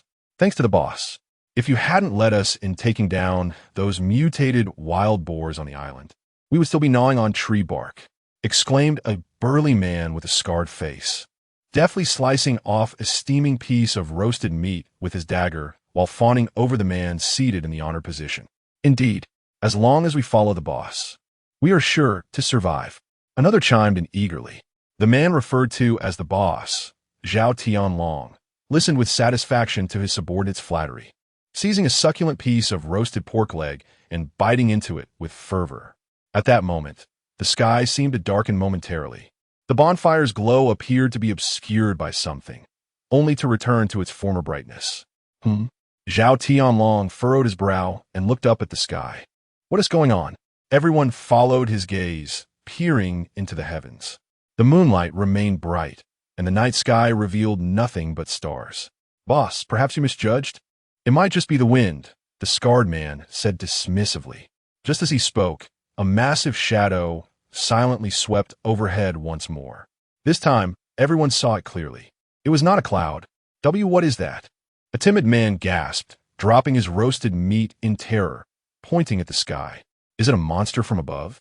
Zhao Tianlong sprang to his feet, his gaze fixated on the sky. There, an enormous jet-black, spindle-shaped object was slowly spiraling high above them, hovering silently like a deity surveying ants below. The cold, oppressive outline sent a shiver through the bones of all present. "Bring Yang Feng here." Zhao Tianlong's voice grew gravely serious. Soon, a slender young man wearing black-rimmed glasses was pushed forward by two burly men from the crowd. He was Yang Feng, the sole possessor of an S-level talent within the team. S-level talent. Eye of Data. Yang Feng, use your ability to discern what that thing is. Zhao Tianlong commanded sternly. "Why yes, boss," Yang Feng stammered, adjusting his glasses as he fought to suppress his fear. He lifted his gaze to the colossal entity looming in the night sky. A faint blue luminescence flickered within the depths of his pupils. In the next instant, a torrent of chaotic and frenzied data cascaded into his mind like a waterfall. Ship name, SSS class natural selection. Ship level, level 20, durability, 300,000, 300,000. Energy shield, 300,000, 300,000. Power core, large fusion engine, current output, 2,000 megawatts. Weapon systems, high-energy laser cannons, tracking missile arrays, close-in shipboard machine guns, Tesla electromagnetic towers. A string of text, each entry searing into Yang Feng's retina like a red-hot brand. SSS class, 300,000 in durability and shields. Not to mention the extensive list of weaponry, most of which he could barely comprehend, the mere names suffocating in their intensity. What in the world is this? With a thud, Yang Feng's legs buckled, and he collapsed to the ground. The color drained from his face, leaving it as pale as parchment, his eyes, peering through glasses towards the heavens, filled with an overwhelming, incomprehensible terror and despair. He pointed at the sky, his lips trembling, emitting a strangled, discordant howl from his throat, as if it were being choked. "Hey, monster, a monster!" Chapter 068. Advancement to gold level. The first rays of morning light delicately filtered through the porthole of the resting chamber. Lin Mo opened his eyes. This slumber marked the most tranquil and profound rest he had experienced since arriving in this world. No nightmares haunted him, nor was he startled awake by any alarms. As he sat up, he felt an unprecedented revitalization of both spirit and strength. A crisp notification echoed in his mind at the perfect moment. "Congratulations! You have met the milestone requirement. The natural selection ship has been upgraded to level 20. Ship tier promotion task has been initiated. Promotion requirements: colorful crystal 1, orange crystal 1, purple crystal 1, metal 1,000, ship exchange points 20. Lin Mo's eyes brightened suddenly. He swiftly assessed his inventory. The unique, colorful crystal obtained from defeating the colossal beast lay quietly at the deepest part of the storage compartment. He had more than enough orange and purple crystals, and the metal was piled high. As for the exchange points, after accumulating through 2 levels, he had exactly 20 points, neither more nor less. All conditions were perfectly met. Without a moment's hesitation, he rose and strode towards the cockpit. "Jixia, Nianxiu," his voice resonated through the ship's intercom, clear and inviting. "Come to the cockpit. I have something wonderful to show you." Soon, the two girls, still rubbing their sleepy eyes, entered the cockpit. Gu Nianxiu was dressed in a pink and white rabbit-themed pajama set, with long rabbit ear flaps hanging down her back, appearing both adorable and drowsy. Gu Jixia, on the other hand, had changed into a sharp black JK uniform, though her typically piercing Danfeng eyes still held a hint of sleepiness. "Brother Mo, what's the good thing?" Gu Nianxiu yawned, her curiosity piqued. Lin Mo offered no reply, merely smiling enigmatically as he settled back into the captain's chair. His gaze fixated on the virtual display before him, where the promotion button, radiating a resplendent golden glow, seemed to possess an irresistible allure. Watch closely. He extended his finger, pressing down firmly on the button under the sisters' eager gazes. Natural selection ship, promotion, gold tier. Buzz. An indescribable golden light erupted from the core control panel of the cockpit, akin to a miniature sun igniting. The brilliance was not blinding. Rather, it exuded a warmth and sanctity that enveloped the entire cockpit, and indeed the interior of the entire vessel. The alloy deck beneath him vibrated gently, and fleeting lights danced along the seams of the walls. The once industrial and metallic interior was visibly transforming, covered by a new layer of smooth and warm material at an astonishing pace. The overhead lights grew softer and brighter, and even the air felt remarkably fresher. Wow! Gun Yinchio's mouth formed an adorable A-shape as she extended her hand to touch the newly transformed wall beside her. The once cold metallic texture had vanished, replaced by a warmth reminiscent of jade. How impressive! Our ship! It seems to be undergoing renovations by itself. Gu Zhixia was equally astonished. She could distinctly sense a profound metamorphosis occurring within the entire vessel, rendering it more robust and grander. It felt akin to watching a rudimentary shell of a building transform into a luxurious and fortified fortress in mere seconds. As the brilliance gradually faded, the ship, natural selection, emerged revitalized. A brand new system notification slowly materialized before the three of them. Congratulations! The natural selection has successfully ascended to the golden tier. Ship's volume, structural integrity, infrastructure, armor durability, and energy shield capacity have all received substantial enhancements. Warning: due to the increase in the ship's total mass, the basic energy consumption of the anti-gravity engine has risen to 2,000 megawatts. Lin Mo raised an eyebrow slightly at the figure of 2,000 megawatts. Precisely the maximum output of a large fusion engine. This indicated that while he had gained the capability of unlimited flight, the previous unrestrained use of the curvature engine for high-speed cruising was no longer feasible. Such actions would lead to a rapid depletion of energy, necessitating another upgrade of the supercapacitor. One must gain and lose. It was a fair trade-off. Let us proceed, Lin Mo declared, rising from the captain's chair. He guided the two sisters, still in a state of shock, out of the cockpit. The scene before them halted their steps in awe. The corridor, once merely a passageway, now appeared several times more spacious. Along one side of the hallway, a brand new alloy door, exuding a sense of advanced technology, stood before them. Lin Mo pushed the door open, revealing an entirely new world unfolding before their eyes. It was an immensely vast, multi-functional chamber, partitioned into several distinct areas. To the far left, a private luxury cinema boasted a colossal screen and numerous comfortable sofas. In the center lay an array of futuristic motion-sensing gaming devices that Lin Mo had only ever dreamed of. To the far right, the area that captivated Gun Yinchio the most, a massive outdoor water park connected to the deck. Clear waters cascaded down from an exquisitely designed artificial mountain, flowing into a gigantic swimming pool. Nearby, a winding, transparent water slide soared toward the sky. Oh my goodness! Gun Yinchio gasped, covering her mouth as tears of joy began to shimmer in her large eyes. Emogo, sister, can we have parties here in the future? She turned, her face alight with anticipation as she looked at Lin Mo and Gu Zhixia. Certainly, Lin Mo replied with a smile and a nod. This ship had transformed from a mere Cold War machine into a vessel imbued with the warmth of a home. The tour continued as they returned to the living area. All the cabins have undergone a thorough renovation. The originally solitary single bed has been transformed into a spacious and comfortable double bed, adorned with sumptuous velvet linens, ample enough for one to roll about. In the private bathroom, there is even a massage bathtub equipped with an automatic temperature control feature. Every detail exudes the luxury and comfort afforded by a position of affluence. Finally, Lin Mo guided them to the lowest level of the ship. Here, a brand new area had also emerged. Upon opening the door, a fragrant blend of earthy aromas and botanical essences enveloped them. Before their eyes lay an expansive space, sheltered beneath a transparent dome. Above, Lights simulating sunlight cascaded evenly downwards.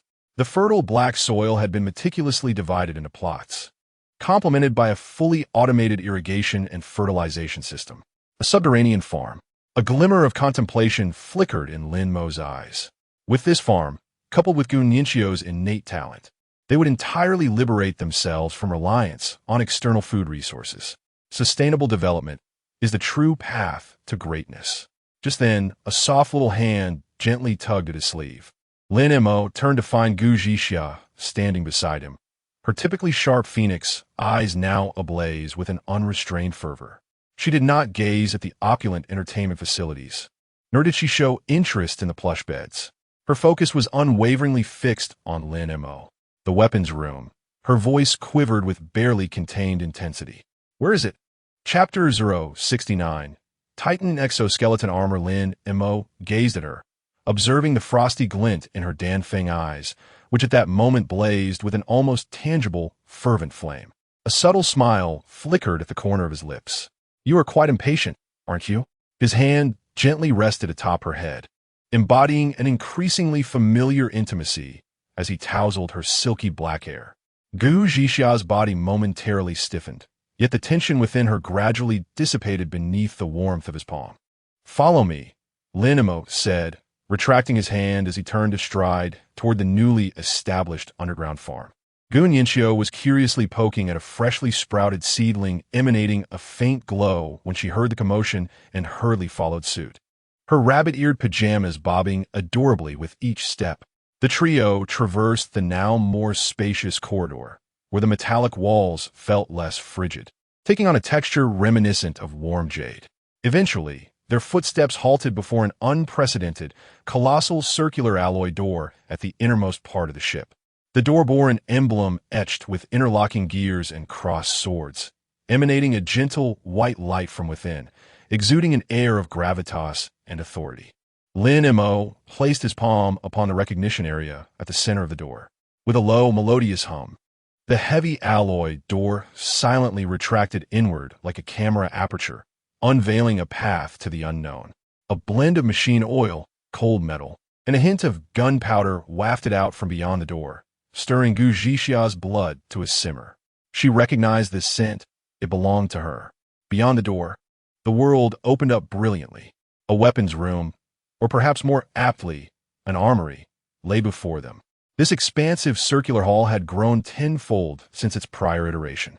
Rows of weapon racks, gleaming with a metallic sheen, lined the walls, adorned with an array of lethal instruments that would enthrall any military enthusiast. From assault rifles equipped with various tactical accessories to heavy sniper rifles resting on their mounts, reflecting cold light from their lenses, the assortment was staggering. There were gleaming katanas and imposing power axes, each meticulously maintained to perfection, exuding a deadly allure. Yet, all of this paled in comparison to the two towering iron constructs that loomed at the center of the hall, standing 3 meters tall. They were humanoid mechas forged from a dark golden and matte black alloy. The streamlined armor embodied an aggressive industrial aesthetic, with each seam impeccably aligned, showcasing extreme precision. Soft lighting reminiscent of a simulated sky cascaded over their cold forms, refracting a chilling and perilous sheen. Gu Zhixia's breath caught in her throat. At that moment, her A-grade talent, weapon master, resonated with an unprecedented intensity. It was not merely the thrill of encountering a formidable weapon, but a shuddering desire and challenge that surged from the depths of her soul. Akin to meeting a worthy adversary, she realized that this was created specifically for her. Shall we give it a try? Lin Mo's voice was soft, yet it resonated like thunder in Gu Zhixia's ears. She did not respond. Instead, she confidently strode towards the mech on her left, her steps unwavering and resolute. As if sensing the pilot's approach, the armor on the mech's chest silently slid apart, revealing a compact and intricately designed cockpit within. Without a moment's hesitation, Gu Zhixia leaped inside. The instant she settled into the pilot's seat, the hatch emitted a soft hiss and slowly closed, completely isolating her from the outside world. After a brief darkness, the cockpit walls transformed into a seamless, 360-degree holographic screen. vividly displaying the external surroundings with an authenticity that made it seem as if the mech itself had become transparent. Streams of pale blue data flowed rapidly across her field of vision, linking to Pilot S neural system. Link successful.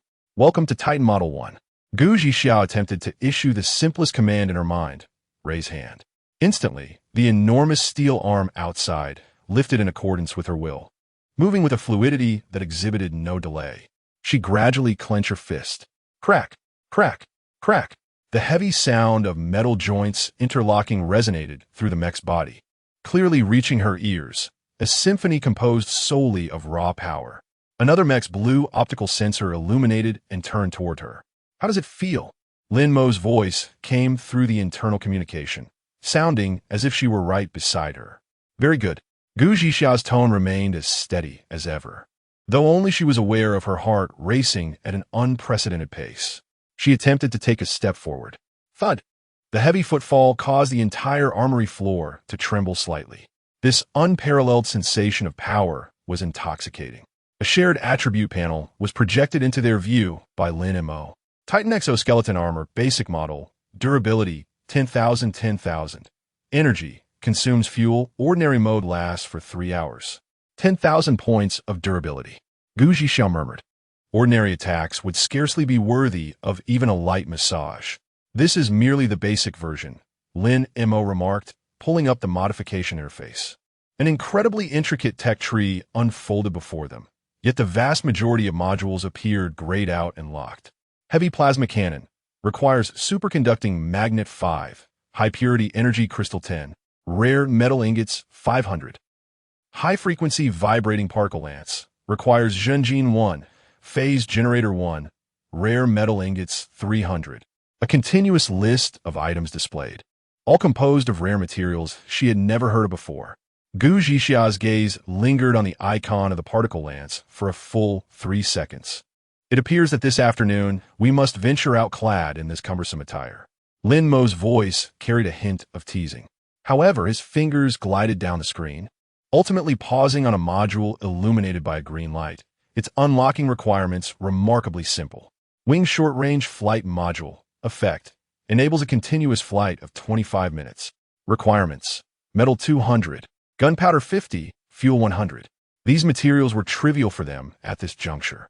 This could be equipped. Lin Mo confirmed the command. From the ceiling of the armory, 2 colossal mechanical arms emerged, each grasping a flight backpack, deftly affixing them to the backs of 2 mechs, accompanied by a shower of electric sparks. The module seamlessly integrated with the main structure of the machines, becoming one. The entire process flowed with grace, embodying the elegance of technology. What about the weapons? Gu Zhixiao inquired, her thoughts already drifting to the battlefield of the afternoon. I will provide fire support with my rifle from the rear. Lin Mo swiftly decided, and you? I shall continue with my gun. Gu Zhixiao's gaze drifted through the screen, landing upon the Liuhe spear, quietly resting against the wall. For her, this cold weapon was far more trustworthy than any firearm. Very well. Just then, a crisp exclamation accompanied by vigorous applause erupted from outside. Both mechs turned their heads simultaneously.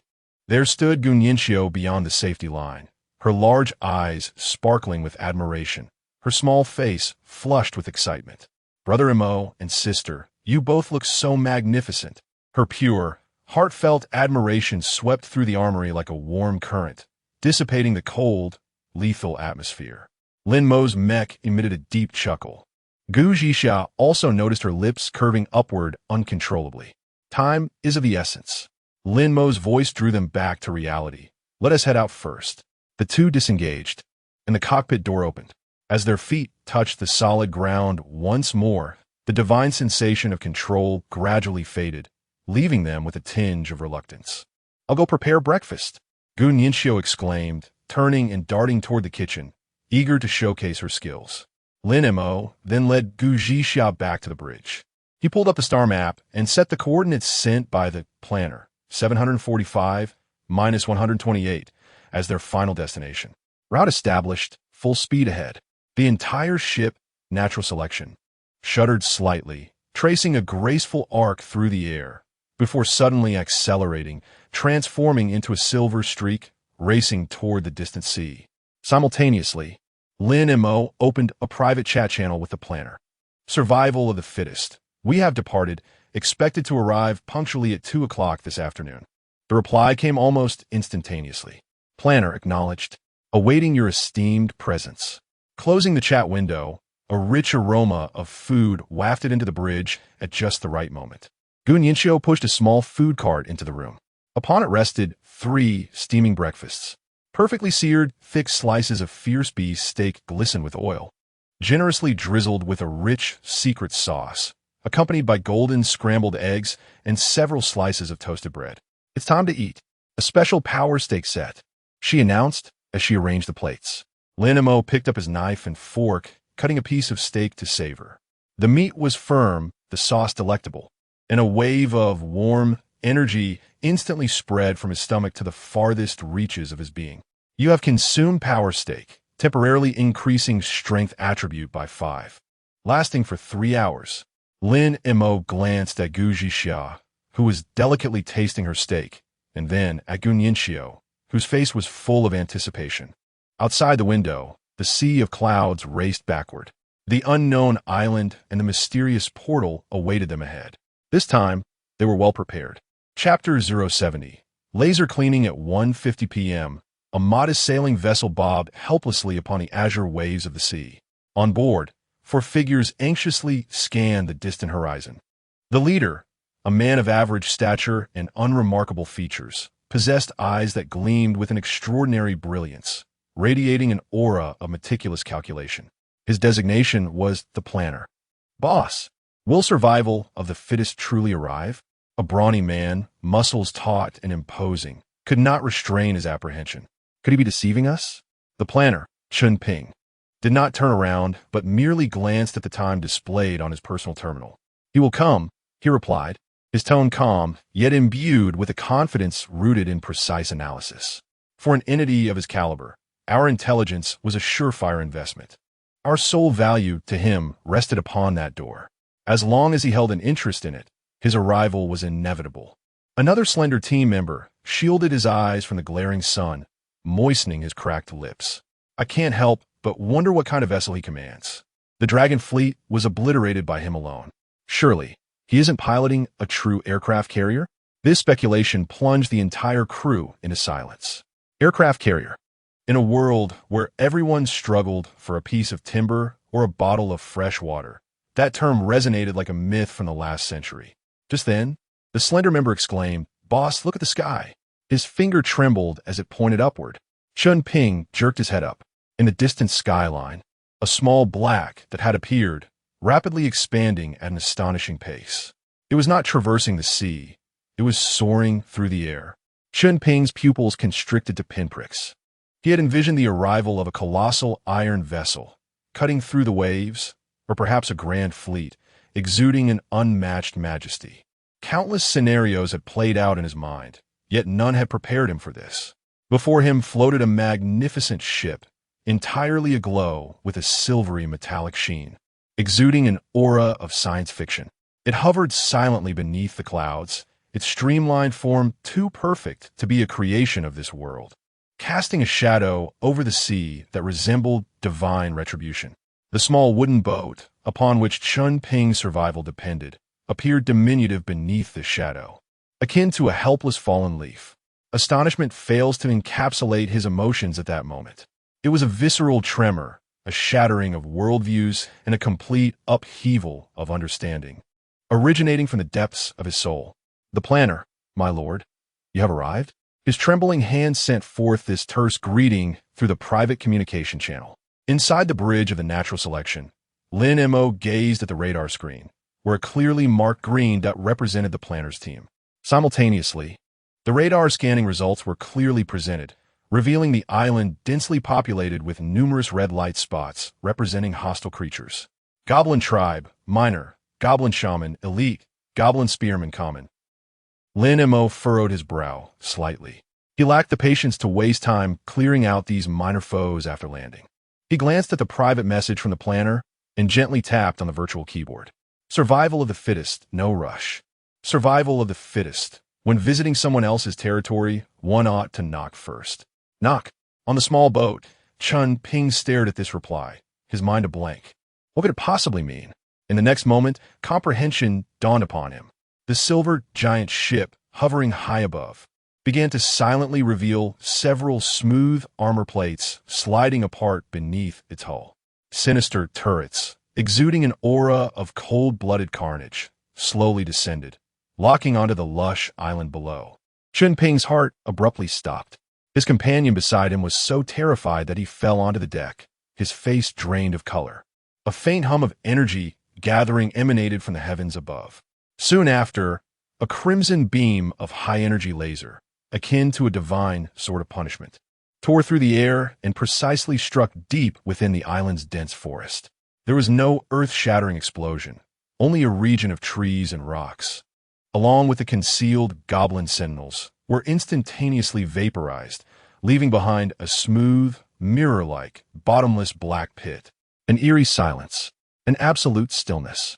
Then came the second, third, and fourth beams, descending at a spine-chilling, unchanging frequency. Each flash signified the complete erasure of life from this world in that area. High-energy laser cannon, gold grade, fire rate, 0, 5 seconds per shot. This was no mere attack. It was a merciless and efficient cleansing from skies. Chun Ping and his teammates watched helplessly as the island was methodically scorched, as if by an invisible hand of divinity wielding a searing brand. They could even see groups of goblins fleeing in panic through the woods, only to be turned to ashes in the next beam. This. At that moment, the burly man clutched his head, trembling uncontrollably, emitting incomprehensible, despairing groans from his throat. His once proud strength now felt utterly trivial in the face of such apocalyptic power. Within the bridge, Gun Yinxiu leaned against the window, her bright eyes sparkling with excitement. Wow, Brother Mo, this looks like a whack-a-mole game. So much fun. Gu Zhixia stood behind Lin Mo, observing him calmly maneuvering the weapon system, methodically advancing the fire coverage map over the entire island. Her sharp, phoenix-like eyes reflected the pulsating crimson dots on the screen, filled with admiration and recognition of such absolute power. The sisters had long grown accustomed to Lin Mo's ability to conjure surprises at critical moments. The number of miscellaneous soldiers was overwhelming and sluggish.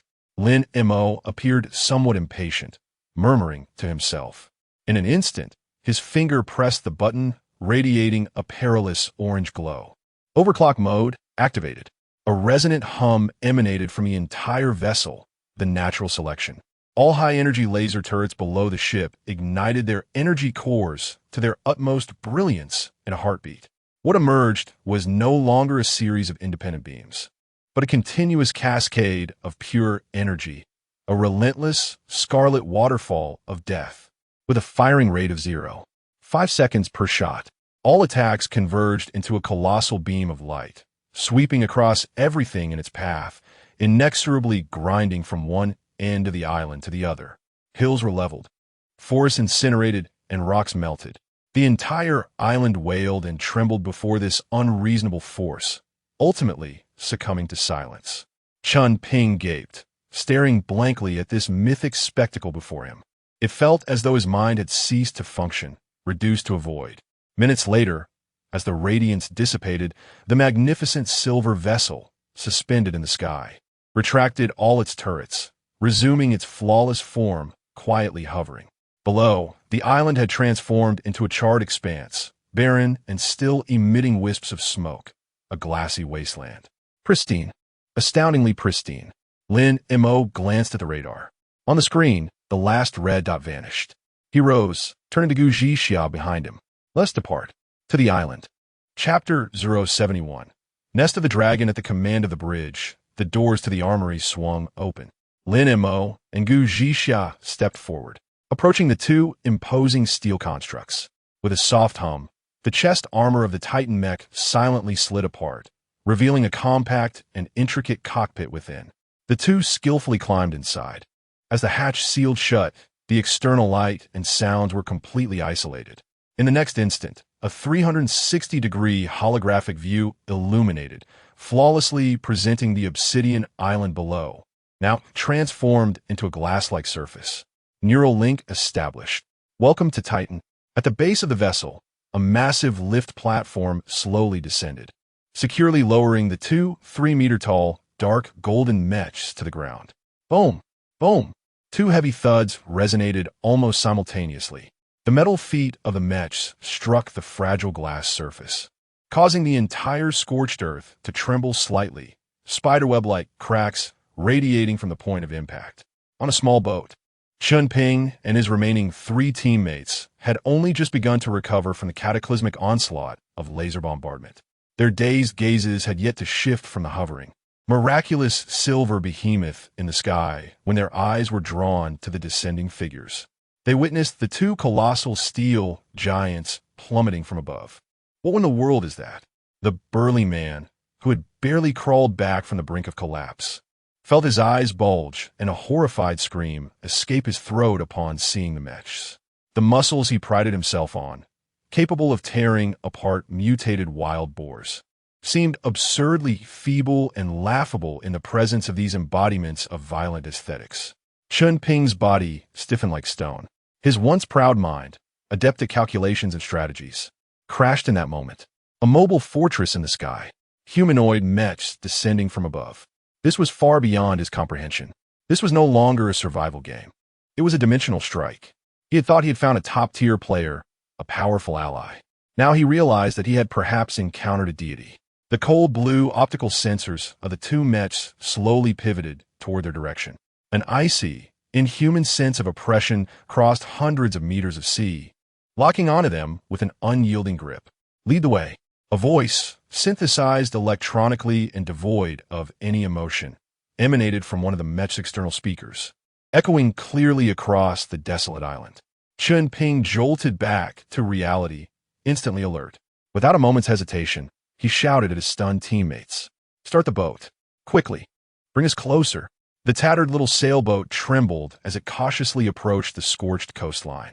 Chun Ping and his companions scrambled ashore, their feet touching the still warm, glassy surface beneath them, each hesitant step filled with trepidation.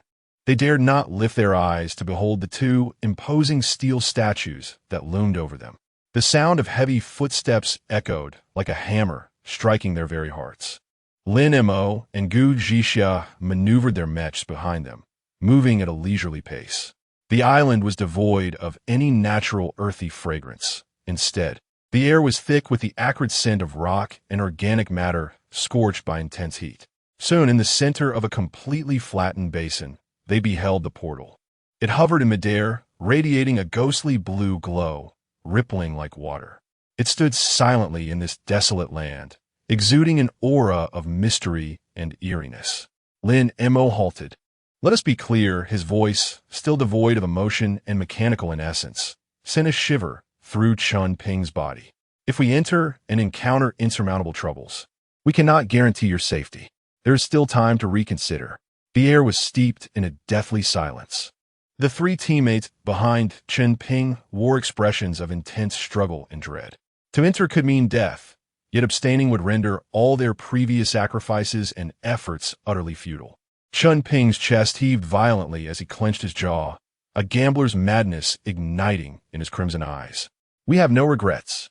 He turned to face Lin Mo's mech with its cold blue optics, his voice hoarse yet resolute. "We have already lost 3 brothers to find this door. This opportunity was purchased with their lives. We will not squander it." Lin Mo said nothing further. He merely cast a steady glance at Chun Ping with his blue optical sensors. "Very well." As the words fell, he commanded the Titan mech, stepping forth without hesitation into the azure light of the portal. Gu Zhixia followed closely behind. The silhouettes of the 2 steel giants vanished instantaneously behind the undulating gateway. Chun Ping inhaled deeply and bellowed at his pale-faced comrades behind him. "Keep up." With gritted teeth, the 4 plunged into the portal. Upon crossing the threshold, the anticipated vertigo did not assail them. Instead, their surroundings opened up to a vast expanse. Yet, there were no mountains of gold nor glittering treasure chests. Instead, they found themselves in a sprawling ruin, steeped in decay and the weight of forgotten history. Shattered columns, fallen statues, and crumbling walls silently narrated a tale of a long-lost and brutal war. A chill, ominous presence lingered in the air. At that moment, a frigid system notification echoed simultaneously in their minds. Entering monster territory. Dragon's Lair. Mission objective. Survive for 5 minutes. As the countdown commenced, an automatic transmission initiated departure. Chun Ping's complexion turned ashen in an instant. This was not exploration. It was survival. A terrifying roar, akin to a soul-rending dragon's wail, erupted violently from the heavens above the ruins. Everyone instinctively looked up. A gargantuan dragon, colossal in size, slowly revealed its head from the dense cloud cover. Its body was adorned with dark red scales reminiscent of molten lava, with crimson flames flickering between the scale gaps. Its golden slit-like eyes were filled with cruelty and authority, coldly surveying the minuscule intruders encroaching upon its territory. A cascade of blood-red data materialized within Lin Mo's mech interface. LV-20 Flame Dragon, Lord, attack, 100, defense, 100, health, 10,000, damn it. Lin Mo's electronic voice bore a hint of gravity for the first time. How could they encounter such a creature? He turned his gaze towards Chun Ping and the others, who were paralyzed with fear, their legs trembling as if they might collapse. You all should pray for your safety. Before he finished speaking, he had already raised the mech's arm, where a heavy assault rifle was mounted, its barrel instantly unleashing a torrent of furious fire. Rat-tat-tat-tat-tat. The dense hail of bullets accurately rained down upon the dragon's head. A series of insignificant damage numbers floated above the dragon. -70, -72, -68. Faced with a total health of 10,000 points, this damage was trivial. Scarcely more than a mere scratch. The dragon was thoroughly incensed by this ineffectual assault. It emitted a deafening roar, opening its cavernous maw as a searing, destructive breath began to gather in its throat. I shall engage this beast. Gu Zhixia's cool yet battle-ready voice resonated through the communication channel. In the next moment, the Titan mech she piloted unfurled its wing-like flight module, the vector thrusters emitting a brilliant blue flame. Boom! The mech shot skyward like a cannonball, defiantly charging towards the colossal dragon. The massive spear she wielded traced a cold arc through the air, its tip aimed directly at the dragon's golden eye. Critical hit. -400. The vivid red damage number finally conveyed a palpable sensation of pain to the dragon. It roared in agony, abandoning its charge as its immense claws, accompanied by a gale that rent the air, came crashing down towards Gu Zhixia's mech. Evade left. Use its arm as a springboard. Lin Mo's calm voice echoed in Gu Zhixia's ear. Without hesitation, she executed a nimble roll in mid-air, narrowly dodging the dragon's claw swipe. Simultaneously, her thrusters erupted with force, propelling her to leverage the dragon's sweeping arm, deftly landing upon its broad back. Impressive. Lin Mo marveled as the gunfire in his hand continued unabated, ceaselessly drawing the attention of the colossal dragon. The beast writhed in a frenzy, attempting to dislodge the minuscule creature perched upon its back. Yet, Gu Zhixia's mech clung tenaciously like a nail, its long rifle transforming into a series of lethal glimmers, incessantly piercing the gaps in the dragon's scales. With a thunderous roar, the dragon succumbed to a fit of rage, violently tossing its head and abandoning its assault on Lin Mo. In a sudden and unanticipated move, it unleashed a searing breath of fire directed toward Gu Zhixia. Be careful, it's turning. Lin Mo's warning echoed simultaneously with the dragon's exhalation. Gu Zhixia's pupils constricted as she decisively activated the maximum power of her flight module, propelling herself from the dragon's back and executing a rapid evasive maneuver to the side. The scorching dragon breath whizzed past the edge of her mech, its intensity sufficient to momentarily diminish the mech's durability. The misguided breath transformed into a colossal fireball, descending with devastating force toward the ground. Below, Chun Ping and his remaining 3 teammates stood transfixed, gazing up at the celestial clash unfolding in the skies. By the time they noticed the rapidly expanding fireball, it was already too late.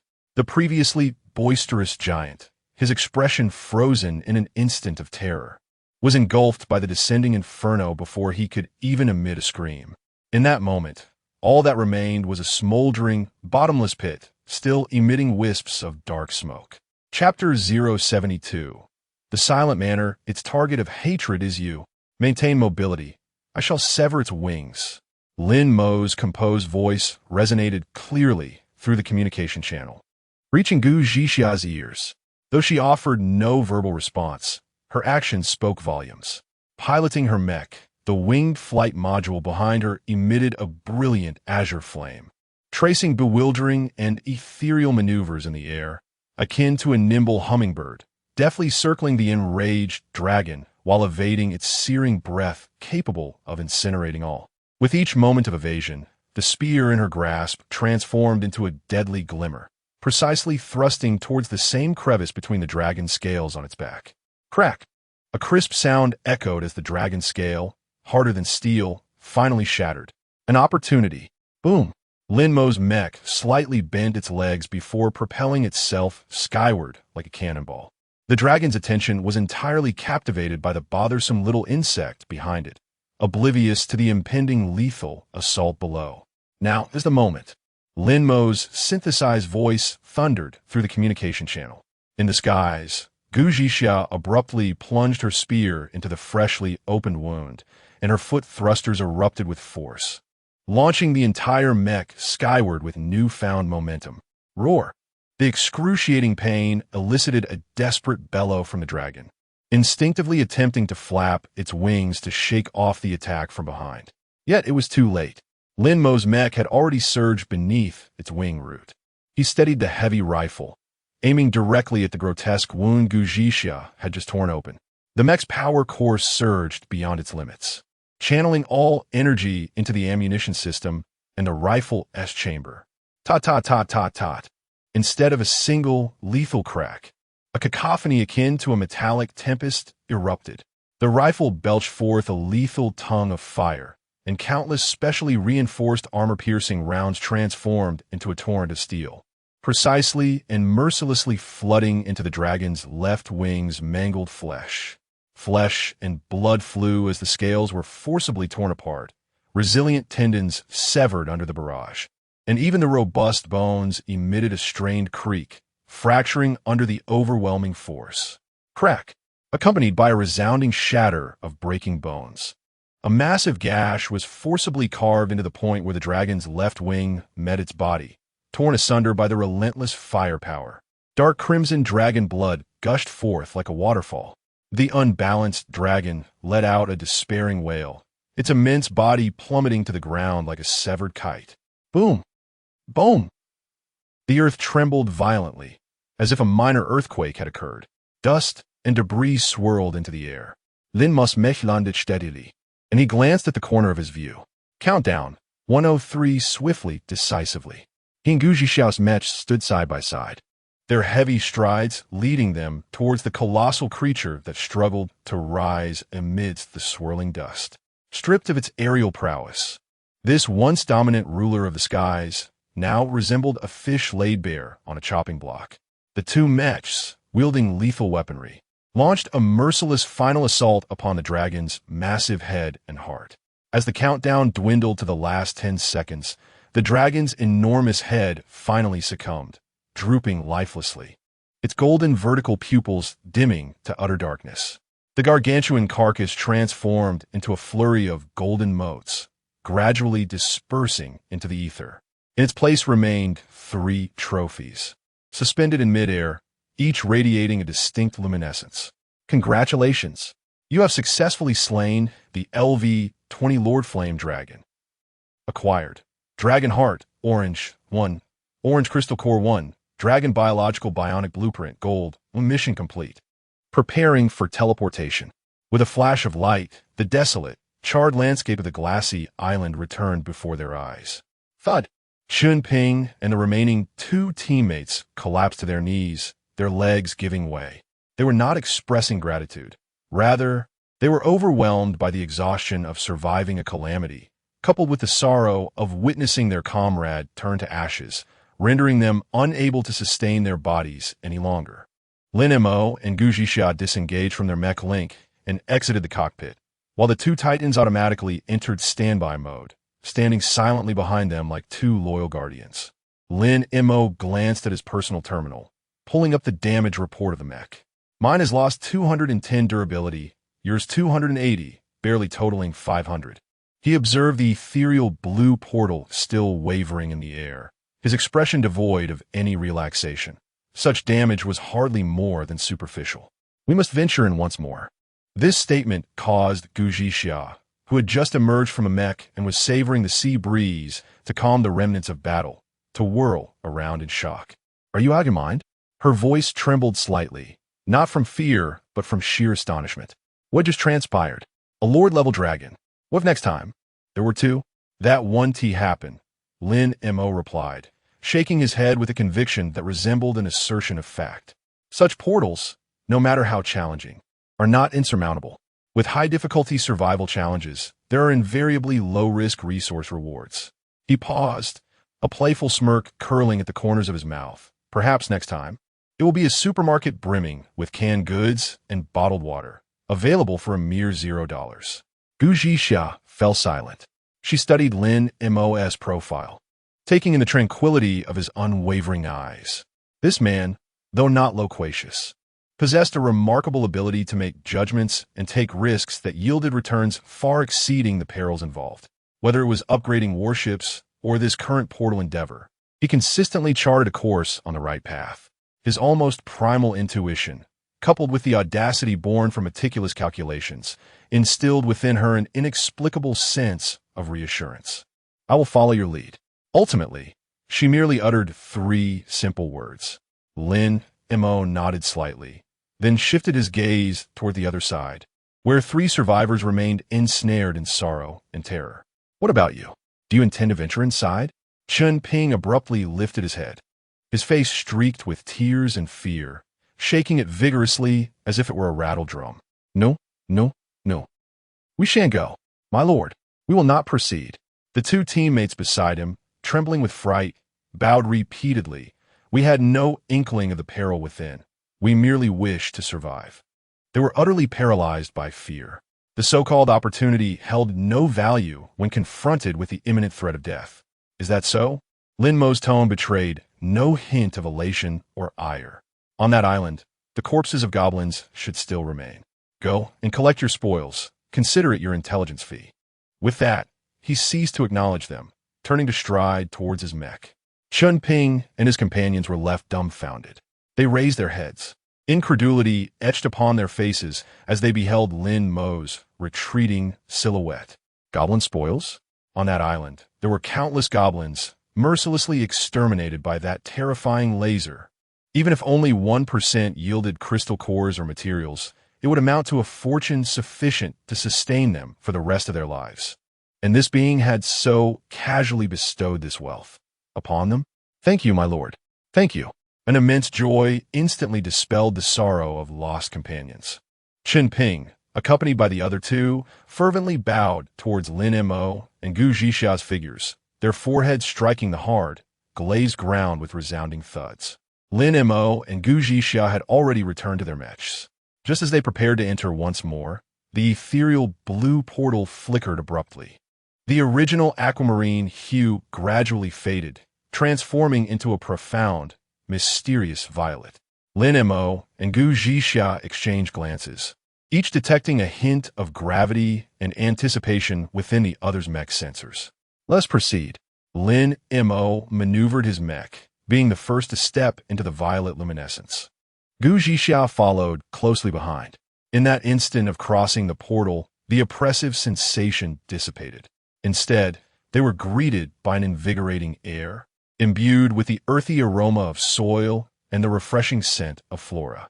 The vista before them unfolded magnificently. This was not a supermarket overflowing with canned goods, nor a wasteland teeming with monsters.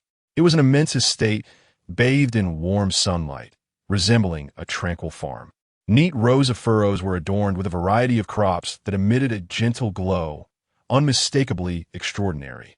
Nearby, an orchard bore strange fruits, radiating with hues of myriad colors. At the heart of the farm stood a serene wooden cottage, wisps of smoke curling gracefully from its chimney. A sense of peace enveloped the scene, so profound that it felt somewhat eerie. Just then, a chilling system prompt resonated simultaneously in their minds. Welcome to the special scenario, Silent Manor. Rules: please gather all available resources within the manor in 5 minutes. Warning: do not assault the manor owner, or unforeseen consequences will ensue. Countdown: 4:59. Lin Mo and Gu Zhixiao were momentarily taken aback. In the next instant, both responded almost simultaneously. Split up. Lin Mo's voice carried an unmistakable hint of suppressed excitement. This is truly a supermarket with zero-cost purchases. Moreover, is an exclusive organic fresh produce market for VIPs. Chapter 073. The zero-cost purchase operation. Lin Mo and Gu Zhixia exchanged a glance, both sensing an undeniable excitement emanating from each other's mecha sensors. The Titan mecha was equipped with a storage space of 10 cubic meters. Lin Mo's voice resonated through the internal communications, prioritizing the acquisition of compact yet high-value items. Understood. Gu Zhixia nodded, and they proceeded to operate independently, maximizing their efficiency. As her words faded, the two mechas surged forth in opposite directions. Gu Zhixia maneuvered her mecha directly towards the row of enormous warehouses at the farm's periphery. Upon pushing open the first warehouse door, she was momentarily taken aback by the sight within. Bags of flour and rice were neatly stacked, forming towering piles, while boxes brimming with fresh fruits and vegetables exuded a vibrant aroma nearby. However, her gaze was soon drawn to an array of items on the opposite shelf. There, bags of seeds glowed with various hues of luminescence caught her attention. She casually picked up a bag, and a system prompt promptly appeared. Enhanced wheat seeds, blue. Effect: yield increased by 300, maturation period shortened by 50. Planting yields high nutritional value crops, struck by a sense of fortune. Gu Zhixia murmured to herself. With limited storage space available, she swiftly abandoned the ordinary staples that occupied too much room, and the mecha's arms began to swiftly transport the more valuable seeds. Enhanced corn, improved potatoes, high-yield soybeans. Each of these represented rare varieties unattainable in the outside world. In a corner, she even discovered several bags labeled as experimental seeds. Mutated tomato seeds, purple. Effect: fruits possess slight healing properties, restoring a small amount of health. Shimmering apple seeds, purple. Effect: fruits provide a temporary boost to agility attributes. Each of these items was a treasure beyond measure. Meanwhile, on the opposite side of the farm, Lin Mo had already charged into a cozy wooden cottage. In the kitchen, an array of condiments was neatly arranged on the shelves.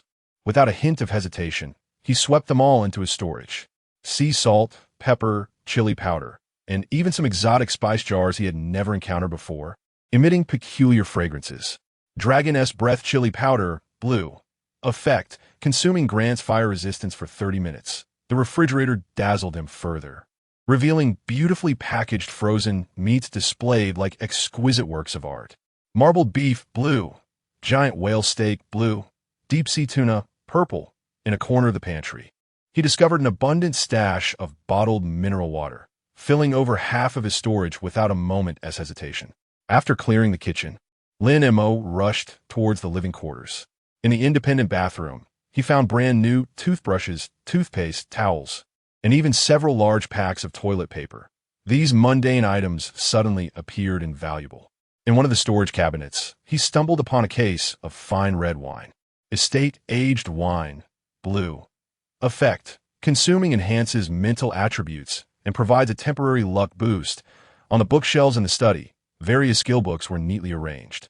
The books on advanced culinary techniques, farm management, and crop cultivation serve as a timely boon for their impending agricultural venture.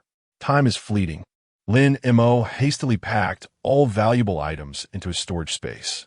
Just as he prepared to depart, footsteps echoed from the corridor's far end. A tall, middle-aged man clad in simple work attire approached him slowly.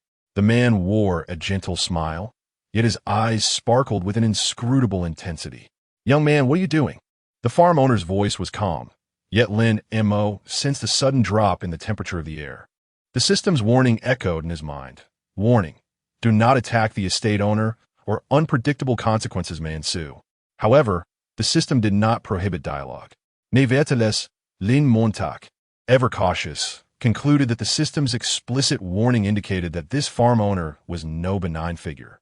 He refrained from responding, instead maneuvering his mech to turn and leave without hesitation. Thud, thud, thud. The heavy footsteps reverberated within the wooden cabin, causing the entire structure to tremble slightly. The farm owner stood still, observing the hasty retreat of Lin Mo's mech, a peculiar smile gradually emerging on his face. One interesting guest, he murmured softly, but rules are rules. Lin Mo burst from the cabin and immediately called Gu Jixia over the communication channel. Jixia retreat. Immediate withdrawal. Received. Gu Jixia responded promptly. I'm nearly ready on my end too. The two mechs converged at the center of the farm, with the countdown displaying just 1 minute remaining. How was the haul? Lin Montak inquired. A bountiful return, Gu Jixia replied, barely concealing her excitement. A variety of rare seeds and some agricultural tools we've never encountered before. What about you? Spices, meat, daily necessities, and books, Lin Mo replied, glancing at the countdown. This should sustain us for quite some time. Countdown, 0:30. At that moment, the farm owner slowly emerged at the cabin's entrance.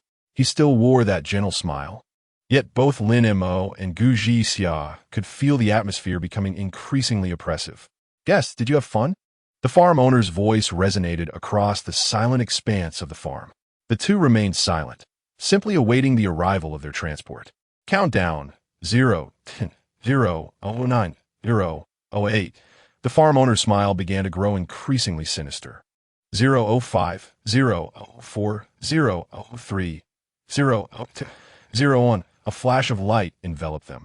The scene before them reverted to the charred glass island. Damn! Lin Mo exclaimed as he disengaged from the mech interface and stepped out of the cockpit. That farm owner is definitely not a good person.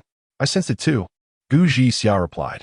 Gu Jixia similarly emerged from a mech, and in those final moments, I sensed a palpable malevolence. The two exchanged glances, each finding a flicker of relief in the other's eyes. Fortunately, they had adhered to the rules and refrained from initiating any attacks. Nonetheless, this journey had indeed proved to be immensely rewarding. Chapter 074 Unexpected Gains, however. This journey has indeed reaped substantial rewards. As Lin Mo's words faded, the portal suspended in midair behind the two began to flicker violently, emanating a profound purple hue. The once stable light curtain started to ripple as if disturbed by stones cast into a still pond, its colors rapidly dimming. Ultimately, under their gaze, it resembled a soap bubble that had been punctured, silently collapsing and vanishing into thin air, as though it had never existed. It seems the usage limit has been reached. Lin Mo observed the empty sky, calmly making his assessment. Gu Jixia also withdrew her gaze. The thrilling adventure had left her feeling somewhat unreal. First, there was the life-and-death struggle with the dragon, followed by the bizarre experience at the mansion's zero-cost purchase. Such extreme highs and lows were undeniably exhilarating. Lin Mo turned and directed his attention towards the three survivors still kneeling on the ground. Qin Ping and his remaining two teammates stared at them with a mixture of reverence and sheer terror. When they saw Lin Mo and Gu Jixia emerge from their formidable mech suits, they instinctively attempted to rise, only to find their legs quaking in fear, utterly unresponsive. Lin Mo took deliberate steps towards them. Each stride felt as though he were treading upon their very hearts, causing them to tremble uncontrollably. What transpired today? I do not wish to hear from anyone else's lips. Lin Mo stood before them, looking down with an air of authority. His voice was soft, yet imbued with an undeniable chill. If you dare to disclose even a word. He did not finish his sentence, but the implicit threat carried a weight far more chilling than any venomous curse. We would never dare. We absolutely would not. Qin Ping was the first to react. He raised his tear-streaked face and fervently prostrated himself, his forehead striking the hard glass-like ground with a resounding thud. Rest assured, my lord, we saw nothing today. We know nothing. The two teammates beside him nodded vigorously, bowing their heads repeatedly in desperate supplication, fearful that any delay might result in their immediate demise. Observing their abject humility, Lin Mo's eyes betrayed no emotion. He raised a hand, gesturing towards the desolate and charred expanse of the island. I keep my promises. The goblins that have been cleared from this island, you may take your time collecting your rewards. This shall serve as your intelligence fee. With that, he turned away, ignoring the trio as he strode towards his mech. Chen Ping and the others remained frozen in place. After a brief moment of astonishment, overwhelming joy surged forth, washing away their grief for lost companions and the fear of surviving the ordeal. Thank you, my lord. Thank you. Your great kindness will never be forgotten. Chen Ping, along with his two companions, once again bowed deeply towards Lin Mo and Gu Zhixia as departing figures, this time expressing heartfelt gratitude. The only response to their arrival was the deep hum of the engines of two Titan mechs coming to life. Lin Mo and Gu Zhixia had returned to the cockpit. Under Lin Mo's remote mental control, the massive silver vessel hovering high above gradually descended, its enormous underbelly revealing an open lift platform, patiently awaiting their return. Boom! Boom! The wing-like flight modules behind the mechs simultaneously expelled brilliant blue flames, propelling the colossal machines skyward with an aesthetic grace imbued with raw power, steadily soaring towards the hangar of the natural selection. The lift platform slowly rose, and the heavy alloy doors sealed behind them, isolating them from the outside world. Gu Nianxiu had long been awaiting their arrival on the deck, clad in a pink and white rabbit onesie. Her large eyes twinkled with admiration upon witnessing the descent of the two massive mechs. Brother Mo, sister, you're back, she exclaimed, running towards them, her face alight with excitement. You were so fast. I thought I would have to wait a long time. As the cockpit door swung open, Lin Mo and Gu Zhixia leaped down in succession. It had gone rather smoothly. Lin Mo affectionately ruffled Gu Nianxiu's hair, reflecting on how the gains from this venture far exceeded their expectations. This is wonderful. Gu Nianxiu cheered joyfully. The two Titan mechs, under the system's automatic control, took heavy strides back to their designated hangar in the armory, re-entering standby mode. The trio then made their way to the spacious and bright bridge. Let us see what treasures we've brought back. Gu Nianxiu rubbed her hands together, her face filled with anticipation. Lin Mo and Gu Zhixia exchanged amused glances before retrieving all the items from their mech storage compartments. In an instant, the floor of the bridge was covered with an array of supplies. Bags of seeds glimmering in various hues, beautifully packaged frozen meats, bundles of pristine towels, towering stacks of flour, rice, and bottled water, alongside an assortment of unfamiliar spices and several thick professional tomes filled the space. It was a feast for the eyes, a veritable cornucopia. Wow! Gu Nianxiu's mouth formed an adorable A-shape as she dove into the pile of supplies, resembling a little mouse that had fallen into a grain bin.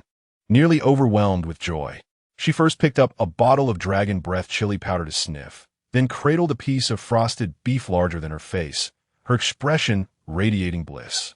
We've struck it rich. So much delicious food. We can feast for ages. Lin Mo and Gu Zhixia couldn't help but laugh at her gleeful demeanor. All right, let us first take stock and then organize everything, Lin Mo suggested. Thus, the three began their bustling activities. Seeds and agricultural tools were categorized for transport to the underground farm.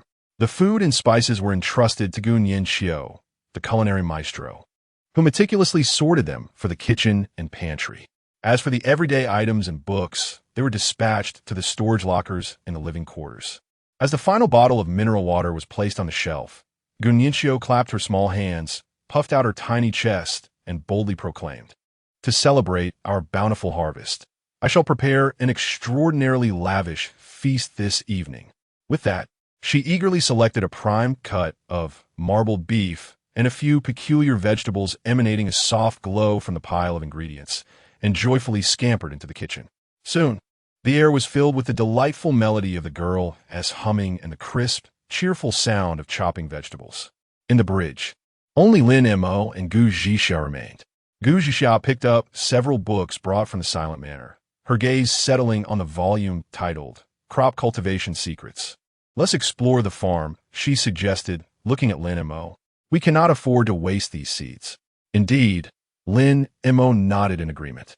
The two of them, carrying all the seeds and the specialized books, descended to the underground farm at the lowest level of the ship. As they pushed open the door, a wave of air mingled with the fragrance of soil and plants enveloped them. Beneath the vast transparent dome, simulated sunlight cascaded evenly, illuminating the expansive space with warmth and brightness. The fertile black soil had been neatly divided into orderly plots, complete with fully automated irrigation and fertilization systems. Gu Zhixia arranged the bags of seeds, each glowing with different hues, along the ridges of the fields. Enhanced wheat seeds, blue; mutated tomato seeds, purple; glowing apple seeds, purple. Each represented boundless possibilities for the future. With these, coupled with Ningxio's talent, our food issues would be thoroughly resolved. Gu Zhixia gazed at the land before her. Her usually sharp phoenix eyes softened considerably. Lin Mo replied, flipping through the farm management guide as he skimmed its contents. It stated that different crops have varying requirements for light and moisture. "We can delineate this area," he suggested, pointing to a large expanse on the left. "This section receives the most sunlight, ideal for planting staple crops like wheat and corn. The middle area can be designated for vegetables such as tomatoes and potatoes. The rightmost section, near the water source, can be developed into a fruit orchard for those glowing apples." Gu Zhixia listened attentively, nodding occasionally and adding her insights. The crop cultivation secrets mentioned that certain special plants, like the mutated tomatoes, should be grown in isolation to prevent genetic contamination. "Then we shall allocate a small experimental plot for them in the corner," she proposed. With a back-and-forth exchange, they quickly established a preliminary plan for the entire farm. The warm sunlight streamed through the dome, casting a golden glow upon them. Gazing at the hopeful fields before them, an unprecedented sense of solidity blossomed in their hearts. This was no longer merely a cold instrument of war. Here, it is gradually transforming into a self-sufficient sanctuary, capable of withstanding all tempests. A home. Chapter 075. Cheers! The two of them exchanged words, swiftly finalizing the preliminary plans for the entire farm. The warm sunlight streamed through the dome, casting a gentle glow upon them. As they gazed upon the hopeful expanse of fields before them, an unprecedented sense of groundedness welled up within their hearts. This was no longer merely a Cold War vessel. It was gradually transforming into a self-sufficient sanctuary, capable of weathering any storm. A home.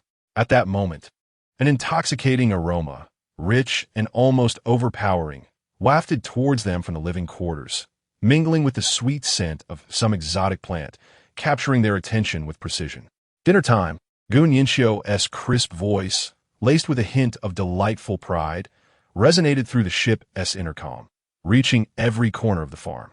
Lin Mo and Gu Zhixia exchanged glances, each recognizing the glimmer of amusement reflected in the other's eyes.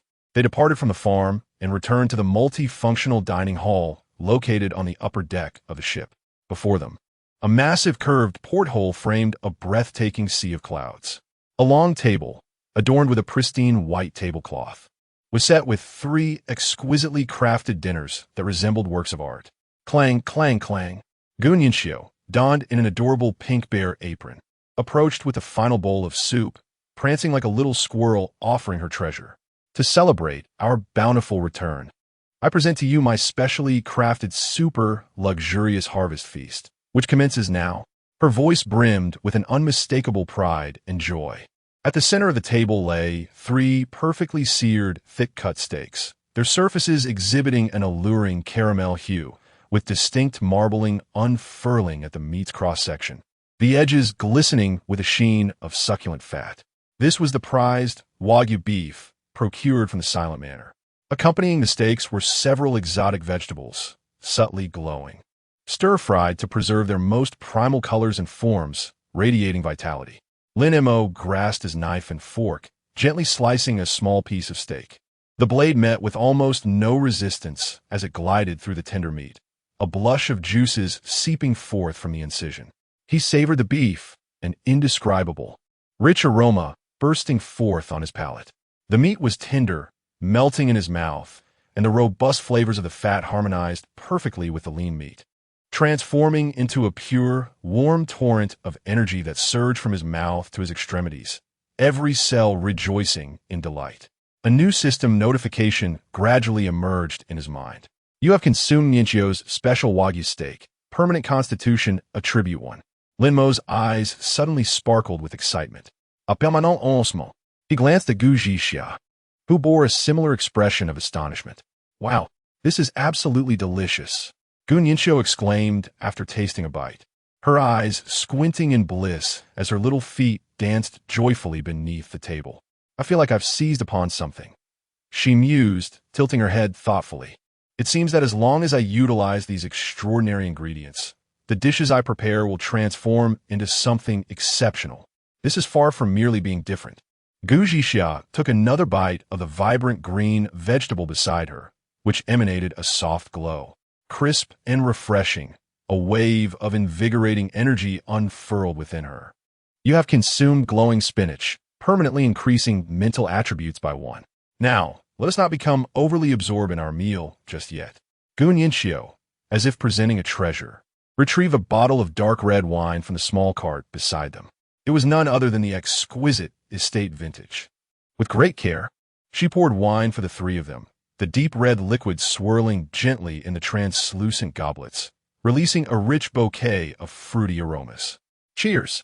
Gu Ninchio raised her glass, her small face brimming with earnestness. To our new home, and to our bountiful harvest. Lin Mo and Gu Zhixia lifted their glasses in unison. The three goblets clinked softly in the air, producing a melodious sound. Cheers! They drained their glasses, and a warm flow glided down their throats, leaving them feeling remarkably light. They began to savor this hard-won dinner. Outside the window, the sun slowly descended into the sea of clouds, casting golden rays that transformed the heavy clouds into a magnificent shade of orange-red, resembling a burning ocean.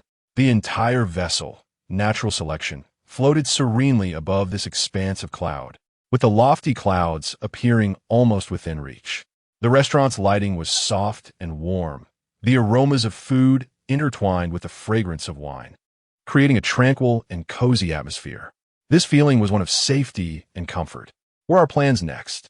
Gu Zhixia delicately dabbed the corner of her mouth with a napkin, her sharp, phoenix-like eyes softened by the hues of the setting sun. Quite simple, Lin Mo replied, setting down his utensils and leaning back in his chair, his gaze drifting towards the endless sea of clouds outside. We shall continue to search in these waters, seeking portals akin to the previous ones or other high-value targets. He paused, his tone infused with an unprecedented sense of relaxation. If we cannot find anything, we shall take a holiday on the ship. We now possess the means to do so. Gu Zhixia nodded in agreement with this plan. After a moment of silence, as if gathering her thoughts, she added, if the opportunity arises, please keep an eye out for the modification materials for the Titan mech.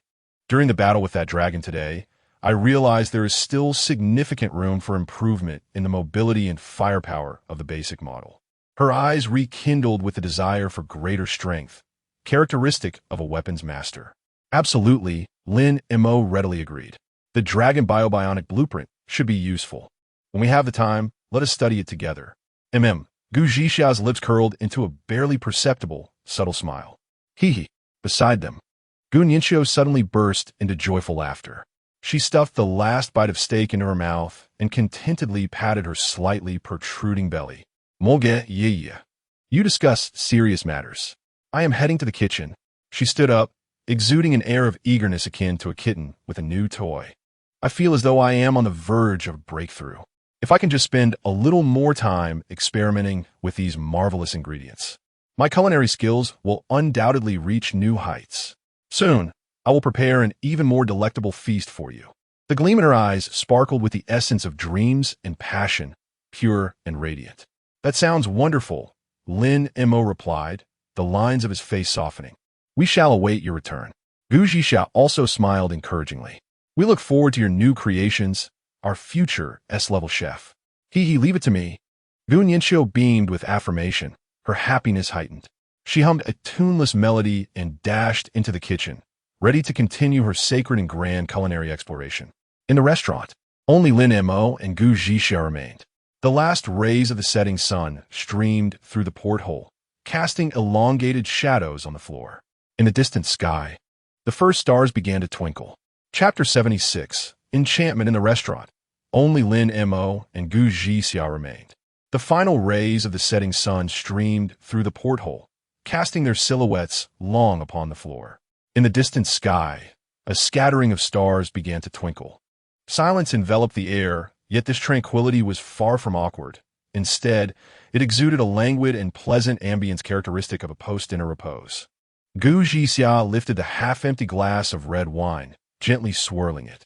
The deep crimson liquid left exquisite trails, reminiscent of tears, on the glass. Under the soft glow of the lights, her cheeks bore a delicate, enchanting flush. "How is your tolerance for alcohol?" She suddenly broke the silence. Her sharp phoenix eyes softened by the haze of intoxication, losing some of their edge while gaining an alluring mistiness. "Fair enough." Lin Mo leaned back in his chair, regarding her with his customary succinctness. Gu Jixia chuckled lightly, tilting her head back to down the remaining wine in one swift motion. The crystalline liquid glided along her graceful lip line and down her throat. As she set the glass down, the rosy hue on her fair face deepened. Actually, she licked her lips, stained with wine, her gaze drifting hazily towards Lin Mo. "I've never drunk before." This revelation took Lin Mo by surprise, evoking a peculiar sense of wonder. Gu Jixia propped her chin on her hand, her eyes dreamy as they gazed out at the stars.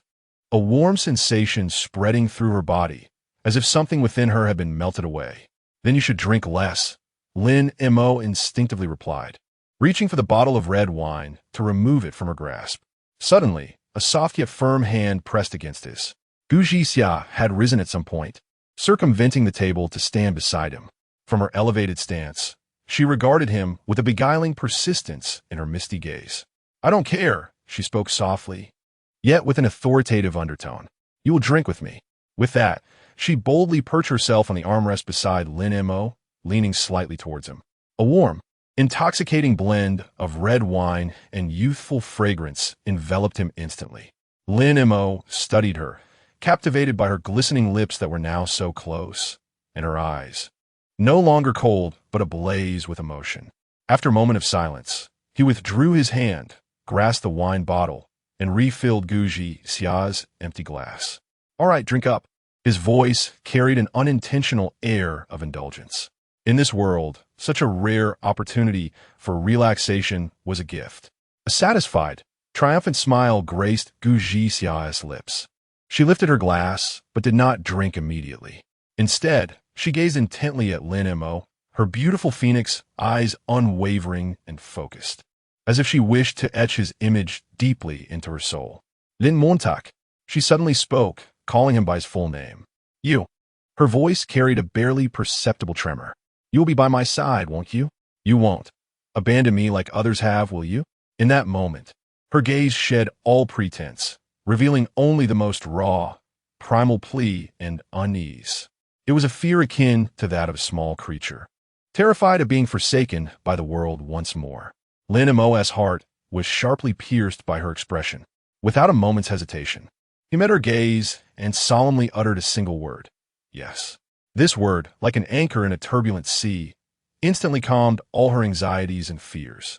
It was akin to a spark igniting a fuse, setting ablaze all the repressed emotions within her. She set down her glass. In the next instant, she leaned forward, her hands, often gripping cold weapons, stained with countless lifeblood, gently yet powerfully wrapped around Lin Mo's neck. In the astonished gaze of Lin Mo, she closed her eyes and pressed her soft, wine-warmed, fervently heated lips directly against his. There was no hesitation, no uncertainty, only a reckless, all-or-nothing resolve. The restaurant was enveloped in stillness, with only the stars outside quietly witnessing it all. Lin Mo's body stiffened momentarily, then relaxed as he raised his hands to gently encircle her slender waist. After a long while, their lips parted. Gu Jixia did not pull away. Instead, she nestled her head into the crook of Lin Mo's neck, her warm breath cascading over his skin, imbued with an unsettling heat. Her body continued to tremble slightly. "Do you know?" Her voice came through, thick with emotion. My father passed away when I was very young. Later, my mother remarried. She started a new family, had new children, and I, along with Nian Xiao, became the easily erased stains of her life. She would send money every month, then disappeared without a trace. Lin Mo listened quietly, tightening his embrace around her. It was my grandparents who raised us. They gave us all the best while denying themselves. I began working tirelessly in high school. I washed dishes in restaurant kitchens, the grease lingering for days, making it hard to eat. I even carried bricks on construction sites, my hands covered in blisters. I saved every penny, striving desperately for scholarships, hoping Nian Xiao could live a better life, continue to be a little princess, carefree in her studies, and wear the beautiful dresses she adored. I vowed long ago that my life was dedicated to her happiness. Anyone who dared to make her suffer a little, I would confront fiercely. Her voice was soft, yet imbued with a hardness forged through blood and tears, deeply ingrained in her being. She lifted her head, those red-rimmed eyes once again meeting Lin Mo's gaze. Therefore, Lin Mo, thank you. Thank you for providing us with a home, a true sanctuary where we no longer live in fear, nor suffer from hunger and cold. Upon finishing her words, she could no longer hold herself up, collapsing into Lin Mo's embrace like a little cat that had exhausted all its strength, finally finding a safe haven. Lin Mo remained silent.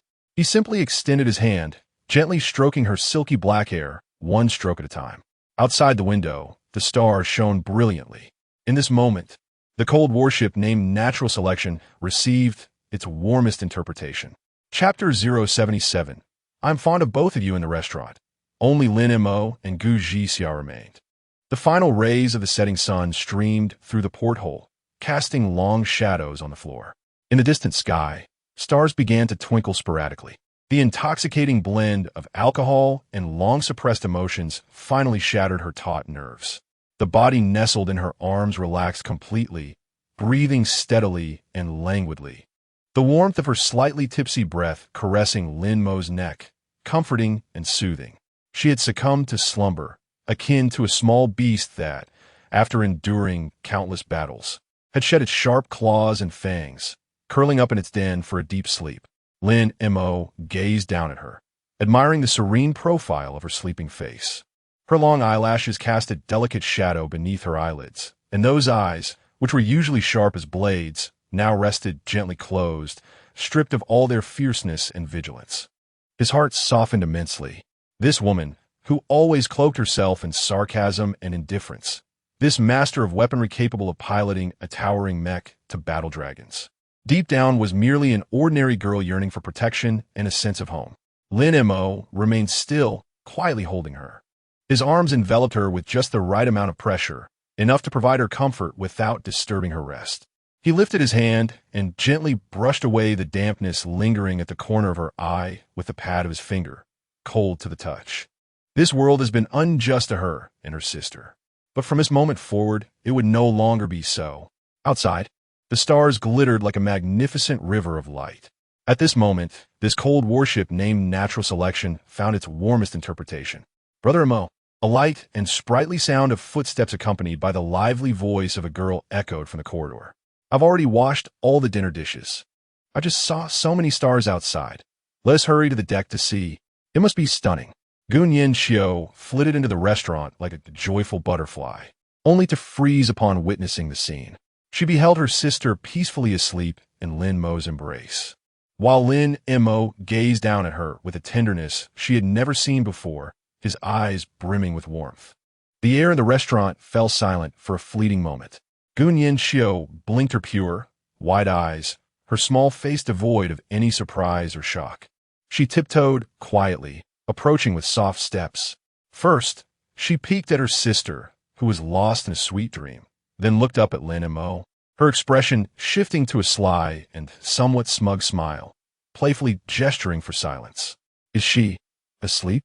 She whispered, her voice sweet and soft like cotton candy. Lin Mo nodded, instinctively lowering his voice. She drank too much and is utterly exhausted. Gunyan Xiao chuckled, covering her mouth with her hand, her eyes sparkling with delight. Then let us carry sister back to her room. Sleeping here may lead to her catching a chill, she stated matter-of-factly. Her large eyes sparkling with a mischief I readily understood. Lin Mo glanced down at Gu Zhixia, who was peacefully asleep in his arms, and then at the eagerly expectant Gu Nianxiu beside him, choosing not to say anything further. He adjusted his hold, one arm cradling Gu Zhixia's knee while the other securely supported her back. With a slight exertion of his arm muscles, he lifted her entirely, executing a quintessential, comforting princess carry. Gu Zhixia felt remarkably light, even more so than he had anticipated. The years of combat and toil had left her devoid of unnecessary flesh. Cradled in his embrace, he could distinctly feel the firm, resilient lines of muscle beneath her battle attire. She seemed to sense the void beneath her, stirring restlessly in Lin Mo's hold, her brows knitting slightly, murmuring a dreamy protest. He paused, bending down to softly reassure her near her ear, "It's all right, it's me." Remarkably, these 3 words proved more effective than any sleeping aid. The tension in Gu Zhixia's brow gradually eased as she instinctively nestled closer to the warmth, seeking a more comfortable position, and drifted back into a deep slumber. Gu Nianxiu trailed behind Lin Mo, witnessing the scene before her, her small face radiating a blissful smile that seemed on the verge of overflowing. With her hands clasped behind her back, she skipped along like a cheerful handmaiden escorting a king and queen to their chamber. The corridor leading to the living quarters was serene, their soft footfalls the only sound. Lin Mo, steadfast in his gait, carried Gu Zhixia with assurance. Gu Nianxiu's room was adorned in shades of pink, filled with an array of delightful little dolls. In contrast, Gu Zhixia's chamber mirrored her persona, simple, efficient, and meticulously organized. There were no superfluous decorations, only a bed, a wardrobe, and a desk. Everything was arranged immaculately, the quilt folded into precise squares, exuding a military precision. Reaching the bedside, Lin Mo bent down, gently placing her onto the soft mattress. He then leaned over, removing her dusty tactical boots, and pulled the neatly stacked quilt over her. After completing these tasks, he straightened up, gazing at her serene, sleeping face, a sense of tranquility settling within him. "Let's go," he softly instructed Gu Nianxiu at the door. The two departed the room quietly, Lin Mo ensuring the door was gently closed behind them. "Brother Mo, let us go see the stars." The moment they exited Gu Zhixia's room, Gu Nianxiu instantly regained her vivacious spirit, tugging at Lin Mo's shirt with an expression of eager excitement. "Very well," Lin Mo agreed, his mood buoyant. The top deck of the spaceship Natural Selection offered the finest view upon the vessel. As they ascended to the deck, the vast expanse of the starry sky suddenly enveloped them, a breathtaking sight that appeared without warning. The entire warship glided steadily at a speed of 20 kilometers h through the stratosphere. Beneath them, a dense sea of clouds billowed like cotton, shimmering under the moonlight. Above, the night sky unfurls like a vast expanse of deep black velvet, adorned with billions of stars, akin to diamonds spilled by the hand of the divine, shimmering with brilliance. A magnificent Milky Way stretches across the horizon. The night breeze, imbued with the unique chill of the heights, sweeps through, caressing Lin Mo's garment and lifting the hem of Gu Nianxiu's delightful Lolita dress. The atmosphere is particularly enchanting. "Wow, it's breathtaking," Gu Nianxiu exclaims as she spreads her arms wide, closes her eyes, and savors the gentle breeze that kisses her face, her expression one of pure ecstasy.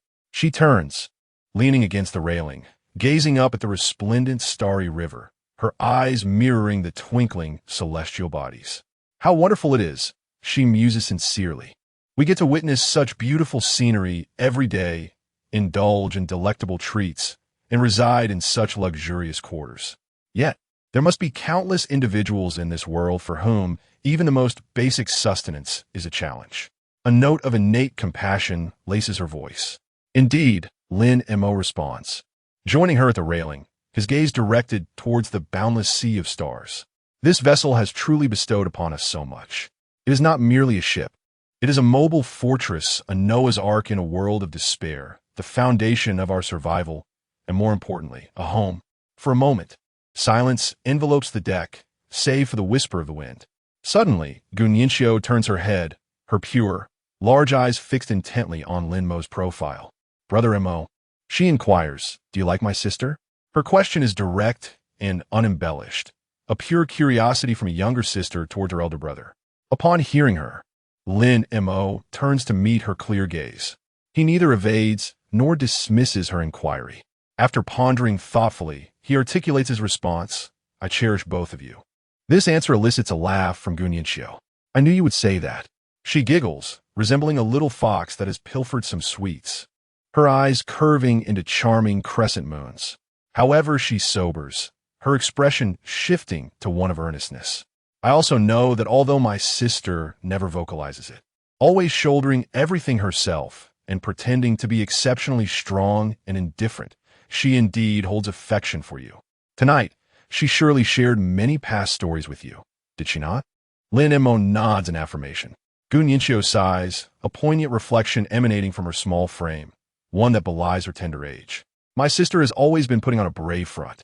She believes that as the elder sister, she must protect me and manage all matters, never allowing anyone to witness her vulnerability. This has been her way since childhood.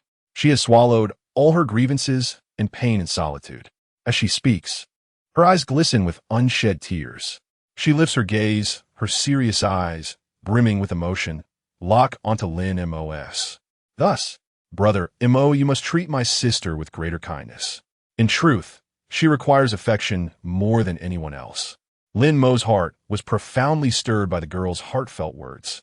He extended his hand and pulled the understanding little girl, who evoked a sense of tenderness, into his embrace, holding her tightly. Gunyanxiu's small head rested perfectly against his chest. She could distinctly hear the strong heartbeat resonating for her and her sister. Lin Mo held her close, resting his chin gently atop her soft hair. His voice was deep and earnest, reminiscent of an unwavering vow. "I shall also strive to be kinder to you." Chapter 078. Unattainable in his embrace, the small body stiffened momentarily. Then, Gunyanxiu broke free, lifting her tear-streaked face to reveal a smile more radiant than the stars themselves. She burst into laughter, her eyes curving into two delightful crescents. "I knew you would say that." Her tone carried a mischievous cunning, reminiscent of a little fox. However, mere words would not suffice. She grasped Lin Mo's hand, decisively pulling him towards the two comfortable loungers on the other side of the deck. "Come, let's gaze at the stars." The loungers felt cool to the touch, yet amidst the high-altitude, crisp night breeze, they offered a peculiar sense of comfort. The two reclined side by side, leaning back slightly, their gazes fully connecting with the vast expanse of the cosmos. Beneath them lay a dense sea of clouds, rolling silently under the moonlight. Above, another ocean unfolded, entirely different from the familiar visage of their blue planet. The night sky here bore no resemblance to the magnificent Milky Way that spanned the horizon, woven from countless stars.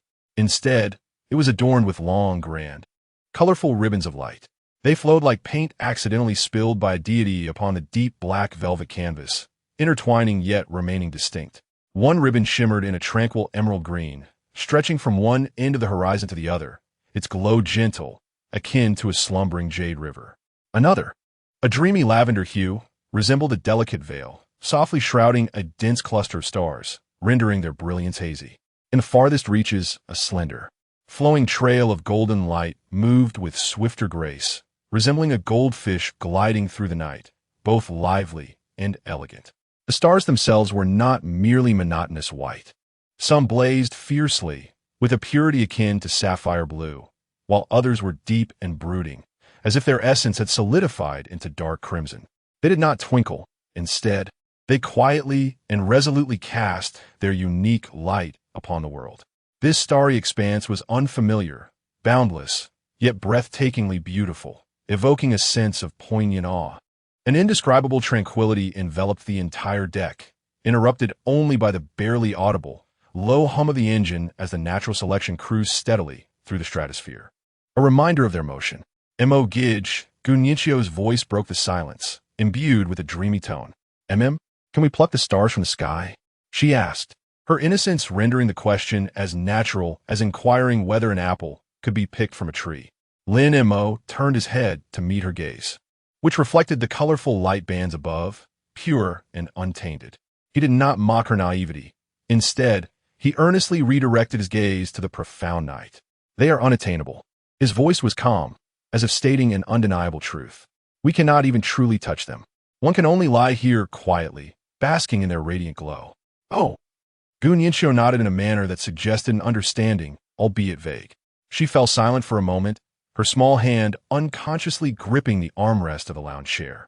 The night is truly beautiful, she exclaimed with genuine admiration. I sincerely hope that one day, our vessel can become as magnificent as they are. She pointed to the brightest, gently flowing emerald river of light in the sky. Powerful, beautiful, able to traverse this darkness with unrestrained freedom. The girl's wish, born from simple admiration, quietly transformed into an earnest anticipation for the future. She was no longer merely the little girl in need of protection. She was contemplating their ship and their future in her own way. Lin Mo sensed the seriousness in her tone. He gazed at the luminous river, and in its presence, the entire natural selection seemed insignificant. Yet, this ship harbored infinite possibilities.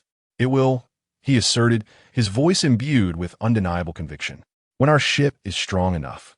He turned to meet Gun Yinxiu's hopeful gaze and, with deliberate words, made an extraordinary promise.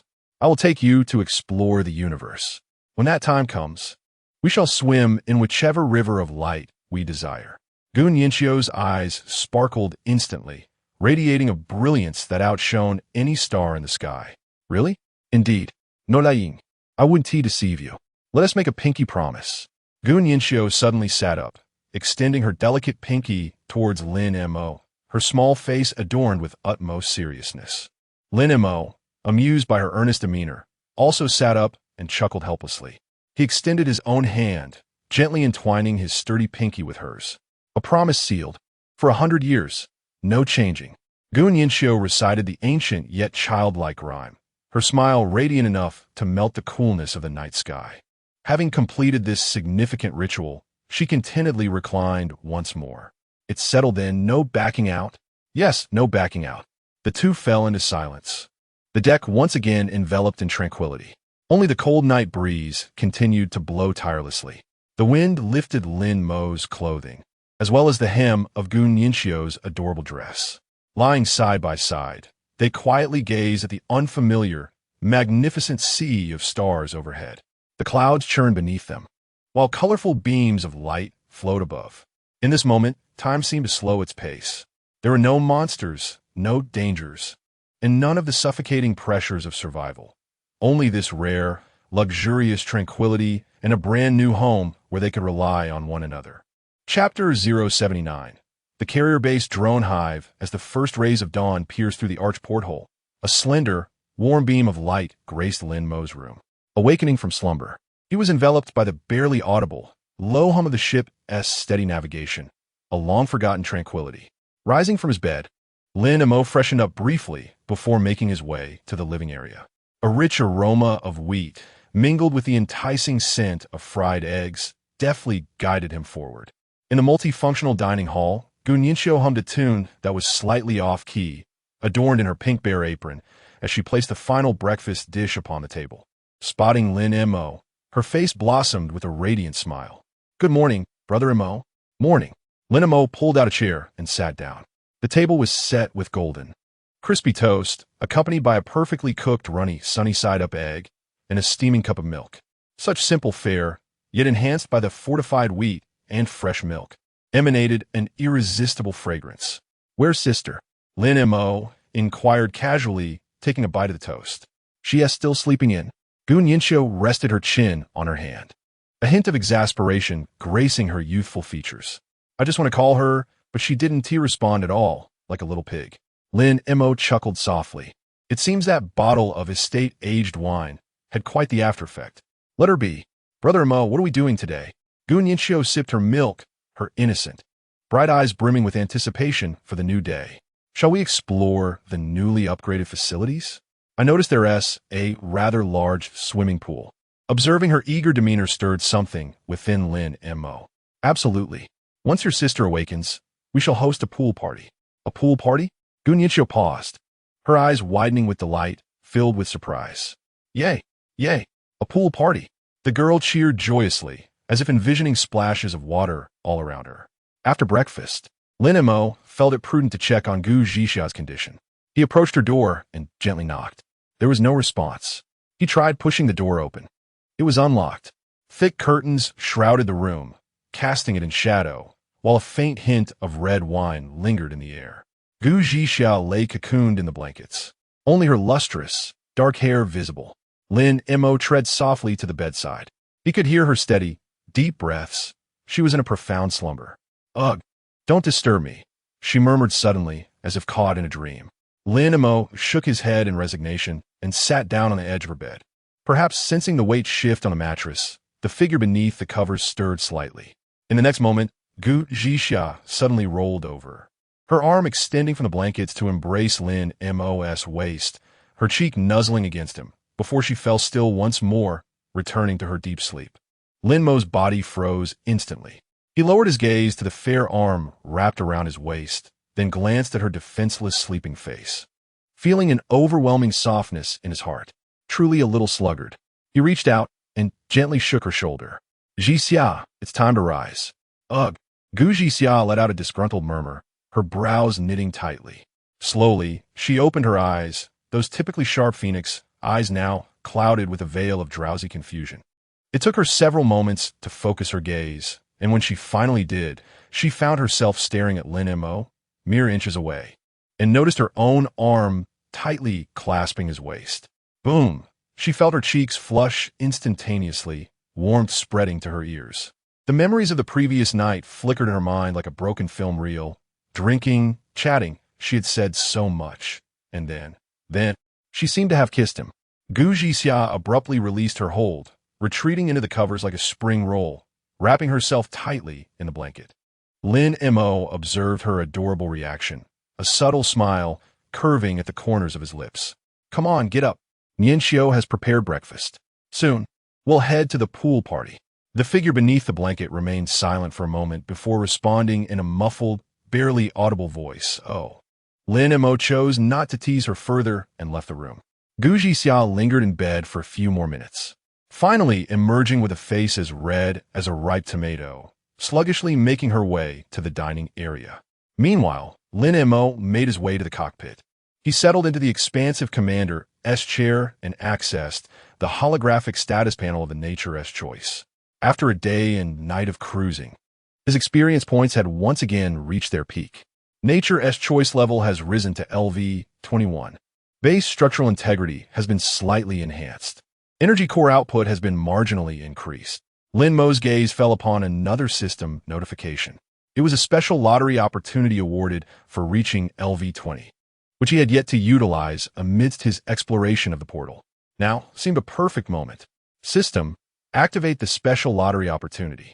He issued the command. Instantly, a massive wheel adorned with golden data streams materialized on the holographic screen before him. The wheel began to spin rapidly, its prize sections obscured by dazzling lights, rendering the contents indecipherable. As the pointer raced across the whirling wheel, Lin Mo's heart began to race alongside it. Finally, the wheel gradually slowed. The pointer came to a halt in a section radiating brilliant golden light. "Congratulations! You have received a golden quality reward. Shipborne drone Hive Blueprint 1. Bonus, WASP-type I reconnaissance attack drones 4. A splendid reward indeed." Lin Mo's eyes sparkled with excitement as he promptly opened the blueprint's detailed information, revealing an exceptionally intricate three-dimensional structural diagram before him. It was a drone hangar seamlessly integrated within the hull, reminiscent of a honeycomb, capable of facilitating the automatic maintenance, recharging, and ammunition resupply of drones. The 4 accompanying WASP drones boasted an exceptionally sleek and striking design, cloaked entirely in a deep black hue. Their form drew inspiration from the biological structure of wasps, exuding a chilling industrial aesthetic. Beneath their fuselage, they were equipped with a small-caliber rapid-fire machine gun, while each wing bore 2 compact, high-explosive warheads. These drones could conduct high-speed reconnaissance, as well as form a lethal swarm for attacks.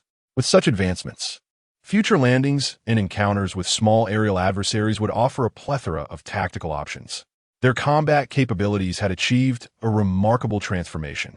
Chapter 80. Pool party Lin Mo tucked away the blueprints, his mind already formulating a preliminary renovation plan. However, he was in no rush. He had promised the two young ladies a day of relaxation. Setting the cruise control, he left the cockpit and returned to the living area. Gu Zhixiao was dawdling at the dining table, her head bowed as she nibbled on toast, deliberately avoiding eye contact with anyone. She had changed into a clean set of casual attire, yet the lingering blush on her cheeks betrayed her inner embarrassment. Gu Yanxiu was animatedly outlining the day's party itinerary. First, we'll tackle that super tall slide, then hit the surfing area, and finally, unwind in the hot springs. I even selected a few fruits from the quiet villa that we can juice for some chilled fruit drinks later. The sparkle of anticipation gleamed brightly in her eyes. You two should go change into your swimsuits, Lin Mo suggested, observing them. I will join you shortly. Yay! Gu Yanxiu exclaimed, leaping from her chair and pulling her still leisurely breakfasting sister along, rushing towards their room like a gust of wind. Gu Zhixiao stumbled slightly, glancing back to shoot Lin Mo a quick glare, her expression a mixture of embarrassment and fluster. Returning to the cockpit, Lin Mo conducted a final verification of the route and the external environment. Satisfied with the safety checks, he proceeded to his quarters. The entertainment area of the natural selection was situated on the middle deck. Once he donned his swim trunks and pushed open the massive metallic door, the sight before him momentarily stunned him. A grand transparent dome encapsulated the entire sky within view. Beneath the azure expanse, fluffy clouds appeared almost within reach. Sunlight streamed through the dome, casting countless shimmering golden flecks upon the gently rippling water surface. The pool's design epitomized opulence, featuring exhilarating slides that spiraled down from great heights and a surfing zone that simulated real ocean waves, with snow-white foam tirelessly crashing upon the artificial beach. Various fountains erupted from rocky landscapes, producing a melodious cascade of water. Lin Mo's gaze quickly found the two figures who had arrived early.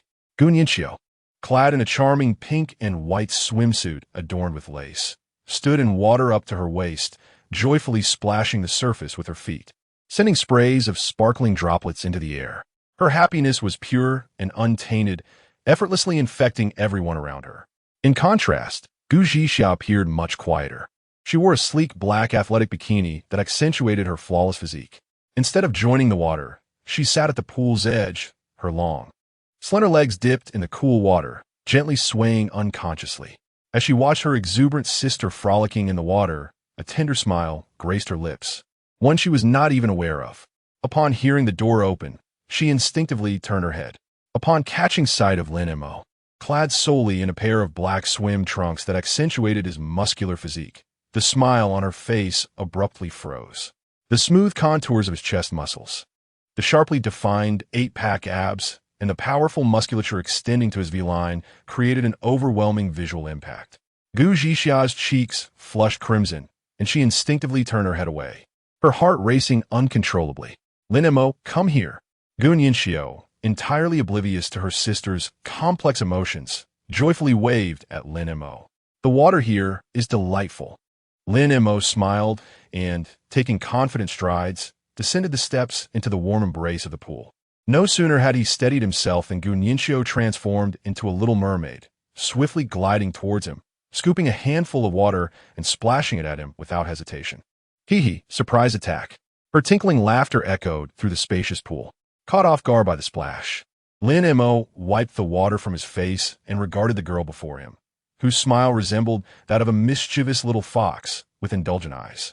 He refrained from retaliating, allowing her to revel in her playful antics. On the poolside, Gu Zhixiao observed this scene, and the embarrassment and fluster that had initially gripped her heart gradually dissipated. Watching Lin Mo's rare, relaxed smile and her sister's carefree demeanor, she felt a warmth envelop her heart.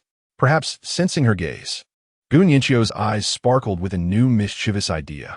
She stealthily swam to Gu Zhixiao's side and, seizing the moment, executed a sudden flick of her tail, sending a huge splash of water cascading over Gu Zhixiao's upper body. Gu Zhixiao gasped, caught off guard and swallowing a small mouthful of water. Gu Yanxiu, she gritted her teeth, calling her sister's name, her beautiful phoenix eyes igniting once more with the competitive spirit of a master. You're in for it. No longer holding back, She plunged into the water like an enraged female leopard, launching a counterattack against the giggling instigator. Thus began a chaotic water battle. Initially wishing to remain a bystander, Lin Mo was soon drawn into the fray. The two girls united in an unprecedented display of camaraderie, targeting him as their sole victim. Water splashed everywhere, intertwining with laughter and shrieks. Before long, Lin Mo found himself overwhelmed, submerged by the two girls and forced to swallow several gulps of pool water. After the fray, all three felt a bit fatigued, their gazes drifting towards the towering superslide that seemed poised to pierce the sky. "I'll go first." Gunyanshio was always the most enthusiastic. She scampered up the platform without hesitation, arms outstretched, and with an excited scream, launched herself down the slide, creating a massive splash at the end. "Looks exhilarating," Lin Mo mused, his interest piqued. He glanced at Gu Zhixia, silently inquiring for her opinion. Gu Zhixia huffed, turning her head away while muttering under her breath, "Childish." Yet her body, in an unerring manner, followed Lin Mo as they ascended the steps to the slide. When the three of them dashed down the slide in unison, reveling in the exhilaration of weightlessness, a radiant and genuine smile finally blossomed on Gu Zhixia's face, which was usually so taut. After exhausting their playful antics, they relocated to the adjacent hot spring area, in stark contrast to the refreshing pool. This space enveloped them in warmth. A gentle, ethereal mist rose from several pools, constructed from natural rocks, rendering the surroundings somewhat hazy. The trio chose the largest pool, leaning against the soothing walls, allowing the sulfurous warmth of the mineral-rich water to envelop their weary bodies, each pore unfurling in relaxation. Gunyanshio soon found herself unable to endure any longer. Her little head gradually drooped until it rested on her sister's shoulder, surrendering to a deep slumber. Gu Zhixia, with a sense of resignation, carried her to the shore to rest. Chapter 081. Unfamiliar target in the hot spring. Only Lin Mo and Gu Zhixia remained. The air once again fell into a tranquil silence. The ambiguous atmosphere, infused with rising steam, quietly fermented in the air. Gu Zhixia's cheeks flushed a vibrant red, akin to a ripe apple, as she dared not look at Lin Mo, instead lowering her gaze to her fingers, which unconsciously danced beneath the water surface. Last night, Lin Mo's sudden utterance shattered the stillness. Gu Zhixia's body stiffened ever so slightly. "I heard everything you said." His voice was calm, as if he were merely recounting an ordinary occurrence.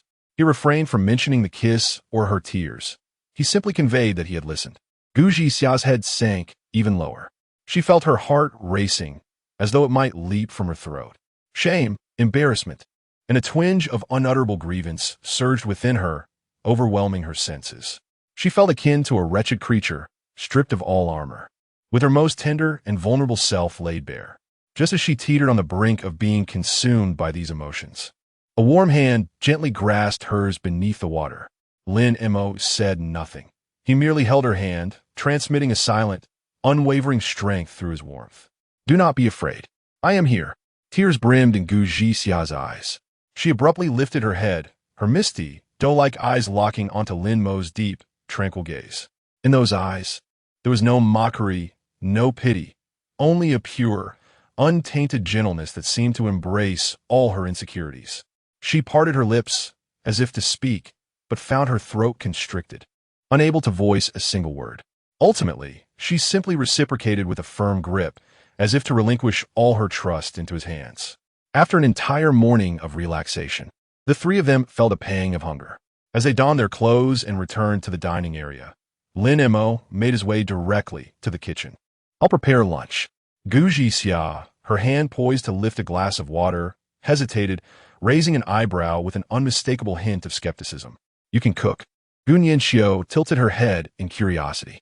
Lin Mo did not turn back. Instead, he retrieved a collection of jars and bottles from the cupboard, among which was a container of the uniquely fragrant dragon breath chili powder. "Of course I can. It's been a while since I last cooked. Allow me to showcase my culinary skills." Before long, the kitchen resonated with a rhythm entirely different from Gunyanshio's usual cooking sounds. No longer were there light, cheerful chopping sounds, but rather a swift, rhythmic precision of knife work, accompanied by the sizzling explosion of hot oil meeting the pan. An overpowering aroma, A bold blend of spiciness and savory meat instantly enveloped the entire dining area. Gu Zhixia and Gu Ninxiu exchanged a glance, both astonished by the look reflected in each other's eyes.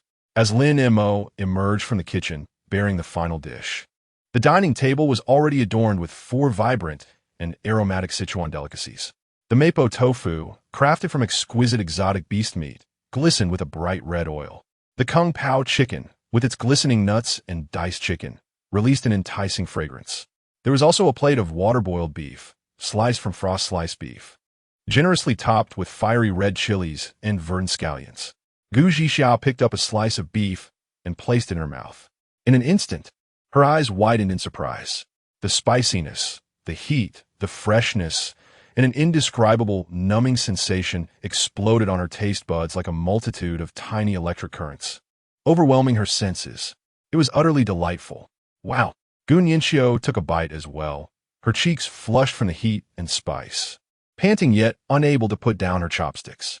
Observing their reactions, Lin Mo's lips curled into a smile. Is it as delicious as Ninxiu's cooking? Not quite the same, Gu Ninxiu replied, sipping on juice to quell the heat, her words slightly garbled. The dishes I make have a comforting, healing essence, warm and soothing. But brother Mos, cooking it feels like a conquest. It's both numbing and spicy. You simply can't stop eating. She gazed at Lin Mo, her large eyes sparkling with admiration. I could never replicate such flavors. Gu Zhixia remained silent, quietly refilling her bowl with rice. The meal was savored to the fullest. Once satiated, Gu Ninxiu contentedly patted her slightly rounded stomach and suggested, "Let us go watch a movie. It'll help with digestion." "All right."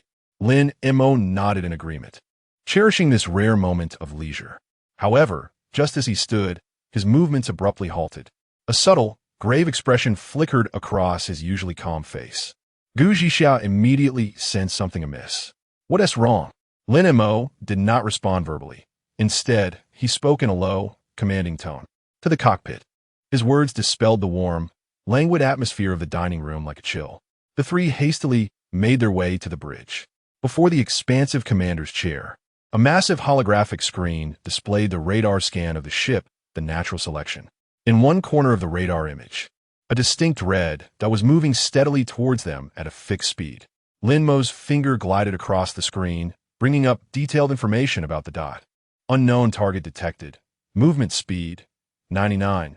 7 kilometers, estimated contact time, 9 minutes and 41 seconds. Signal characteristics, non-biological. Gu Zhixia's pupils constricted in disbelief. Impossible. Her voice trembled with incredulity. At this altitude, how could there be anything else? They found themselves in the stratosphere, where the air was thin and the environment harsh. Theoretically, nothing should exist here aside from their battleship of exceptional specifications. Gu Ninxiu's delicate face grew slightly pale as she anxiously clutched the hem of her sister's garment. Lin Mo's brow furrowed tightly, convinced that this was certainly not a latent threat, as the radar feedback exhibited no signs of hostility. "Zhixia, prepare for battle, but remember, caution is always the foremost principle. Ninxiu, fetch some attribute-enhancing juice." "Understood." Gu Ninxiu immediately dashed toward the kitchen. Lin Mo and Gu Zhixia exchanged a glance before hastening to their designated hangar. Moments later, 2 colossal Titan mechas, accompanied by the sound of heavy footsteps, ascended to the top deck. Gu Ninxiu soon returned, balancing 3 cups of juice emanating a purple glow. "You have consumed shimmering apple special, agility 5 for 30 minutes. The two stood on the deck, weapon systems fully activated, vigilantly gazing in the direction of the red dot. The sky remained a brilliant blue, with clouds as white as snow. Yet this tranquility had been shattered. On the distant horizon, a minuscule black dot emerged, rapidly enlarging at a visible pace. It was not a living creature, its outline gradually sharpened in the air. It was a machine, more accurately described as a massive, matte black spaceship. Chapter 082. Future allies. The vessel presented a profound black hue, reminiscent of a surface that could absorb all light, exuding a matte finish. Its colossal size was beyond imagination, measuring at least 2 kilometers in length. It loomed like an ancient leviathan stranded amidst the stratocumulus clouds, casting a shadow that dimmed the light surrounding the Nature's Choice. In stark contrast, the Nature's Choice, at a mere 500 meters, resembled a diminutive destroyer escorting an aircraft carrier, insignificant and disproportionate. Its design embodied a rugged and savage industrial aesthetic, starkly divergent from the sleek lines of the Nature's Choice. Instead of graceful curves, it was adorned with numerous menacing armor modules, resembling an exoskeleton, and an array of gun ports densely peppered across its hull. It hung there silently, devoid of hostility, yet radiating an oppressive and suffocating sense of pure power. The target speed was rapidly decreasing, with relative velocity now at zero. Lin Mo's voice resonated through the internal communication channel as he stood in the Titan mech's cockpit, his gaze fixed intently on the continuously refreshing data stream on the holographic screen. No weapon charging signatures were detected. The opponent's shields were down. What on earth is this? Gu Jixia's voice quivered slightly with suppressed astonishment. As a weapons master, she comprehended more than anyone else the significance of the ominous black ship before them. This was no longer a warship. It was a mobile, heavily armed fortress of warfare. Sister, it seems to have no intention of attacking us. Gunyan Xiu spoke, her face slightly pale, yet she endeavored to maintain composure. She clutched the cold leg armor of the mech beside her as if seeking solace in its unyielding presence. At that moment, a gentle, emotionless electronic synthetic voice resonated through the public channel, directly addressing the bridge and deck of the Nature's Choice. Greetings, Captain of the Nature's Choice. I harbor no ill intentions. May we engage in a brief communication? Lin Mo exchanged glances with Gu Jixia. The entity had accurately identified their ship. After a moment of contemplation, Lin Mo silently issued a command through the captain's privileges within the cockpit. Connection established. In the next instant, a clear holographic image projected into the space before the two Titan mechs. The image depicted a woman seated in an unusually designed chair, seemingly crafted from the remains of some biological entity. The backdrop was a command room, starkly contrasting the aesthetic of the Nature's Choice, filled with dark metallic tones and pulsating data streams. The woman appeared youthful, perhaps no older than 25 or 26. Her hair cascaded down her shoulders in an extraordinarily rare shade of deep-sea blue, flowing freely in a disheveled manner. Her features were so exquisite they seemed almost unreal. Her skin so fair it approached transparency. In her elongated, deep blue eyes lay an indifference and tranquility that suggested a profound understanding of the world. She donned a form-fitting, jet-black combat suit that sculpted her alluring silhouette while emanating an aura of chilling aloofness. She was the master of this warship. The woman's gaze appeared to penetrate the heavy armor of the mech, landing precisely on Lin Mo's position within the cockpit. Captain Lin Mo, I presume? You may call me Lan Yu, she stated. Her voice was melodious, yet her tone mirrored her demeanor, bland and detached. What do you seek from me? Lin Mo's voice resonated through the mech's speakers, steady and devoid of emotion. Faced with this enigmatic and formidable woman, he maintained the utmost vigilance. Lan Yu's lips seemed to twitch slightly, a barely perceptible smile. Do not be alarmed. If I had intended to strike, you would already be nothing but cosmic dust, she declared, a statement of undeniable truth. Gu Jixia tightened her grip on the controls. The opponent's strength was overwhelming. I have come to offer you a warning. Lan Yu leaned forward slightly, her deep blue eyes finally revealing a hint of turbulence. You have become a target. Lin Mo's heart sank sharply. Who? A band of marauders. Lan Yu deliberated over her words, or rather, a group of lunatics. They specifically hunt those deemed fortunate like you. Fortunate? Indeed. Lan Yu's gaze fell upon the natural selection beneath Lin Mo, her expression becoming complex, tinged with a hint of envy mixed with regret. Your vessel is quite unique, so remarkable that it drives countless individuals to madness. She shifted her attention back to Lin Mo. Once you leave this initial sea region, proceed with caution. Why share this with me? Lin Mo posed the crucial question. He was a stranger to her, and she had no reason to come forth with such a warning. I require an ally, Lan Yu replied straightforwardly. Those lunatics are also my enemies, and you possess the potential to become my ally. I do not wish to see a promising collaborator perish in obscurity within the novice village. Her gaze returned to Lin Mo.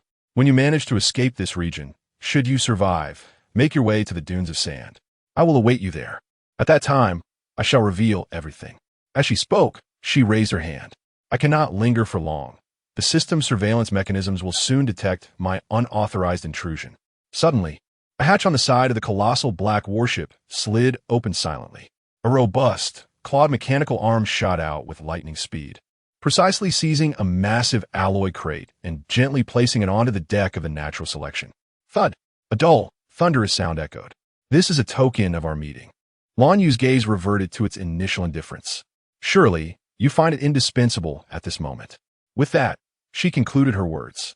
I hope we shall have the opportunity to meet again, Captain Lin Mo.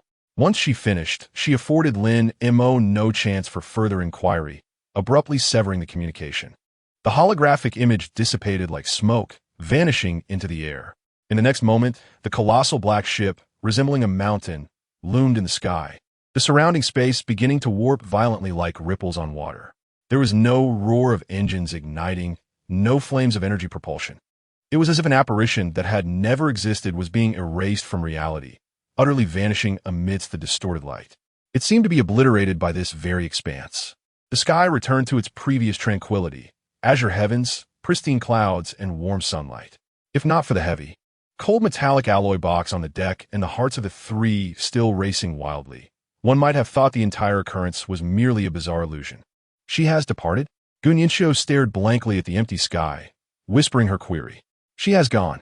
Gu Zhixia disengaged from the mech link and leapt down from the cockpit. Her back was already drenched in cold sweat. That brief confrontation had drained her more than a whole day battling a dragon. Lin Mo also exited the cockpit. He spoke not a word, but approached the immense alloy box, extending his hand to gently caress its icy metallic surface. She mentioned we are being watched. Gu Zhixia approached him, her usually haughty countenance now etched with gravity. Because of this ship, Lin Mo nodded, his gaze profound. It seems our fortune is not easily obtained. He withdrew his hand, casting his eyes upon Gu Zhixia and the hastening Gu Nianxiu. His face, typically calm, bore no trace of fear. However, before that, his attention returned to the enigmatic box before them. Let us first discover what kind of greeting this future ally has bestowed upon us. Chapter 083. Pandora's Box. A colossal alloy box lay quietly upon the deck, devoid of any markings. Save for a seamless locking line and an electronic lock exuding an air of advanced technology, accessible only with a special key, it remained impervious to intrusion. Gu Zhixia circled the box, tapping its surface with her tactical gloves, eliciting a dull, resounding echo that reverberated back. The material boasted a high density, rendering brute force attempts exceedingly challenging. Lin Mo remained silent, extending his hand to press his palm against the cold electronic lock. Detecting Captain's authority. Receiving temporary key from Deep Space Channel. Key verification successful. With a crisp click, the lock disengaged. The lid of the alloy box ascended slowly, accompanied by a faint hissing sound, releasing a complex yet pure aroma, a blend of metal, energy crystals, and some unknown substance that enveloped the trio.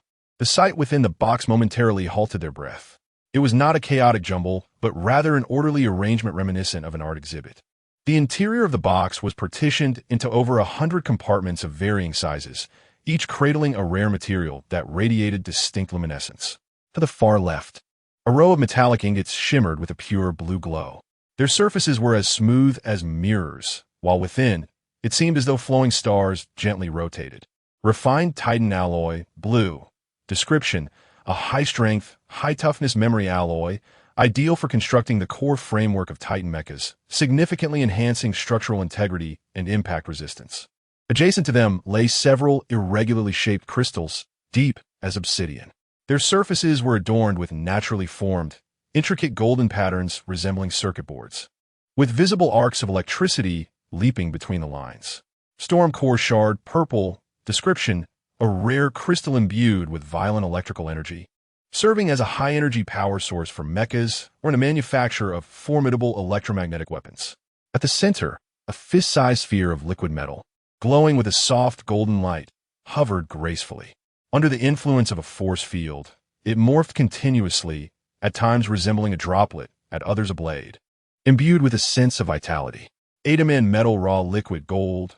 Description: a legendary metal reputed to possess self-repairing capabilities, exhibiting nearly limitless extensibility and malleability, making it a dream material for crafting top-tier equipment and upgrading ship armor. Moreover, there were crystals radiating an aura of extreme cold, like the ice spirit crystal, energy-absorbing void prism, and dozens of other materials they had never encountered before, all unequivocally marked as rare materials of blue quality or higher, a dazzling array of immense value. We have struck gold. This is truly a windfall. Gu Nianqiu's lips formed an astonished "oh" as she stared vacantly at the dazzling treasures contained in the chest, feeling her mind was almost overwhelmed. Cautiously, she extended her finger to poke the piece of purified titan alloy, radiating a blue glow. The icy, solid sensation transmitted from her fingertip confirmed that this was not a dream. With these, Gu Zhixia's breath quickened. Her sharp, phoenix-like eyes now burned with an almost fervent flame. She hurried to the chest, grasping several storm core fragments, absorbing the tumultuous and vibrant energy they harbored. The dragon biomechanical blueprint. All the materials had been gathered.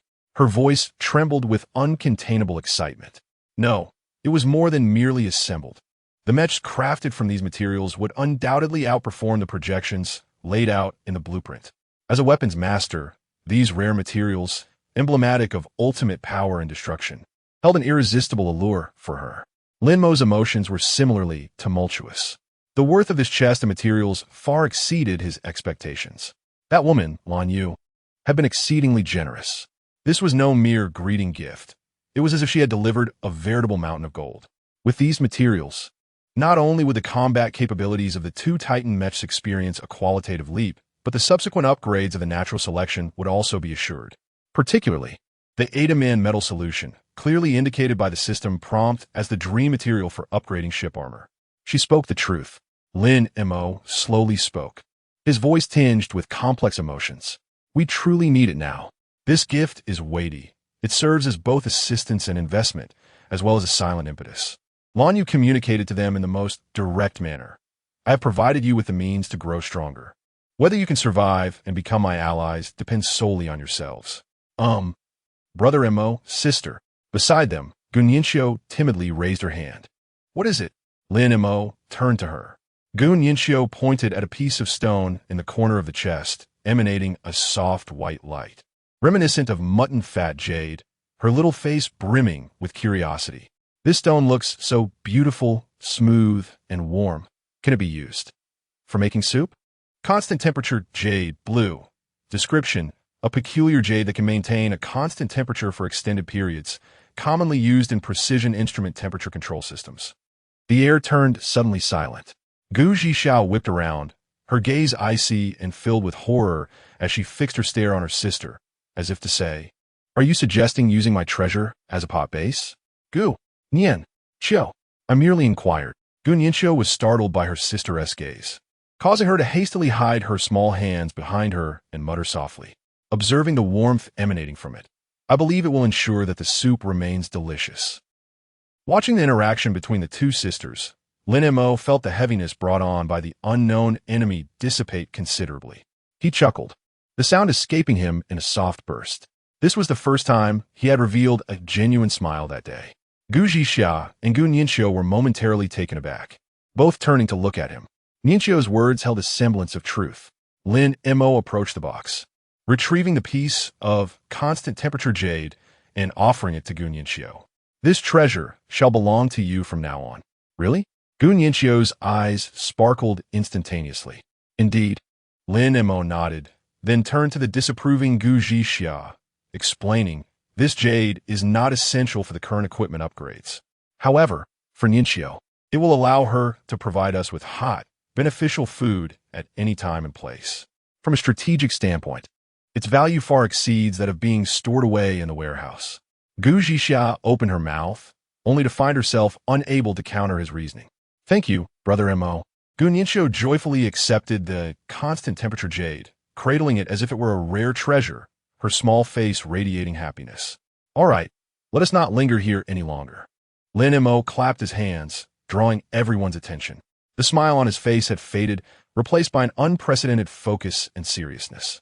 Zhixia, prepare yourself. We are heading to the shipyard factory. Nianqiu, you shall handle logistical support. This upgrade may require a considerable amount of time. His gaze swept over the dazzling materials before him, then turned towards the vast, perilous expanse of the cloud sea, harboring unknown dangers. The holiday has come to an end. From this moment forth, let us prepare for battle with unwavering resolve. Chapter 084. Forging the future. The holiday has come to an end. Lin Mo's voice fell like ice water, extinguishing the last warmth of a hot spring. From this moment forth, it was time to prepare for battle with utmost determination. Gu Zhixia's alluring phoenix eyes, slightly misty from the humidity, instantly regained their focus. All traces of languor and shyness were incinerated in that single moment, leaving only a brilliance more fervent than the core of furnace. She did not inquire as to why, nor did she exhibit the slightest hesitation. She merely nodded emphatically. No one in this world craved power more than she did. Gu Ningxiu also set aside her innocent demeanor, dutifully cradling the still warm, constant temperature jade tightly in her arms, her small face etched with seriousness. She understood that when Brother Mo spoke in such a tone, it signified that truly significant matters were about to commence. Zhixia, prepare yourself. We are headed to the ship's factory. Ningxiu, you shall oversee logistical support. This upgrade may take an extensive amount of time. Lin Mo's commands were clear and concise. The trio swiftly sprang into action. Gu Ningxiu pushed a small cart, transporting a massive alloy box along with an assortment of rare fruits, scavenged from the Silent Manor, that could temporarily enhance attributes, to the entrance of the factory located deep within the ship. She knew her contributions might be limited, but she wanted to ensure that her sister and Brother Mo could access the finest sustenance and revitalizing juices whenever needed. This was her battlefield. Lin Mo and Gu Zhixiao walked side by side, their footsteps resonating with a steady and resolute rhythm in the expansive alloy corridor. Aloham accompanied the seamless inward retraction of the circular alloy door, engraved with gear and cross-sword emblems. The world beyond the door opened up remarkably. Here, everything had transformed since their last departure. Upon ascending to the golden tier, the original armory and mecha hangar had been expanded into a true shipborne factory, brimming with futuristic technological sophistication. The entire space had grown at least fivefold, with the ceilings soaring beyond sight and soft simulated daylight cascading from above, illuminating every corner as bright as day. The floor was no longer a cold alloy, but a modular smart flooring capable of rising and falling to form various workstations as needed. Dozens of robust, metallic arms, glimmering with a cold sheen, hung silently from the ceiling like dormant steel beasts. Their ends could be replaced with high-precision laser welding heads, battery combination spray guns, or powerful claws capable of lifting tons. This was a true arms factory. Gu Zhixiao murmured to herself, her beautiful eyes reflecting the breathtaking scene before her, filled with an almost obsessive light. In the center of the hall, a vast circular recessed area projected a pale blue holographic interface, with streams of data cascading like a waterfall across its surface. This was the heart of the vessel, the birthplace of all miracles. First, let us address the issues of reconnaissance and disruption. Lin Mo's thoughts were remarkably clear. When confronted with an unknown adversary, information always took precedence. As his mind stirred, the blueprint for the carrier-based drone hive, acquired at level 20, transformed into a radiant beam of golden light, merging seamlessly with the central control console. New blueprint detected. Carrier-based drone hive, golden. Initiating structural analysis. Analysis complete. Scanning inventory materials. Construction requirements. Metal 5,000, polymer composite materials 1,000, energy crystals 20. Ship exchange points 15. Shall we commence construction? Yes. Command issued. Boom. Rumble. Rumble. The slumbering behemoth stirred to life. The wall on one side of the hall silently slid open, revealing a vast materials warehouse. Mechanical arms suspended from the ceiling activated simultaneously, producing a synchronized hydraulic symphony as they deftly grasped steel ingots, depositing them into the smelting furnace below the central area.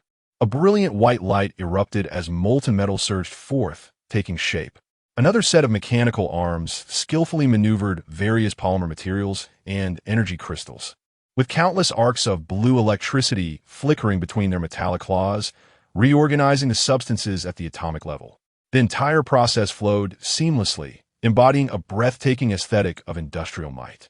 There were no deafening clangs, only the deep hum of the energy furnace and the gentle breeze created by the movement of the mechanical arms. reminiscent of a great beast's breath. In a mere 10 minutes, as the final arc of laser welding extinguished an immense, dark golden metallic construct, filled with hexagonal patterns akin to a hive, was gently lifted from the central factory area by the mechanical arms. Click, click, click, in a series of precise mechanical sounds. It was meticulously embedded into the wall of the hangar, merging flawlessly with the vessel structure. Every compartment of the hive illuminated with a soft blue power indicator. Carrier-based drone, hive construction complete. Capacity for WASP series drones, 24 units. Functionality, automatic maintenance, automatic recharging, automatic ammunition resupply. Lin Mo's gaze fell upon the 4 rudimentary WASP-type I drones included in the package. The basic model was far too weak. He shook his head, ready to issue an upgrade command. Wait. Gu Zhixiao interjected, swiftly approaching the control console, her fingers gliding rapidly across the holographic screen, bringing up the inventory list of the alloy box. If we merely perform a conventional upgrade, it would be too wasteful. A spark of professionalism shimmered in her eyes. Coating them with phantom alloy would bestow them with dual optical and radar stealth capabilities. Swapping the power source for a miniature electromagnetic core would triple their speed and maneuverability. As for the weapon system, let's use this. High-energy focusing chip can transform the basic ballistic machine gun into a low-power plasma cannon. Her enthusiasm grew palpable, radiating a compelling charm defined by professionalism. Lin Mo regarded her, a subtle smile curving at the corners of his mouth. Let us proceed, as you suggest. Excellent. Gu Zhixiao received affirmation and immediately began drafting the transformation plan. Upgrade plan for WASP-type I drone confirmed. Provider of the plan, Weapon Master Gu Zhixiao, resources consumed. Phantom alloy 20, miniature electromagnetic core 4, high-energy focusing chip 8. Commencing upgrade. This time, the modifications were more intricate. 2 mechanical arms equipped with nanoprobes suspended a WASP drone in midair. They deftly disassembled the drone's exterior and replaced it with a brand new miniature electromagnetic core that shimmered with blue arcs. The drone shell was coated with a layer of phantom alloy that absorbed radar waves, imparting an ethereal translucence to its originally jet-black body under the light. The small-caliber rapid-fire machine gun mounted beneath was substituted with a more menacing, compact plasma cannon. Gu Zhixiao's gaze swept across the weapon mounting points, prompting her to add another directive. The mounting scheme is to be modular. This would allow for the interchangeability of EMP grenades and high-frequency vibration particle blades according to mission requirements. When the first upgraded drone was returned to the hive by the mechanical arms, its appearance had undergone a dramatic transformation. It was no longer a wasp, but a lethal specter lurking in the shadows. WASP-type I has been upgraded to Ghost WASP-type 2, Purple, Performance Overview, equipped with basic optical stealth capabilities, armed with a plasma cannon, capable of mounting EMP grenades or high-frequency vibration particle blades based on mission demands, and with a maximum speed increase to 800 km/h. Gu Zhixiao gazed at the rejuvenated drone, her eyes gleaming with astonishment. With this device, we shall no longer need to scout ourselves. They will serve as our eyes and our talents. This is merely an appetizer. Lin Mo spoke as he slowly turned around. His gaze traversed the splattering sparks and flowing brilliance, ultimately resting upon the 2 imposing Titan mechas standing solemnly in the depths of the hangar, exuding a divine authority. That, indeed, was the main course of the day. Chapter 085, The Awakening of the Dragon Soul, the ultimate transformation of the Titan mech. He summoned the radiant blueprint that had erupted from the colossal dragon, its golden light illuminating the surroundings. Blueprint of Dragon Biological Bionic Mechanism, Golden. Description: a miraculous document detailing the perfect amalgamation of the dragon's biological structure with mechanical engineering, capable of creating or transforming formidable bionic machinery. With this blueprint as the focal point, the system commenced an extreme upgrade of the 2 Titan mechs, integrating available materials. Lin Mo's voice resonated with a hint of unacknowledged anticipation that he himself could scarcely contain. Command received. Beginning analysis of the blueprint. Designing upgrade plan. Plan has been generated. Plan name: Dragon Soul Form. Required core materials: purified Titan alloy, thunderstorm core fragments, Dragon's Heart, Odd-A-Man metal solution. Materials confirmed, meeting upgrade criteria. Shall we commence the upgrade? Commence. In that moment, the entire shipyard factory seemed to be infused with life, erupting into a fervent frenzy. Over 10 massive mechanical arms roared to life simultaneously, their heavy and synchronized thunder echoing as they secured the two Titan mechs firmly at the center of the factory. Countless minuscule nanobots surged forth from the ground like a metallic tide, enveloping the mechs in an instant, initiating a thorough disassembly and reconstruction. The original armor was systematically dismantled, sent to the furnace, and remelted alongside the shimmering, purified Titan alloy within the crates. The mech's chest cavity was meticulously opened, and the original fusion core was delicately extracted. An orange dragon's heart, procured from the dragon's lair and still pulsating gently, was implanted into Lin Mo's mech. Meanwhile, the fragments of the thunderstorm core, crackling with ferocious arcs of electricity, were assembled into a new, destructive power source, fitted into Gu Zhixia's mech. From this moment onward, the two mechs would embark on entirely divergent evolutionary paths. Gu Zhixia's breath grew unexpectedly rapid, her gaze fixated on her own steel creation, being reshaped by flames and electric arcs. In her typically cool Danfeng eyes burned an unprecedented fervor. A peculiar wave of energy emanated from the furnace. Mechanical arms grasped the fist-sized, odd-A-man metal solution, suspended in midair, precisely injecting it into the molten armor mixture. A miracle unfolded. The originally dark golden alloy liquid erupted into a vigorous boil upon contact with the odd-A-man metal. Its hue transitioned to a deeper, more stable dark crimson, reminiscent of solidified dragon-s blood. As the newly forged armor modules were reattached to the mech's framework, all present were rendered speechless, awestruck by its transformed visage. The overall silhouette of the mech took on an intensely aggressive demeanor. The originally smooth, streamlined surface of the armor is now enveloped in a layer of intricate, dark crimson scales reminiscent of dragon hide, their edges glinting with a bloodthirsty metallic sheen. The head of the mech has been reshaped into a fearsome dragon visage, with two azure optical sensors resembling the cold, piercing eyes of a dragon, emitting a chilling luminescence. The exterior of the forearms has sprouted sharp, retractable alloy blades akin to dragon talons. The wing-like flight modules on its back have been entirely reconstructed, replaced by two colossal, robust metal wings that exude a sense of power. The Titan base model has been upgraded to the Titan, Dragon Spirit Form Golden. The Lin Mo mech, Heart of the Fiery Dragon, has had its core energy replaced with the Heart of the Dragon, acquiring the special ability Dragon Breath, Flame, with the forearms fitted with Dragon Claw Ripper and the back equipped with Dragon Wing, Gliding Module. The Gu Zhixia mech, Heart of the Thunder Dragon, has substituted its core energy with the Thunderstorm core, gaining the special ability Dragon Breath, Lightning, with armament capable of equipping high-frequency, vibrating particle lance and the back featuring Dragon Wing Charge Module. Warning: the Dragon Spirit form demands exceptionally high physical fitness from the pilot. Prolonged operation may impose substantial strain.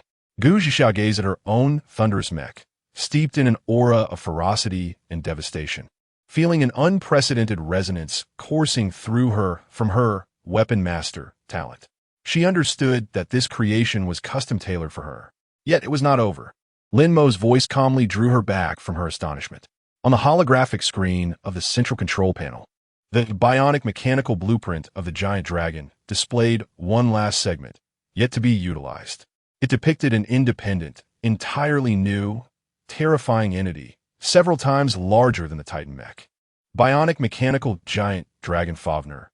Description: an ultimate weapon of war, based on the perfect biological structure of the giant dragon, fused with humanity's pinnacle of mechanical engineering. Cette construction commence. Lin Mo's gaze fell upon the solitary, orange crystal core, and the vast reserves of metal in storage. He extended his hand and decisively pressed the confirmation button. Let us begin. Let us witness what a true steel dragon should embody. With the issuance of Lin Mo's command, the operations of the onboard factory plunged into an almost frenzied state of overload. Boom! The massive circular floor at the center of the factory trembled violently before slowly descending. A gargantuan construction dock, deep enough to accommodate an entire submarine, unfolded before their eyes. Over 20 colossal mechanical arms, akin to frenzied steel tentacles, reached into the dock from all directions. The gates of the material warehouse swung open with unprecedented speed. Tons of metal ingots cascaded like a torrent of steel, pouring into the ultra-high-temperature smelting matrix at the dock's base, instantly transforming into molten, flowing iron. Alarm! Alarm! The energy output of the entire vessel exceeded 120. The power consumption was severely overloaded. Gun Yinxiu stood at the factory entrance, her gaze fixed on the glaring red alerts incessantly flashing on her personal terminal, her face pale with fear as she nervously clutched the constant temperature jade. Her palms slick with sweat. "It's all right, let it surge." Lin Mo's voice resonated through the internal communications, steady and unequivocal. "The supercapacitors can withstand it. Continue." Gu Zhixia stood beside him, her eyes transfixed on the abyss below, engulfed by flames and electric sparks. Her heart raced violently with each rumble of the factory, as she witnessed the birth of a myth. At the base of the construction dock, a colossal, three-dimensional projection, composed entirely of lasers, gradually materialized. It depicted the skeletal frame of a dragon. Every joint, every bone structure was distinctly visible, exuding a sense of biological perfection and harmony. The mechanical arms commenced their work, skillfully pouring the molten alloy, as hot as magma, through high-pressure spray guns, precisely casting it upon a laser projection. Sizzle, Chapter 086, The Steel Divine Dragon, Fafnir.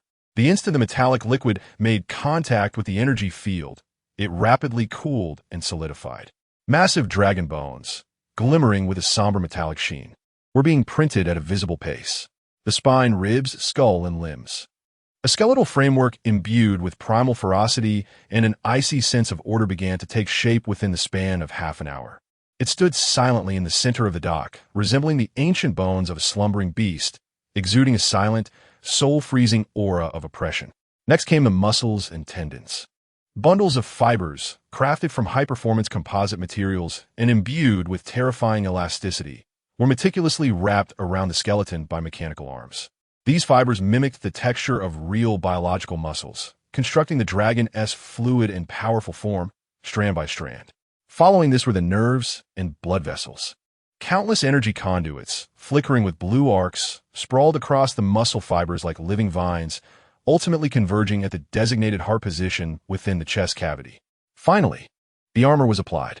The orange crystal core, harvested from the dragon, was carefully placed into the power furnace within the chest cavity. With a hum, as the core was activated, a torrent of energy surged through the dragon's entire body, nearly overwhelming. The blue energy conduits illuminated simultaneously, as if injecting the steel body with a flow of molten lava. Meanwhile, the mechanical arms grasped a new, liquid alloy, commencing the final encapsulation of this colossal form. This was a profound, obsidian-like metallic liquid. It enveloped the muscle fibers, solidifying swiftly to form interlocking, black dragon